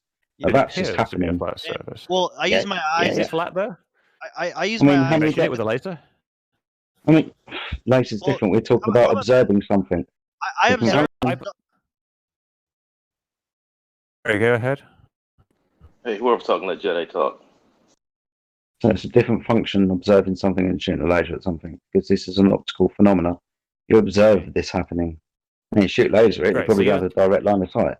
Now, how many videos of this do you want for you then to assert that there's a radius value within every single floor? What I would like is for you to demonstrate that the floor is in fact flat, and then show the boat. How level do you want the surface? And don't remember that we're making observations over the sea, which is not flat. I would like you to make, like, say, use a laser, and just show that it doesn't deviate within. When would the say, laser start refraction? 1 millimeter. No, with a floor, you would hardly get any refraction, so it's irrelevant. Okay, what if we shot a laser over a distance of water? That's a different thing. What we're talking about here is you demonstrating that your video, in fact, shows some kind of optical way that a boat would disappear below an apparent horizon on a flat surface, which is kind of what you're saying. That's what the video shows there, isn't it? Yeah, I'm showing you an optical phenomena, which appears to be, as the angle is decreased to the surface of the floor. If that's true, that would be great, because that means you could actually disprove all these this nonsense optics that apparently people are using in the real world. So why don't you do a bit of work and try to rigorously demonstrate? I'm just making an observation. You're the one who's coming along and having to math and apply a model. What I'm saying is that your observation is wrong. What, my eyes and the camera are wrong? So you are declaring that this can only happen over a curved surface? Obviously, what you see is what you see. But your interpretation over a curved surface. You're saying it can only happen over a curved surface. Even though I can probably go away and give you another 30 demonstrations, which you will just hand away and claim there's an R value in the surface of the floor, even if it's a supermarket floor or an ice rink. It could be an inclined surface with an angle in it. It doesn't have to be curved as such. But yeah, a flat surface inside a building, anything like less than, say, 100 feet, then you would always be able to see the floor from any position above the floor, because there's a line of sight from your eye to that point. If you can draw a line from something, from your eye to something, then you can see that thing. That's a fundamental law of physics. That's not always the case. It's demonstrated. I have tried it in my home. First of all, that's not true at all, and you know it's not true. I don't even know why you say that. It is entirely true. So the Sirius, it's supposed to be 2 stars. So why do I see 1 star?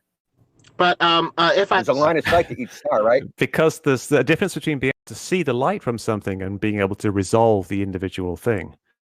How come I see that the sun and the moon just said we could see it in the sky? But if you can't if you can't distinguish the difference between two objects, then you can't see the object, right? If there's two objects there and you see it as one, it doesn't have to be obstructed by something else. One of those things. Right, so there's an angular size.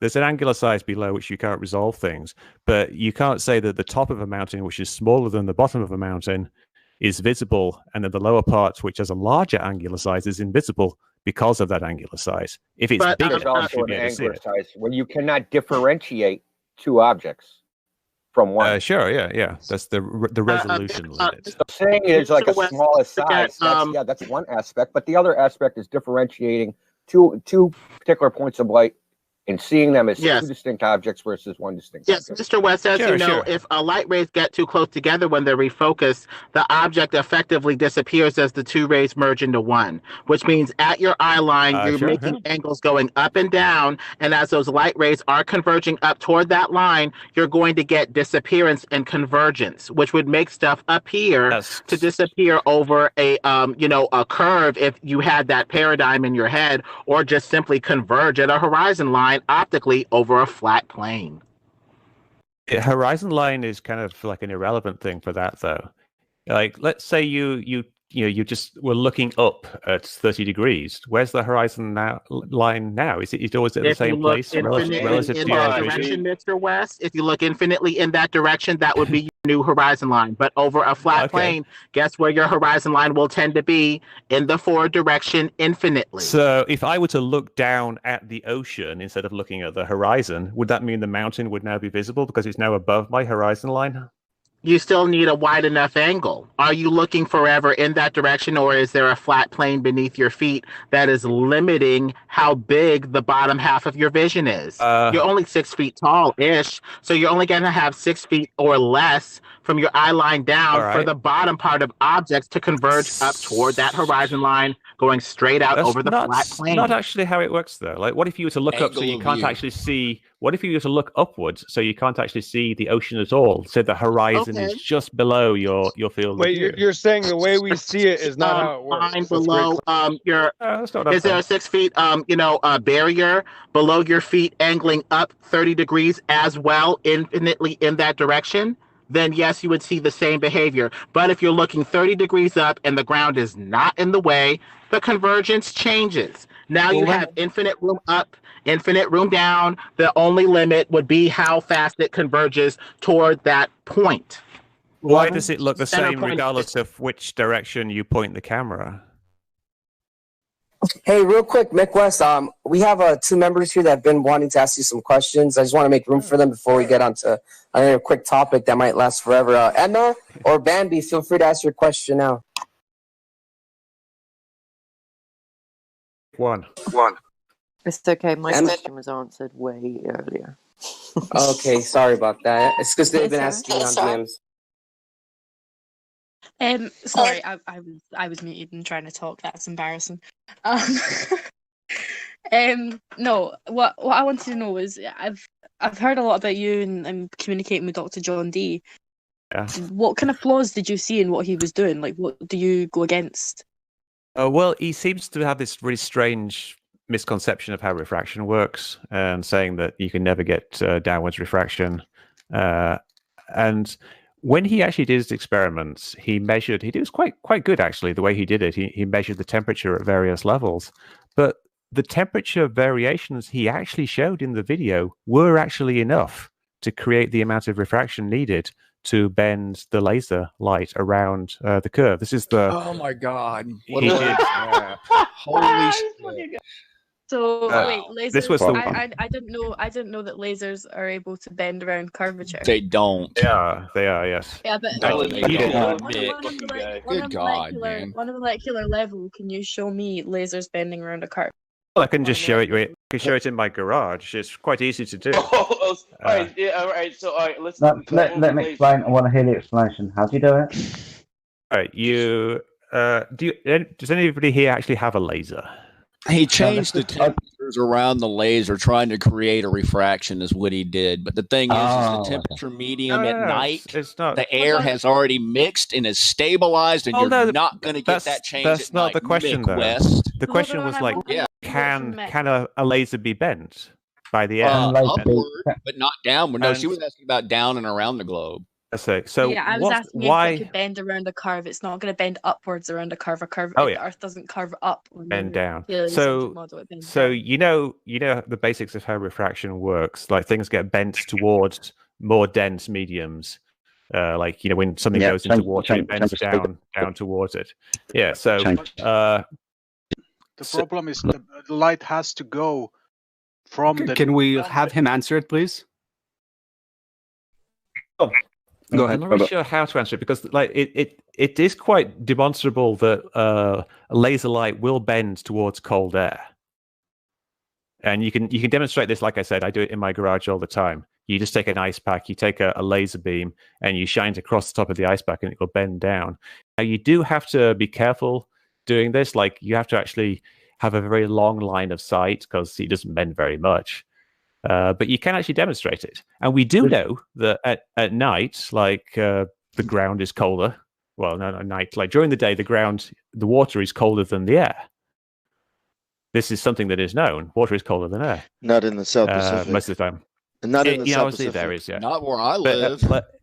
All right, in Brighton. Me, I live in Florida. It's the opposite of that. No, buddy. listen. He just backed himself into a corner. So when we do this, when the air is colder, then I guess you're going to have a new excuse, right? Yeah, no. It varies. Like sometimes the light will bend up, and sometimes it will bend down. And this is something you that Dr. John. This is why you guys get called pretender clowns. You're just pretending that you know this. When did you become the expert on refraction over water? After the flat Earth took off, right? Yeah, coincident. Yeah, Flat Earth Society is in the heezy. Bill, guys. Anyway, he has no argument with Dr. John D. He can't even argue with the guy. He's a total joke. Mr. West, I hope he has to argue with Dr. John D. Like he has some other photographs where he took pictures of a headland, like a cliff. You do realize that we have somebody that was here for that test, the peer-to-peer laser test, in this Discord right now. Well, no, that's great. That's great. It's actually on site for it. Yeah, I thought the test was so none of your shit's going to fly when you talk about all this garbage about refraction. When they were there, they observed this crap. Being there doesn't actually change. You're also forgetting this shit doesn't happen at night. I already showed you the refraction index, but you're going to refute what mainstream science shows you, right? Oh no, it's a very simple thing. It's the temperature gradient of the air, and that varies throughout the day. So, and at night it mixes and it becomes stable. And that's why it's nil at night, Mick. No, that's what that graph literally shows. But no, that's not what Dr. John showed, though, is it? No, just one second. Just one second. I want to address this one point. So this one point first. He said that there was no refraction at night, but his actual own measurements showed a temperature gradient of about like 3 degrees over the first, I think, 2 or 3 meters. Okay, and they accounted for that. They took in account for everything. They did found, and guess what? Yeah, they did. Yeah, he did. Shouldn't be any Ask CJ. CJ's right here, man, in the Discord. Just ask him. Just ping him and ask him. Hey, Mitch. Mitch, I have a question for you. So all this talk of refraction, why not get a test that doesn't have refraction? It's such a major component. I posted one in the chat. I'll do it again real quick. And that shows high altitude view of the horizon versus the level, with the moon in between the two. Then you get rid of all your refractive problems, right? We're in the high atmosphere, very little air. Level. You still get refraction if you're looking towards the horizon. The horizon could be all over. We still see the moon, which is quite a bit further than the horizon. So the horizon has to be below it. Hold on. I have to add, that's a heads-up display. Correct. That can be. You can take a camera and point it at a different angle to the heads-up display. Can't. That's not how they work. You're supposed to view those things directly. They're not from angles. If you're not looking at it directly, you can't see it. They go invisible. That's how they're designed. Otherwise, planes would be crashing. Hold on, when pilots are slouching in their seats. It doesn't work that way. This is a way. Yeah, that's the thing. Pilots would have to not slouch at all. That would be unrealistic. It's not. No, it's not unrealistic. Yeah, their eyes that's are allowed making to move. It dangerous. Okay, one at a time. One at a time. Yes, that one makes at it a time. dangerous. So why would they design something like that that's dangerous like that? That's why it is. It's bad. It's poor designing. That's the way it is. You understand how they. Mr. West, Tired of back hearing to your the garbage anyway, Zanuck. You spew that shit in here every day, man. We don't need to hear anything from you right now. Literally. Mr. West, back to the refraction. The conditions that we typically find these laser tests in are over water, and water absorbs heat faster than the surrounding air. So you're going to have a warmer layer of air over the water typically, which is going to lead to upward refraction with cooler layers above. So in the water is of these lasers, that's going to be your typical You condition. can't just keep talking if I've said something is wrong. If something is wrong, there's no point continuing. If you made a mistake, like you said that water is going to be warmer than the air, the water is not always warmer than the air. It's quite often it's cooler than the air. If the air above the Salton Sea is 100 degrees, you don't have water that's 100 degrees, do you? You have water that's about 70 degrees. That's because the air above it is warmed up by the water, which absorbs heat from the air, releases it into the air, leading to a warmer layer over the water. You get a cooler air over cooler water. If the water is cooler than the air, it's going to cool the air. We have somebody that wants to ask a question. Bambi, I think, was in the middle of asking her question. Go ahead, Bambi. Yeah, it was about the experiment you did. Like I was going to get you to explain it and what you did, and if you've got any proof of it. But we started shouting over about how lasers don't go up. But that wasn't the question I asked. I wasn't talking about lasers going upward. I was going to ask if you've got any evidence that you've done, or do you want to explain it and break it down to how it happened? Let me explain just what I did in a little bit more detail, and I can post the link to the video of me doing it. What I wanted to demonstrate is if a laser is shone over something that is cold, it will bend down. This is because the air is cold and it's bending down towards the colder air. And the way I did this is I set up a laser at one end of my garage, and I set up a mirror at the other end of the garage. And I set the mirror up so it reflected the beam of the laser back, so it was right next to where the laser was. So you could very easily see any deviations in the beam of this laser. And then I took two things. First of all, I took a lighter, like a cigarette lighter, and I held it next to the laser beam. And I saw that the beam was deflected away from the hot air, because the hot air is less dense. Then I took an ice pack and I held it underneath the laser, and I saw that the laser beam was deflected down, because it's deflected towards cold air, because cold air is more dense. And we know that in the atmosphere, these two types of things exist. We get hot air, we get cold air, and sometimes we get air which is colder lower down, and sometimes air that is warmer lower down. So it bends one way or the other. So we can demonstrate that this bending actually exists, and that that hot air and cold air can bend laser light. And we know it exists in the atmosphere. Consideration the temperature and the heat of such things. What if we were to take that into consideration and that would be great. That would be great. And the problem is that Dr. John didn't actually do that. He did these measurements, but he basically said, and the measurements showed that there was no refraction. But that's not true. You've done this to prove it. If you're making that claim, you've done these measurements. Yeah, you said you had a link. Are you going to post it? Every meter you've done these measurements, Nick. Every meter you've done these measurements, Nick. Also forgetting the fact that the air is already mixed after the sun went down, so you're not going to get your damn refraction, Mick. Dr. John did the measurements. Really? You keep avoiding that one specific point. Mick, where's Dr. your Dr. John. Dr. John. For you to prove refraction, where's Wait, your no, measurements? like, what? Come on, Mick. You are saying that Dr. John is an expert. I am asking you where your tell Well, me. he has a PhD in spectrophotometry. What do you got, Mr. Gamer Boy? I just have a BSc. Yeah. You got nothing. Exactly. The experiment you're talking about. The experiment. That's what you got. Now you tell me where your experiment is. You tell me where you have measured the atmosphere to prove that it is happening. You say he hasn't measured it, so he can't. It isn't. Tell us where you. Mike, can you put your link in the live stream, please? Yeah, sorry. Can I you was put trying to answer video this that you guy, but he won't let me get a word in. Well, first of all, you haven't even looked at the You experiment. will answer what I told you to answer now, or this is over. Hold on. Because I still haven't got the link of him doing I'm not what sure he was doing. what you want me to do. Like, we know that. You to show us the measurements that you have taken to prove it is happening. Right. But like, do you think that the air doesn't get The colder? measurements you have taken, Mick, where are they? Oh, The measurements you have taken, come on. the measurements of what? The measurements you have taken. Well, let me post the link to my video. Happening. Let me find it. That's what I want. The fucking video. Post it, please. You tell me. You tell me. I'm driving. I'm not watching a video. I am driving. Okay. You will tell me. He can explain it to you in a minute, meme, but I want the fucking video, and I've been asking for a very long time. Please let him send the video, and then he can explain it to you. Meme, you're also coming in a bit distance. I understand you're driving, buddy, but you're a bit like far away. Not coming in very loud. Yeah, pretty loud. So Mick, if you can please send the link into the live stream and then just explain. No, I am. I'm just looking for it. I have so many videos that have the word refractive. I already posted it before, but I got booed. Oh, here it is. Dude, just post it when you get it, and then for me, because he's driving, can you just explain it to him? Thank you. So Nick, real quick, where we post things, I don't know if you're familiar with this Discord, but there's a channel right under the live stream. It's called Livestream. Oh, it's above the live stream. Sorry, it's Livestream 1 voice text.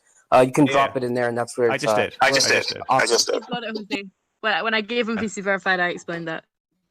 Yeah, so that it's basically it's what I explained earlier, and it's showing that but you know, that's my garage, and it's showing the light bending towards cold and away from hot. No, where have you measured this across the great distance we're talking about? I used Dr. John's measurements. He posted it in his video. The temperature gradient. He actually measured it. I haven't done it. I'm using Dr. John's measurements. Why? What's wrong with his measurements? I'm asking you about Dr. John's measurements. I'm asking you about yours to prove that it is happening. Well, I haven't done a long distance laser measurement like Dr. John measuring the thing. You haven't done but anything. he has though. You haven't done anything. Yeah, but what I'm asking you haven't. Is, where is your measure? I've done experiments that it is happening. It's just you saying it. It's just you saying it. It's just you saying it to counter something. I think you're repeating yourself now. I think you made your point. Can I ask a question now? Can I have a real quick question for Mr. West? Mr. West, please. So I heard your father was part of the Flat Earth Society, and I was wondering, is the Flat Earth is the Flat Earth Society like a bunch of globers that are actually going around trying to make Flat Earth look stupid, and how are you not part of it? You know what I mean? And what do you think of Flat Earth Society? I tried to make you look stupid. And my dad just did it ironically. I think he did it in the 70s. He did it ironically, but he told you that the other side needs to be done. That's what you said on JRE. Don't you lie. Don't you lie. You lie me. What am I lying about? I'm not sure what you mean there. You just said he did it out of irony, but that's not what you said on JRE. That's what I said. I said. Well, I'm curious where your loyalty is. I'm curious as a joke. I'm wondering if you're more, if you're Flat Earth Society, he's not going to tell you his loyalty, Bong. He's not going to tell you his loyalty. Right, I'm just wondering. Let's just break apart his fucking stupid experiment first, though. Let's just do that. That'll get him out of here. So let's get back to your experiment, supposed, right? So your laser, what's the intensity of that laser? Well, it doesn't really matter what the intensity is. It's a visible laser. It's just a laser pointer, but it works exactly the same. So right, it's more exciting. So you said you held it up to a flame, right? You're next to a flame. Is that correct? Yeah. Is that flame putting out more energy than that laser? You would consider at that point it connects? Probably, yeah. Because it's just heating the air. All right, but can the ice pack isn't putting out any energy? Here's a question for you. Can the laser light heat air? Is that possible? Not very easily, no, because air is transparent. All right, so if you continue to increase the intensity of that laser, what will happen? I'm not sure where you're going with this. Could you explain what your point is? I'm trying to. If you can answer me that, what will happen? What? Can I increase the intensity of the laser? No, it's a Logitech laser pointer. All right, but is he's it asking, possible what to if do? you did? Right. Exactly. It wouldn't make any difference whatsoever. Zero difference. Wow, you heard this guy? Wow. Well, Mr. West, It's true. it's a problem because if you take the supposed globe and surround it with concentric rings of air layers, then you would have, say, a what you're trying to say is basically a warm layer under a cooler layer toward which the light refracts. Okay, that's fine. But over long distances, you're essentially saying that that light goes up into the second layer and goes back down into the first warm layer to hit the eye of the observer. That's a little hard to believe because that would have for the thing to go I'm up, not sure what you're saying. But he just doesn't. This guy doesn't understand lasers. There's no point arguing with him. He just doesn't have no idea what he's talking about.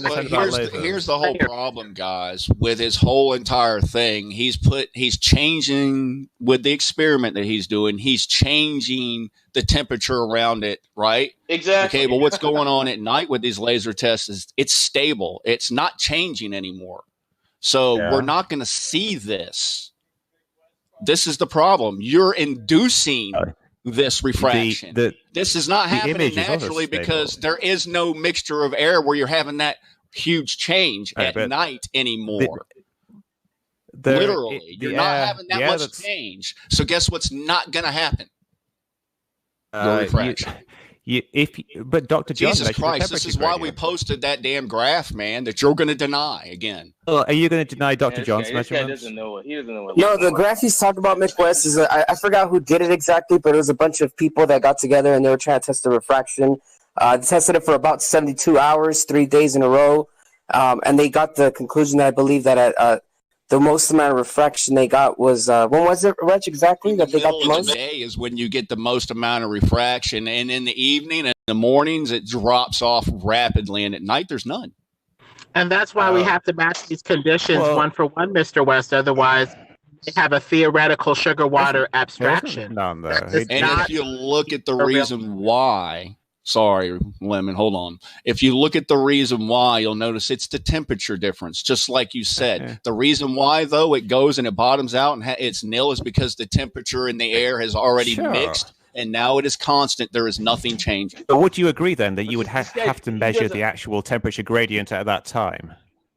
They did take the temperature at the time they were doing the laser test. They did do it, and they found that there was a temperature gradient. But do you understand that there's different types of lasers? Not at night, there wouldn't be. They found it in Dr. John's experiment. Hold on. Do you know that there's different types of lasers? Right? Do you understand that? Well, sure, yeah. Different wavelengths, different ways of generating them. And different kinds of Logitech lasers. What are different types of lasers used for? What can be the use for a laser? Can it be used as a weapon? Is that? They used to illuminate things and they used to heat things. And they use for a variety of other reasons. So why would a laser that's used to heat things be affected by what the fuck you're talking about? Well, this is the thing with lasers. They're targeting devices. We can use lasers to point at shit and paint targets and say paint because that's military. That's what the military do. Now, military use lasers. Yeah. So military use lasers to paint targets over distances that should have to take into account the curvature of the Earth and now your light refraction. These are from vessels at sea. Now, it seems, with a little bit of research, that quite a lot of their ordnance and weapons that they use for the shit out of stuff requires a direct line of sight targeting system up to and including about 100 miles. So if they can aim lasers at shit up to 100 miles away, that's got a direct line of sight and is directly in front of them from a vessel at sea, and the targeting device is somewhere about 40 foot off the surface of the water. Excuse me. So if that's happening, practical, everyday use, I think we're fine shooting lasers over 25 miles, right? You wouldn't be shooting things that are at sea level because you wouldn't be able to see them. According to you, but right now I've just pointed out, I said military, I should have said Navy. I did say vessel. I did give you a height of 40 foot above the surface of the water, aiming at a direct line of sight to a surface-based target.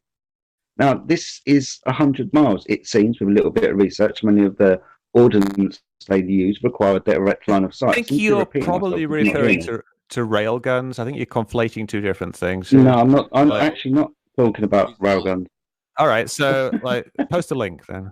Yeah, I'll go and get through. But what I'm referencing is military do seem to have lasers that paint targets that require a direct line of sight at distances where Earth curvature and refraction should have to be taken into account. That's great. Let's go with that then. Let's post me that evidence, and that will prove it. Yeah, okay. I'm surprised you haven't looked into this before yourself, Mr. Mick West, who knows everything about light refraction and what lasers do. We're talking about a test that's done over 25 miles or one that's done over 10, or any other laser test or line of sight test that requires, like I just said, a direct line of sight. That's easy to understand light refraction. No flat earther is denying that light refracts through the medium of the atmosphere. Can it be demonstrated to curve around the curvature of your Earth? Not just a little box where you've got an ice pack underneath it, because we're talking about the majority and most conditions, depending on the air clarity and conditions of the day. Direct line of sight is required when shooting lasers at shit. Oh, it's can you hear me? Yeah, line of sight is, but not a geometric line. Yes, we can hear you. So I want to put in my 2 cents about this. Like the experiment, that would be what you would consider a special case. That is not the general case of the atmosphere. So the basic claim of globe proponents is that the general case, generally, that air will refract light down because of the weather conditions. And that has not been demonstrated, right? Not been demonstrated in the environments that these tests have been done in. Now, of course, you can make a special case test. I think it was Greater Sapien did one over CO2 in frozen ice, right? So, but he didn't take into account that CO2 has a higher refractive index of air, and it's way colder than any environment on Earth. You know, so these are special case experiments. These are not the general case conditions that we find ourselves in. And I think like just showing that light can refract says really nothing. We all know light can refract. Okay? So you got to look at the actual conditions. Did it refract in this situation? And what do actual measurements and tests of refraction show? Look at the actual measurements that Dr. John did. I can post them if you want. I've got them right here. Mr. McWest, I have one point in your courage test that is wrong, or I have a question for that. You said that in warm air, it's just posted the temperature readings of Dr. John, by the way, if people want to check out them. Sorry, but carry on. Okay, in your courage test, the laser. I'm sorry, like we said. Oh, my garage test. Garage. Yes. Sorry, my English. Garage. The laser starts in warm air. Yeah. Like maybe 20 degrees Celsius in your garage. Yeah. And it goes nearby the ice. And it goes into the colder air. Maybe, I don't know, minus something. The ice was probably like minus 20, minus 15, minus 20, or something like that. Exactly. Where does that happen in nature? That your laser starts from a warmer temperature and goes through the colder temperature when you point it across the lake. If you're on the shore of the lake, then the air around you is say like 90 degrees. How many degrees Fahrenheit difference is in the where the laser starts? What you need actually, it's quite interesting. You only need about 1 degree of difference to curve like over the surface of a lake. It's quite interesting just how little of a temperature gradient, because the gradient it's not really the amount, it's the amount per meter. So if you've got a gradient of say 1 degree per meter, that's actually a huge gradient. But because it's very close to the surface of the water, you get this very, very steep gradient just at that point, which is why you have these issues with the lasers, and it's why you also get this very thick line of compression at the bottom of the images just over the horizon, because closer to the water, you get this steep gradient. Okay, so I'm looking at which is what Dr. Don showed.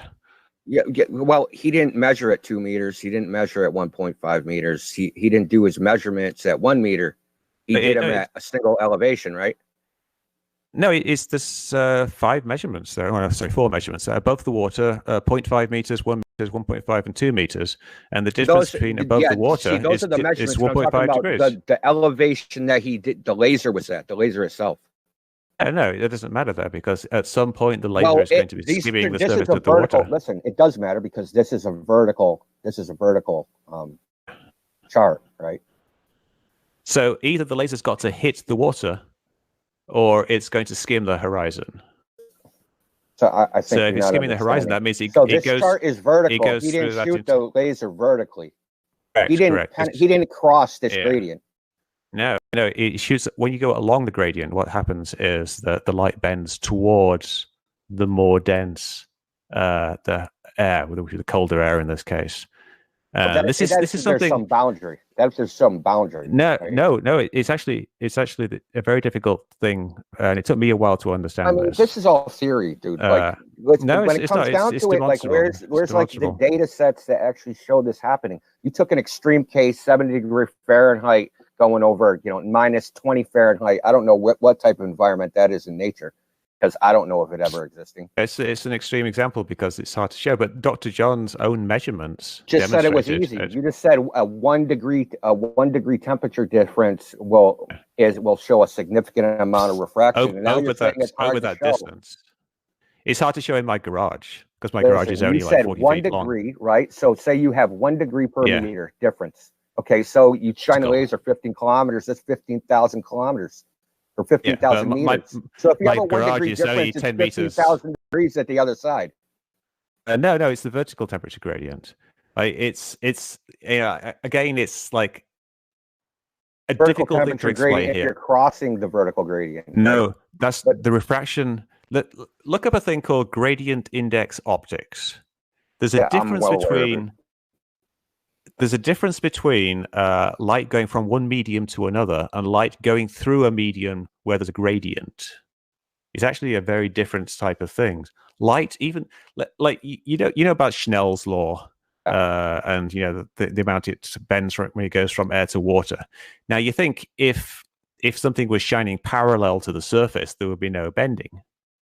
And so you think that if something is shining like at right angles to the temperature gradient, intuitively you would think there'd be no bending, but there actually is, because a light actually bends towards the more dense medium. It doesn't matter about if it's actually going into a more dense medium; it just bends towards it because it's not actually a line as such. It's actually a wave front. Light is a wave, so it will still bend down, even though the temperature gradient is only vertical. So a portion of the cone, a portion of the wavefront will go to the medium and another portion won't, right? No, it will. This is layers, right? This is 4 layers. I'm at 1 meter, so I'm just going off his little data here, this little data set from John D. So say the laser's at 1 meter, he's shining exactly horizontally.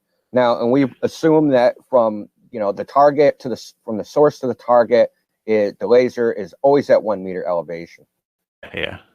How is it crossing into the 1.5 meter? It's not. That's the thing. That's the fascinating thing about it, is that it doesn't need to go. I'm asking you how it's done. How does that happen? I know that there's beam divergence, right? So there's going to be spread.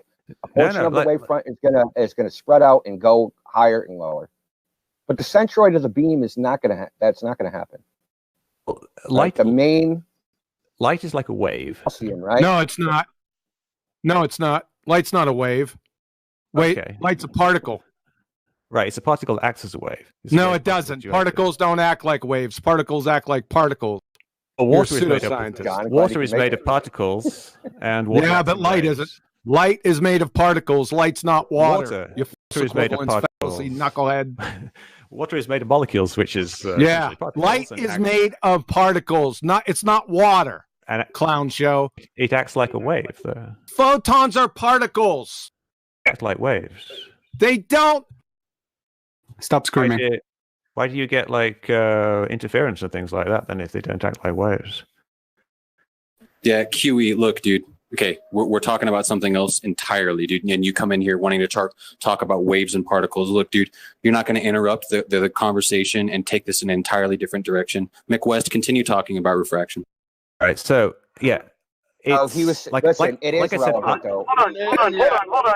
Hold on. Something. Mick made a claim. Mick made a claim. From ray optics to wave optics, right? Huey is refuting his claim that he made as part of his argument. That light acts like a wave, which it does. No, it doesn't. You can keep on saying it, but you're wrong. To refute light as particles, you have to refute the photoelectric effect, number 1. Number 2, Compton scattering, number 2. Number 3, Heisenberg's uncertainty principle. You ready to do that right now?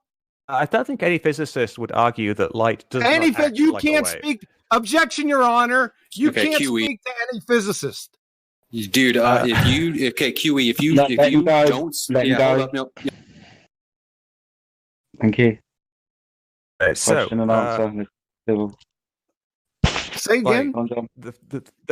Dude, QE, stop yelling. Okay. Hey, who are you? Who's giving me instruction? First. Who's giving me instruction? I mean, for the sake of conversation, like, let's try to keep it civil. You know. Hey, like, Indio, are you in here? What? 1 second. Indio, are you in here? I'm in here. I'm taking care of it. Just chill. Okay. All right. So, can I carry on? No, you can't. Just wait. Okay. Right. Yeah. Yeah, because you sound really stupid. Yeah, because just like when you stop Living Bird when he says something wrong, QE is doing exactly the same thing. So don't get mad about that. Or Mick, sorry, Mick what? What is a science communicator, Mr. West? Because you are a science communicator, and so is Neil deGrasse Tyson. What is that? Someone who popularizes science and explains it to people, I guess. It's like stupid people, right? You don't even know what science is. Wait a second. Yeah, He's a science you don't even know what communicator. lasers are. What the fuck is wrong? Wait a second, folks. He's a science communicator. Do you even know what a scientific hypothesis is? Asking me what a scientific Yes, I'm asking you. I'm asking you. What is a scientific hypothesis? What is an Let's keep it simple. What are the three constituent? Hold on a second. What are the three constituent parts of an experiment? Well, off the top of my head, I don't know. Like, I guess. And you're a science communicator.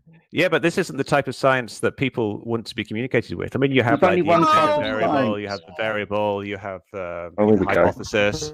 I would wrong. I would argue communicating a scientific principle is different than communicating a scientific experiment. Wrong.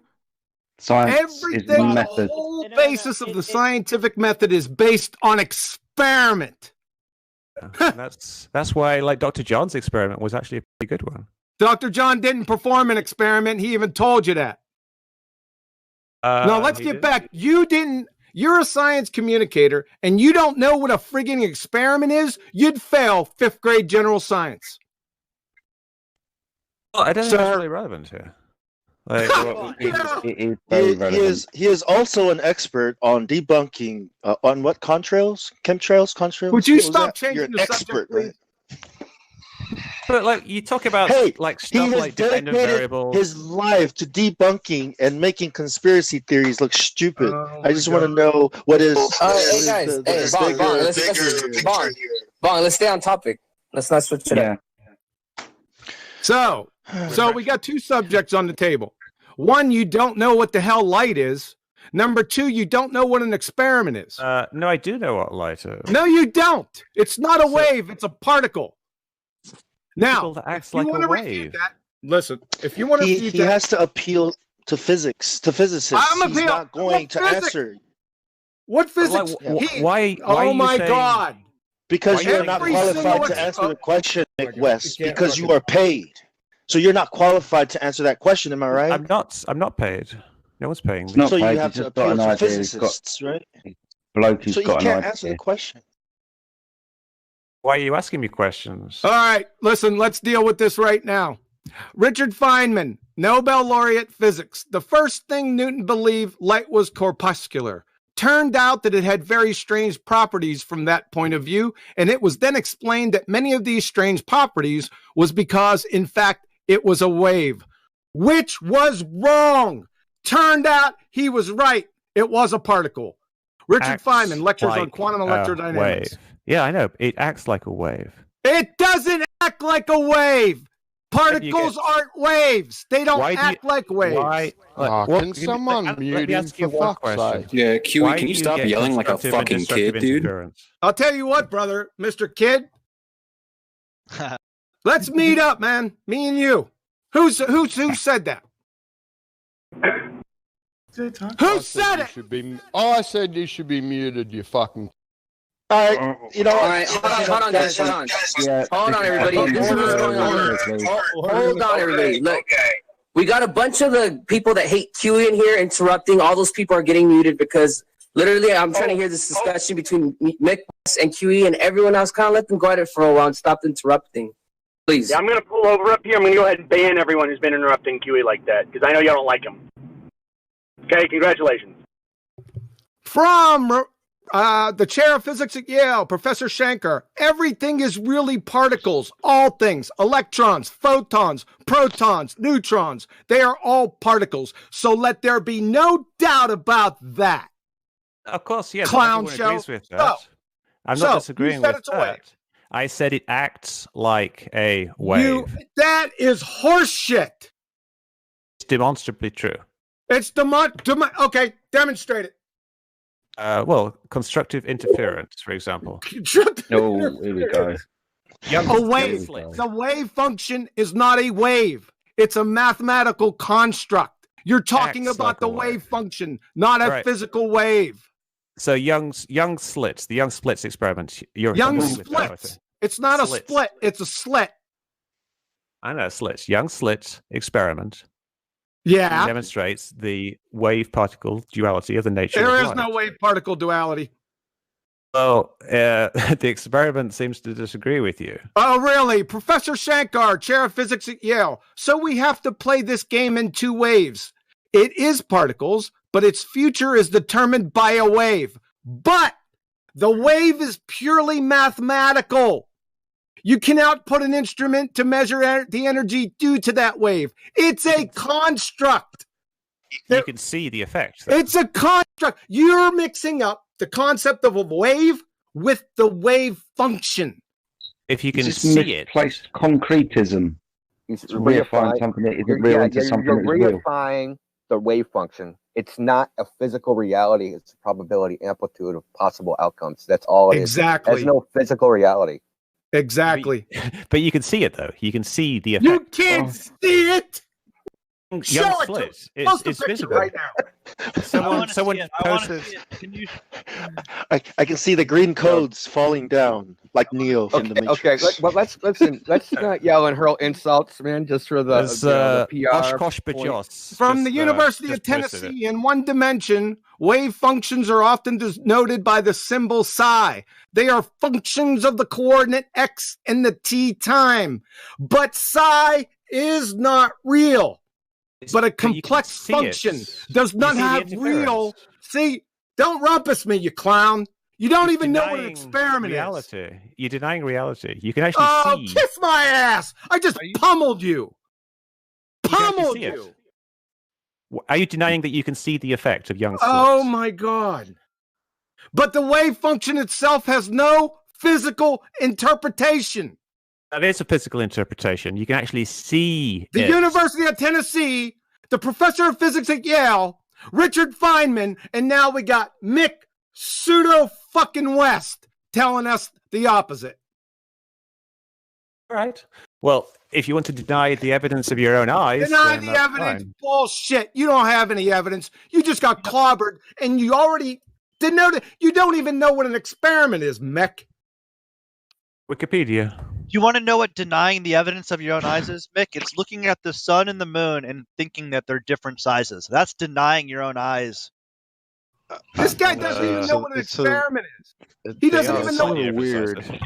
It's a little weird that you don't know what an experiment is, and you just said that you teach it. The thing is, like, science. Fucking Wikipedia you don't know answers. The parts of an experiment. The vernacular of an experiment is just something that you do to test or to demonstrate a hypothesis. Yeah, but you need things in this test to conduct it, right? Oh, you don't. You get the idea that you need a dependent variable, an independent variable, and control. The idea, that's a scientific method. Yeah, we get that idea from scientific methods, and we're trying to demonstrate cause and effect relationships without personal bias. No, he said you don't need. You can demonstrate very simple things, like you say. Does light does it act like a wave? If it acts like a wave, then if you did a double slit experiment, there would be constructive and destructive interference, and you do the experiment. That's a wave function for the time. It's something that actually happens, though. Does it? What's does a it happen function? or not? happen. What's a function? Hold on a second. What's a function? Hold on a second. What's a function, Mick? In what context? A function is it's basically a mapping of one variable through a mathematical operation to another, like a It's a sign. mathematical construct. It's a function, a complex function, Mick. Okay, let me ask you a question. Is this QED? You ain't asking me shit. You don't even know what a hypothesis is. Hey, Quantum. You don't have to know all that stuff. You can still do some decent Quantum, experiments. we're on the same side of this fence. But I realize it's like sometimes you have to realize when you're dealing with people that are trying to disprove like concern trolling with just like that. Jedi, you hear me, right? It's like you said. Yeah, I hear you, mate. Yeah, I get you. But Day, come on. These guys came here to try to prove to us something that we can prove ourselves with math and logic and science. So at the end of the day, we don't have to start to get upset or like get rivaled or triggered by that. Yeah, but they're pretender clowns. Oh, I already know. He's just doing his job. At the moment, what we're doing is we're talking about light and it acting like a mathematical model.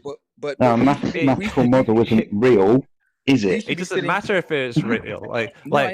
When you drop an apple, it acts like the mathematical model of gravity. See, that's exactly what I just said. I just said that. I was like, that's like fucking Neil deGrasse Tyson saying, "This is gravity drops the mic." Are you serious? Is that it? Bong, I'm on. Is that all you got, man? But I'm trying to say, like, at the end of the day, like, if we're on this side of the fence, we should be sitting back in our chair and chilling. Like, we don't have to sweat them. Hey, you should be. Like, we have to let them fucking sweat because we already know we've done the math and they haven't done the math. So, done the math? Done the math? Yeah, done the math. Bring Neil deGrasse Tyson here, West. Okay, Mick said he doesn't have to have independent and dependent variables in an experiment, right? He just said that. Well, it depends what type of. If you want to have a strict interpretation Penn State University. Let's go through these. Can we go through them, Mick? So we have Mick that says you don't have to have Mick. Yeah, but can I speak? You don't have to be frustrated by guys that are just talking shit, trying to fucking waste our time. Can I speak, please? I'm gonna refute Mick. Go. Pseudo McWestian 2 space. I'm gonna refute him right now. Are we ready? Space. We live in 3 space. Not according to your friggin' fairy tale gas model, but I digress. We'll get to that in a moment. Experiment. You said you didn't need Mick. You said you didn't need a dependent and independent variable in an experiment, right? That's what you said? For the common understanding of what experiment is. Yeah, I got you on tape, so that's what you said. Here we go. Experiment, Penn State University. There should be 3 categories of variables in every experiment. Dependent, independent, and controlled. The Institute of Physics. That would be great. That would be great now, wouldn't it? That's just one definition of. That's okay. Let's get another one. Institute of Physics. When planning an investigation, you're giving the same definition. Please shut up, Nick. When I'm pummeling you, please shut up. You're just going to keep doing the same thing over and over again. Yeah, I'm going to keep refuting your dumb ass. I'm going to take control, John. Going to take control. If you're just going to turn around in a minute and say, no, I'm just going to keep over talking you, then that's not helping the conversation. Just let him finish. I'm sure he'll finish much quicker if you stop interrupting him. Yeah, but I know he's going to do the same. Don't even appeal to me. Next person to speak is going to be John. He's going to finish, and then you're going to answer. Institute of Physics. When planning an investigation, students need to identify the variables that they consider significant and then select the ones they want to look at for cause and effect. If possible, any other variables that will affect the outcome of the experiment will need to be kept constant during the investigation. The variables are independent variable, dependent variable, and controls. Anne-Marie Helmutstein, PhD, Biomedical Sciences. When you design an experiment, you are controlling and measuring variables. There are 3 types of variables in an experiment: controlled, independent, dependent. Is that enough yet? Do we need to go a little further for you, Mick? It's fine by me, because I already said that. Hey, hold on. That's one useful definition of an experiment, scientific experiment. Yeah. I mean, it's the type of thing that Nathan Oakley likes to go on about it. Because when people talk about an experiment, they don't necessarily mean that very, very precise thing. Doesn't matter what they mean in the colloquial sense, an experiment, just the broad umbrella experiment. We were talking about So, like, you know, scientific communication. when I meet a girl at the bar, I want to How experiment. You know. Scientific experiment. Science. And you're saying you don't need an IV, DV, and a CV. That's what you're saying. I think that if you're trying to communicate science, those are not useful concepts to discuss with the general public. Because The experiment and breaking it down into a very easily formulated method of where your dependent variable comes from, you know, your naturally observed phenomena, and then how you build your hypothesis, you know, you're answering the question of what causes that. So there's your independent variable. And then obviously you've got a control shit. So there's your controlled variables. You then got to take this forward in your experiment and test your hypothesis. Without these independent variables that are very easily explained, if that you just hand away them away and them in an experiment. It doesn't involve something that you're trying to manipulate to prove a cause of an effect. Right, and the gold standard is basically that when you change something that you know is the cause independently, since you're independently changing the variable, you get a dependent variable that acts in accordance with your hypothesis to prove with as much proof as possible the causal relationship. And you have controls in the experiment that shouldn't change. If the experiment is properly controlled, all the factors have been factored, and nothing weird is changing in the experiment. If one of your controls changes, well, then perhaps there's another explanation you haven't explored or controlled for. Take with gravity. Let him answer. Let him answer because hold on. Calm down. He said that you didn't need an independent or dependent variable in an experiment.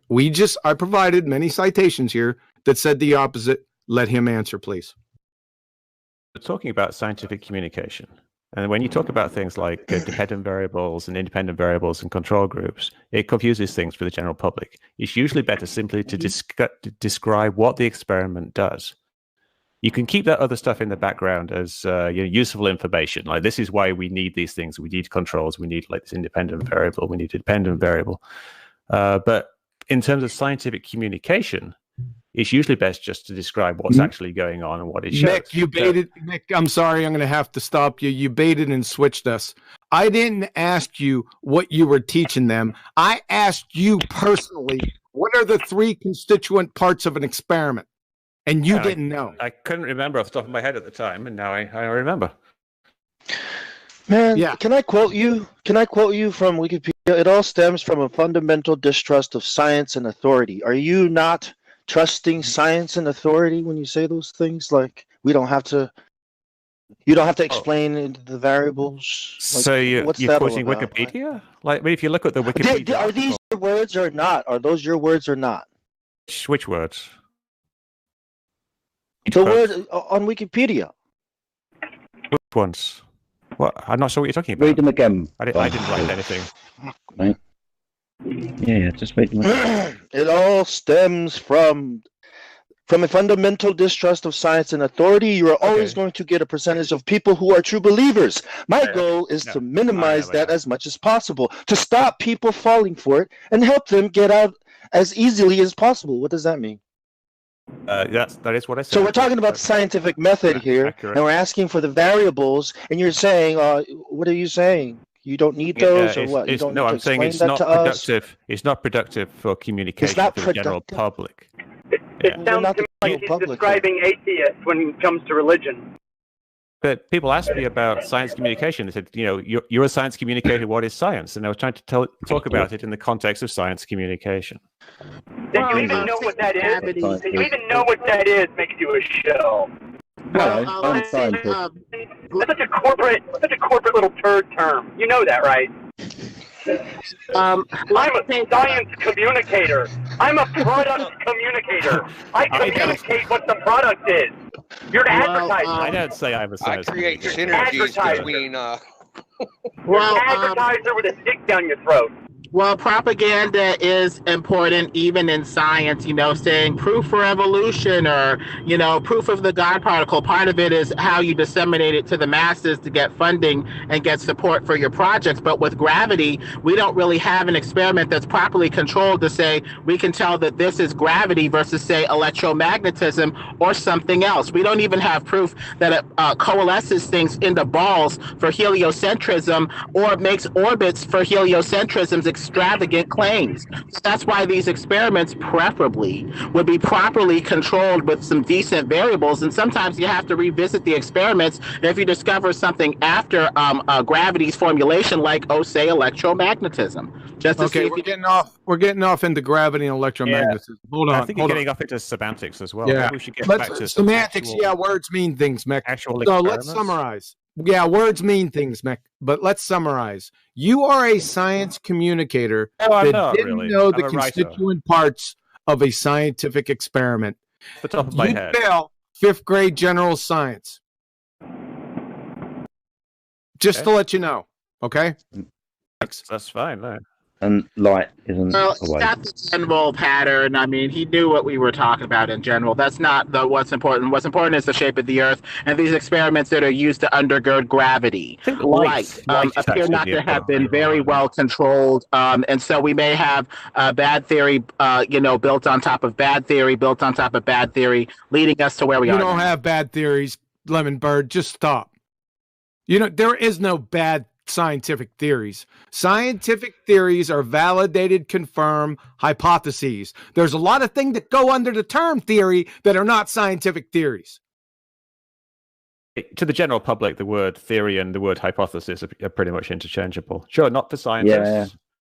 Yeah, for the general public. Yeah, that's the problem. That's scientific theory, man. You're Someone talking earlier about here used colloquial theory That's intentional. or scientific theory. Yeah, and this is why words mean things. That's just you changing the meaning of words so you can weasel it around and make it mean whatever you want. And that's been intentional. And politicians, how people use them. Politicians have been doing that for a long time. Really? What? There's a word that we use quite often, just band it around, hoping it's going to do something that it probably won't because you can't demonstrate it. Refraction. Words do definitely mean things as well. Yeah, go on. Let's get back to this bending of light, and you tell us what light is. Let's go. All right, excellent. So the problem is that, like, I brought up the idea that light kind of acts as if it is a wave. Wrong. You're wrong, things... Mick. I just drug you through the friggin'. I just drug you around by the short hairs for 20 minutes over this. Okay, please tell me in the photoelectric context how light is a wave. Please, the floor is yours. Well, what I'm saying is that it appears to act like a wave. Appears is not reality. I just told you the wave function is what you're talking about. The wave function is not real. How many more times do I need to go through this? I thought that the entire flat Earth thing was that appearances are reality. Oh my God! Can't you God. just know what you see? Well, to be fair to Mr. West, the wave function is based off of activity in reality and is a close approximation, ideally, as possible. But it is a mistake to reiterate it as reality if it's math and numbers. It's a model of what we think happens in reality. That's all. Let's forget this whole wave thing then. Let's just ignore that for now. Let's just go back to just observable refraction. Like you would agree that... Oh, hold on a second. Are you talking about terrestrial refraction? Talking about refraction as a physical phenomenon. On Earth, you're using terrestrial refraction. Is that correct? Oh, I'm talking about light passing through a medium and how the refractive index gradient affects. Okay. Can you please post? Okay, I got you. Can you please post? Let me pull Discord up in the live stream. I want the formula for refraction, please. Which one do you want? Which one? Because that's not the one that's actually applicable. Which one? No, we want refraction, terrestrial refraction, Mick. Ah, dear. So this is where we get into problems with science communication because it gets quite complicated. Refraction happens because of the refractive index slows down light.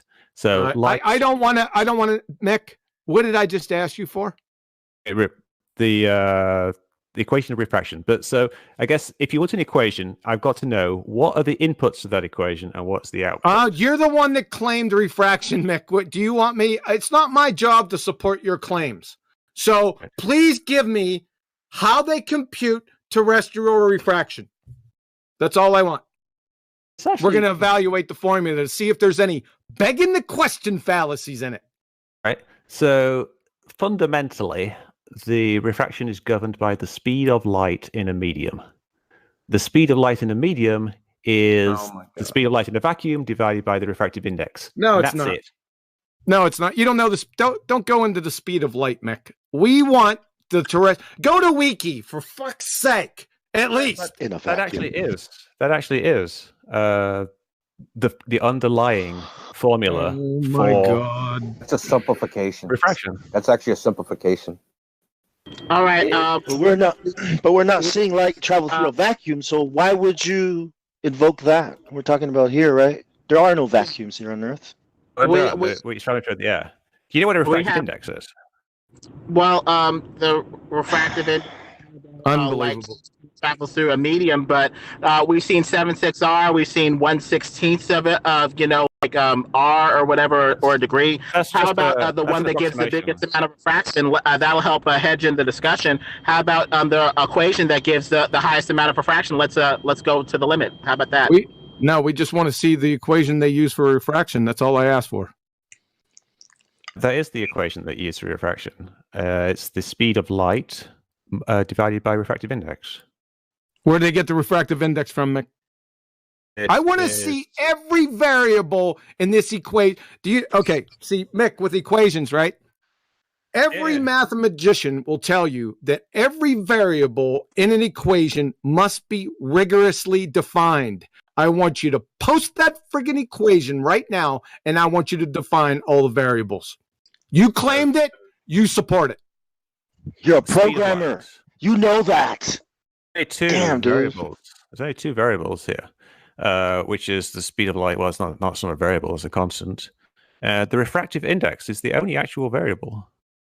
Oh my God. Now, it varies based on the density of the air, which kind of varies based on temperature and pressure. It's the optical density, not the mass density. Humidity. Yeah. The optical density, which defines the refractive index. There's a square root of epsilon times mu. So the refractive index electric curves around permittivity the of globe free space, perfectly. and mu being the magnetic permeability of free space. So that's the actual refractive index. The values the values of vacuum is 1, and every other medium is set relative to that. But I think the thing that's missing here is, obviously. I think the thing that's actually pretty straightforward. Yeah, hold on a second. I think the thing that's missing here is people are assuming that the refractive index is perfectly following the curve of the globe. Over 20, 30, 40, 50 miles is following perfectly. The refractive index within, water or whatever medium that we're talking about is going to be whatever it is. But to assume that it's going to follow the globe perfectly all the way along at whatever distance we're talking about is ludicrous. It's not what anybody's saying. It's laughable. Nobody is saying that. So you can laugh at it all you like, but no one's saying it. So you're laughing at ghosts. So then at what point does refraction become a moot point? At what point? It never becomes a moot point. 10 miles? Give me a number so I know, okay, refraction goes up until this point. Refraction is always there because the atmosphere is always there, but usually you get extinction. There's no demonstration. It's actually that it's always there. It goes infinity. Give me some numbers so I can put my numbers to it. The refraction you should have is 7 inches per mile squared. I think the max with 7.6R is 6.8 inches per mile squared. That's why it helps to put this discussion within certain boundaries. That's a simplification. Yeah, exactly. I was explaining earlier. The boundaries matter. You have to look at. The boundaries don't matter. It's no, they don't. They don't matter. Let's put these things within boundaries. Where does refraction bend? How much does it bend? And to what limits does it bend? And if it's beyond the limits of refraction, if we're talking about something that's beyond the limits of refraction, then we shouldn't be talking about refraction anymore. We need to look in history for the greatest refraction in history, and let's put that down as the refractive index. Let's try that and put this thing within certain boundaries. Exactly. Yeah. That's not how it works, though. Well said, Lemon Bird. You have to use ray tracing. Of course, that's not how it works. We don't understand. Oh God, Ray! You still haven't answered my question though, Mick. Do you see the live stream? Yeah, I see the chat. Yeah. Do you see quantum eraser? Do you see my post right in there? Atmosphere is curved, follows the shape of the Earth. Calculations belough. Rough value. Of course it does. What are you asking here? Well, I'm not asking anything. I'm showing you that terrestrial refraction takes into account the radius of the Earth. Well, that's because the atmosphere is curved. So okay, so it's a beg. You have to prove that the atmosphere is curved. Wow. Prove the atmosphere is curved. Can I bring up a point? Well, hold on a second. Let Mick prove that the atmosphere is curved. We know that the if the surface of the ocean is curved, we can see that. Oh, so wait. We're not using refraction to curve the curvature of the Earth. Here, right? That's the only curvature you're about to find. I don't know. You just said the atmosphere. Now it's the ocean. Let's say it's not curved. Then let's say we don't know if it's curved or not. Sure. Everybody knows that water does not curve. Everybody knows that. What I was saying, Mick. People know that. What I was saying, Mick. It's not actually true. What I was saying, Mick, in the beginning when I said terrestrial refraction, I was trying to lead you to the definition and the equation for terrestrial refraction. As we can see, terrestrial refraction. I'm not done yet, Mick. I know, Just one I know second. what you're going to say. So just one second. Oh, yeah, but this is for the audience. Okay, go ahead. What I wanted to say was I was trying to lead you to give us, because you claimed it. I just wanted you to support it. And as we can see, that terrestrial refraction is computed by already assuming the radius, i.e. curvature of the Earth. So to use that, you must first scientifically validate the radius of the Earth, and then we'll let you use your terrestrial refraction. Okay. So go ahead. That's fine. No, that's not a problem. Is that So, fair? question? Is that Yeah, fair? yeah. Okay, Yeah, so but we're not using refraction to prove the curvature of the Earth. We use Earth. What are we using? Are we using measurements over land? Okay, we've been talking about refraction all this time. So why were we talking about So why were we talking like hold on, right, one at a time. Cut that out. Timestamp it. 2019. Mick West. Someone quickly. Well, that's hilarious. Okay, let's listen. He's John under. got that. Listen. He's under great stress. We're all That's pounding fine. on him. I'm not worried at all. We use observations that are high up, that get above like the worst effects of refraction. So you stand on something like a cliff and you look at the distant mountain. So you're not looking too close to the surface of the ocean. Where you need to use refraction is to explain things like these laser tests or these mirror flash tests that go very close to the surface of the ocean. Of course. So the ones that are actually measuring the ground of Earth, that's where we need I just want to ask a simple question. No, they're not. What model of refraction can make predictions? Post-diction is like what you just said. That's a post-diction. That's the Earth is curved. I see this, therefore my model, I'm going to fit that observation to my model. As opposed to, I have a model, I see an image, and now I know how much refraction, and I'm going to make a prediction based upon weather conditions on what I should see and what I shouldn't see. Yeah, that type of prediction. And the assumption that refraction is going to follow. That's a great question, and because I have the answer. There are hundreds of models of refraction. Yeah, you are aware of that, but right? Listen, I think that the thing that we need to focus on is the fact that they're trying to assert the fact that the refraction is going to follow the curvature of the Earth perfectly without any fucking deviation is insane. No. Hold on, guys. We're doing it again. Hold on, Mick. Sorry, one sec. We're doing it again, guys. Someone makes a point. Someone brings up another point. Now Mick has 2 points to address. Can you first address what model you what model do you use or can you use to make refraction predictions? You use one that incorporates the temperature gradient, and then you use ray tracing to trace the path of rays through that through the medium. And the more detail you can get in the variations of temperature, the better. But if you simply do a vertical temperature gradient and then do ray tracing through that, you can predict what things will look like. And I actually programmed a simulator that does exactly that, which I can share the link with. Let me look it up. Can you show us actual measurements or tests to validate that model? Yes, I can. Okay, so let's see them. Well, you want me to actually? I did it with Dr. Johns. I know they don't exist because I've seen every experiment on refraction ever done in the last 150 years. The dog ate them, India. Used Dr. Johns' numbers, and it came out to be like basically matching what he saw with his numbers. Indio, he said he had scientific evidence of this. On a curved. Indio, he said he had scientific evidence of this. Can he give us? I'm sorry, Mick. I'm still wondering how it gets sucked. Like it's sucked into other layers. I'm still wondering that. That you got a vertical that's what we were talking about earlier. That's a great question, and I love talking about that because it's something that I didn't understand myself at first, and I actually wrote to this famous refraction expert, what's his Andrew Young. He kind of explained it to me, but yeah, it seems like it shouldn't. If something's going kind of between the layers, as you say, it shouldn't actually get bent down, but it does because it does because the math says it does, or because it's observed. No, you can actually demonstrate it. You can demonstrate it. It sounds like we're assuming curvature. I just want to see these demonstrations, dude, of these models. Right? Well, these the problem models is that actually make predictions that are accurate. Yeah. All right. Let me get my refraction simulator link up so you can see it. Wait a second. Wait, you wouldn't even give people data on your calculator, but yet you're going to expect us to believe that crap? Really? I'm saying sending you models, a link. Right? Because the link reality, and we validate models by experiment. Right, so where are the experiments validating the models? Yeah, we want the hypothesis, I know who sir. A.T. Young is. I've read everything he's published. Right, so I know who these people are. Where at San Diego State University?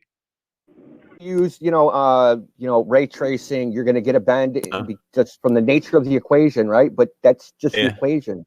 But that's fine. That's a model.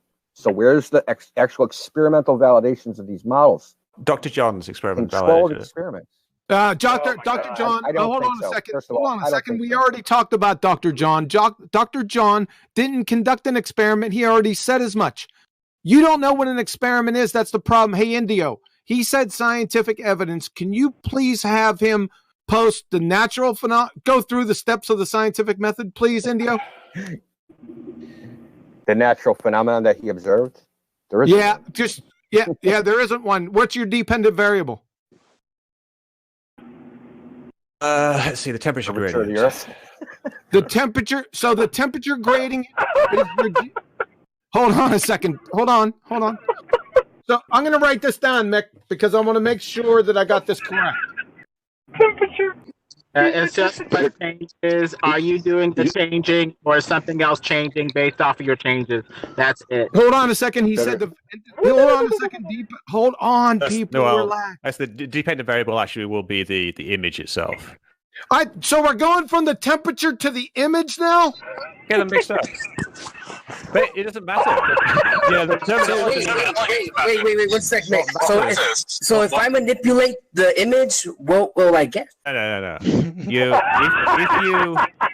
If the temperature gradient changes and the image changes as predicted by the model, then that validates the model. Mick, you have to have a hypothesis because hypothesis is a scientific prediction. So we're only at the first step. Mick. 1 second. Now, the dependent variable, your observed phenomena, is now the image? Yes, the image. Okay, what's the independent variable? I don't know. What would you give me an example of an independent variable? He doesn't even know. The temperature, the moisture. Oh my God, Mick! Thank you. Just want to make sure we've got the right terminology here. Mick, so yes, the temperature gradient. Mick, it's your experiment. You're asking me for the independent variable for your experiment, son. Yeah. So somebody clip the temperature gradient varies. It has an effect, which is changing the image. So the hypothesis is that there's a model. There's the Earth is no. Every time you stop reapplying shit. It's over 5 dozen people in here. We're already on a ball when this is happening, right? This is a clown show, Mick. The hypothesis. Wait, did you really just say the hypothesis is it's a model? Have you seen my refraction simulator? Let him describe it. Hold on, everybody. Please let him finish. Could you please let him? Yeah. Go ahead, Vic. Go ahead. Vic, I'm gonna have you over for a beer. Cool. So the model. You want me to describe the model that I use? No. Let's just summarize. 1 second. You said the dependent variable was the image. The independent variable was what? The temperature gradient. Temperature gradient. Okay. Give us your hypothesis. that if you ray trace light through air that is curved, with the temperature gradient being like the same over every point on the curved surface, then you will get images that match reality. So I thought you said the temperature gradient was your independent variable. In your hypothesis, I didn't see any temperature gradient being manipulated. You would take two different temperature gradients. No, surface. You can't manipulate temperature gradients because that's just what they are. Then it's not a viable independent variable, because your independent variable is number one, your cause. Number two, you have to vary and manipulate it. You vary and manipulate it by waiting to a later time in the day. Waiting. Manipulating anything, that's waiting. So is this proof of time? It changes. It changes. Are we going to prove time? If your hypothesis is time, is that what we're trying to prove? Let's say your hypothesis is that you can see better. You can manipulate the distance. distance. Have anything to do with the flat Earth? God, he's Doctor Who. Flat Earth. Guys. So, all right, guys. We have to. Mick, thank you very much, sir, for showing what a complete imbecile you actually are.